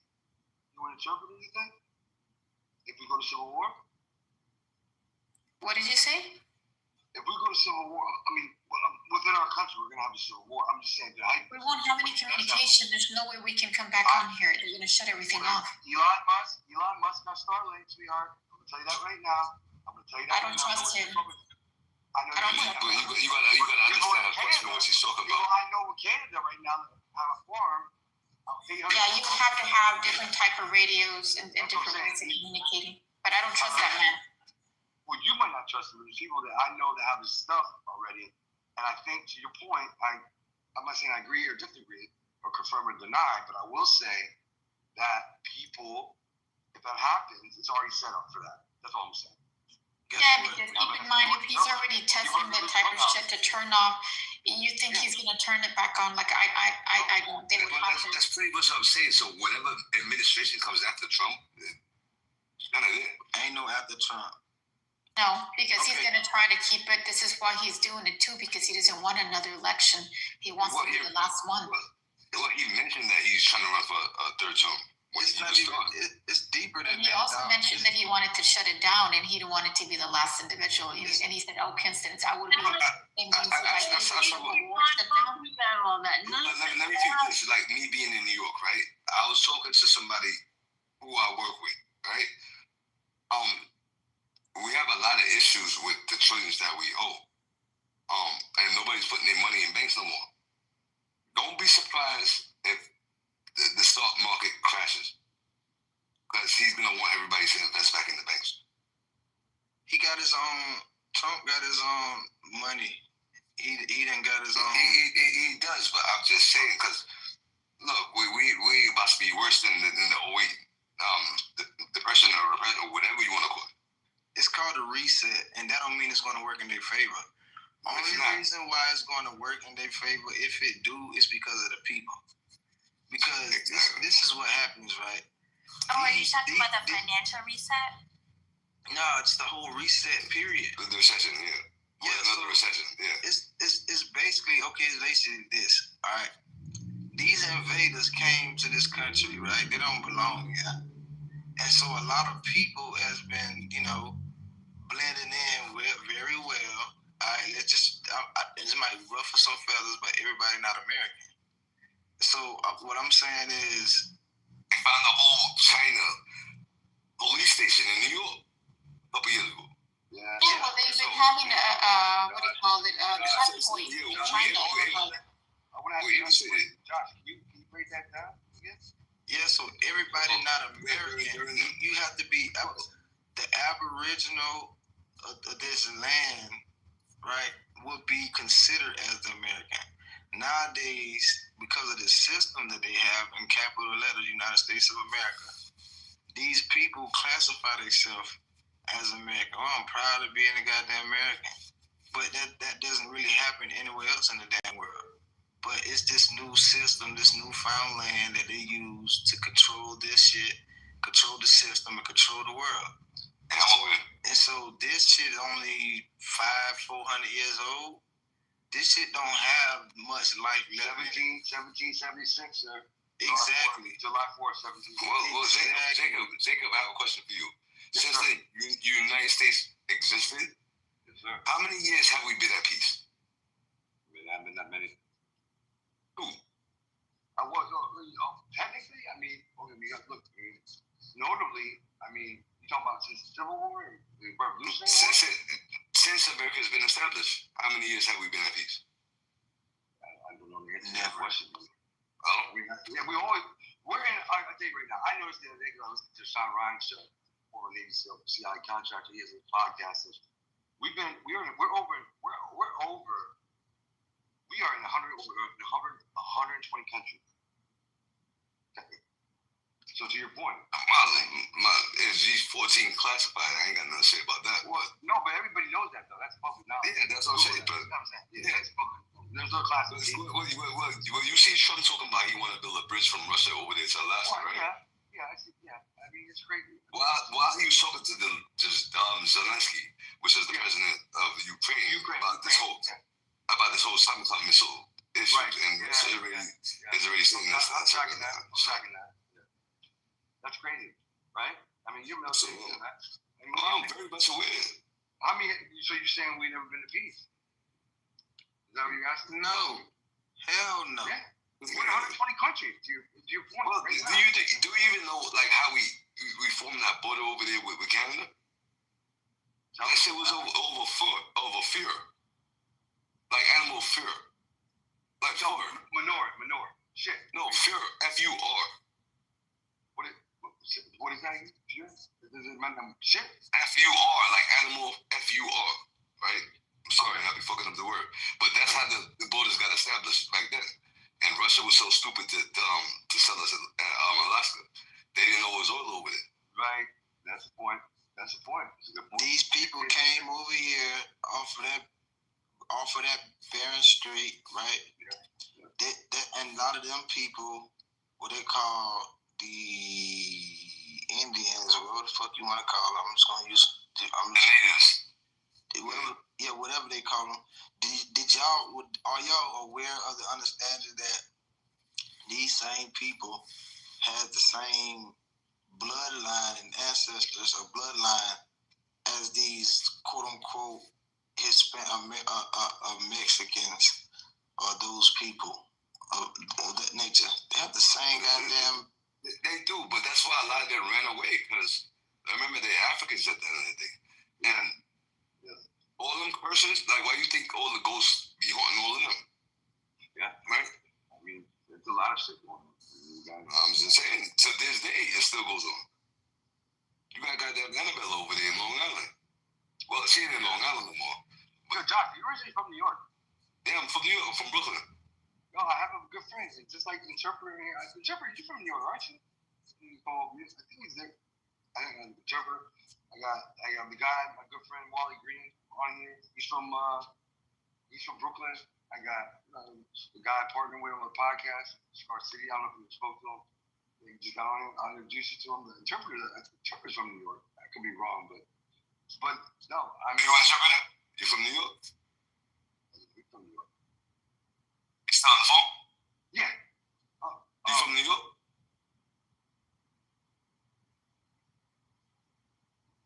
That's okay. There's a lot of other people from New York, so I think New York is a big. If we go, I'm from New York. It wasn't Mexico. Well, New York is a state. I didn't actually use from the city or whatever. No, he's in the area. Yeah, from New York.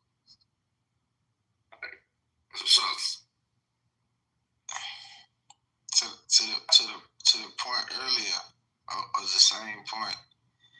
Everybody, this is the greatest conquer they had in the history. This is the greatest, and it's the last. I call it the last conquest, right? Because if you look at all of in history where these certain people went all over the globe, right? If you look at history and all these wars they started, the Black War was one of them. Anybody familiar with the Black War? Yeah, got rid of all the Aboriginals over there in Australia. I mean, what do you call it? That point, yeah. Tasmanians, they went all over the world, did this shit. They did, Madagascar and all that, yeah. Everywhere, and so this is the last conquest. It is. I think it is. Well, Trump is trying to hold a last stand. Yeah, he's he's the last one. And that's why he's acting the way he's acting. New York. I mean, New York is going to be the big place because you guys got like fucking 10 million people there. Well, they're gonna blow us up. Do you know why they always gonna blow us up? Because the stock exchange is over here. Of course. Right? So, I mean, they don't never blow up DC. They're gonna blow up New York because it's gonna screw up all our money. I just don't want to go nuclear war. I'm gonna tell you guys this right now. I'm scared nobody in the room. I'm scared nobody on the stage or whatever you want to call this. Interpret. By the time you see the nuke, it's a wrap. That's it. That's what my point was. That's what I'm trying to say. And so, I mean, would you rather be vaporized or you know? Well, you know, I'm gonna tell you something. I'm scared people, but we got some badass submarines in the water to our defense. Oh, that's why Trump got all of them over there, right? I mean, he shouldn't be screwing with Venezuela. You've been in the Navy 8 years. You know what I'm talking about. I'm not gonna say anything, but you understand. You know what I mean? Well, I overstep. Right? But so I get it. I mean, those fucking submarines are bad. I only got no less submarines. When I went to, I don't know if you guys know, like the 4 biggest accounting firms in the world. You got Deloitte, Ernst & Young, PwC, and KPMG. Well, I have a good confidence that in our lifetime, all of us who's on this phone, I don't necessarily see anybody attacking America because there's only 2 countries that have attacked America since they've been in existence. Can you name them? I don't think we're gonna. I mean, you think you and me? No offense to anybody. I mean, I know. No, I'll ask you a question though. Can you name the 2 countries that attacked America? Well, I mean, if you're gonna consider it, I mean, technically, the 9/11 attacks were something. No, I'm just saying. Well, that's 3. Yeah.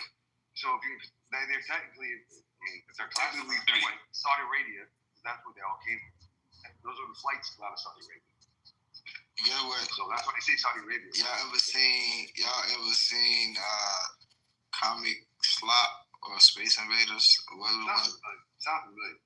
Comic Slop, it came out in the year I was born, 1994.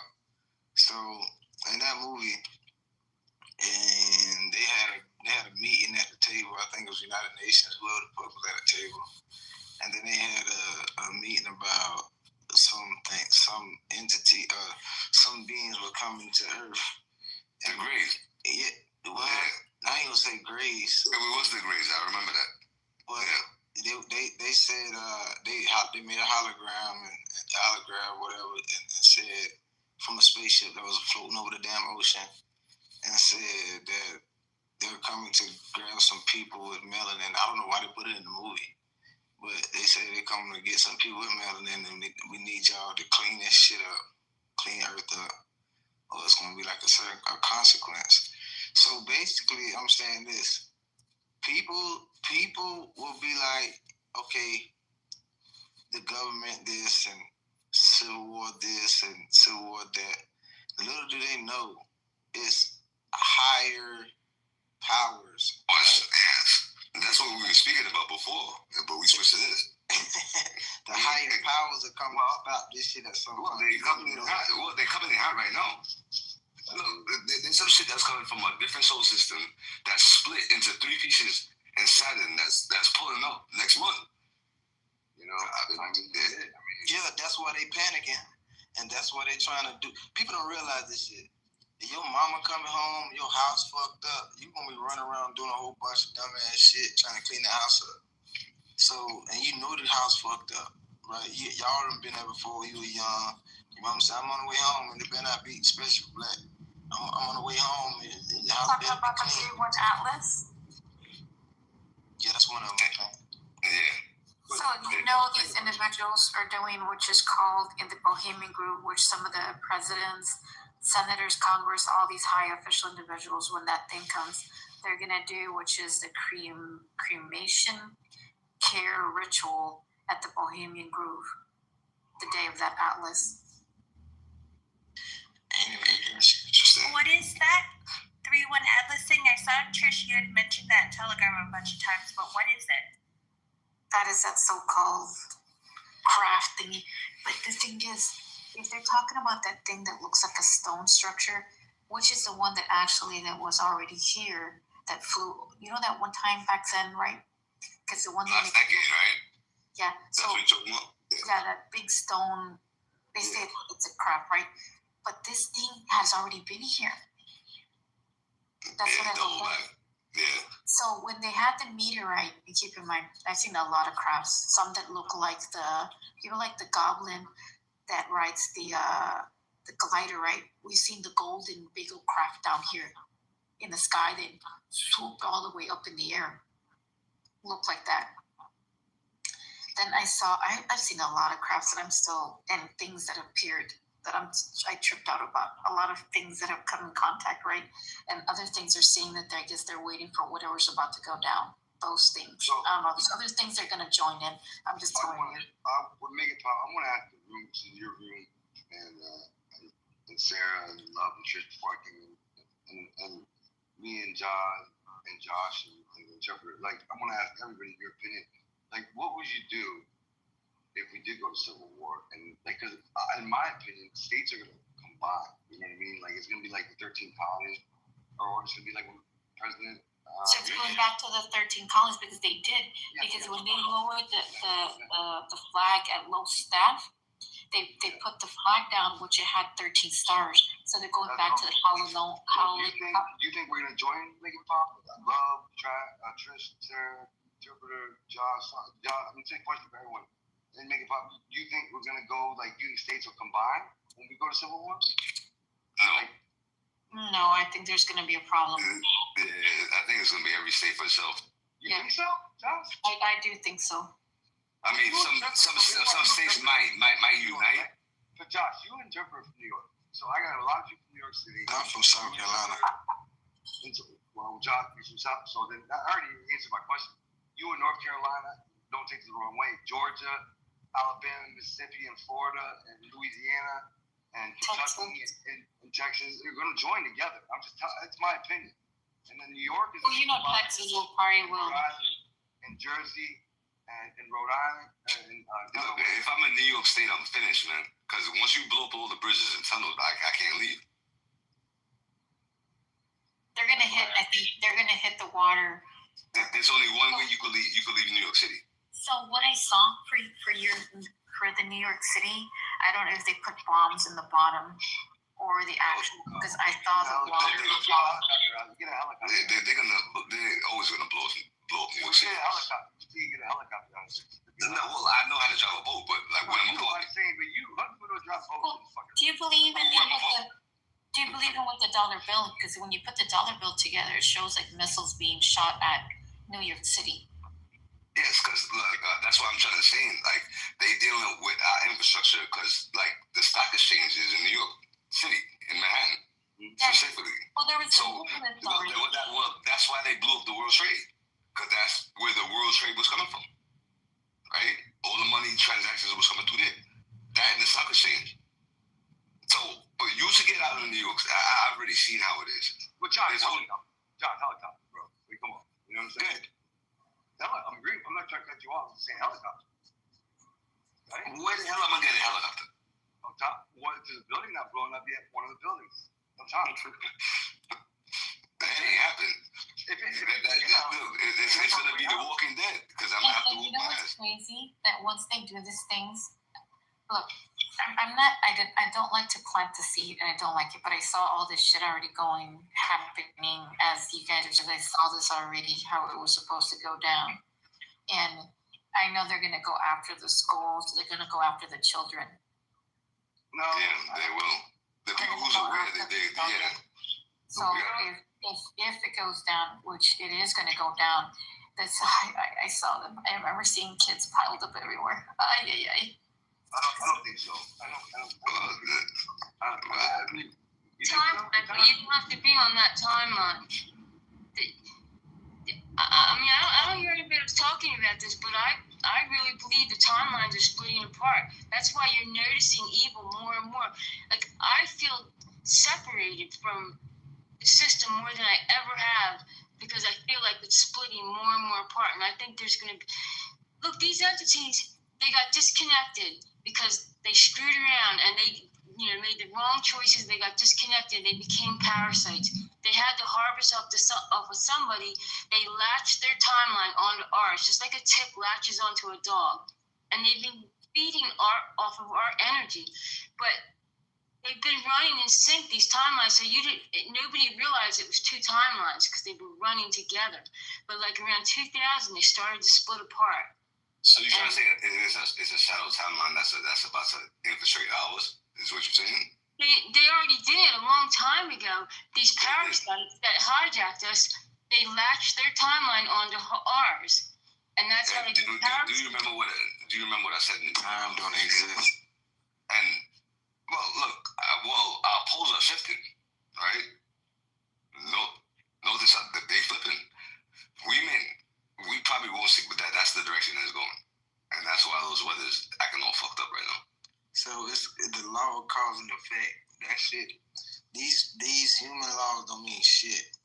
I'm telling you, they don't mean a goddamn thing. Not even a bit. Not even a little bit. But you know what? I'm not scared of these fools. You're not supposed to be. Now, well, who's to say I haven't been in front of them? Now, who's to say they're gonna have a big head like an alien? Or who's to say they don't look like just like me and you, or anybody else in the chat? Yeah, they might. They're here. They've already been here. They've been here since before we thought about them. You know, every president talked or had, they know about this shit. I'm gonna just say every president knew. Every president knew, because this is why. You got good ones, you got bad ones. Most of the good ones are sitting back because they can't have a divine intervention because humans put themselves through the bullshit because they let shit happen. When you just don't give a fuck about nothing and you just want to eat what you want and do what you want. Let me ask you a question though. If you were human, why would you trust this alien little motherfucker, man? You're not supposed to, but these motherfuckers are evil. So these humans are evil. Like I remember Trump made a video, right? It's just funny to me. I seen him on the video saying that I'm not going to heaven. I don't know what about it. Well, he did say, well, at least he's fucking honest though. Yeah. He's in New York. He's from Queens. So he's like, nigga, I ain't going to heaven, so I basically everybody up I'm going to hell right along with me. Yeah. So the universal laws are the true laws. The laws here are bullshit. They're part of the fake system. And they are what governs what's happening here. We do live in a free will universe. And it is our choices. Like, these entities can only do to us what we allow through our own choices. If everybody stopped doing certain things, these entities would have to stop what they're doing to us. Exactly. All the stuff, like, you know, I always use the animals. Everything being done to us, we are doing to animals. And and humans think there's no consequences.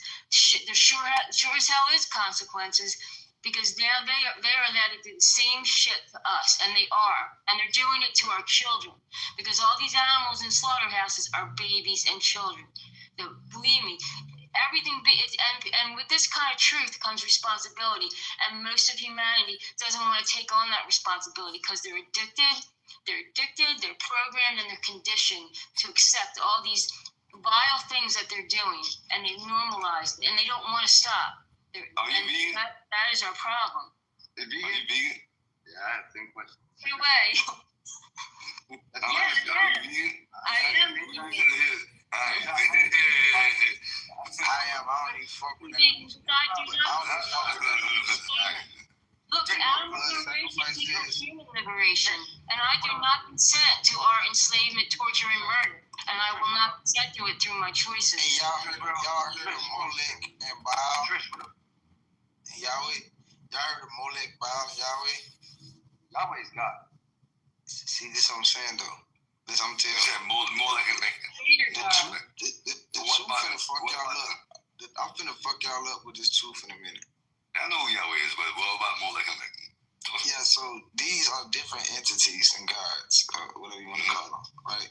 Because in the Bible said, put no other God before me. Somebody said that. Who said that? Then it said, sacrificing other gods, right? And then you see in the creation of some people, not all, right? It was a creation. You paraphrasing or you talking scripture? Both.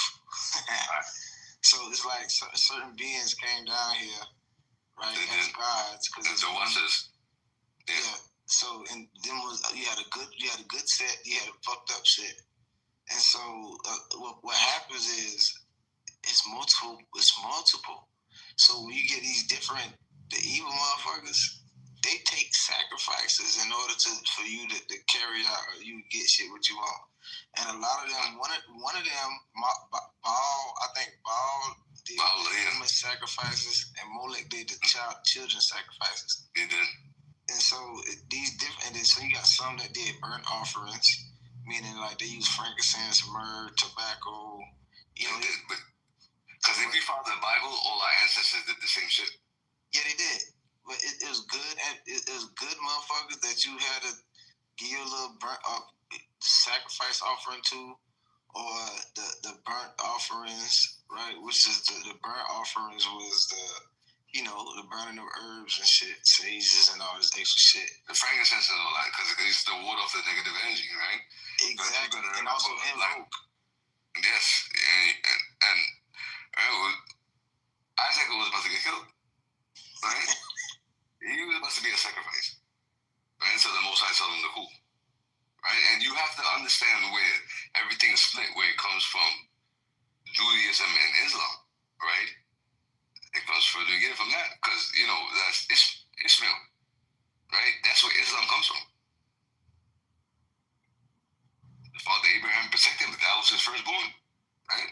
But it's only because he impregnated his Well, he stole his brother's birthright. He stole his brother's birthright. The story, to your point, we got to talk about. Jacob told Isaac, his father was blind. My name is Jacob, I'm Jewish. I know this story out of bar mitzvah, so I should know this story. And he went in front of his father. To you guys are talking about. He thought it was his name was Ishmael. It was Esau. Esau was the firstborn, boy. Yeah. So Jacob went and impersonated him, and that's where his dad was. Isaac Ishmael came from there. Yeah. But he was the firstborn. Jacob dressed up. My name is Jacob. Dressed up as his brother, and then went in front of his dad. Mom helped him, and his dad thought it was his brother, but it was Jacob. And Jacob named him. God blessed him. So you got Jacob's ladder. God blessed him. Israel, if everybody knows, is in Hebrew. Jacob in Hebrew. Let me remind you that we are from the children of Israel, right? And that's what they want to make us forget who we are as a people. Right? Jacob's ladder is not what people think it is, bro. Oh, I know. I know too. No, I'm not talking. He's talking about everyone's talking to me. I'm just saying, but most people, to your point, they don't know what it's about. You know what I mean? Can anyone say what Jacob's Ladder is about? Because I refuse to watch the movie. It looks so boring. Can you just tell me what the was? Go ahead, John. It's not a physical ladder. What does a ladder do? Mythical. You're talking about it's mythical, to your point. It's mystic. Everything is mystic. Not a physical thing. No, everything is mystical and spiritual. Yeah. And people take things literal because I can tell you some shit in mystical terms. But depending on where your mind at, you might take it. The Masonics have the same thing. The ladder, the representation of the ladder too. So what? The Masonic individuals have the same thing, representation of the ladder. Yeah. What do you mean by that? Different interpretations, but see, the Masons, the Masonic order and shit, a lot of them kind of know what's going on. I'm just being real. A lot of them, like, it's different orders. Right, it's different ancient orders, Kemetic orders, right, and you got the York rite and the Scottish rite and all of them. Those are not the same. Like the Kemetic orders, right, and the Order of Melchizedek, all of them is different orders. But you got some orders, right? It stop at 33 degrees, but you got most. Like, you got to think about this shit. Knowledge is 360 degrees, not 33. So people have a limit to their understanding and knowledge and wisdom, which means they've been taught and they took from something else. They have full understanding, right? And so these high priests, right? We got high priests, griots, and these priestesses, right? And they had connections with the celestial, right? It's a difference between terrestrial and celestial. Terra means earth. Because you know what it is? It goes back to the Romans and all that, right? Because they tried to downplay how strong women are, right? Exactly. as strong as hell. But see, what the priestesses was very powerful. They had connections because they got an internal womb, a portal. And so the intuition of a woman that's pure, like what Mary had to be, right? She had to be pure. We can never understand that, bro. Huh? We can never understand that as men. You know? I grew to understand that. That's why I respect women. Well, I understand it, and I sit back and, this ain't my place, right? As we should. I'm going to do my place as a man, right? So basically, these individuals made these little contracts for the secret teachings and knowledge when it came down to everything that came in there. So this is why they have all secret things. They all have an order to do within this duality place, which majority tap into the duality, what is below, above, below, the sun and the moon. It's just how they connect right into the 33. Some also practice, which is the dark, what is it called? The dark PP 33 ritual, which is the same thing as they did as Jesus Christ. What is that? Which also means the resurrection. So they go into the higher of, what is it called? The anointed, or the, and you only the deep ones do it. They bring back forth the actual individual back, born again. It's a different process. Resurrection, and ascension. Yeah, resurrection, whichever way it is. They do it a different process. But they bring something else back through knowledge. They think is that way they can be done, right? Some people just naturally, it goes to, and these people try to force it into that practices, right? This is why they practice the Book of the Dead. They take certain teachings, they divert it, the duality in that certain thing, right? That's how it is with these individuals. Can I ask you a question? You answered it, but do you feel like you've been here before? Yes. How many times do you think you bought? Can you put a number in it?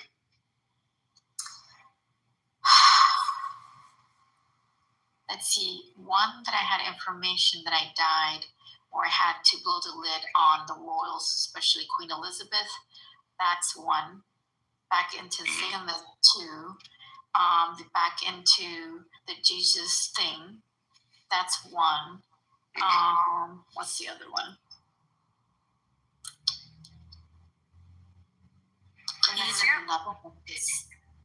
So what do you think is your purpose right now? My purpose, what I came back for? Which one? Back in Egypt. Yeah, that one too. The reason it came back, which it came down to the vortex, is to finish this. To finish it. Interesting. Multiple people been here before. And and to what to build, to when those things would come and what's going to happen. So I've always blocked the prototype. So I'm supposed to build a prototype but activate some things also here and wake up the other ones that are asleep. You don't think you're doing a good job of doing that? To a certain extent yet, but I haven't done the rest yet. And then I have to take them to, once those things and everything else that comes into purpose. I know the other ones, some of them have been taken out, so they had to restart again, right? Okay. And I've had those, keep in mind, I've also had whatever those things are, also have showed up and said they're also ready for the fight too. They're tired. So you know your colors and your numbers, right? Huh? You know your colors and your numbers? Mm-hmm. Okay. Mm-hmm. You good? Yep. Yeah. I'm whatever it takes to come down to what it is. It's just it's time to finish it. What is it that you just said? What your numbers? Mm-hmm. I actually, your colors and your numbers. Oh. But what I was saying is that you're on the right path and, do what you're doing. What did you think I said? I didn't know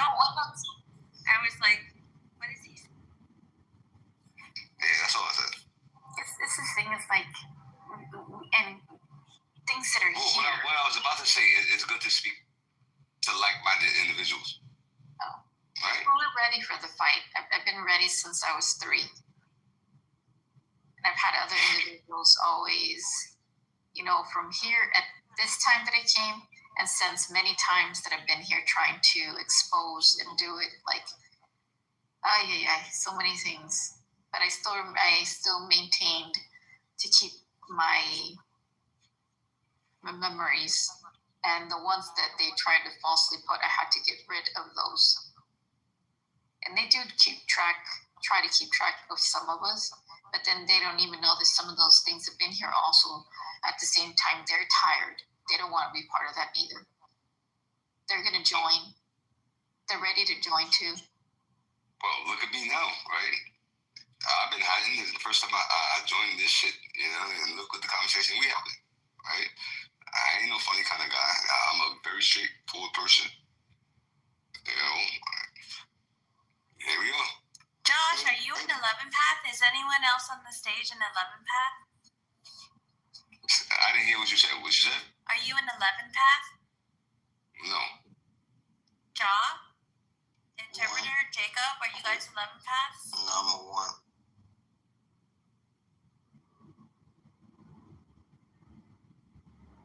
I'm still waiting to see what my mission is in this, or my purpose, or whatever. But I don't think I would tell you that you will find out when it's time.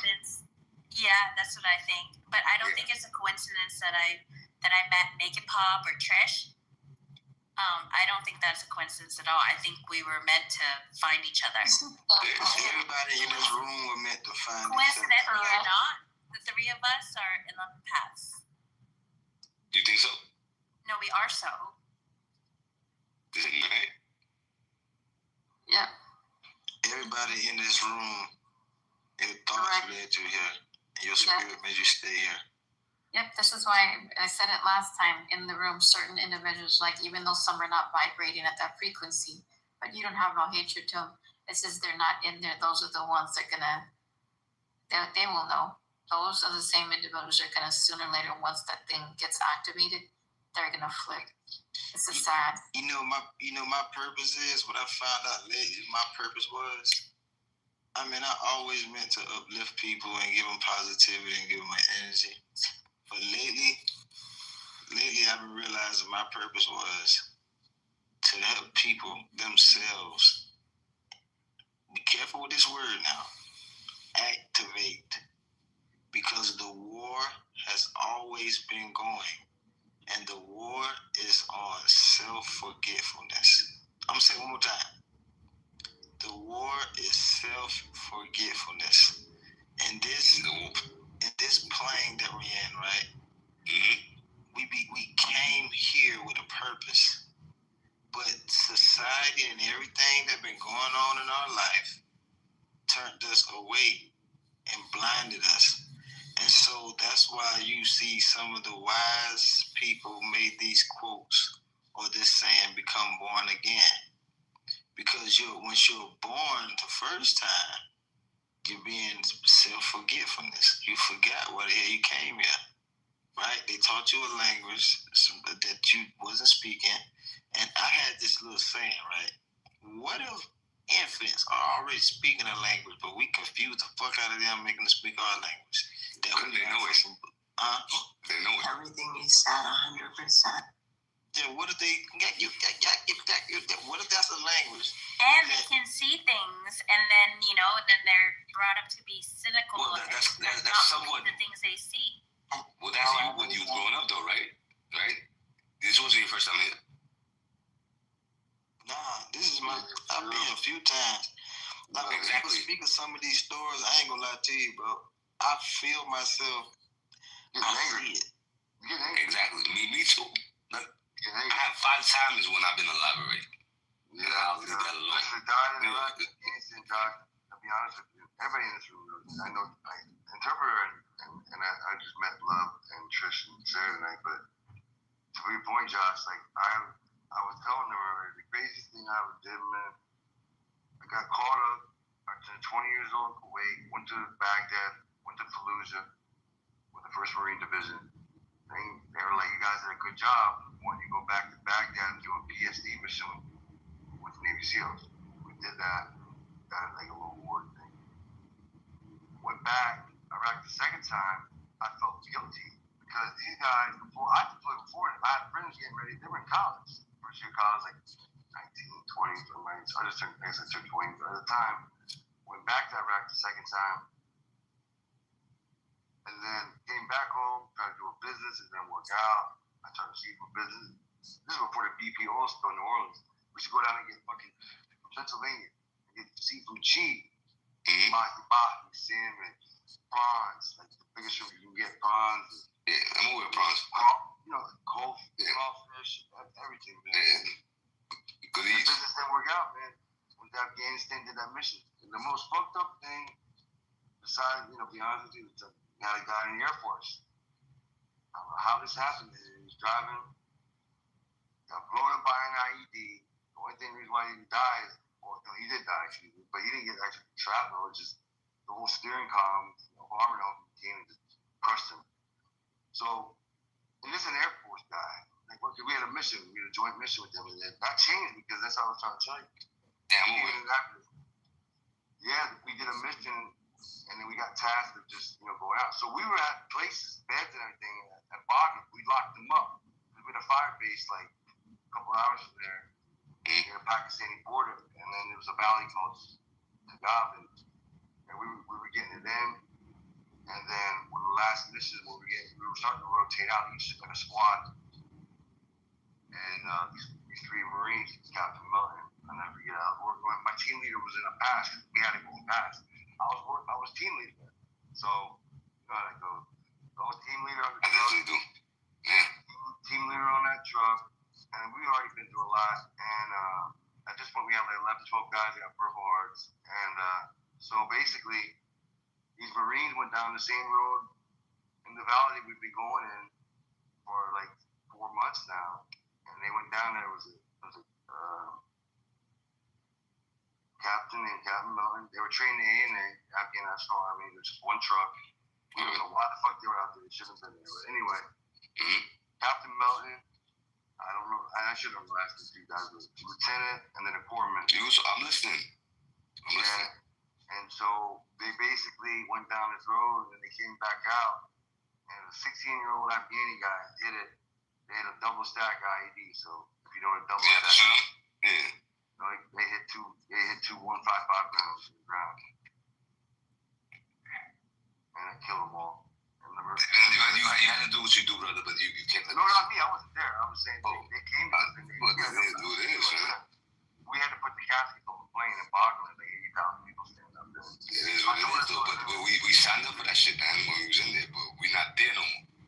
Right? Exactly. 100%. 100%. Right. I'm saying, a lot of people. Point, really, I tell that story is the fact that that's fine. You can talk to me all day. You can tell me every war story you want to tell me.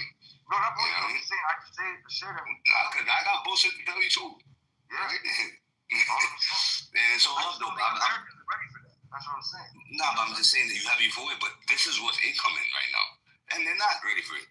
But I don't know, like a minister like Texas, you really gonna run into Texas? Everybody got a fucking number. No, I ain't going no. I mean, I'm in Virginia. I'm not going. I'm gonna say, yeah. I'm with you.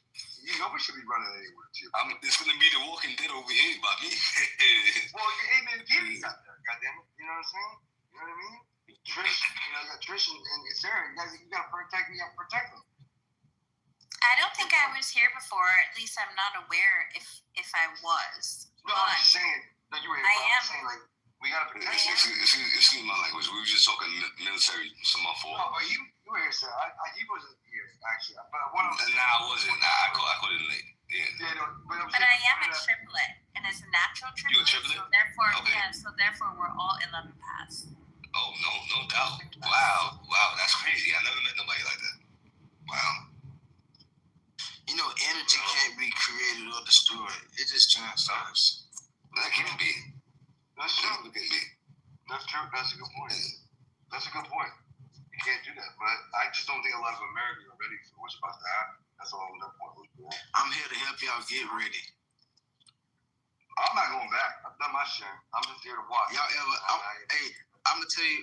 Okay, in history, we studied a lot of people. We studied a lot of shit, right? How did you guys find out that you were here before? I didn't say I was here before. I'm the one who said I was here before. I know I've been here before. How did you guys find out? I know how Makeup found out. She already knew. She had her memories, but how did you guys find out? Me personally, I have conversations with the Most High, and I've been asking for that since I was a teenager, but I didn't find out about that till now, like a couple months ago, which is like 30 years after. What era was your past lives? Say again? What where was I? Well, my first past life, I was in Kemet. The second one, I was in where Genghis Khan was at over there in the Himalayas. They killed me when I was praying. Third time, I was in the Americas. And the last time, I kind of forgot right now. I think I was in Asia somewhere. Something with that. Hey, how I figured out I was here before when I started, because when I was young, I wasn't really into no Bible, no religious, even though I used to go to church. But I was never hooked up to religious system. I just was going to church, and then over time, I started actually reading it, because I still ain't never read a full Bible. Yo, brother, let me just say this real quick before I forget. Now, to come to the end of it, it was another version of me who visited me and reminded me of this. That sounds right. Just to Sarah's point, Sarah, I don't know. I'm not saying I don't believe you in Make It Pop, because I had this conversation with Make It Pop. Make It Pop and I have close mutual friend, the one, she know what I'm talking about. I'm not saying I don't believe both of you, but I never had that experience. Well, when your son comes, it'll come. I mean, I didn't want to, I wasn't necessarily on a spiritual journey when all this thing happened. You know what I mean? Yeah, no, I mean. You know what I was told, though? I think it's a cool story. Someone told me, Killer Witch told me, because he can apparently see people's, where they were before. Mm-hmm. He said that I was an angel, and before I was here, I was, just going around helping people. Okay. I would just, walk into their spaceship and, help. I can see that. Person who is now my brother. And I can see that, yeah. And then he said that I was impatient, and I came here a little bit earlier than scheduled. And I came here to, to help people, but that's what he said. He was like, "You're an angel." It was the story's funnier. He was like, he was describing it. It's like he was in this place, and there was a Dyson sphere, and that was where I was before I left. And he said, all these feathers floating around in his face. It was so funny. But yeah, he was like, "You're an angel." So do you believe that? Well, the thing is, when he was telling the story, because how before something like that happens, you kind of wonder, you feel like you don't belong, that thing, you feel like you're not. Even before that, I used to refer to humans as the humans, as if I wasn't human. Still I do that sometimes, the humans this and the humans that. But it's just it all of a sudden I cried because I felt like finally I had some sort of explanation to how I felt, not being of this place, whatever it is, and that that maybe I do, because it's what is my purpose? I've been wondering that, why am I here? What is my purpose? I know I like to help people, but why am I here? And so so that was I don't know. It was I thought it was a cool thing. I believe it. I don't care if anyone else does. But I believe you. I believe you. It resonated with me, and I. So how do you feel right now, though? I feel like I'm I'm still waiting for my specific purpose. Right. Okay. It might not come when you look for it. It never come when you look for it. It has to find you. No. This shit gonna bust your ass. It has to find you. No way. Yep. See, that's the thing. A lot of people don't realize that things are supposed to come to you naturally whenever you're ready. If y'all ever heard of this saying, when a student is ready, the teacher appears. Yep. And that happened to me all my life. You know, and that's the point that I was trying to get, you know, with the good sister over here. Right? You'll know. You will.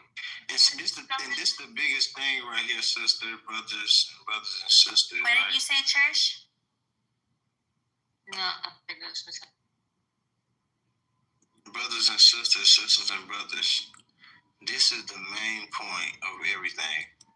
All right, everything you ever learned, every thought, every action, every part of history, right? Everything, right? I'm not excluding anything.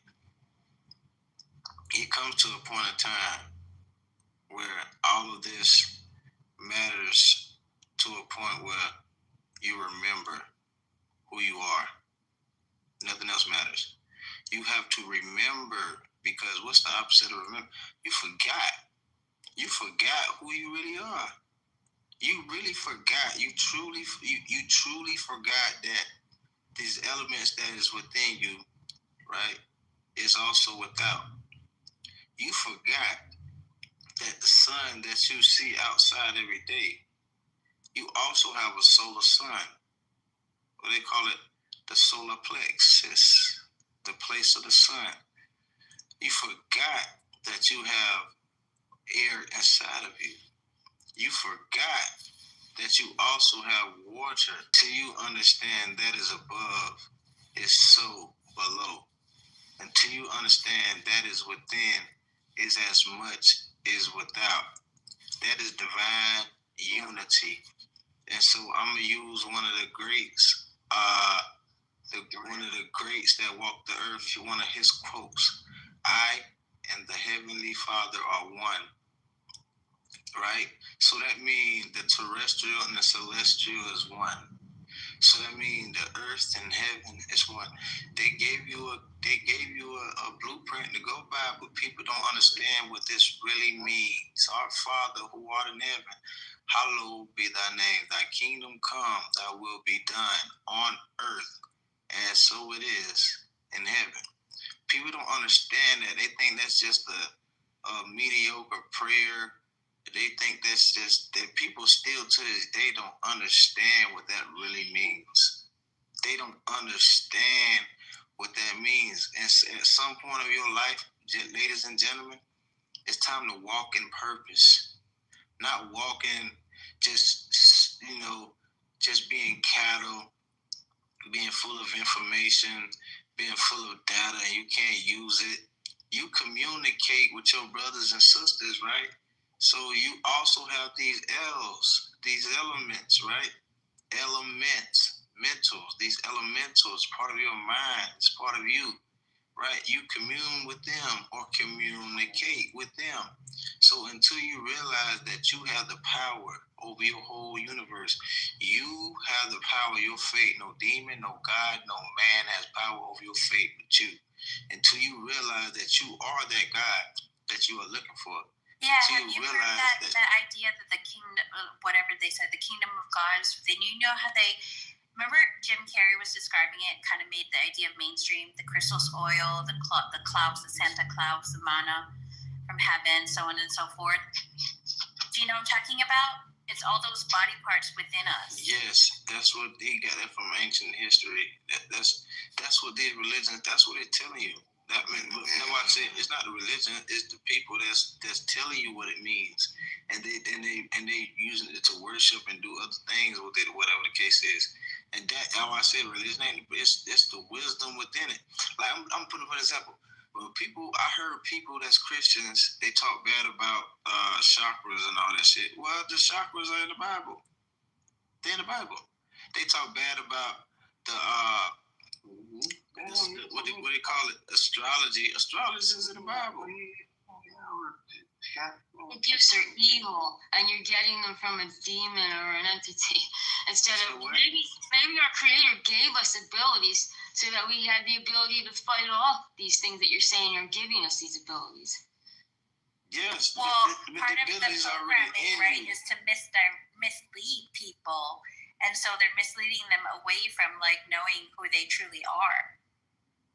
Yeah, because it's within you. Everything has you looking outward. Everything. Everything in this realm wants you to look outward, because inside of us, I mean, you know, I didn't come here to learn. I came here to remember. And that is what I'm trying to do. Because I know I already know inside if I just remember. That's all you have to remember, is that you're only trying to remember. Because everything that you listen to, everything that you learn is supposed to ring a bell within your spirit or within your being. It's supposed to ring a bell like, oh, okay, instead of just using it as knowledge and just information and just passing it on, regurgitation. Oh, yeah, we all heard of this. But can y'all do anything that y'all talking about? Until we reach that state, we're always going to be behind. Until you reach that state where you can go outside and say, wind and blow for me. Until you reach that state when you create fire with your bare hands because it's fire within you. Until you reach that state till you can touch somebody and heal somebody. Until you reach that state where you can say something and command everything to happen. Right? We're not going to. You said what? That in that vehicle except for me. Yeah, if you can't do this, then we have a long way to go. And then there are people who are giving away, like intentionally giving away their gifts in order to make deals for materialistic things in this world. Like there's this guy who made a deal to give away his gift. It was like something like he could move objects. What is that, telekinesis or something? Yeah. He gave that away for material wealth in this world. There's another woman, and she gave her gift away. She could like, I think it was also kind of telekinesis, like, you know, dissipate clouds and things like that or whatever. She still kind of can do that, but she had like more gifts. She gave that away to save her son, who she thought was going to die. You know, like all these people, they have their gifts and they're giving away for this world. You all can do that. You can do greater things than those that you're saying. You all have gifts, right? These same gifts. I might be sounding like another being. I might be incarnate. But all these things you can do greater. You can do way much more than that because it is within you. The science of all of this stuff, telekinesis, aerokinesis, everything, right? Healing.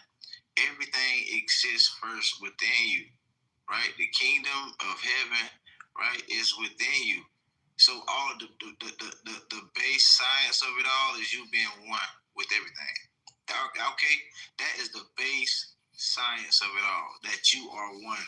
Because when you are practicing, when you are really practicing this stuff, I'm telling y'all some real shit. If you are really practicing this stuff and learning how to do this stuff, you only going to be able to do it when you come to a self-realization that you are one with everything. There is no outside sort. There is no outside, bullshit. It's once you. I'm actually. If you go actually learn, if you want to learn for yourself, or if you go to a mystic, or you go to someone that actually knows, they're gonna tell you what I'm telling you. You are one with everything. So in order to do this stuff, you have to come to a realization that you are one with it. I meditate and I talk to the wind, and I use one of the affirmations that I found in the Dead Sea Scrolls, and I found that to be intriguing when I first walked into that, and I realized, oh shit, like even in Dead Sea Scrolls where they talk about the Tree of Life, and they talk about one of the affirmations of meditating with the cosmos or the Heavenly Father, right? One of the affirmations that you would say during meditation and contemplation is, I am the Heavenly Father of one. That is no coincidence. And then when you use, I'm telling y'all some shit I'm really not supposed to tell y'all, but. Are you a vegan? I'm a pescatarian. Oh, because I was going to say, like Trish talks about, like when you stop eating animal products, and then and then like it's sort of, and then your mind sort of like, you know, clears. Yeah, my whole life changed when I stopped eating animals. My whole life changed. I ain't gonna lie to you. I wasn't even thinking like this. I'm just being real. I wasn't on this type of path until I started. Let me tell you some real shit. I had a dream before all this happened that I was going to get into a wreck. And my dream was like I was driving down the road and I was on two wheels. And lo and behold, 2020, I got in a fucking wreck on two wheels. And I survived. I walked out of that bit with a scratch on my lip. And people were like, damn. You said what? No, I'm telling you a true story. No, how fast are you going? You said what? How fast were you going? Probably going pretty fast. I hit a pothole on the side of the road, or not even a pothole. It was one of them, the roads fucked up on the edge, and then when I hit it, I was in the country, so I hit the edge of the road, like it was kind of chill, and it's crazy because they fixed that shit like a couple weeks later, a month later. It's crazy as fuck. But like they you said what? They fixed it? Yeah, they fixed it. That was bullshit. So, like, I hit that going on the way to work. And mind you, that incident, me going to work, right, actually opened up me being an entrepreneur.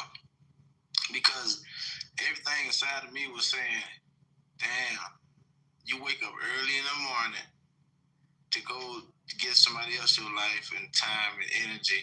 Yeah. And that really led me off of that changed my whole life. I'm telling y'all this for a reason. That incident changed my life because I was already being told in my dream, right, what was going to happen, and I knew that was going to happen. Like there was no doubt in my mind because I was always connected. Like even when I was a kid, like I was a kid like in high school or middle school when I was in my room and I was playing the game or either on a computer mixing and mastering and doing something. And I was in there by myself and the door cracked. Now, let's be honest. When the door cracks, you're probably going to be like, oh, this is the wind. Most of y'all not even going to pay no attention. I'm just being real. A lot of people not even going to pay no attention. Oh, it's the wind. Something in my mind told me to get the hell up and go take a peek. Not many people is going to just follow that. Not many people are not going to just follow that and just get up and just go look. When I did that, the kitchen down was on fire. And so ever since then, I had this connection. Mind you, I almost drowned twice in the pool. And so, mind you, that intuition was always within me. Like when something happens, I kind of know, like I got this connection now since I was a kid because I always listened to the things around me because I was always taught that everything happens for a reason. So when you realize that everything happens for a reason, cause and effect, then you'll start to get in tune, and it's called awareness, self-awareness. And when you become aware with the things that's happening, you're going to see signs, you're going to see things, and it's up to you to pay attention. And once you start to pay attention, it'll speak to you more, and then you'll grasp things more clearly. And then when you see things, you'll know from what to decipher, like, okay, what this means. You can also learn how to interpret dreams.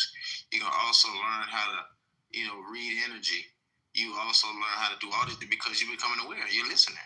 You're listening to the source telling you that you're listening. So they're gonna talk to you more. When you're not listening, it's hard to talk to you. To answer Vicky's question in the chat, those two people that I mentioned, they each made a deal with a demon in exchange for what they asked for. What happened? You need to deal with the prosecutor. Prosecutor can't look bad.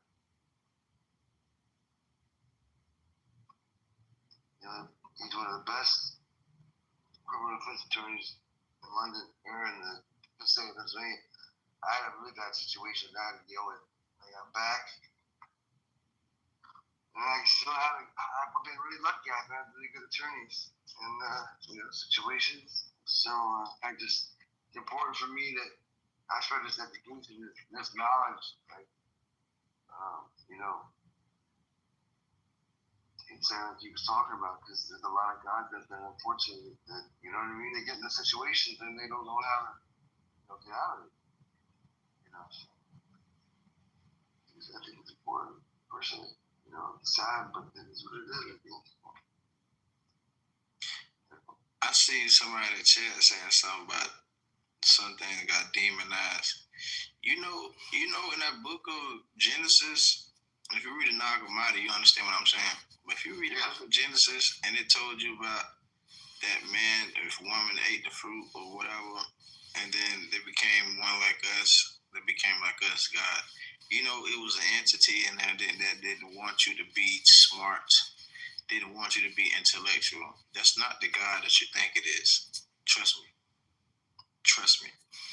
That's not the God that you. It was certain beings that wanted you to be self-forgetful.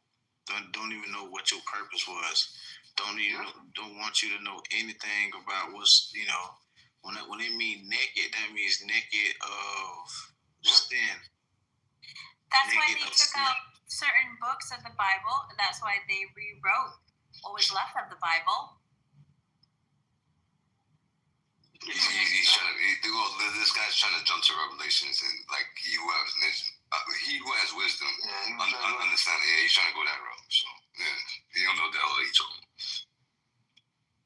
Sacrifice evil. No loving divine creator will ever demand you worship them. Will never be jealous, and will never demand you sacrifice your children and animals to him. And I mean, I know my creator internally, not through any book, and I know my creator would never be demanding blood sacrifices. That's just straight out evil, period. And you couldn't tell me any justification that would make it not evil in my eyes. I haven't that one time. He was killing people, but they weren't. I'm not a person to judge. I'm not the most high, but no, you're right. Yeah. No judgment. You're right. No judgment. Yeah, but I move my way. Yeah. We'll judge them. So we'll judge. Yep. If you're righteous, there's righteous judgment. If you just talking, because if you living righteous and you trying to help people, become, to the a better version of themselves, hell yeah. I'm on board with that too. But for people that's not, they're judging people and they all fucked up. That's the wrong part. Judging somebody, you fucked up. But you know what, the enemy is gonna be around you, so you gotta be prepared for that too. It's bad though. Not good. Hey, y'all know what? And this, I know it might sound random, but just because we on the since we're throwing some gems on the table, some food on the table. Do anybody know what because I've seen people use this and use this in terms a lot, and I just want to see if people mind that the morning star. Anybody aware of that? What it is? That's Lucifer. But I thought it's Lucifer, the sun of the morning. Okay, so it's the sun of the morning, and you have the bright morning star. One of them says it's Jesus, and one of them says Lucifer. So that was my question too. They're both referred to as the morning. It's Lucifer. But guess what? You know what the morning star actually really is? The morning star. Get this, and go look it up. The morning star is, drum roll please, Venus. It's in my pentagram. You could have done the drum roll that's one of the options. Oh, it is. I'm gonna start over. The star, the sun in the morning, the morning star is.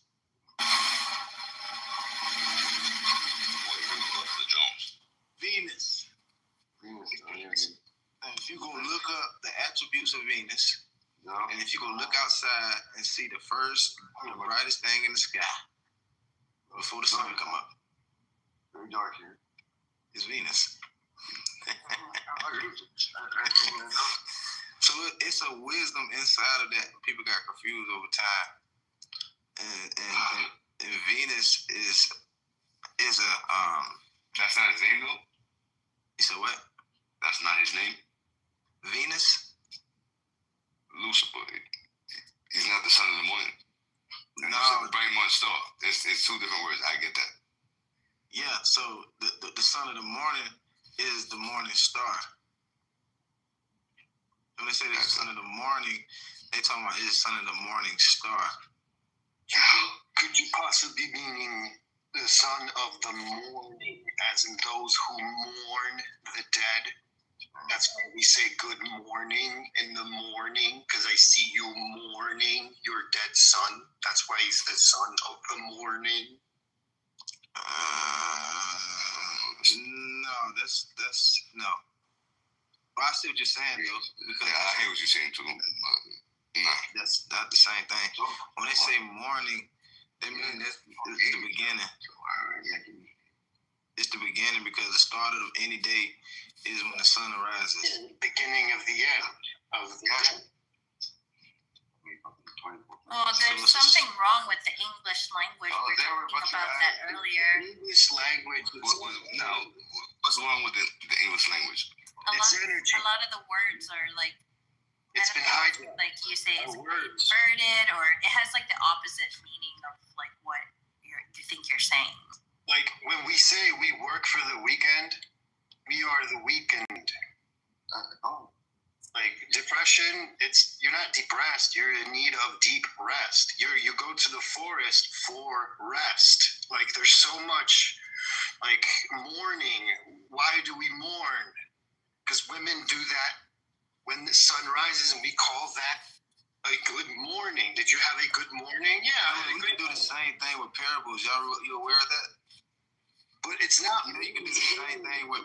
It's the intention and the why and the meaning. That's why it's called spelling, because words matter. Y'all all realize and that English is kind of messed up. So this is the most complex language. I'm gonna speak of my real quick. I'm gonna speak of my culture real quick. Our ancestors spoke in parables. Only our ancestors did that. They spoke in parables. And if you fast forward today, I'm gonna use music for an example. We're the only people that speak in parables and music. So why did they speak in parables? Go deeper. Because anybody won't understand it. Only certain people will get it internally. And so the people that get it internally will absolutely get the message. But everybody else was just it'll be literal. And it's already give us the knowledge without it being obvious, knowing that you just must hear it. Yeah, some people just gonna just take it at face value, like, oh, they meant this. So in other words, you're saying is one must qualify first to be able to comprehend what is being put down. Is that what you're saying? You mean knowledge is actually protected and guarded so that it wouldn't be bastardized by the idiots like it is today on YouTube? Exactly. It made my skin crawl. Let me tell you why. Because, brother, it's a different. Remember this. Always remember this. If you don't remember nothing else, it's a difference between secret and sacred. Two different things. Correct. Everything is energy. Can I chime in for a moment on the language? So I was talking about this about 2 months ago because I started realizing I've always been paying attention to the dynamics of the language since I've been on this app. And the reason why I've been paying attention to the dynamics of the language since I've been on this app is because it shows a lot of evidence of communication skills being interrupted or hard for people to process according to protocol, right? For such value as intended. So what I learned is that so the symbols itself, right? The symbols itself are representations of particular protocols, right? So we know terminology through symbolization. right? So what happened is, according to I can't put all the dates and times to what the message that I'm saying, but you can follow me, you'll get it what I'm saying. So from symbols, right, creation of the terminology of processes, right? So now we had to value the world itself, right? So we had to comprehend. We had to learn how to comprehend each individual values as we utilize them, right? As we process them according to the symbols. So that's where the words came into play to put into a particular way of scaling everything in the world according to a vocabulary. So we use these vocabularies to weigh out everything of process according to the symbols. So that's why each and every symbol is a letter which combines to a particular word of value. So it's particular processes of orders that we're equating to our imagination of existing. So now when it comes down to mathematical equations, that's what's actually taking place when we start communicating, because the words are symbols combined for particular processes of our imagination. So it's a heightened state of existing processes, right? That's to see what we speak, for these words to equate a value right now of messaging, right? So to end it off, right, what happened was poetry. Poetry, we implicated fucking poetry into the official dynamics of our comprehension, and we birthed confusion. So now, instead of having true value, the sacred word, and trading our values of process, right, effectively and honorably, we have illusion. Because now when we speak, we can easily confuse each other because the values are intended for poetry instead of the weight of the world. Exact. I hope that makes sense. Yeah. A whole lot of sense to me. And it's all because of energy, because poetry communicates feeling. So if someone who doesn't resonate with a word, they will not align, and the communication and the bond will not work, and synergy will not be there, and therefore things will be protected, sacred, as in, hey, you don't vibe with this, therefore you can't gel, and therefore you can't hurt. So only when, like, poetry is putting because it's energy of masculine and feminine. So words and things, that's masculine, but verbs and doing, being and feeling and all of this stuff, that's feminine energy. So when you're reading words, poetry is trying to, it's like music, it's like a painting, it's trying to communicate, because art is a vehicle to communicate ideas, to either promote growth or, unfortunately, attack and create division, because the mind thinks it's always right at the expense of the heart.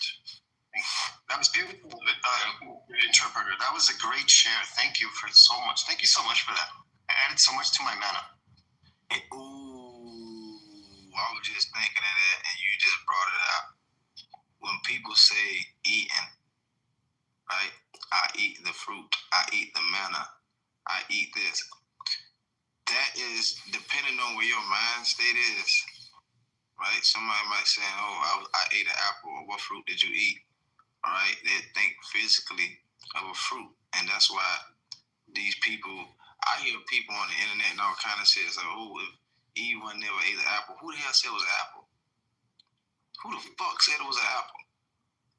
But see, that is the perception, the human perception, saying that, oh, they ate a physical fruit. To eat means consume, right? Even mean manna. That's hidden. That's spiritual food. That is the knowledge. That's the wisdom.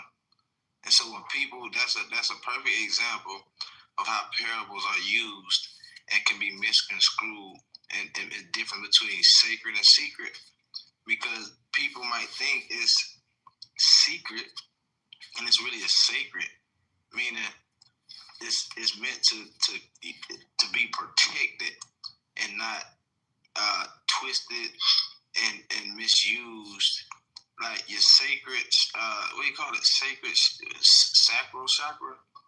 That's what they call it. It's your sacred energy. And we talk about sex, it's sacred energy exchange. Some things are meant to be sacred because once you open that door, it don't become sacred no more. Once you let anything in and misconstrue and misuse it and use it for different purposes, it's not sacred anymore because it's a power in sacred. Being sacred. So what? Yeah, everything not meant to be, just thrown out there. Everything is not meant to be, and that's why certain things were kept and held until he who has an ear. Well, I ain't never seen a human being without an ear unless he got shot off. You know what I mean? I ain't never seen a human being without no ear. But that's one of another parable. Let he who has an ear understand, because you might listen to me physically, but to someone else, it might be an inner hearing. It might be a internal dialogue that's going on, an internal hearing to the spirit where you adhere, right? Where you adhere to what's being given. That's a difference. That's a whole difference. That's why you got to be you have to be elevated mentally, right? And to understand the universe. And when it speaks to you, whether it be through physical words, whether it be through symbols, or whether it be through that, once you get off this app and you still hear shit, whether it be that ear right there, that once you just close everything out and you still hear something saying don't do this or do this, and then you do it and you're like, God damn, something told me. Who was something? What was that? And why did you listen? Because you wanted to fuck around and find out. That's why. Remember? I'm looking up. I'm just saying. We live to fuck around. Fuck around, find out. Those who find out are doing the work for others so that they don't have to suffer. That's essentially the name of the game. The ones who go all the way, become whole, ascend down from the ego, the whole nine, do the Jesus thing, get lost for 20 years. He's a mystic. They call him Isa. And he came back and then he tried to reveal everything that the Pharisees were doing, that they were kept getting secret. So anyway, what I'm saying is those who go all the way are in it not. What is their intention? When you stare at the abyss long enough, it'll stare back at you. What does that mean? That means you think you're this holy. I'm enlightened now. Now I have this duty to save others and write books and create and help the world. Help. You think you're helping, but then you find out, holy shit. What the fuck have I done? I was high in my ego and detached from my heart, and a lot of people suffer. So a lot of it is just knowing, and sacred is known. It is uncovered. Secrets are created. Secrets are used, and so that you don't share the evil tactics you're using against your own man to elevate yourself while stepping on the shoulders of the peasants below you. So it's all power game. It's all energy. And the fear right now is that truth is going to expose all of it. That's why we are experiencing what we are experiencing right now, because religions exist for reasons. It's to establish order. Because before religion, we were fucking savages. We didn't know. So religion was like that. Bibles and books and stuff, those are like strategy guys. It's like handing you a rope down, like, hey, I'm up here in my cloud and one with God and oneness and I'm everything, I'm pure. I'm trying to help you, but you won't listen because you think you know better. Well, here's a fucking lifeline. To help you, to guide you out of your own crap, to get yourself out of your own way so that you can finally realize the mystery and the wonder of everything, of the all that is.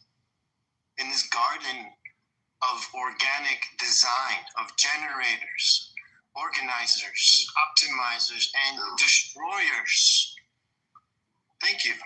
You said, say it one more time. You said what? Generators and destroyers. God. In the garden of organic design, we get to design these generators that create organic. Just click on my Instagram. You sound like that's some Morris knowledge. That's some Morris knowledge. Because I understand what you. I understand what you. When you said that generator, I automatically knew where you was coming from with it, because what you know about that. What you know, exactly. I've stepped into that Shadowland part and integrated a lot of my ego and figured out and see. I have the universe make me to see the world for what it is instead of how it should be or whatever. This is oneness. I'm a Gemini, so I see duality. So I'm dark and light. So once you know these things about yourself and you awaken like Neo from the Matrix, you get to go back into the Matrix and operate as if you have magical powers over all that shit. But that's all just fantastical allegories for what we really are. And as soon as the fear of the controllers of the powers that were is that we will find out like this. We will find out about this, and this is a fear for the intelligent as well. This scares the shit out of me. Because I'm already thinking like, wow, if I was evil, I would have done this already by now. Now I'm watching what's happening, and my peers who aren't as equipped with ancient wisdom and who aren't grounded in heart, brain, gut coherence, Trinity consciousness, they don't do Christ or anything like that. They don't know what they do. So what is they not know what they do? It says, Father, forgive them for they not know what they do. So what do? We create something better to prevent war. That's what we're doing. And that's why I say there's so much wisdom inside of this. What people don't realize that what you read about, and this what led me on to that. When people is always saying Jesus never had a whole life in the Bible, that always raised a red flag to me, because I'm like, I can't be one of those people that study somebody and just say fuck the rest of their life and then take it reappeared again. Yeah, they don't talk about the 17 years he was out in East hanging out with the freaking Eastern philosophies and the Hindus and the mystics and learning all that shit. They don't talk about that. Yeah, he went to Himalayas, went to Egypt. First of all, we know he went to Egypt. He went to Egypt. He went everywhere. Everywhere. The dude with the Buddhists saw the whole thing for what it was and came back. This is the hero's journey. He came back with the elixir. That's how he's able to live. So we have a flower. And just imagine, right? You learn, and that's my purpose. I've been on the same path for a few years now. But just imagine everything you learned was a part of your being. Instead of you learning it for somebody else, you learning what this person did, but it don't matter to you, because to a certain extent, if you're just studying for face value what this person did, what does it have to do with you? If you don't incorporate it in your life, what does it have to do with you? If it has nothing to do with you, then you're wasting life. Most people are gonna die not knowing themselves, and that's the sad truth. But most people are gonna die and leave this earth not knowing themselves. It's the sad truth. It's scary though. It's not for everyone. Not everyone's here to do that during this go around. During this time that I feel blessed every day. They be reincarnated. They're gonna be reincarnated because you have to come back, because the whole purpose of being here is to raise the awareness, to bring back memory, to bring self awareness and raise the frequency on this earth. Yes, but many are my teachers that teach me what not to do, and they will never learn. And I'm learning by watching them. So that's why they exist. That's why bad guy exists. That's why you need contrast. That's why love needs fear and danger. That's why you need violence to see beauty. You need contrast. The more contrast, the wider your contrast is, the more you can incorporate, the more you can accept, the more you can be one with the all that is. But the name of the game is to how much can you accept, how much truth can you live with, and then operate in the world. Now you're unfuckable because no one can touch you because you destroy everything that's fake around you. No one dares to come in your energy. I'm just describing my life. I have so many heroes in my life who haven't reached this level who fucking stay the fuck away from me because then they have things to think about and feel because everyone's guilty of their behavior. I appreciate you guys. I said too much. Ciao. No, you didn't say too much. What the hell? That boy done dropped the damn ball and just all ass. What the hell you want? Yeah, he only came to drop that shit in his whole ass. That's crazy work. But he's not wrong at all. I hope some people got that shit. It's all about you. Like, it don't matter who you studying. You studying Buddha, Allah, Muhammad, Jesus, whoever, or Isa. I don't like to say that name. But Isa, no matter who you studying, it's about you. It's not about them. Joe, what was the rest of the stuff that you were going to tell us when you were saying, I'm not supposed to tell you this, but can you tell us the rest? Oh, you talking about the tree of life and all that. That's crazy how I remembered that. It up. And it's crazy you remembered it. So, okay, so it's part of meditation and contemplation. You have to incorporate contemplation with these meditative practices, and in order to communicate, right, or commune with the all and everything that is within you, that's to help you. And so you got these different, elements or angels, Elohim, right, that you can commune with. And so I was saying about the different days and the different times as far as the tree of life that you would meditate as far as the Dead Sea Scrolls go. I was using an example as the Heavenly Father, how you will sit and contemplate, meditate, and affirmate, right? Affirm that you and the Heavenly Father are one. He is fucking bad. He's not doing that shit. Huh? Dead as fuck. You said what, bro? The third thing. You got this motherfucker guy. I think your mic hot, Jacob. Jacob, your mic is open. Yeah, Jacob, your mic open. Yeah, I was saying that one of the affirmations was I'm the Heavenly Father of one. And you can find this in the Dead Sea Scrolls. But you will have to contemplate, sit there and meditate, contemplate after you affirm that you and the Heavenly Father are one. And so you will go into deep meditation and contemplating that the all-encompassing, or the universe, or the ocean, the cosmic ocean, should I say, right, is within you, right? It's one with you. And until you are one with it. And you do the same thing with the angel of the air and what affirmation they use. Angel of the air, enter into my lungs and give the air life to my whole body. And you would do breathing exercises until you are one with the angel of the air. And then when you are one with the angel of the air, you can commune with it. That's the real definition of communion, right? It's not no bread and wine and all that shit.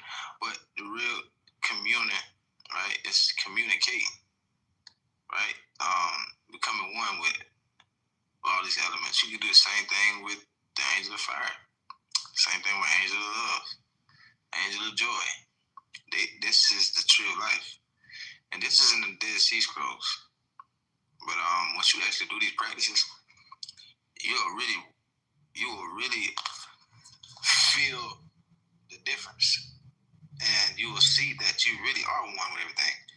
But you have to meditate and communicate and commune and go outside or go inside and step outside of this body. Yeah, so you can see that. And then you will have these different abilities. I'm not saying that to be or you're gonna be Superman and like that, the superhuman, or whatever the case is, which might be true. But it's just it's just connecting and communing yourself to that which that is a part of you. Just don't forget that you're walking on this earth, and you got to be a worthless human being to go to work and all this extra shit. No, you got to realize all of these things are within you and they help you and guide you and whatever. Just like you can tell the rain to stop if you wanted to. Just like you can, tell the air to calm down or come together. And you've seen the movie Avatar. That's where they got this wisdom from. You've seen these cartoon Avatar. That's where they got this same type of thing I'm speaking of. That's where they got that from.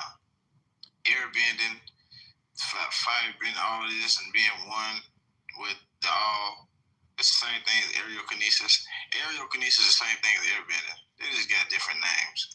But it's really you communicating or communing with air, because will you be alive without air? Will you be alive without fire? Will you be alive without water or earth? No. Or the spirit?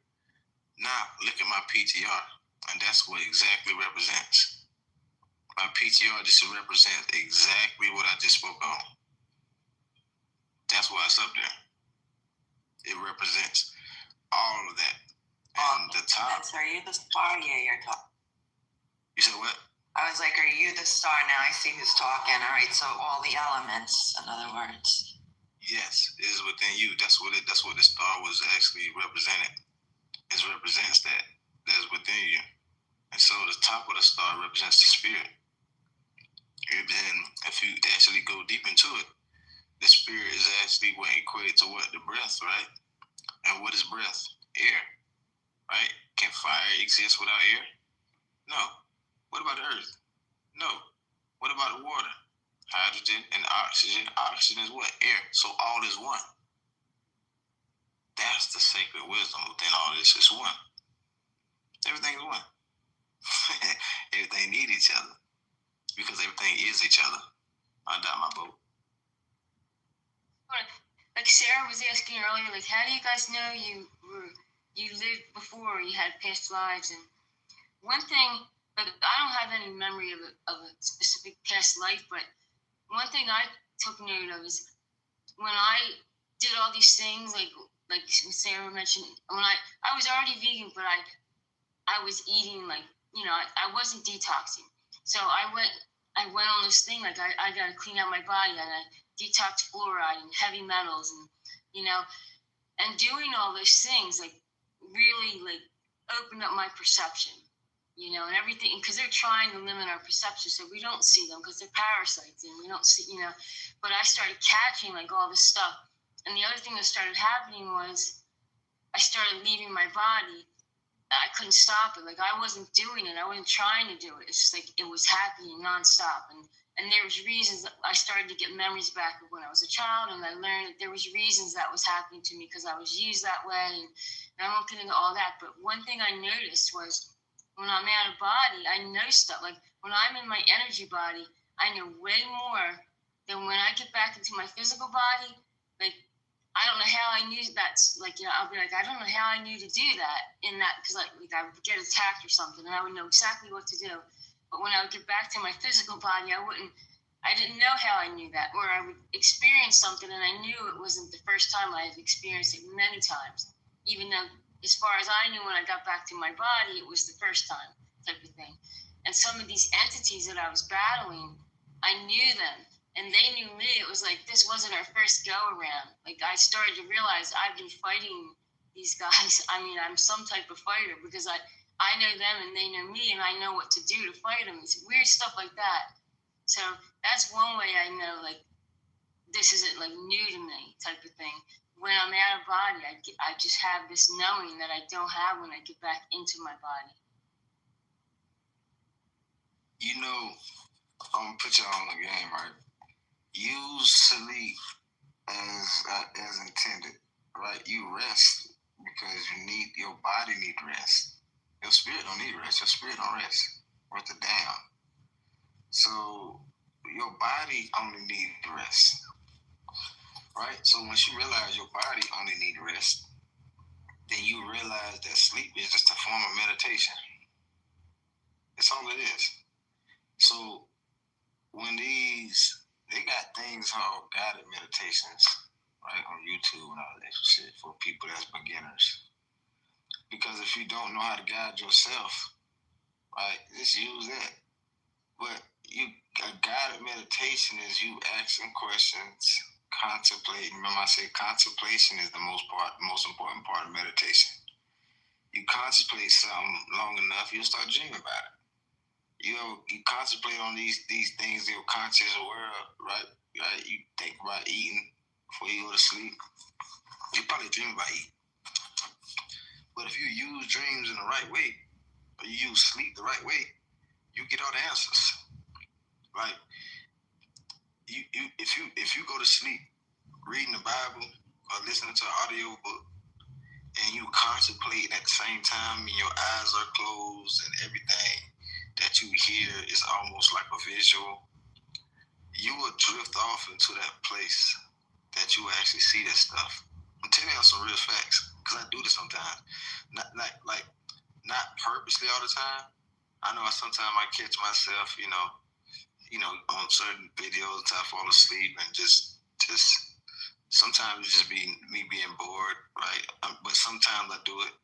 Sometimes I just be, catch myself just being tired, and I'll just be watching random stuff and whatever the case is, which is not too much healthy, but whatever. But once you actually contemplate on certain things, like Abraham reading, or so many people reading books before they fell asleep, and next thing you know, they just going into this deep meditation, they having like a vision or prophecy. Most of the time, it's because of what they're contemplating on. Because you contemplate long enough, you'll veer off into the awe, right? You land into, you're visiting, honoring our mother and our father. You walk with the mother by day. She gives you, herbs and things of the nature, right? Pun intended, things of that nature to nurture you, right? Because matter and mother is the same thing. But then when you sleep, you visit the Heavenly Father, right? The cosmos, right? The universe, the cosmic ocean, right? In the etheric world. And so once you learn how to commune in that sense and connect in that sense and not just be sleep, then you will get a lot of your answers. That's where prophecy comes from. That's where visions come from. That's where, all of this shit comes from for the most part, as far as like seeing into the past, present, or perhaps the future, either using cause and effect, or either you're being granted to see certain things, right? Either someone's showing you, right? And that's how you do it. You don't have to just sit there, because some people can't meditate and sit there and just, but if you start doing it by sleep, it'll become easier. Like, just sit there and just sit and meditate. But if you use it while you sleep, have questions, contemplate on questions long enough, get into some audio book which you can hear and try to use them words as pictures, like the hieroglyphs. So you're using words as symbols of actually you're translating the words into pictures. All right, and if you start to contemplate this shit, you'll dream and actually see this shit. Literally, try it. Next time you go to sleep, contemplate on something and try, you will see exactly what I mean. And then when you do that, you'll start to remember your dreams, because you can fall asleep and just have a dream not knowing that it could be something that can help you out, but then you'll wake up and forget. But if you contemplating beforehand, and then you before, during, and after, if you contemplating before, and then you start to see during sleep, after is not gonna be hard, because before and during you was already at the same spot. the same, you keeping your contemplation, you keeping your purpose of what you're trying to do. You're trying to figure this part out. You're trying to figure, hey, you got a question. You contemplating on the question. Hey, why is this? Why is this? And you just dream on it and you just keep thinking about it, contemplate. Yeah, you're going to get an answer. Somebody going to show you your dream. Somebody, something, some entity. Whether it be the Most High, angel, something. But if you just contemplating on bullshit, you got all kind of bullshit in dreams. These dreams don't even make sense. Some of them might be nightmares. Listening in the clubhouse, you have dreams with all the people that are in the room that's still playing while you're sleeping. At least that's happened to me. Yeah, exactly. Yeah, because I can't meditate. Like, I'm one of those people. I have permanent nerve damage in my neck, so I'm constantly like trying to move around and be busy because when I'm still, then it's like the volume, it's like somebody turns the volume up on the pain when I'm still. So when I try to like just sit still and meditate, it's very hard for me. You can heal that, right? Through guided meditations and through certain things. You can heal that, you know that, right? Heal the permanent nerve damage? Yeah, there's nothing permanent. Why? Yeah, maybe I shouldn't even call it permanent. I know our bodies are capable of healing, and to an extent, like I have gotten to the point where like I don't take pain, like they throw everything at me when I have to go to the doctor for whatever, and I pretty much avoid doctors if I can because I have it on my on record that I have permanent nerve damage. So every time I see a doctor, they want to throw all these pain medicines at me. And at one point years ago, I was taking them to function. And one day I was like, I don't want my body depending on this stuff. I can just get used to the pain and function myself. And I did. And I got to a point where I don't take any of it, so. And I never thought I could do that. So I know to some extent that, and to me, that's healing in a way because before I didn't think I could function without taking something for the pain. And now I can. But yeah, I do believe we can heal our bodies, 100%. Yeah, but you definitely can do that probably overnight. It's just a matter of energy and those cells in your body that's meant to help you. Some people's cells be on some vacation state stuff because like you saying they don't have to worry, you laid them off. So they really don't want to do much because you don't give them time to do nothing. So some of these atoms and cells, they want to help because that's what they make up your body. They make up your body. They're alive. Like even if you look through a telescope or not telescope, a microscope, you start to see these cells and stuff move around. Some of them be damaged. You see the act of repairing. They repair themselves. If they strong enough, they get the right nutrients, right? It's like how can you work if you don't eat? If you don't give yourself no water, if you don't give yourself no vitamins, if you don't give yourself anything to help give you energy to work, you're not going to work. So your cells are the same way because they make up your body. You give them an environment to work, they'll go to work. And you can contemplate and telling you and focus the energy and tell them, hey, my finger hurts. All right, whatever's done with my finger, go down there and fix it. And they will. I know this might sound like fairy tales, but they will. They definitely will. So like fight or flight sometimes. It's like when you get hurt, and it's like an alarm system. And once you tell yourself it's okay, it goes away. There's something in my life where I've seen like it demonstrated where, and it wasn't done. Like one time I broke 4 ribs not too long ago actually, and at the time I was having these sneezing spells where I would like sneeze, and it wouldn't just be one sneeze; it would be like 10 to 15 sneezes like every 30 seconds or something. It was weird. It was some weird allergy. And when I broke all my ribs, all I kept thinking was, oh my God, if I have one of those sneezing attacks, I'm going to I can't even imagine because, it hurt just to move.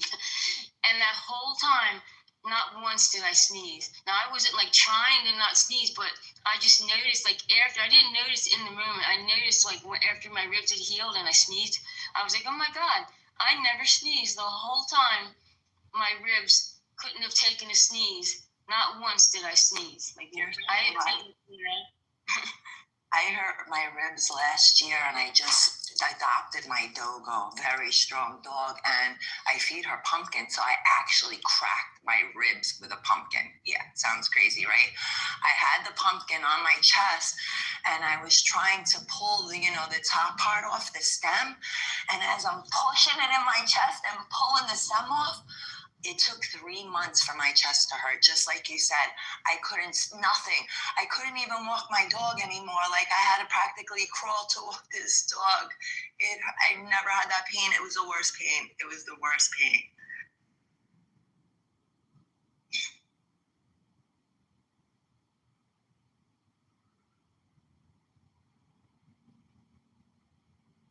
And I can't even imagine if it was worse. So I imagine those pains could be worse. Like, the injury could have been worse than mine, and it could have even hurt more than mine, someone's chest pain, but mine hurt so bad. Like, I couldn't breathe or cough. Everything hurt. Fracture of your ribs. Like, when I broke the 4, I didn't fracture them. I broke them, and 2 of them were completely they were one on top of the other. Like, I fell, like I was walking down these steps and the step gave out and I just dropped, but my ribs caught me on another step. So I could have fallen and probably broke my leg, but instead my ribs caught me on these steps. But it healed, But yeah, but I had fractured a rib before, and it was like the pain was just like, I don't know, it was just as bad. Like, it was just a minor fracture. Like, that area just seems like, it's horrible. Oh God, I can't even imagine breaking ribs. Wow. And do they just heal on their own? Did they finally just they meant anything? When I didn't hear that part. When they broke, there's nothing a doctor can do, like breaking a foot, right? Is that true? Did they just heal on their own? Well, they check you, like they check to make sure none of your organs have been punctured or anything like that, and as long as nothing like that's happened, yeah, they just send you home. Like, some places I hear will give you like something to wrap, but they didn't give that to me. They did give me something to breathe into, because what can happen is you don't breathe normally, and then you can get pneumonia and stuff like that. So they gave me this thing that I had to force myself to breathe like a certain amount, throughout the day to keep ammonia from setting in. But that was it, and pain pills. Wow, God bless you that you healed from that. That sounds awful. Yeah, is that breathing machine with the little ball that you blow into and you got to practice your breathing? I remember having it.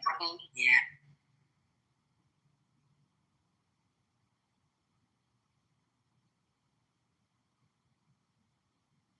I know. I feel like that's why it is so important for us to do the meditation breathing every day, so we actually strengthen ourselves for that.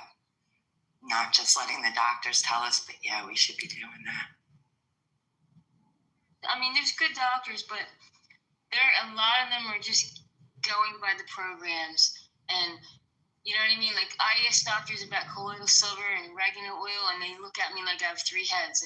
Like this, my current doctor, I had to go because I rescue wildlife and stuff, so I get sometimes bit and stuff, and I had to go for a bite wound, and she kept saying, "Are you going to get the flu shot? You're going to get the flu shot?" And I said, I take care of my immune system. I take oregano oil and silver and stuff. I said, I don't need the flu shot, and you know what? I don't take the shot, and I don't get the flu ever.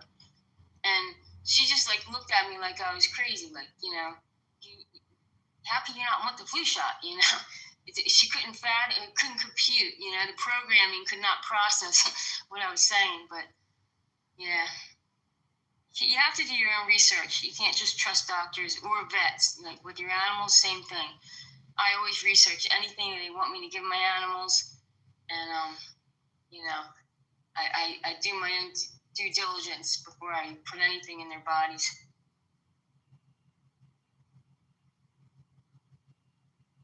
Yeah, the doctors hate when you go in and you say, well, I read I shouldn't be doing this. What do you mean? What are you reading for?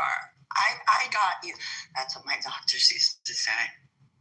And then the pharmacy would get so mad when I would go to my father-in-law and we would do all his pills. And when I would find a mistake and I'd call the pharmacy and say, you gave him the wrong pill. Oh, they get, no, we didn't. Like, they don't think they ever make mistakes. And I've caught them with mistakes.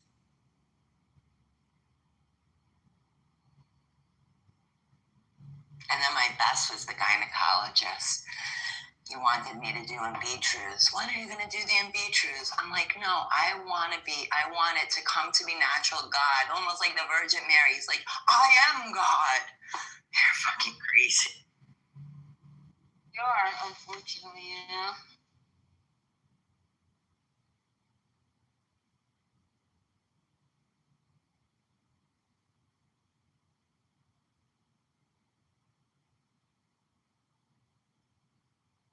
Not fasting, and that's true because animals in nature, they will fast to heal, like for certain things, and you know.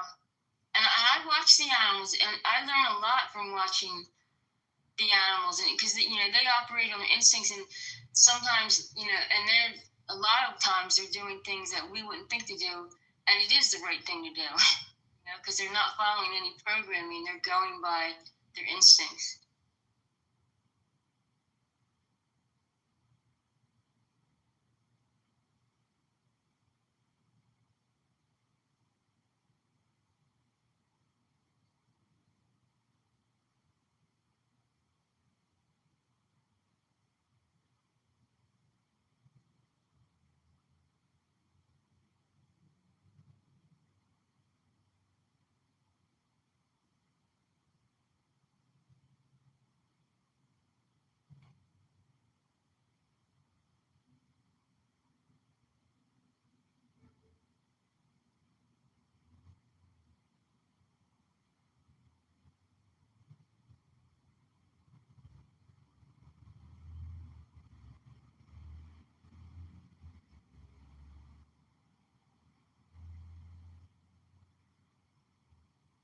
Whoever, I don't remember, is he still in here this morning, who said, I'm here to activate you?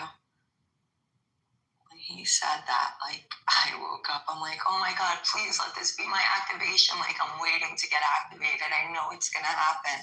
I feel like I'm partially there, but I know I'm not fully there. Or maybe I am and I don't even know it. Like he said, you will know when you're ready, when the time comes. I do know that.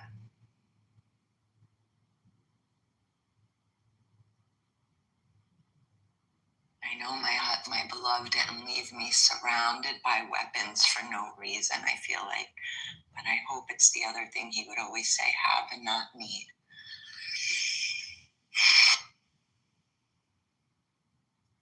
I just feel like, like I see a lot of the world like completely caught up in end times programming and in fear. And oh my God, look what Trump's doing, martial law, and Planet X is coming in, like all these things of fear, and I don't know exactly what's gonna happen, but I just have this I just feel like I'm not fearing it. I just feel like I'm gonna know what to do.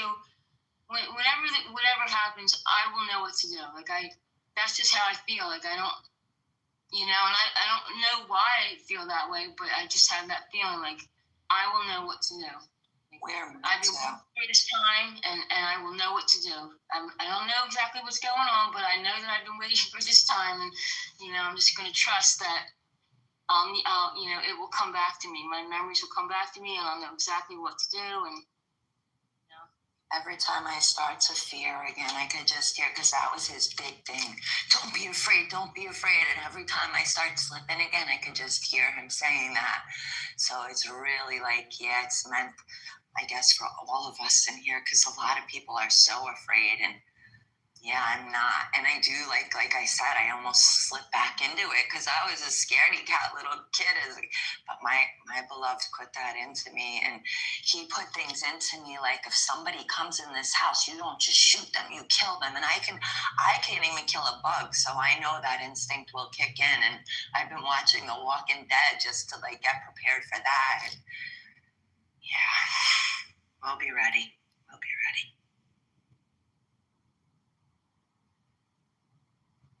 I'm really hoping if it comes that I won't have to really fight, but just use my healing power to heal.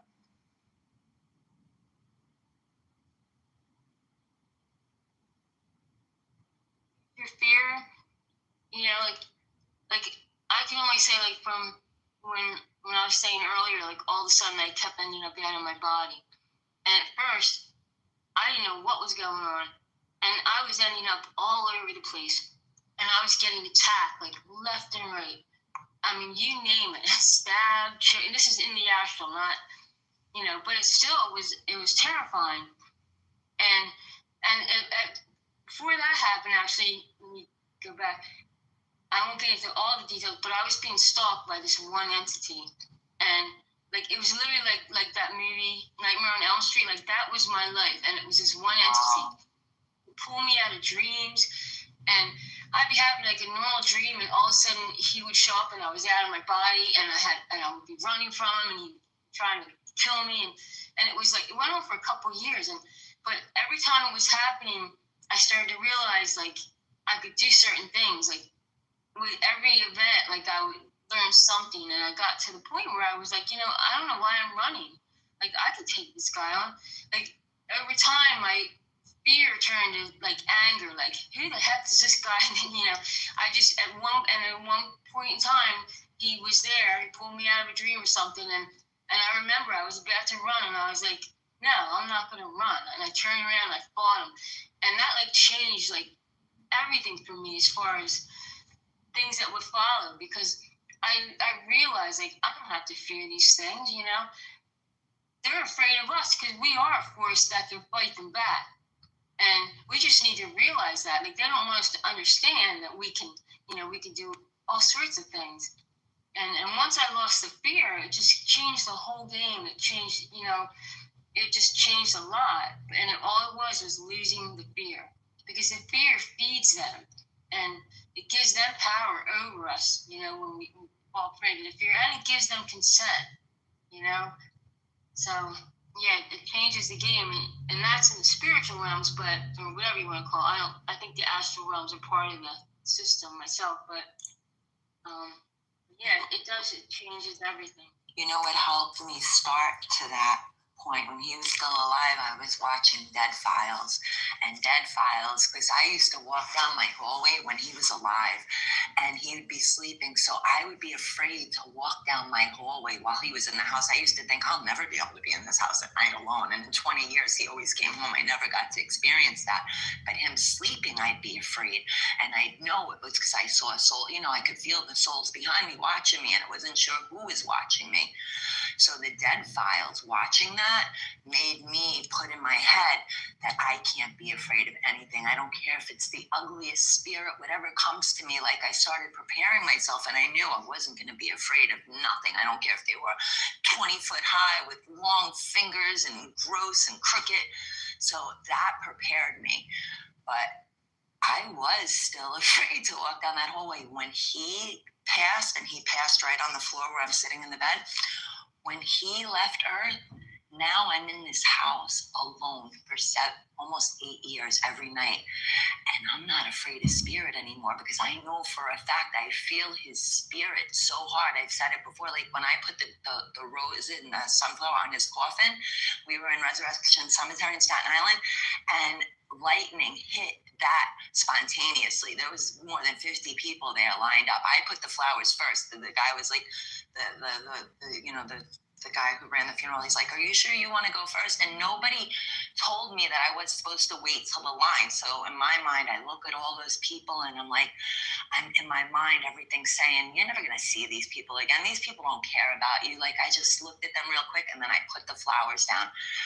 And lightning. Everybody got to see lightning struck his grave as my hand hit his grave, and it started torrential pouring. Everybody said nobody ever seen anything like that.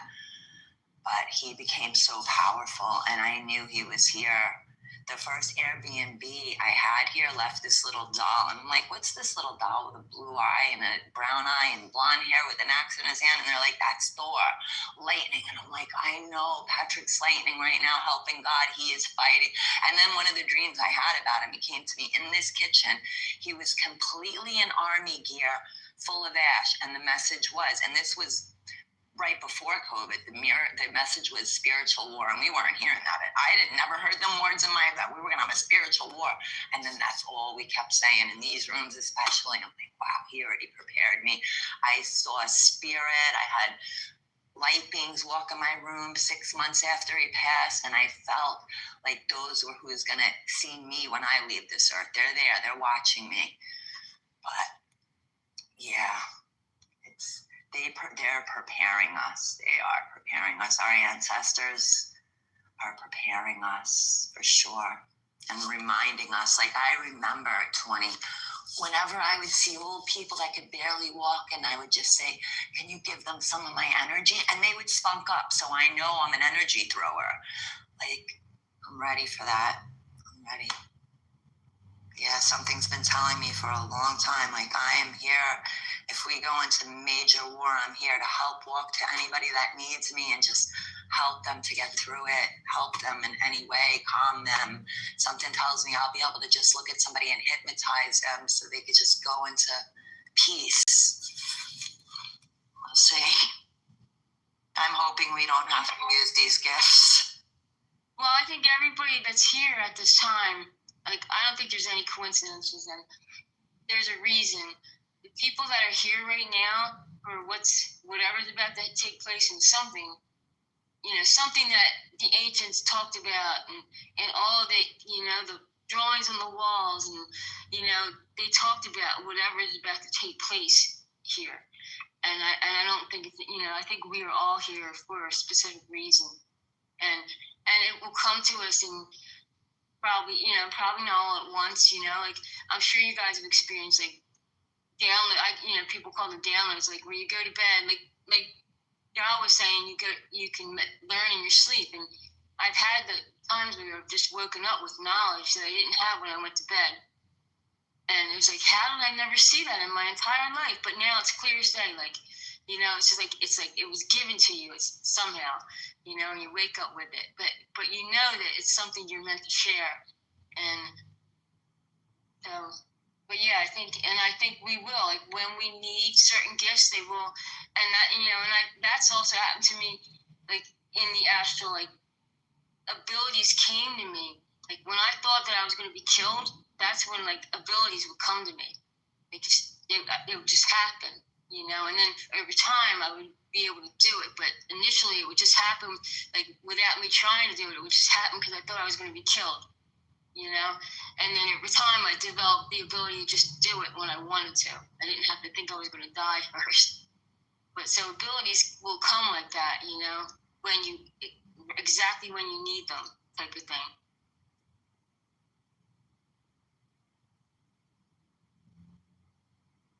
I know that now.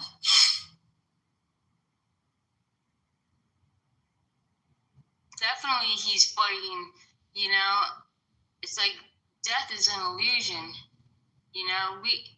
anytime you leave your body, you realize, like, you're still you, without your physical body, you're still you. You're thinking, you do, you know what I mean? You have your awareness, and, these bodies aren't who we are. They want us to think it is. They want us to think, like, this fake realm and these bodies is everything, but in the scheme of things, we are so much more than these bodies, and we are ancient. We are so much older than this fake realm that we've been stuck in, looping over and over. Like we existed before it. We are ancient beings. Our creation, we carry the original creation codes. And we do have the ability to overrate these fake codes. We just have to get it together and remember and do what we got to do.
Yeah, you guys, I'm gonna go feed my. Normally, I'd be waking up now to feed my girls outside, but I've been up all night, so I'm just gonna go feed them now. That's fun. I gotta go walk a neighbor's dogs, the Spaccarelli's dog. Night, Trish. Yeah. Good morning and good night. Yeah. I'll see you guys later. Have a good one. Good night.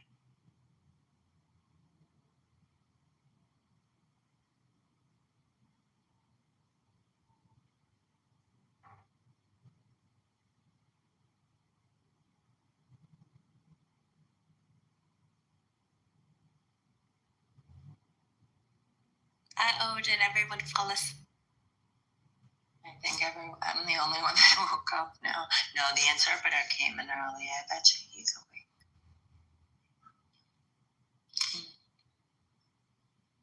Or he might be at work or something, I think. Oh, yeah, you were talking all night too, I think, and you're still up. I remember you coming in last night. You were up all night, huh? Sarah. Hold on.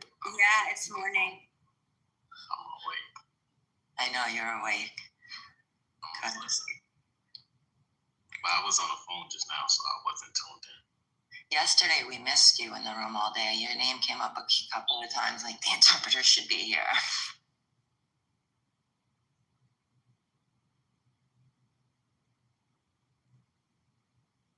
I appreciate that value. I'm just going to keep saying the same thing, just like we all saying the same thing. I mean, but my whole thing is like, we don't have to stay on their narrative. We don't have to stay on their frames of time. And we don't have to adhere, right? So by adhere, we don't have to adhere to their jurisdictions. We could set up our own dynamics. And it's don't be afraid of the uniforms. If we don't put the uniforms on, then we won't have to go against the uniforms. That's how it's playing out. So, because that's what the story shows. It shows we're not going against the people that's not in uniforms. We're only going against people in uniforms, and we got our uniforms on. So, if we don't have our uniforms, who are you going against? You know, that's the evidence that we got to look at. Who are you attacking? Who's the enemy? How are you classifying us? What's the branding method that you're using? You know, so then we can avoid it that way. But if we keep thinking that these people in the uniforms are not operating according to protocol, then we don't realize that we are the hologram as well by participating in these hideous acts and performance daily. Because without them, there is no us, and without us, there is no them in the storyline. So if these people don't put on a uniform, it would be nobody going against us. You know, so that's, I don't know. People got to see it for real, you know, and just start questioning, why are these people putting on uniforms? For real, because there is no war.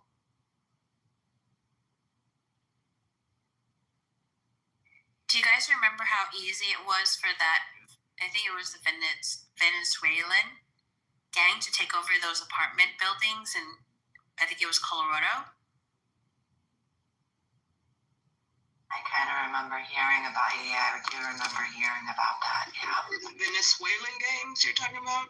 Is that what? Yeah. Do you remember what happened in Colorado? No, not. If you could refresh my memory, if you. So it was like these Venezuelan gangs took over at least 2, maybe more, apartment buildings, and they took it over as in like they threatened the staff, and then they were extorting the residents for like, you know, like money and or other things or whatever. And it wasn't until someone sent in or posted their Ring camera footage onto like the internet that people found out about it. And it was like, it had been going on for maybe like a month or so. And even the, management company, people from the management company confirmed that, you know, it was true. But in the press, the governor kept denying that it was happening. But then I think the local police were saying that they've been asking, you know, like the government for help and being denied. And then in the press, the governor was, you know, saying it's not happening. It's a figment of people's imagination. It's not happening. It's not happening. And then, you know, like what was like a few days later or something like that afterwards. And then the governor released a press release saying that they're aware of the situation, you know, and they had offered to assist. They're waiting for, you know, like someone to ask for help, you know, like just total complete like bullshit. You know, he went from like denying that it was even happening to like saying that, you know, they're aware of the situation, they've been aware of it for a while, they're ready to assist. It was just so fucked up. Like, can you imagine living in an apartment complex, you know, and it gets taken over, and then like these gangsters from, you know, like Venezuela who like came into the country, probably illegally, are like knocking on your door trying to extort you for money. There's no help, and it's like, where are you going to go? What if you have nowhere to go? And then, you know, just like the management company is up in a hub because they were threatened, so they're no longer managing, you know, and then the police can't help because, you know, like they're asking. Sarah, wait for 1 minute. I think I remember this. Can you tell me if I'm correct real quick? Was it something about the apartment complex not being under management at the time? Like the tenants was like squatters or some shit like that? No, it was actual. Yeah, right? I think it was actual. We did the paperwork or some shit like that, and then they basically took it over and threatened the management, the people from the office, you know, the management company. And there's nothing, I mean, they're not security guards, they're just office workers. When did this happen? Was it this year? I remember it was. No, it wasn't this year. It was either last year or the year before. Okay. It was definitely under Biden. Yeah. Because I know a lot of people were saying, why are we bringing in all of these immigrants and housing them when we have our own housing problem? And not necessarily housing problem according to the ones that are too mentally ill to maintain housing, but housing for the working poor, whereby, you know, and people in shelters who are working but just can't afford a place to live or got displaced for one reason or another. and that is what had, you know, most American citizens up in arms, that not only were they importing, if you will, these immigrants, but they're immigrants whereby that are wreaking havoc, right? And like the gentleman said before, let go from other countries, and they were coming here. We were taking everyone's prisoners, basically, or ex-prisoners, criminal. Okay. Yeah. So yeah. Heinous crimes against not even teenagers. Yeah, it was happening when all that was happening. Long Island was the worst. And when Trump came in, he did clean that up, they say. But I hear there's not as many murders, but it was so bad in Long Island. The reason why I mentioned that story is because earlier in the room, you know, they were talking about Civil War, and I was thinking that, you know, if these people that came in for a reason, they're waiting for their mandate or whatever, you know, to start civil unrest or whatever. I mean, the people can't even defend themselves, you know. It's just like, and they're looking for the government for help, and the government is like turning a blind eye, you know. So if whomever it is behind, you know, who wants, you know, this thing to take place, and the predictive programming that they released in that movie Civil War or whatever, you know, is to plant that in people's minds. I mean, it would be so easy. All those people have to do, because they have no loyalty to this country. They're just here, you know. It's like it's like a foreign occupation force. Can you imagine, like, you know, going to another country? You don't. It's not your country, you know. If your mandate was to, you know, war against the people, you know, if that's what you're there for, why would you care about them? Because it's not your country, it's not your people. But anyways, yeah, that's why I brought up the story, because I was like, look how easy it was in just one town.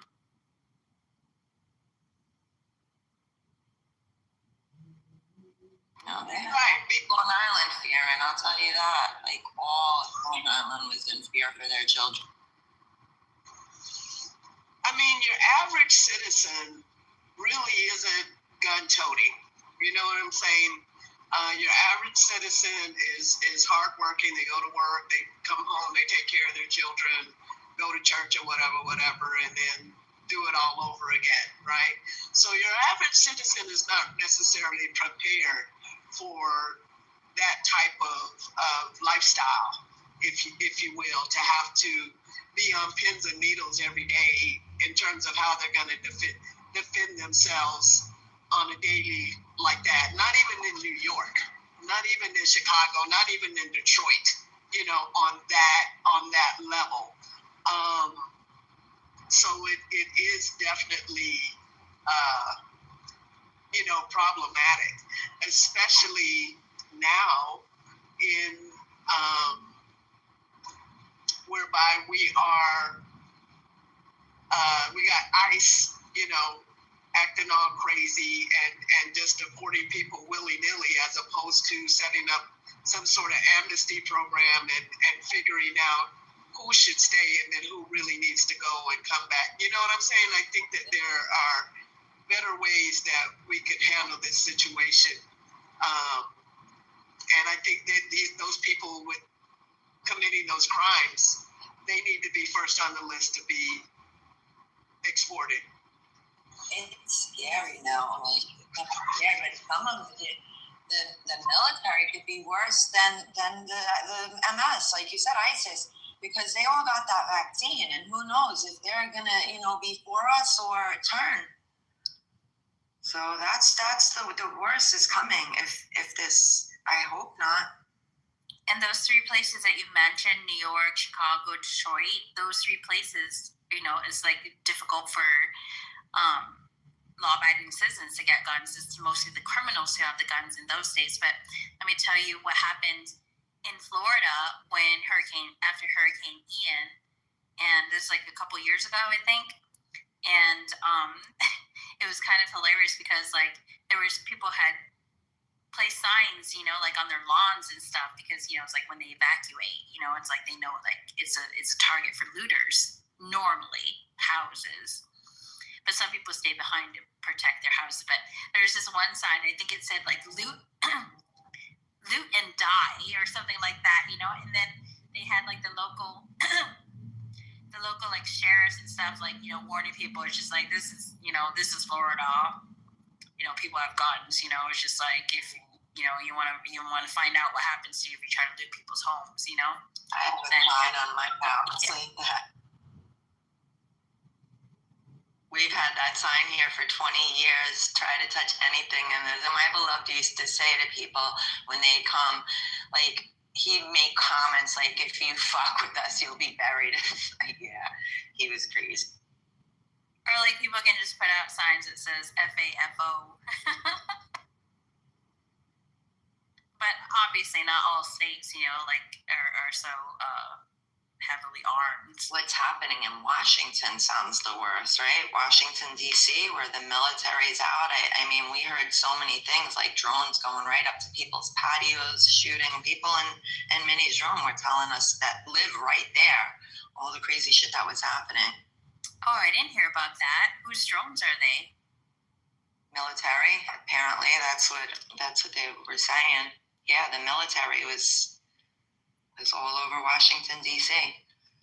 And yeah, it was bad out there. Like a couple of weeks ago and last month, they were talking about it. I remember the stories, and it wasn't like, you know, like very mainstream. I think it was Hurricane Katrina, and how like the military was going. Was it the military? I was here for that, yeah. When we were dropping off supplies in Staten Island, it was all military, army trucks, everything. It was like they were going door to door disarming people and taking all their weapons. I didn't hear that part. Wow. And then some of the people who did it, you know, they, you know, some admitted or confessed later on that they didn't really want to do that, you know. But it's just like they were disarming people in the very time that they needed, you know, to be armed. Because look what happened. People were being looted and people were being murdered and so on and so forth. And then there was, who was it that was shooting people from the bridge over there? I was there. I didn't even hear the shit you're saying. No. Wow. Yeah, because when tragedies like this happen, so much goes on within it. We don't know half of this shit. Yeah, and a lot of it is censored, and probably back then, you know, the bigger than Twitter was like Facebook, and Facebook heavily censors people. And you know what it was? I was in it. I wasn't watching the news. Like, we would go, my beloved and I, we brought food there, generators, clothes. Because, yeah, I'm an hour from Staten Island, and that's where my family, I have family there. Wow. I didn't hear all that shit. Wow. It was bad there, though. I mean, there's a lot of things that we don't really hear about, and then we hear about it like on social media, but it doesn't make, you know, like the mainstream news or whatever. So a lot of people don't know about it, but like people are there. For instance, what was it, Hurricane Helene and Milton or something like that? I remember it hit like Western North Carolina, and there was that one town. What was it called? Was it Asheville or something like that? Somewhere in Western North Carolina, west of like Charlotte or whatever, and no help was being given to them. You know, they were flooded out. So many people were missing, like, you know, and there was no FEMA. There was regular citizens who were, you know, trying to help. And then they were being stopped by, like, you know, air traffic control, whatever. No, that's the airport. You know, whoever's in charge of, you know, like restricting airspace over there. They were being stopped. I remember this one father and his son had their own helicopter, and they were going in to go, you know, save people. And they saved, like, I think it was like a couple, but they saved one person. I don't know if it was the husband or the wife or whatever. They're going to go back to save the other person, and then they weren't allowed to go. So it was just like all these stories of, like, you know, and then people were like without electricity, and it was cold, you know, and it was just crazy. It was just like they're talking about here in Florida, the you know, FEMA was going around helping people, but, you know, I guess a supervisor had told the, you know, like the workers, like, don't help anyone that has a Trump sign on their yard. And this came out because somebody, like, I guess, you know, whistle blew on them. The person was eventually fired. But can you imagine not being helped due to your political beliefs, like by a government agency, that's supposed to be helping you in your time of like distress and need and despair or whatever. It's just insane. Trust FEMA at all. Like FEMA will put people in concentration camps to run from those people is what I hear. Well, the thing that's interesting about that supervisor saying that is that Trump is trying to make FEMA defunct, right?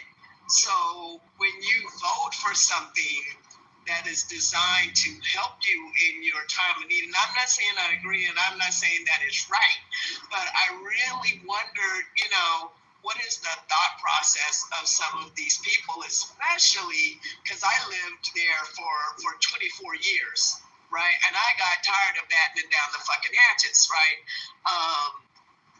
So why would you support someone, especially when you know you live in a high hazard area, and they're trying to make the very agency that supports you or that provides you assistance defunct? Because even when I was living there, I was a first responder, right? Having to do all the fucking FEMA paperwork and this, that, and the third. I didn't work for FEMA, but I worked for the government, and so we supported FEMA. So, I think that people just really need to understand who it is that they're supporting and have a more comprehensive understanding of why they're supporting those types of ideations, which are helpful to no one, but the cabal, if you will. I think I know what you're talking about. The whole FEMA thing was like, they were threatened with like cuts to their funding. I think it was because they had spent all their funding on housing illegals. That's the reason why. So they didn't have any money left for when the actual disasters hit for the people. So it was like FEMA didn't have any money anyway because it was already spent.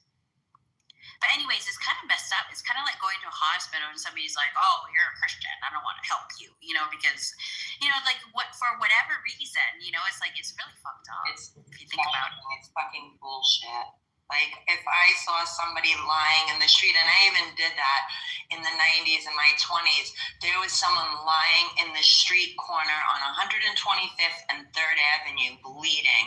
And I remember I jumped out of my car to run, and everybody was looking and running away from the guy. I was the only one that ran up to them.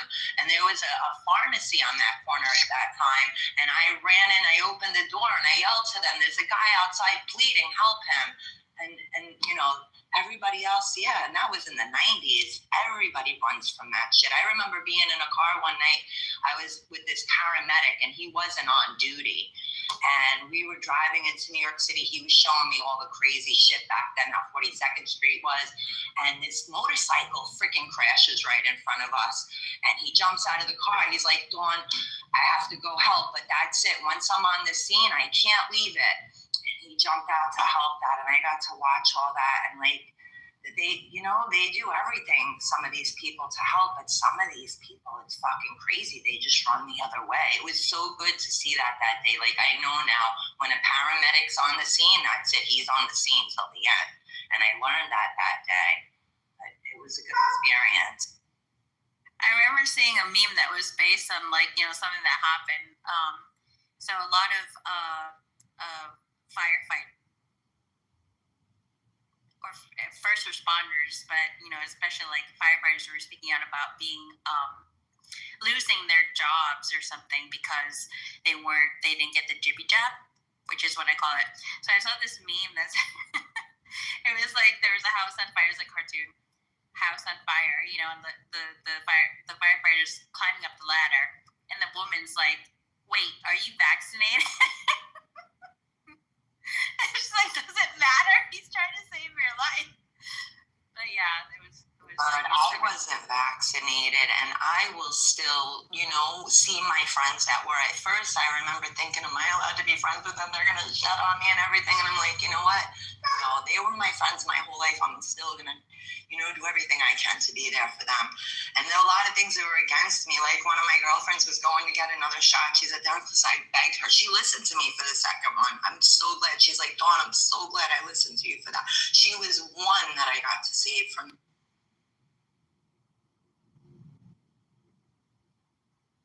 Well, I think still fucked her up. I could see it. I think the issue is, when there is a government agency that is, let's say for lack of a better term, mismanaging funds possibly, you don't cut those funds off. You get somebody in there to figure out what is going on. You don't shut it down. I mean, that's like shutting off the police and the firefighters. You know what I'm saying? Shit is still, it's you taking those funds away isn't going to stop disaster from happening.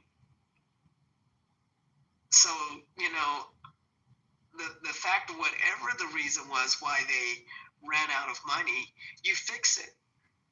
Because if you got money to send to fucking Ukraine, if you got money to send to Taiwan, which they just sent them $50 billion or something like that, if you got money to send to Mexico, you better fucking well have money to take care of your own people. And you shouldn't worry about money when it goes to running and helping people. Like I said, that guy, he wasn't even on that day. He wasn't on call. We were in a car hanging out, and he took his time off to go rush and help somebody. Same thing with me. I don't work in anything like that. I was delivering beepers that day. I used to pick up the broken beepers in New York City and deliver the next one. Yeah. And, I just jump out to help somebody. That's the way we're supposed to be. Do you remember how Doge, that government, I don't know if you call it an agency, went in and found where all our taxpayer money was going? Well, not all, but a lot of it was going overseas for different ridiculous reasons, NGOs and so on and so forth. Do you guys remember that? And then Elon Musk proposing, that each taxpayer gets what was it, 10,000 or something back. But when you think about how much of our, how much in taxes you paid over your entire lifetime, 10,000 is a joke compared to the billions of dollars that was going out of the country. It's just why don't they just give it all back? And I suggested that, in a conversation with someone, because I was talking about, I like this and that, but, I was that the administration was doing, but I was that part about, let's give them $10,000, every taxpayer $10,000. She's like, some people are paid a lot of money in taxes. If everybody gets the same amount, why don't they just give it all back? Everything we've ever paid to the federal government, give it back, because obviously they weren't spending it wisely. And then the guy, he was just one of those people. It's just I can differentiate between what I like or dislike about, whatever, it's I can say I like this is what Trump's doing. I like it. This is what, Doge is doing. I like it, but I don't like this part. It was just one tiny criticism, and it was partially a joke. Just give it all back. Not, 10,000 is an insult compared to how much we've paid into it through our entire lives. And then the guy, he was one of those people. And surprisingly, he was just he was surprisingly not nice. He was one of those people where you have to agree with everything, that the Trump administration is doing. And I like Trump, by the way, I don't like everything that he does, but I don't dislike him, like some people. I disagreed with one thing to do with Doge and, Elon Musk's proposal. And the guy goes, he goes, why don't you just go back to where you came from? And I was like, you're very rude, and he's like, and I was like, Brooklyn? I was like, I was born here. And he goes, oh, really? So I just stopped talking to him. It was a driver. I don't know if it was Uber or Lyft, but it was a driver, and I was just like so taken aback because we were having like a good conversation, you know, like I like this, I like that, or whatever. And one tiny like criticism slash like, you know, like half joking, half serious or whatever, and he just went off on me. It was just crazy, and he just automatically assumed that I'm not from this country, you know, like it was just so insulting, you know. So anyway, but I really do think they should give all the money back because it's just ridiculous. Even before we were paying income taxes, the government was funding itself off of, you know, other things like tariffs and so on and so on. Well, and in addition to that, what's really criminal is, you know, the whole Social Security issue. You know what I'm saying? That you know, we're paying Social Security for the generation ahead of us, and then they keep on pushing back the age of retirement. That, I think that's one of the most criminal things that has ever happened, because there are a lot of people dying either before or right after they retire, because they've had to work so long. We're not really built to work like we do into our 70s and 80s. It really shouldn't be like that. What is the age now for retirement? I think it's 67. What didn't it used to be 65, or was it 60? It was 60. That's crazy. Let me Google it. Let me see what the age of retirement is. They probably also keep pushing it back because it's like a Ponzi scheme. Like, you know, it's just like there's not enough money. I think that China, places like China, and probably the U.S. as well, you know, like, and this is just, you know, a theory. One of the different so-called benefits to the government coffers of the, you know, the whole pandemic thing was the deaths of so many elderly.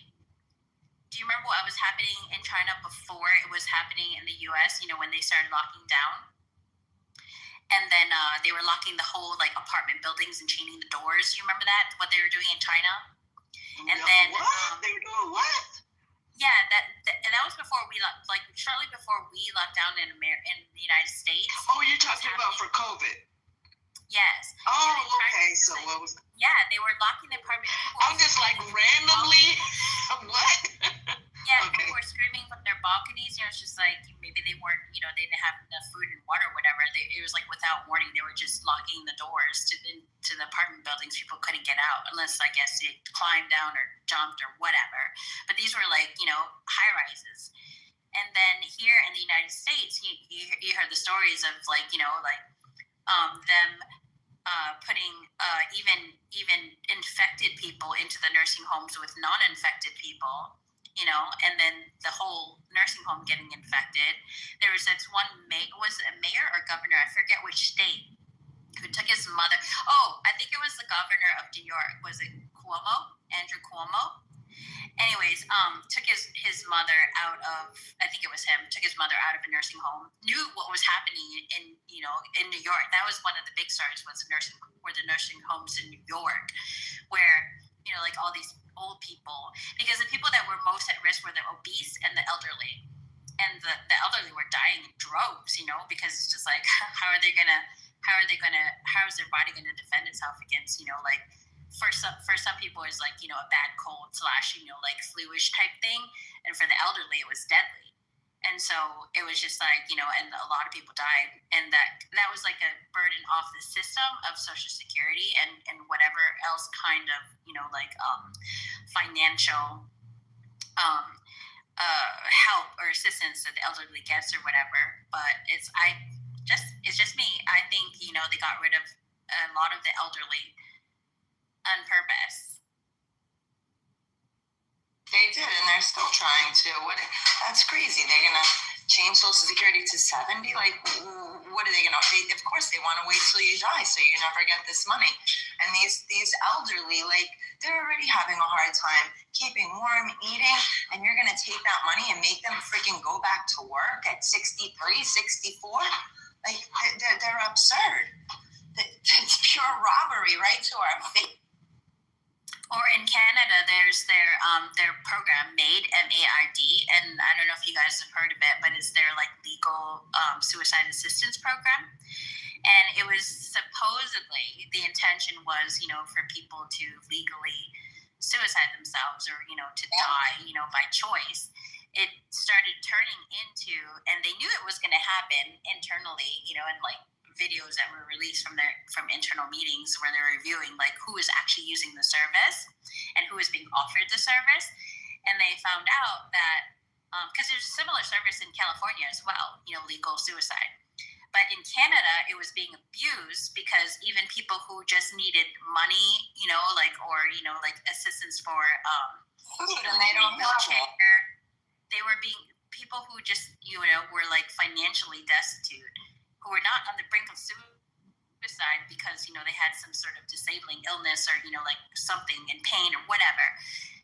These people who are financially destitute were being offered the same choice, like they're asking for money for help, and then they were being asked, well, would you like to die, like not like that, but like would you like to end your to end it all or whatever. Instead of being helped, they're being offered like suicide. So a lot of people were legally like suiciding themselves due to the program, which is what they found out after they were looking at the numbers and who the people were that were actually.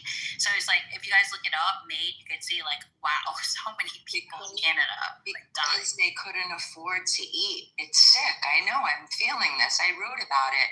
I'm supposed to have early widows in another 3 years, and now they pushed that up, and now you're saying 70. I don't even know what they pushed that up to, and that's what I'm depending on, not to have to go back to work and to be able to eat. Like, they're fucking crazy. My husband died. I'm doing this on my own, and they want to take it all away. They want to take it all away. I could feel it. You got to fight so hard for what we worked our whole life through. Even what we worked for, they want to take it away. Like, they let those people go in and take those people's apartments. That's all they had, and they didn't protect them from what did you call those people? The Venezuelan gang. Just, they let them go in, and all they had is an apartment. Like, that's disgusting. This is what our tax dollars pay for them to protect us, and they don't protect us. They throw people down on the ground. They throw us down on the ground. They treat us like shit.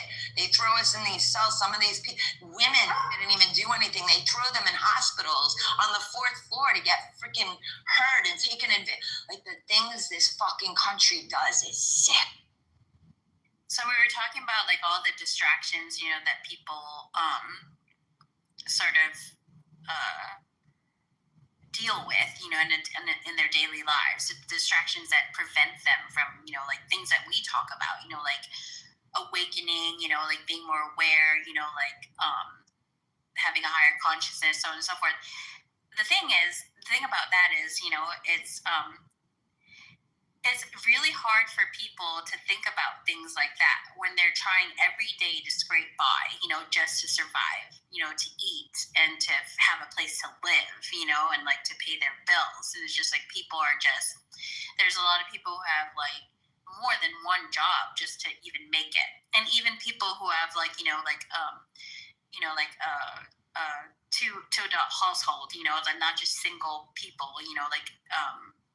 trying to earn a living to support their family, but like even two adult households are having a difficult time. It's just like people, it's kind of like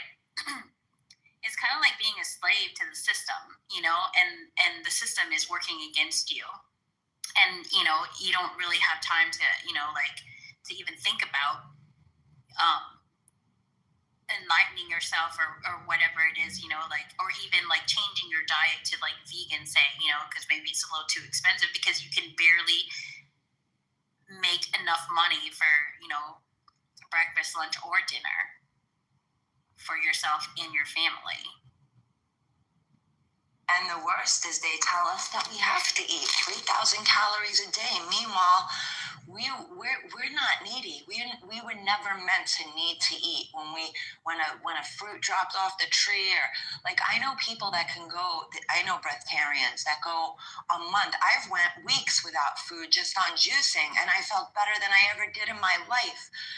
Like, we're not even meant to eat like that. So they make us believe we have to eat all this food to get sick and die. And it's bullshit. It's bullshit. Like, we don't need that much money for food because we don't need to eat that way. If you look at the Tatarians, it was buildings that had hundreds of people in them, and there wasn't one bathroom in there. So what is that telling us? Well, they're trying to switch people over to bugs, remember? Yeah, the crickets. We don't need it. We can live off of the herbs right in our land. I live upstate New York. There's 400 varieties of mushrooms. There's everything on my property heals. My whole lawn, it's dandelions. It's one of the best foods. There's lettuce. The roots make coffee. The flowers, everything is edible. We'll have no problem surviving if we realize everything is on the land. And then they make people starve. But meanwhile, there could be fruit trees everywhere. We shouldn't have to pay for food. Yeah, there are some states where it's illegal to have a garden in even if you have a home. Isn't that crazy? Or there are some states where it's illegal to collect rainwater.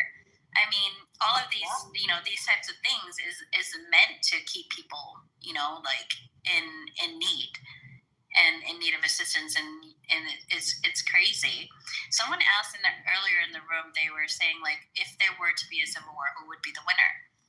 And I don't really think, I think the discussion kind of moved on from there. It didn't really go into detail, but when someone asked that question, I was thinking the loser would be the people, because it's all theater. Whoever, like the Civil War, that, whoever is, wants to manifest or whatever, the whole point of it, or one of the main purposes of it, would be to cause a financial collapse, and like a reset of the financial system, the elimination of fiat, things like that, or whatever, and to like bring everyone over to we have no choice. We have to unite as like a one world order or whatever. So that's I'd imagine that's the reason it would be. It's like we have no choice.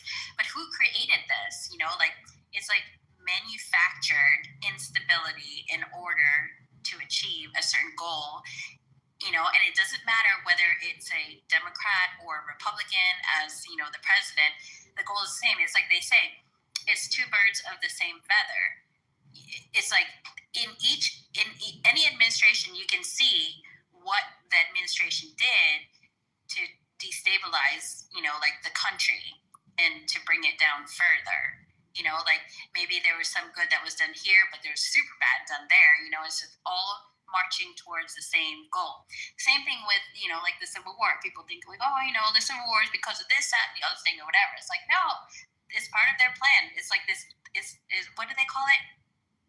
They're playing the long game, and this is all this long game didn't start like within our lifetimes. It started before our lifetimes, like very decades and decades ago.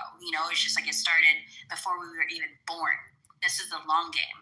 It's all towards a new world order type unified government type of thing. They started this process of the horrible story when they equated a particular process, illusion, that we attend, right? That we apply, not attend, that we apply, right? And that is that we create waste and we produce trash. We don't create waste and we don't produce trash. We process waste and we process what is known to us as trash, right? Useless products, right? But there is no waste from us. What is happening to us, we are processing improper product for our system, for our sensory system. And that's the illusion there. Because if we're not putting in the proper tangibles, right, to equate, we will never be able to equate such a value. And we get that out of simple practices of how we equate our everyday life to get a satisfaction of process and knowing, existing, etc. Right? Everything is systematically equated for particular existing value. So how did we come up with this illusion that we create trash or waste? You know, it's like, that's not what's happening. We're just processing everything.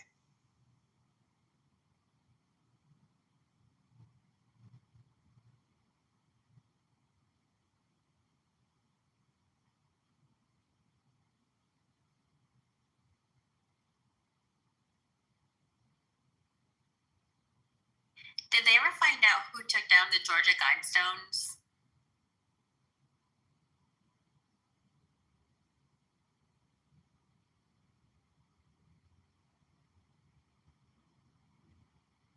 I think I remember them saying that they figured it out, but I don't remember them getting into detail of who, what, just more like a when it happened.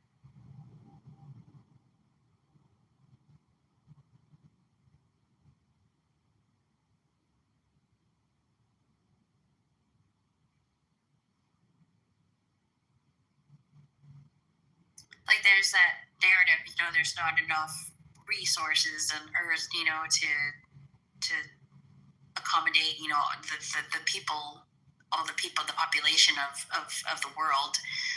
But it's kind of more like, maybe, just maybe, you know, the population of the world has grown too far for them to control.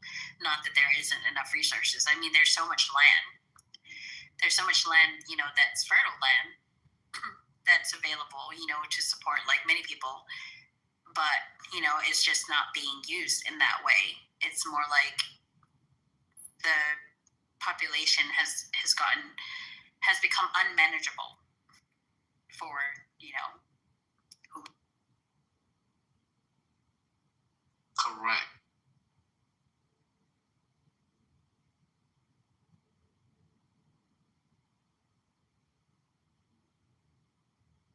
And the reason why I was asking about the Georgia Guidestones, I remember it was taken down, but what was written on it was something about, what was the number? It was like 500 million people or something.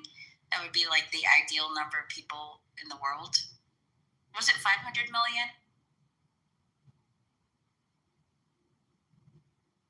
I definitely remember hearing something like that. Yeah. So there's like millions, billions that they need to leave Earth. Do you guys remember that one website that would predict the population of the Earth, you know, and into the future? I forget what it was called. I think they have since taken down the page that it was showing, you know, like by country, you know, how many like millions of people, you know, the population would decrease by the year, like I think like 2030 or something like that. It was like in the millions and like hundreds of millions, you know, across the world. It's like, but what would precipitate that? Like, what would be the reason for that? It was like, obviously they're anticipating something would happen, you know, to decrease the population by a lot across the I'd world. seen it when they came out with COVID. I knew it wasn't COVID. I knew that they already got these people so sick all these years, feeding them, telling them all the things to do, giving them the pills, that they knew that the minute any little thing hard hit them, they knew they were going to go falling. And then they throw something into the air that's worse than the flu, that man-made shit, and it made so many people die. And Brooklyn alone, more people died than anywhere else from COVID. Staten Island, they were putting hundreds of people, mass graves. I remember that part.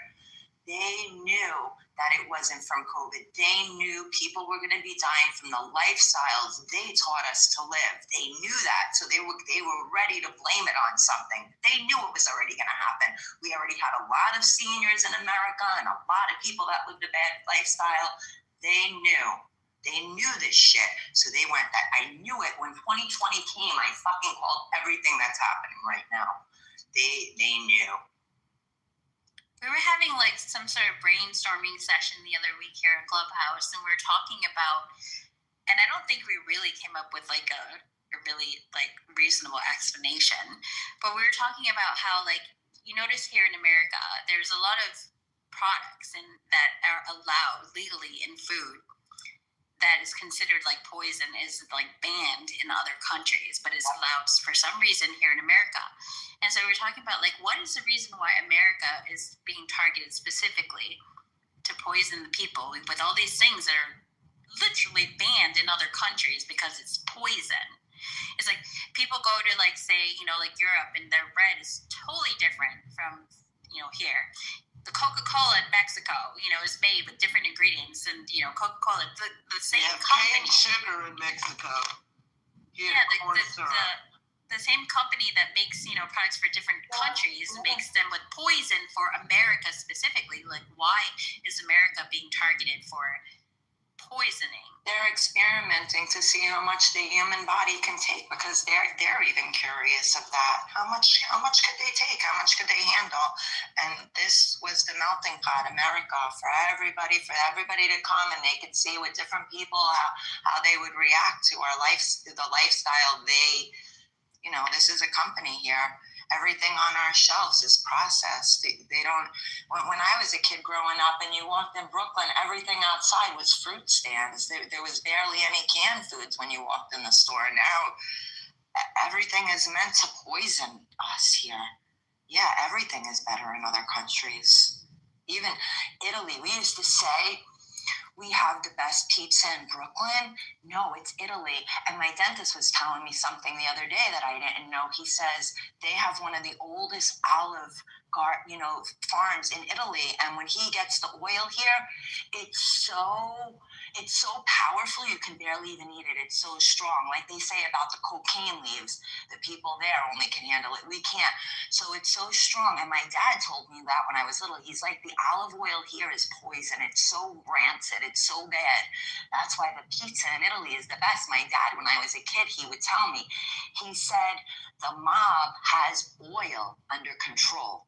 Why? Because only the best pizzerias are allowed to have it, because they don't want everybody to make that money. The pizzerias were the big thing in Brooklyn, so only the mob let the good the ones they allowed to have the good oil, so they can make the best pizza. And I remember there was this one pizzeria, if I can remember the name of it, in Coney Island. He would only open on Sunday, and if you went in to ask for a slice of pizza, he'd tell you to get out, and there'd be a line of people lining up for that pizza. Every fucking Sunday. That was the only time he would open. But that was how it was. So any oil we eat is so rancid and poison. It's poison, and if we cook it, it's more poisonous. So that alone is one thing, and that's the thing everybody thinks they need to heat their food, and the minute they put that, it's carcinogenic. Or something like the eggs. Like, people wonder, well, how come in Europe they can leave their eggs out? They don't have to put it in the fridge. We have to put it in the fridge here in America. Why? Because they don't wash the eggs there. So, the membrane, there's like a permeable membrane. The shell becomes, here in America, they wash the eggs. Therefore, you have to put it in the fridge because, things can enter it and stuff, and it wouldn't be preserved as it would in, not in America. So they can leave their eggs out because it's not washed, But here, it's just like the egg becomes like, after being washed, the things can enter it or whatever, and it'll spoil quicker. So it has to be refrigerated. So there's like so many things that are so different, the way that food is handled here versus like, overseas. And then when you're talking about processed food, I remember years ago, it was just like, there was this place that I would go for lunch, and they had like a buffet where they made like all this food, like, basically like from scratch, like all this like different kinds of food. It was like I think it was like $20 a pound or something, but it's just like, you take your container, you pile all the food in there. And I remember I was eating every day for lunch for, like maybe like a month. And I was eating, because I can eat.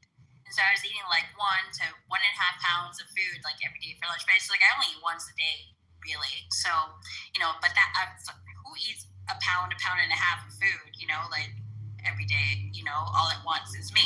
People were like, are you going to finish that? Yes, I am, and I do. But you know what happened? And that's when it registered with me that, oh, processed food really is, you know, like poison.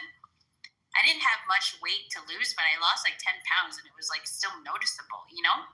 And people ask me, they're like, you know, how did you lose that weight? And I was like, you know, what's strange? I've been eating like, you know, like a pig from this buffet place, you know, like a pound and a half of food every day, but the food is like, you know, like made from scratch or whatever. Like it's kind of like homemade food or whatever, you know? And I was like, yeah, and I lost the weight, like 10 pounds in a month I lost because I was eating there every day, you know, and it's just like, I guess I was eating healthy. I eat not processed food. Yeah, processed foods will kill you. It has such an effect on so many different parts of your body. I just had a longtime friend pass away of pancreatic cancer. And so I looked up what causes, you know, pancreatic cancer, and a lot of it has to do with processed foods, processed meats in particular. So I was going to get hot dogs the other day, and I could hear her saying, don't get those hot dogs. She used to love hot dogs. She and her husband used to entertain and cook out all the time, and she would always have a hot dog. Yeah, and so, and then, you know, obesity is also a part of it, and obesity ran in her family. So yeah, particularly her mother's side. Her father's side of the family was rather, you know, on the slimmer side, but her mother's side of the family, you know, everyone was relatively heavy. So, you know, I am moving more and more toward veganism. I'm moving that way. I'm not going cold turkey. We were talking about veganism earlier in the room. I don't know if you were here in the audience. I wasn't here. Yeah, and they were talking about a lot of people say that when they become vegan, or even like, you know, who was it? I think Josh, pescatarian. When you eliminate like meat from your diet, you know, your mind becomes clearer. You become more aware. You know, you start to. One person, her experience was that she started to become more aware of like, you know, like things that people don't normally see, you know, like seeing things that, you know, like I guess remain hidden, so to speak, or whatever. You start to see like things for what they really are. And then, but besides that, you know, like supposedly your mind becomes clearer, you know, you become more, I guess, aware and a higher state of consciousness and so on and so forth. I was going to say, Pierre, you're talking about, you know, like obesity and like, you know, all these like, you know, pancreatic cancer and so on and so forth. Do you guys remember the food pyramid scam? Before absolutely, the food pyramid, yeah. Everybody like look at like people walking around in the streets, you know, like old footage from like the 70s or, you know, like Woodstock in the 60s or whatever. There was not an epidemic of obesity in America, you know? And then all of a sudden people started to get super, you know, like unhealthy, you know, like super like, you know, like obese, you know, and so on and so forth. It's like they're telling you, you know, you can't eat this, you know, you should eat that or whatever. They're replacing, and there's even things like, oh, you know, stop eating salt, you know, or like, you know, like don't eat butter, eat margarine, you know. It's just like they're pointing people in like the wrong direction on purpose, obviously, and everybody started to get sick and fat. And then you know, go back and forth. One day it's poison, one day it's not. I've been 8 years now on all fruit, and I saved my life. I was dying at 40 from things too. So my blood, when I did the first 6 months on all fruit, my blood finally came back perfect. And the first thing I did the first year was on Karen Mayo's book, Mindful Eating. She's actually a friend of mine. She's on all the talk shows, but I did her book first, and I lost my first 20 pounds on that. And my endocrinologist was writing notes. Yeah, what did you do? You know, because they were telling me, don't lose weight. You have hypothyroidism, and you're like, no, let's lose weight. And I'm like, I'm losing weight because I gained 10 sizes. I went from a 0 to a 9, 10 with my husband. husband, he went from a 34 to a 44. I'm like, I'm losing weight. I don't want to be this way. I'm bloated every day. And when I lost the first 20 pounds, she was writing notes. When I lost the rest, my husband was getting worried, but I wasn't getting like a pancreatic cancer patient. I watched my friends die. Couple, he died first. He turned to black and skinny, and then she died. So they, because of what they were eating. You're right. And I was getting skinny, but I was getting cut because I was working out, Tai Chi, yoga. I was doing everything in that mindful eating book. Then when I went to Dr. Morris's and Sebi's style and I lost another 20 pounds in only 6 months. And my blood work finally came back perfect. No borderline, my thyroid, all these things they were saying that they caused, because the thyroid gets caused by all the shit, even your breasts. Like when they do those x-rays, MRIs, everything that causes what they have to tell you have next. Zach, I read about it. I found all this shit. And yeah, I was totally healed after 6 months of fruit. And now I'm when my beloved died, I went back to some bad foods, and now I could really feel what those bad foods feel after being so clean. But this is the way. Like my beloved left Earth, dropped in front of me at 54. I'm 55 now. And so, because I stopped eating all the foods we used to cook, our company, the 5 boroughs, all our friends would come invite themselves to our house. We would have 5 women in this kitchen cooking everything, all the Italian foods. 12 o'clock at night, we would put hot dogs on the grill, like all that shit. And I didn't eat that way before I met him. The 20 years I was with him, I ate that way and almost died from his eating. Before I met him, my dad lived on the streets in Brooklyn. My mother was a single mother. We barely had food.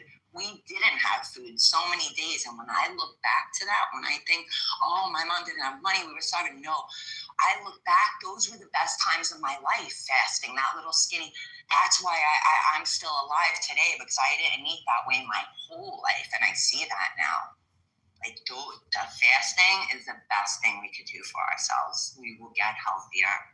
They say 72 hours of fasting can regenerate cells in your body, regenerate to a cellular level. Like you can heal yourself, you can get younger, quit all the white stuff, the flour, the sugar, and the salt. Those are the worst. And now all I eat is whole food. If you look in front of me right now, my table is full of butternut squash, spaghetti squash, delicata squash, tomatoes. And even that, you could eat all those raw. You can eat the squashes raw. They're all fruit. You shred them and marinate them, maybe in some, whatever. Like, I don't know. I put a little oil and lime on mine, and you feel so clean and healthy when you start eating this way. When you cleanse your blood, right, you get to that pure state, you have to introduce at that point positive stress. So positive stress is the recalibrating of your cells, right?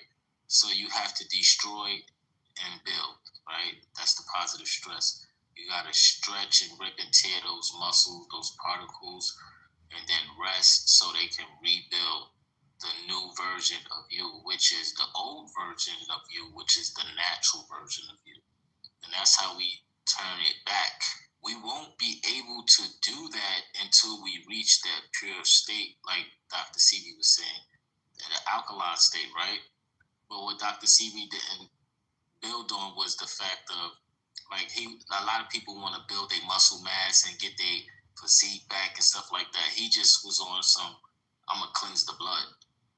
The building part is life. That's the journey. You know what I mean? And that's where we should be. When we start, we start with our pure blood, right? So, and we keep introducing the positive stress from a child to the adult stage. And we got to get back to that. So when we cleanse ourselves, we have to introduce the positive stress, which is the daily schedule processing, like how you function for your daily schedule is the positive stress, because that's the excitement, that's the enjoyment, that's the journey, that's the life. Once you get to that point, then that's it. It's nothing else to do but to live and be young.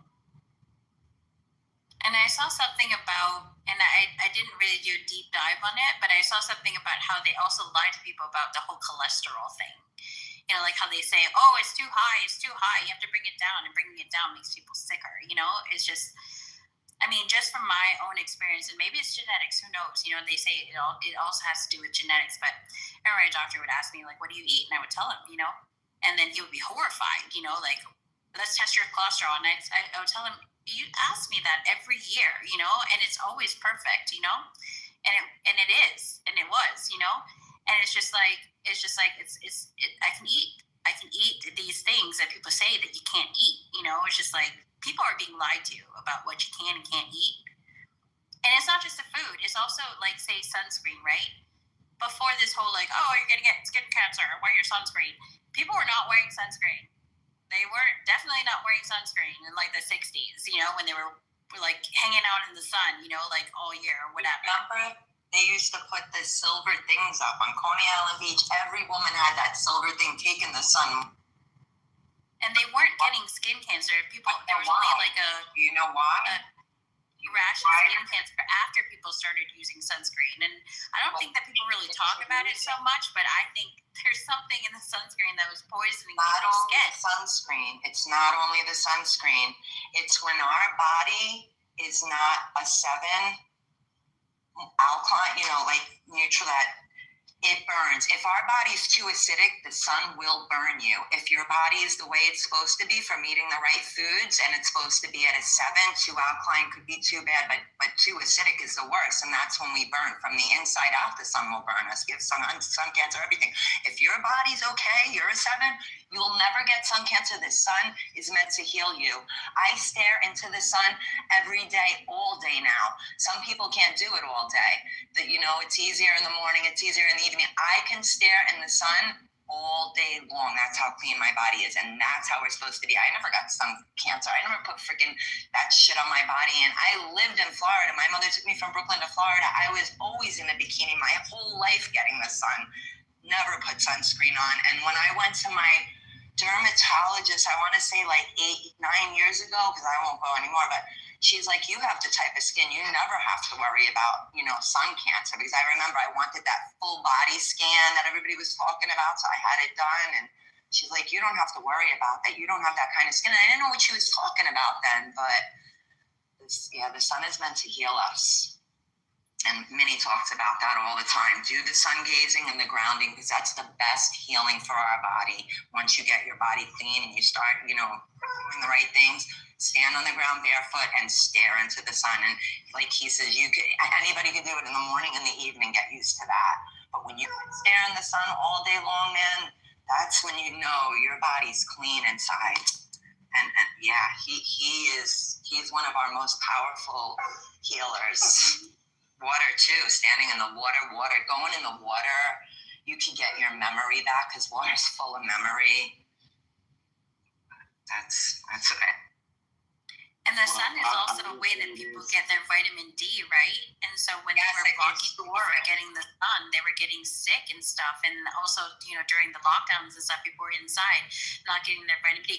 I actually broke out in like acne during that time because I was like indoors. Not because I couldn't go outdoors, which I did, but I wasn't spending as much time outdoors as, you know, I should have been. And I broke out in acne, and I found out that for some people, when you're not getting your vitamin D, you know, like you break out in acne. And then so I started taking like vitamin D supplements as well, you know, and then it stopped. But it was just like, yeah, I was one of those people that got acne. You know why we break out also? Another reason that we can break out in rashes is, did you change your diet, no, your food? Acne. It was acne. I know, but acne is toxins coming out of your body. Any bumps are. So when I did my first 6 months of fruit, that's what they told me. Your whole body will probably break out in a rash, and it did. And I remember forgetting. So right away I ran to the doctor. But what it is your body is pushing all those toxins out, because that's all toxins are. That's when we get like cancer, any of those bumps. Remember when we were little, they'd say if you eat chocolate, bumps come out, because that's the poison coming out. So when you clean your body, you'll really see it all come out until it stops. Do you do a parasitic cleanse as well regularly? All the time, because that's what everything is. In the cancer, that's all it is a bunch of parasites. So you got to starve them, and then the cancer will go away. Like Dr. Morris will put somebody on stage 4 pancreatic cancer, he'll tell them to just eat grapes. And if they just do grapes for 6 months, it will pull all those poisons out. It will starve the parasites. You don't even have to do parasite cleanses if you're not that urgent to get healed quick. Fruit will starve them to death, and they'll be out, and everything will shrink. Everything will be gone. To the point where now, when I haven't had eczema, nothing, and since that day, since 8 years ago. Like, I don't get a pimple anymore. I used to get one pimple every month, none of that anymore. My skin is so clear, and so healthy, and my hair is so healthy. Like, I won't even put poison. I won't use perfume anymore. I won't put those lotions on my body. You want to dry brush, let the sweat come out, let the poisons come out, let them pour. You don't know, when after my beloved passed, with all the poisons coming out of my body and going into menopause 6 months after he passed, I was drenching 6 robes at night. I had to keep getting up and putting these big LL Bean, those big terry cloth robes, switched to another one. And I was glad, because I knew the poison was just coming out of me. So yeah, lube for your skin, dry brush, open your pores. Don't put creams on to clog them back up, and let those poisons come out of us. Personally, I do think that a lot of diseases are caused by parasites. Don't forget this part, right? That the natural dynamics, right? This is very important, the evidence, right? So the natural dynamics is the temperature is pressure. So the heat breaks down molecules and shit. It breaks it down to the smallest flow of energy. And when you cool it down, it starts to stitch it up. It starts to rebuild the process. And it starts to reanimate our matter, the cooling. So the temperature is the pressure that breaks and builds inside of us and outside of us, our entire reality. And these methods of practice are adjusted with how we ingest and what we ingest and how we digest. I also think that cancers acts like, it's like a parasitic, and I think a lot of diseases are. Like, for instance, I was reading these studies about how anti-parasitics like ivermectin was eliminating cancer in people. Personally, if, to prevent ever getting cancer, like my regimen is regularly, every once in a while, doing anti-parasitic like ivermectin, but also like vitamin C. And then I still need to get my hands on fenbendazole, but I will. But those are the 3 things that's just I'm never getting cancer, And there's this one with the sunscreen. I remember it was years ago, before I even knew that sunscreen was there's something sketchy about it. I had purchased this Neutrogena brand sunscreen, and it basically burned my skin. It was acting like Nair on my skin. I almost lost my eyebrows. And then I looked it up later on, it's just what is it? There's some sunscreens have an ingredient where it will burn your skin, or try to take the hair off your face.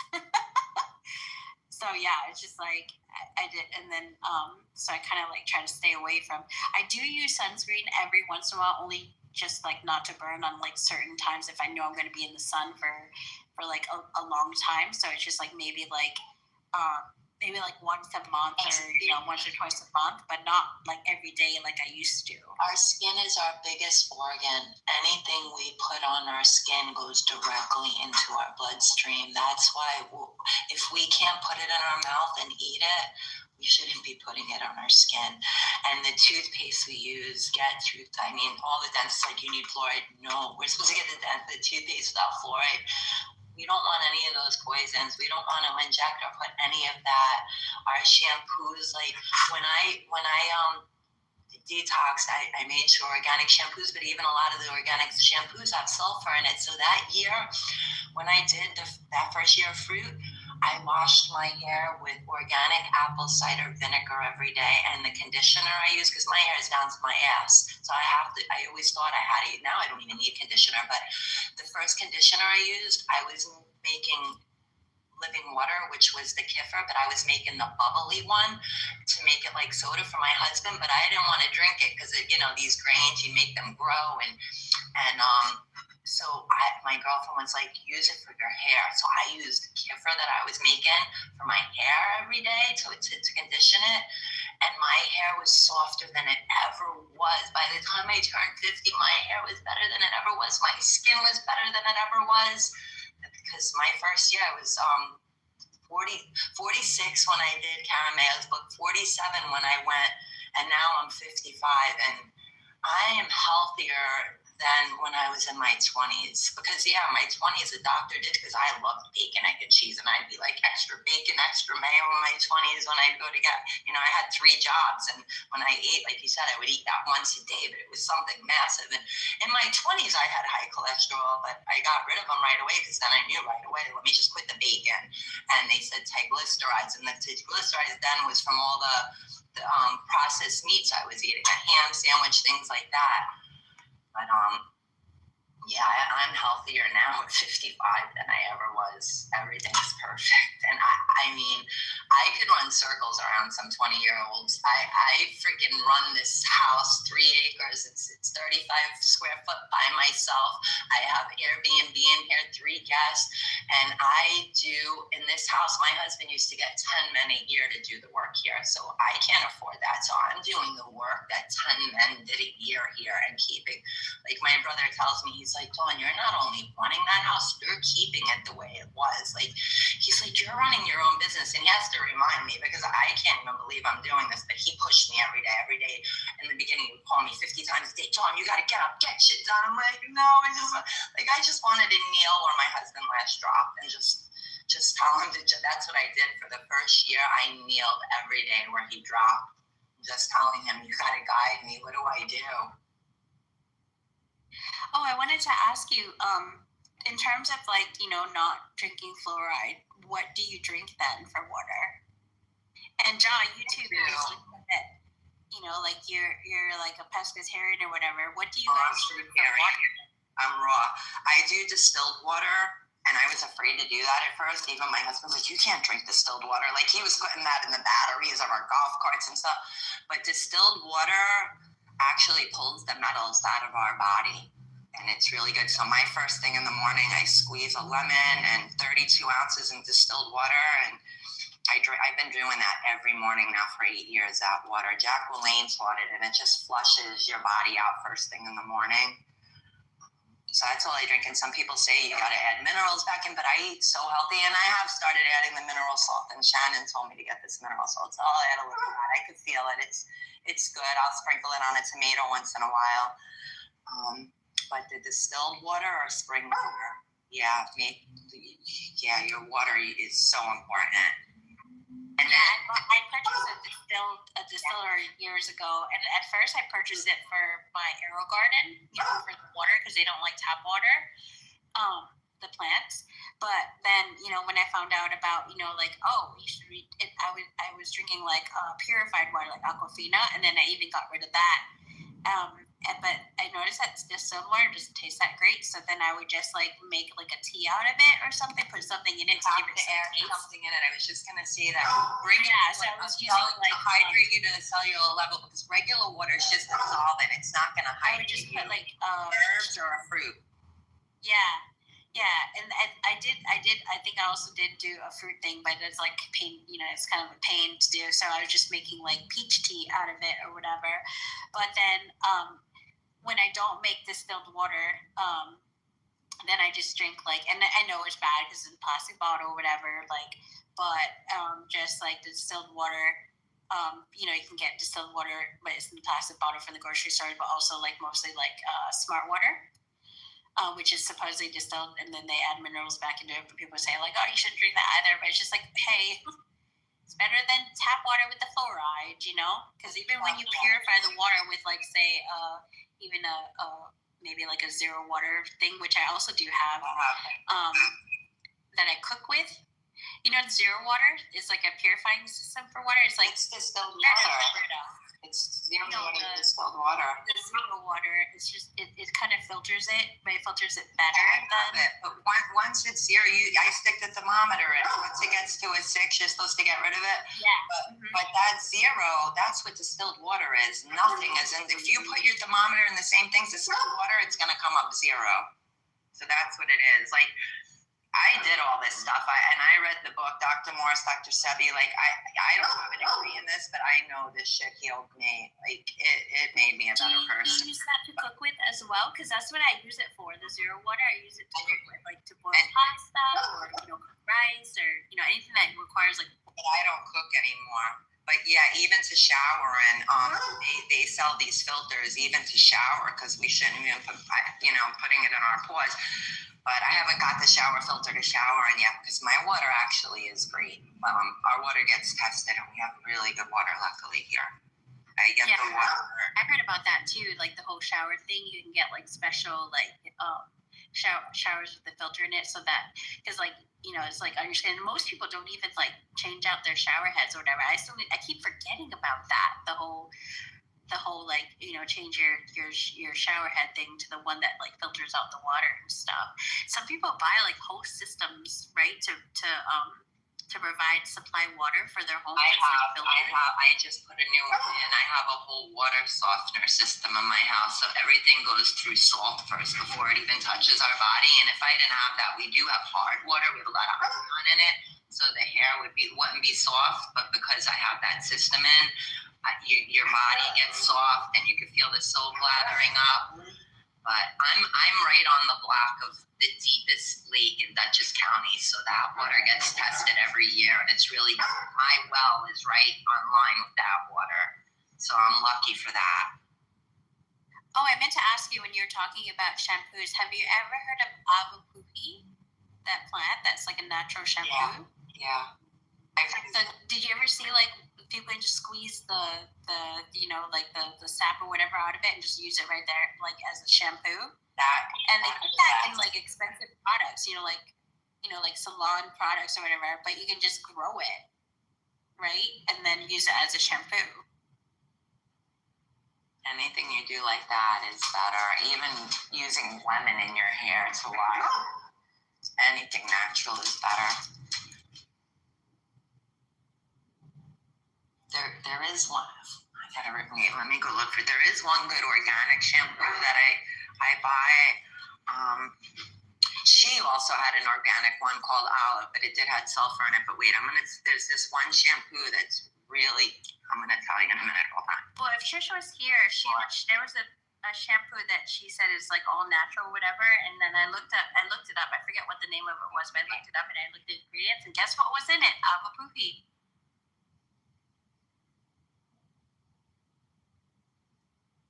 Gotta get my dog ready, and I'm going to walk somebody else's dog. I'm gonna look up. I think it's called Tea, the shampoo. Hold on.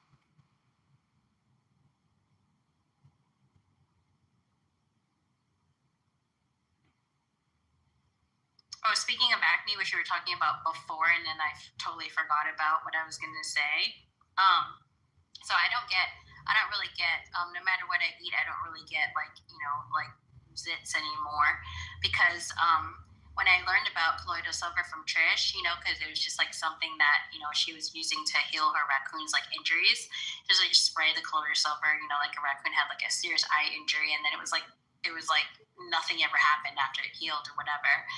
And then and it's also good, to take when like you're sick or whatever. But I also in my shelf. I have the oregano oil. Colloidal silver? Colloidal silver. Hell yeah.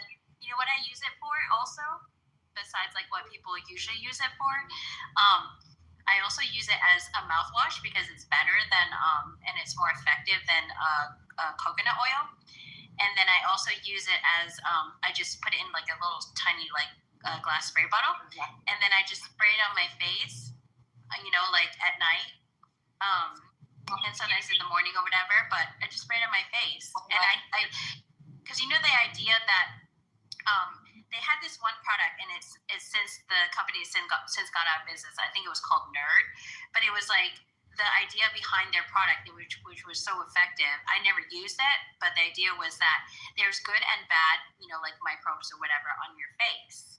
And when people usually use most of the products that people use for their face, it eliminates both the good and the bad, and that's why they still break out. And to me, when I was thinking about that, I was thinking, well, colloidal silver, is supposed to get rid of like the bad stuff, but I think my theory was that I think it might leave behind the good. So then I just on a whim, I just started spraying it on my face. And the thing is, it's safe because it can get in your eyeballs, and it's fine because it's colloidal silver. And you know what? One time, my eyes were like irritating me just recently. And I was like, oh yeah, I'll just spray the colloidal silver into my eyes. And then it got rid of the itching. It wasn't irritating anymore. I don't know what was wrong with my eyeballs, but it just like maybe like an hour later or whatever, everything was fine. Because I was just like, what is wrong? It just felt like, like allergy itch or something like that or whatever. But yeah, I rarely ever break out. But if I do get like it's probably because of something that I ate and I didn't drink enough water. But yeah, as part of my like regimen, not just like moisturizing my face and this and that or whatever, I will spray colloidal silver all over my face and neck, and it really does prevent like acne. I have to go, but I'll tell you quick, the teeth shampoo, and my friend, when his teeth were falling out in the worst pain, we let him do the colloidal silver every day, swishing it, and it did.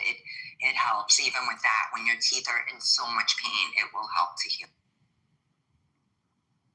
But the shampoo is Tate's. I was trying to copy and paste it and put it in there, but if you look up Tates, it's all natural shampoo. It's a really good one. You'll see it right away. And they have the conditioner too.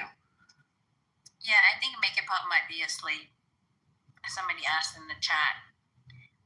And then there's also castor oil, which I actually use because I learned that there's so many different uses for castor oil, and one of them, and then you put castor oil in these expensive products to like regrow your lashes or whatever. I actually use, how like as women we like pluck our eyebrows a little bit too much. So like in my 30s, I think it was, then I was just like, my eyebrows are looking way too thin. I use castor oil. I just like put it on my eyebrows, and before I go to sleep at night or whatever. And I took about, I don't know, maybe like a month or so for my eyebrows to start regrowing. And then you can also use it for like, say, like a lot of women have like thinning hair in their temples.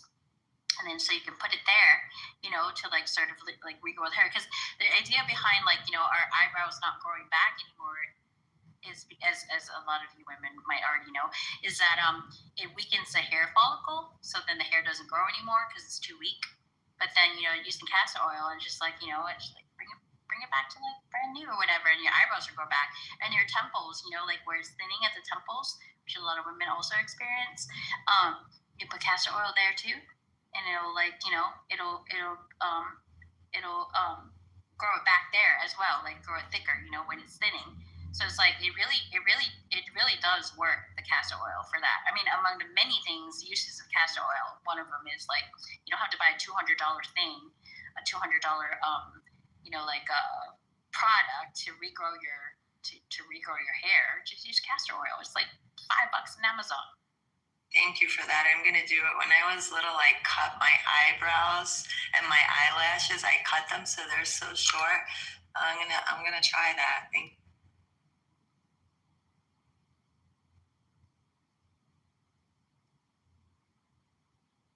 You know what I did going to school, and it was my first day of school, and my mom gave me bangs, and I cut the bangs, and I had all these little hairs sticking up right there. They were teasing me so bad my first day of school that time.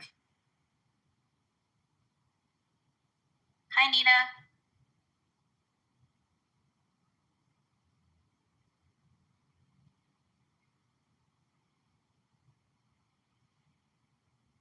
Hi, everybody.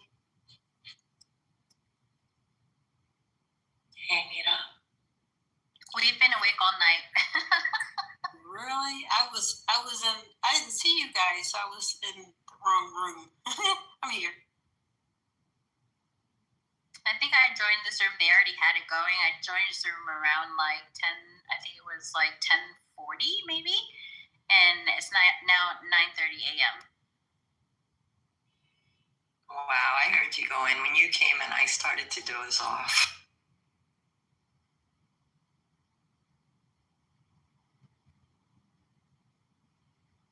I know I got subliminal messages through the night, though. I know I did, because I know there was a lot of good information. I wish I would have heard firsthand.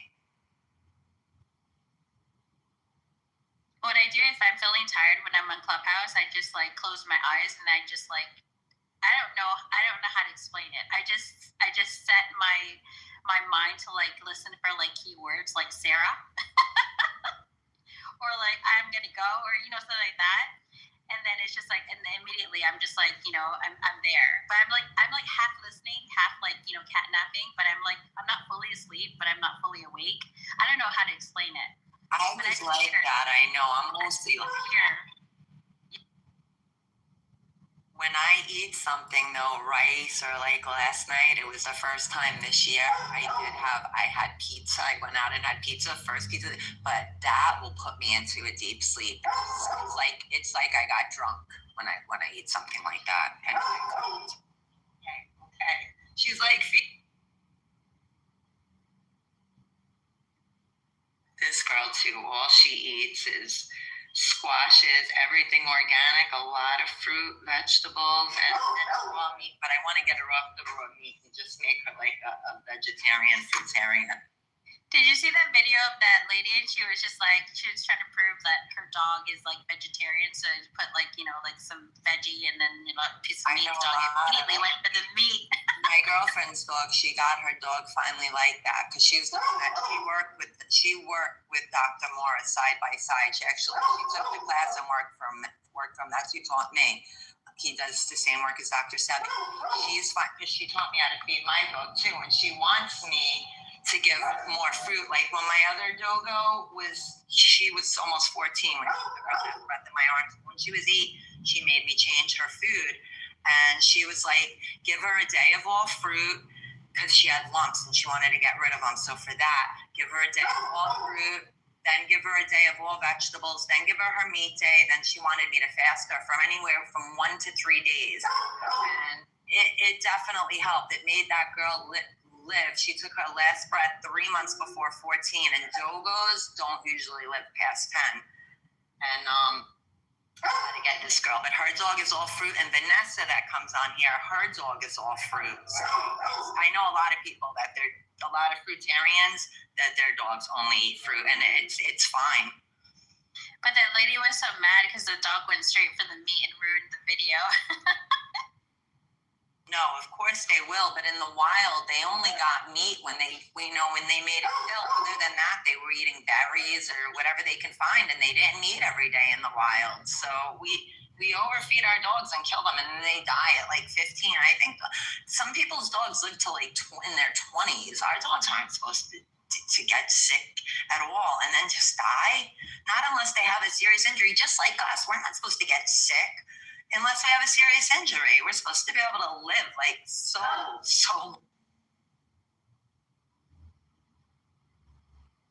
I mean, that shit's real. People can live 1,000 years. That's what we're supposed to. And more. Well, we're never supposed to die because we never die. There's no such thing as death. We know that. Well, we're supposed to be, according to that thing about, like the Christos oil and the Klaus and all that stuff within you, we're supposed to be preserving our Christos oil to live like longer, which is something that they say what the monks do or whatever, which is why they live longer. And people are not doing it as a society, as a modern society, which is why, everyone's like dying. I mean, among other things, like the poisons we were talking about in the food and whatnot, not just the food, but the air, just everywhere.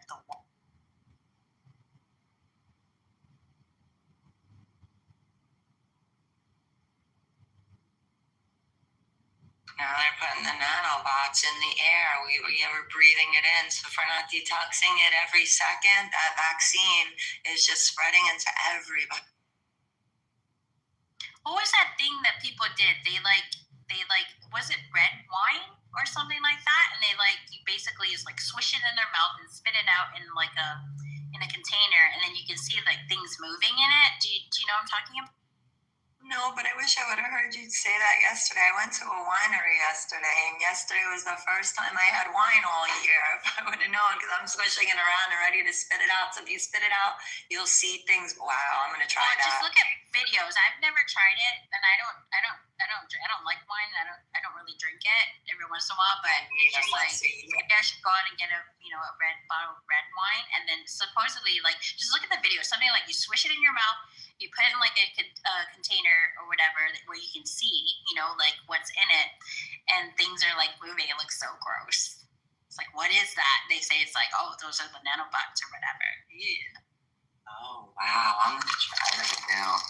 Wow, I think I have whatever it is, there's something moving. It's gross.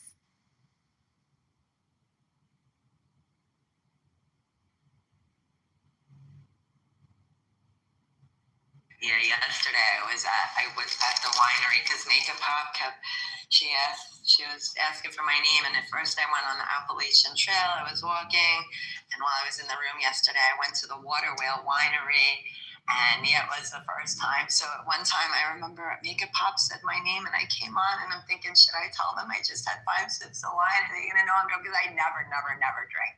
But I felt it for a few minutes. I took like a walk, and then I didn't feel it anymore. But usually a sip will make me feel drunk because I don't drink at all. Yeah, I don't drink anymore either. To me, there's no point. I don't want to lose control of my mind. Yeah, we need to be awake when yeah. Like how they normalize drinking in like movies and television shows. Every time there's a crisis, what do? They go to the liquor bar and pour themselves a drink. And I see that. I'm like, they're so stupid. They're supposed to be like 100% alert. They're in a crisis and they go for the alcohol, and they're normalizing like, what do you do in a crisis? You drink alcohol. No, you don't. You do the opposite of that. You keep alert.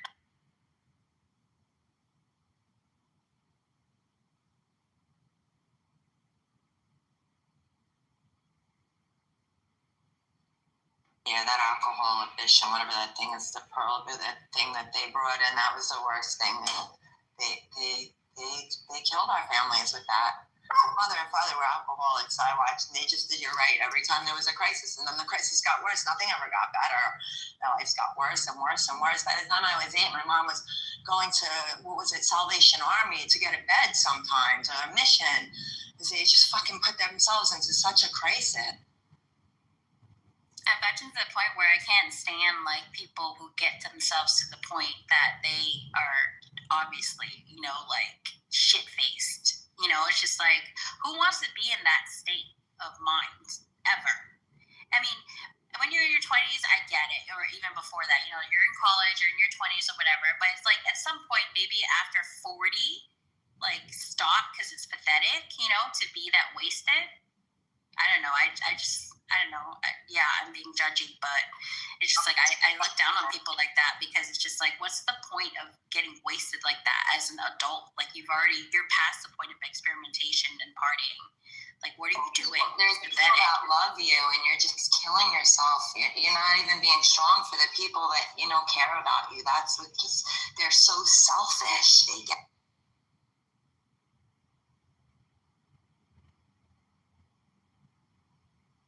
I think I'm more judgy of people who are like, like alcoholics versus like people who are like potheads. Yeah, that's how bad.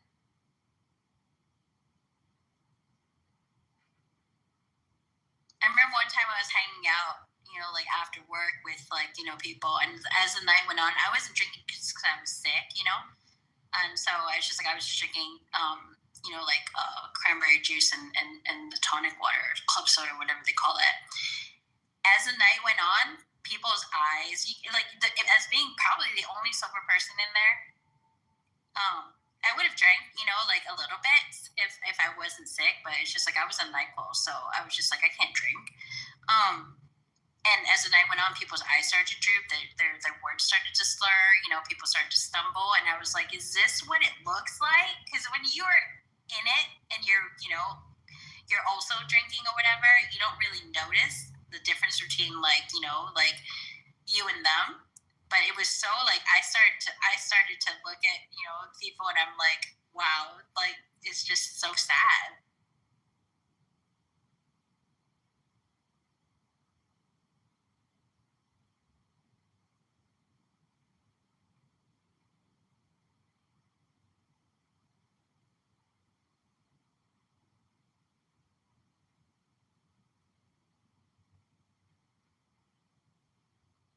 Also, I don't want to babysit people. It's like we're on vacation. If you're an alcoholic, you're not coming with, you know, like I'm not babysitting you on my vacation. That's crazy.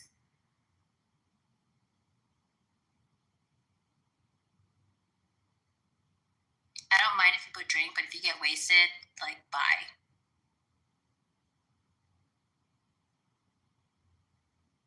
I'll tell you, it's a hard thing I've seen for people to give up. I want my mom and dad never quit. My dad actually tried. He was always going to programs. But even my beloved, when I met him, we met for the third time when I was 29, and he was at a bar every day. That was my third job, bartending. And he was doing other things too. And I figured it out. But he never did anything else again when we got together.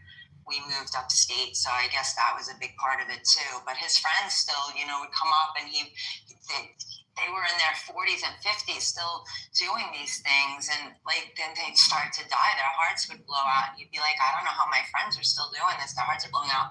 But I would always tell him, the drinking though, he only drank on the weekends, but he would get very vulnerable, and I would tell him, you change. You're not this perfect person that could be on the phone with 10 people. All his friends were always calling him for information. Pat, what do I do?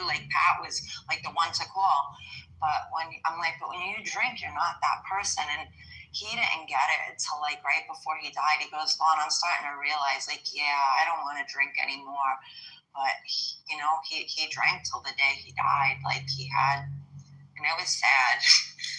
Because, he was this amazing man that went from being in Brooklyn, still living with his dad, driving his dad's car at 34. I mean, he had some good times, but he was depressed after his mom died. He had this kid, he was brought up by both of his parents. He had a really good life, but he got so depressed that he just wanted to do drugs and not even live anymore. It was... And at 34, together. The drinking. Listen to this. He was doing drugs until 34 in his 20s. When we got together in 20 years, he stopped and he built a mansion here. He went to work 2 jobs.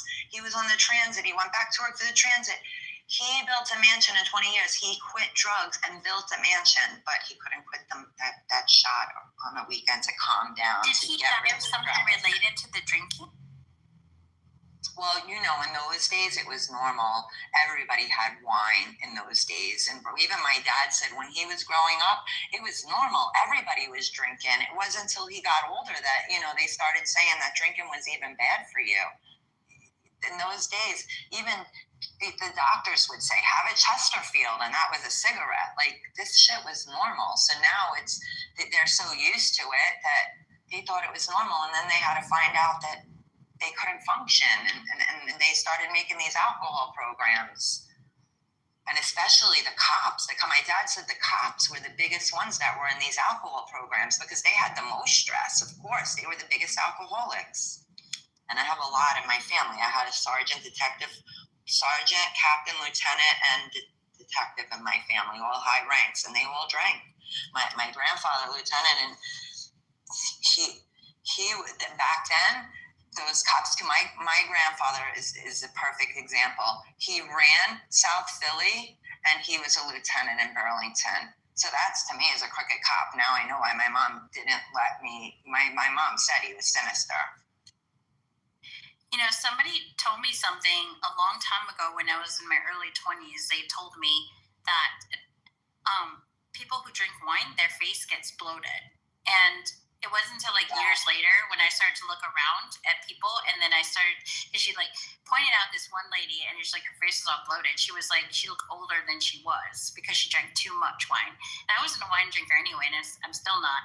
But I remembered that, and then later on, years later, I would look around and at people in their, say, their 30s and 40s, but they look older than that because their face is like this weird, I don't know how to describe it. It's this weird bloat. It's like the wine bloat or something of their face. I don't know if it happens to everyone, but it's like there's this one lady, and I was just like, does she drink wine? Yes, she does, and she has that bloat. And I started to look around, not just women, but also men. It's just like, do they have the bloat? Do they have the bloat? It's just like, do you drink wine?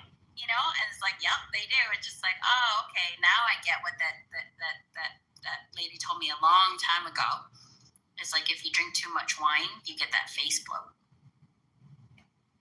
And I don't think my dad, a lot of they were very puffy and they got so old looking. It's like I'm 55. I remember my parents at 40. They already looked old. I still look like I'm 25, 30, and I'm 55.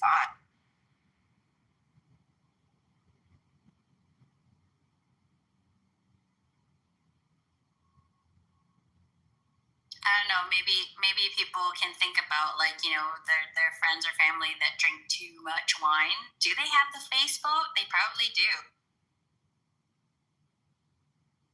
It's like a face bloat. Like you could be skinny and still have that face bloat, as if you're not skinny. It's just a weird bloating of the face in like the oddest places. It just makes the face look so weird. It's genetic too, because some people can be born a lot healthier and they could do all that and it'll never affect them. But if we were born compromised already, our family maybe, and I should be compromised because my parents were drinking whiskey every day, doing drugs while I was in their stomach, but I wasn't. I have a good constitution. You could see it in my eyes. You could read in their eyes, like what's going on with you. If your liver, your kidney, everything, you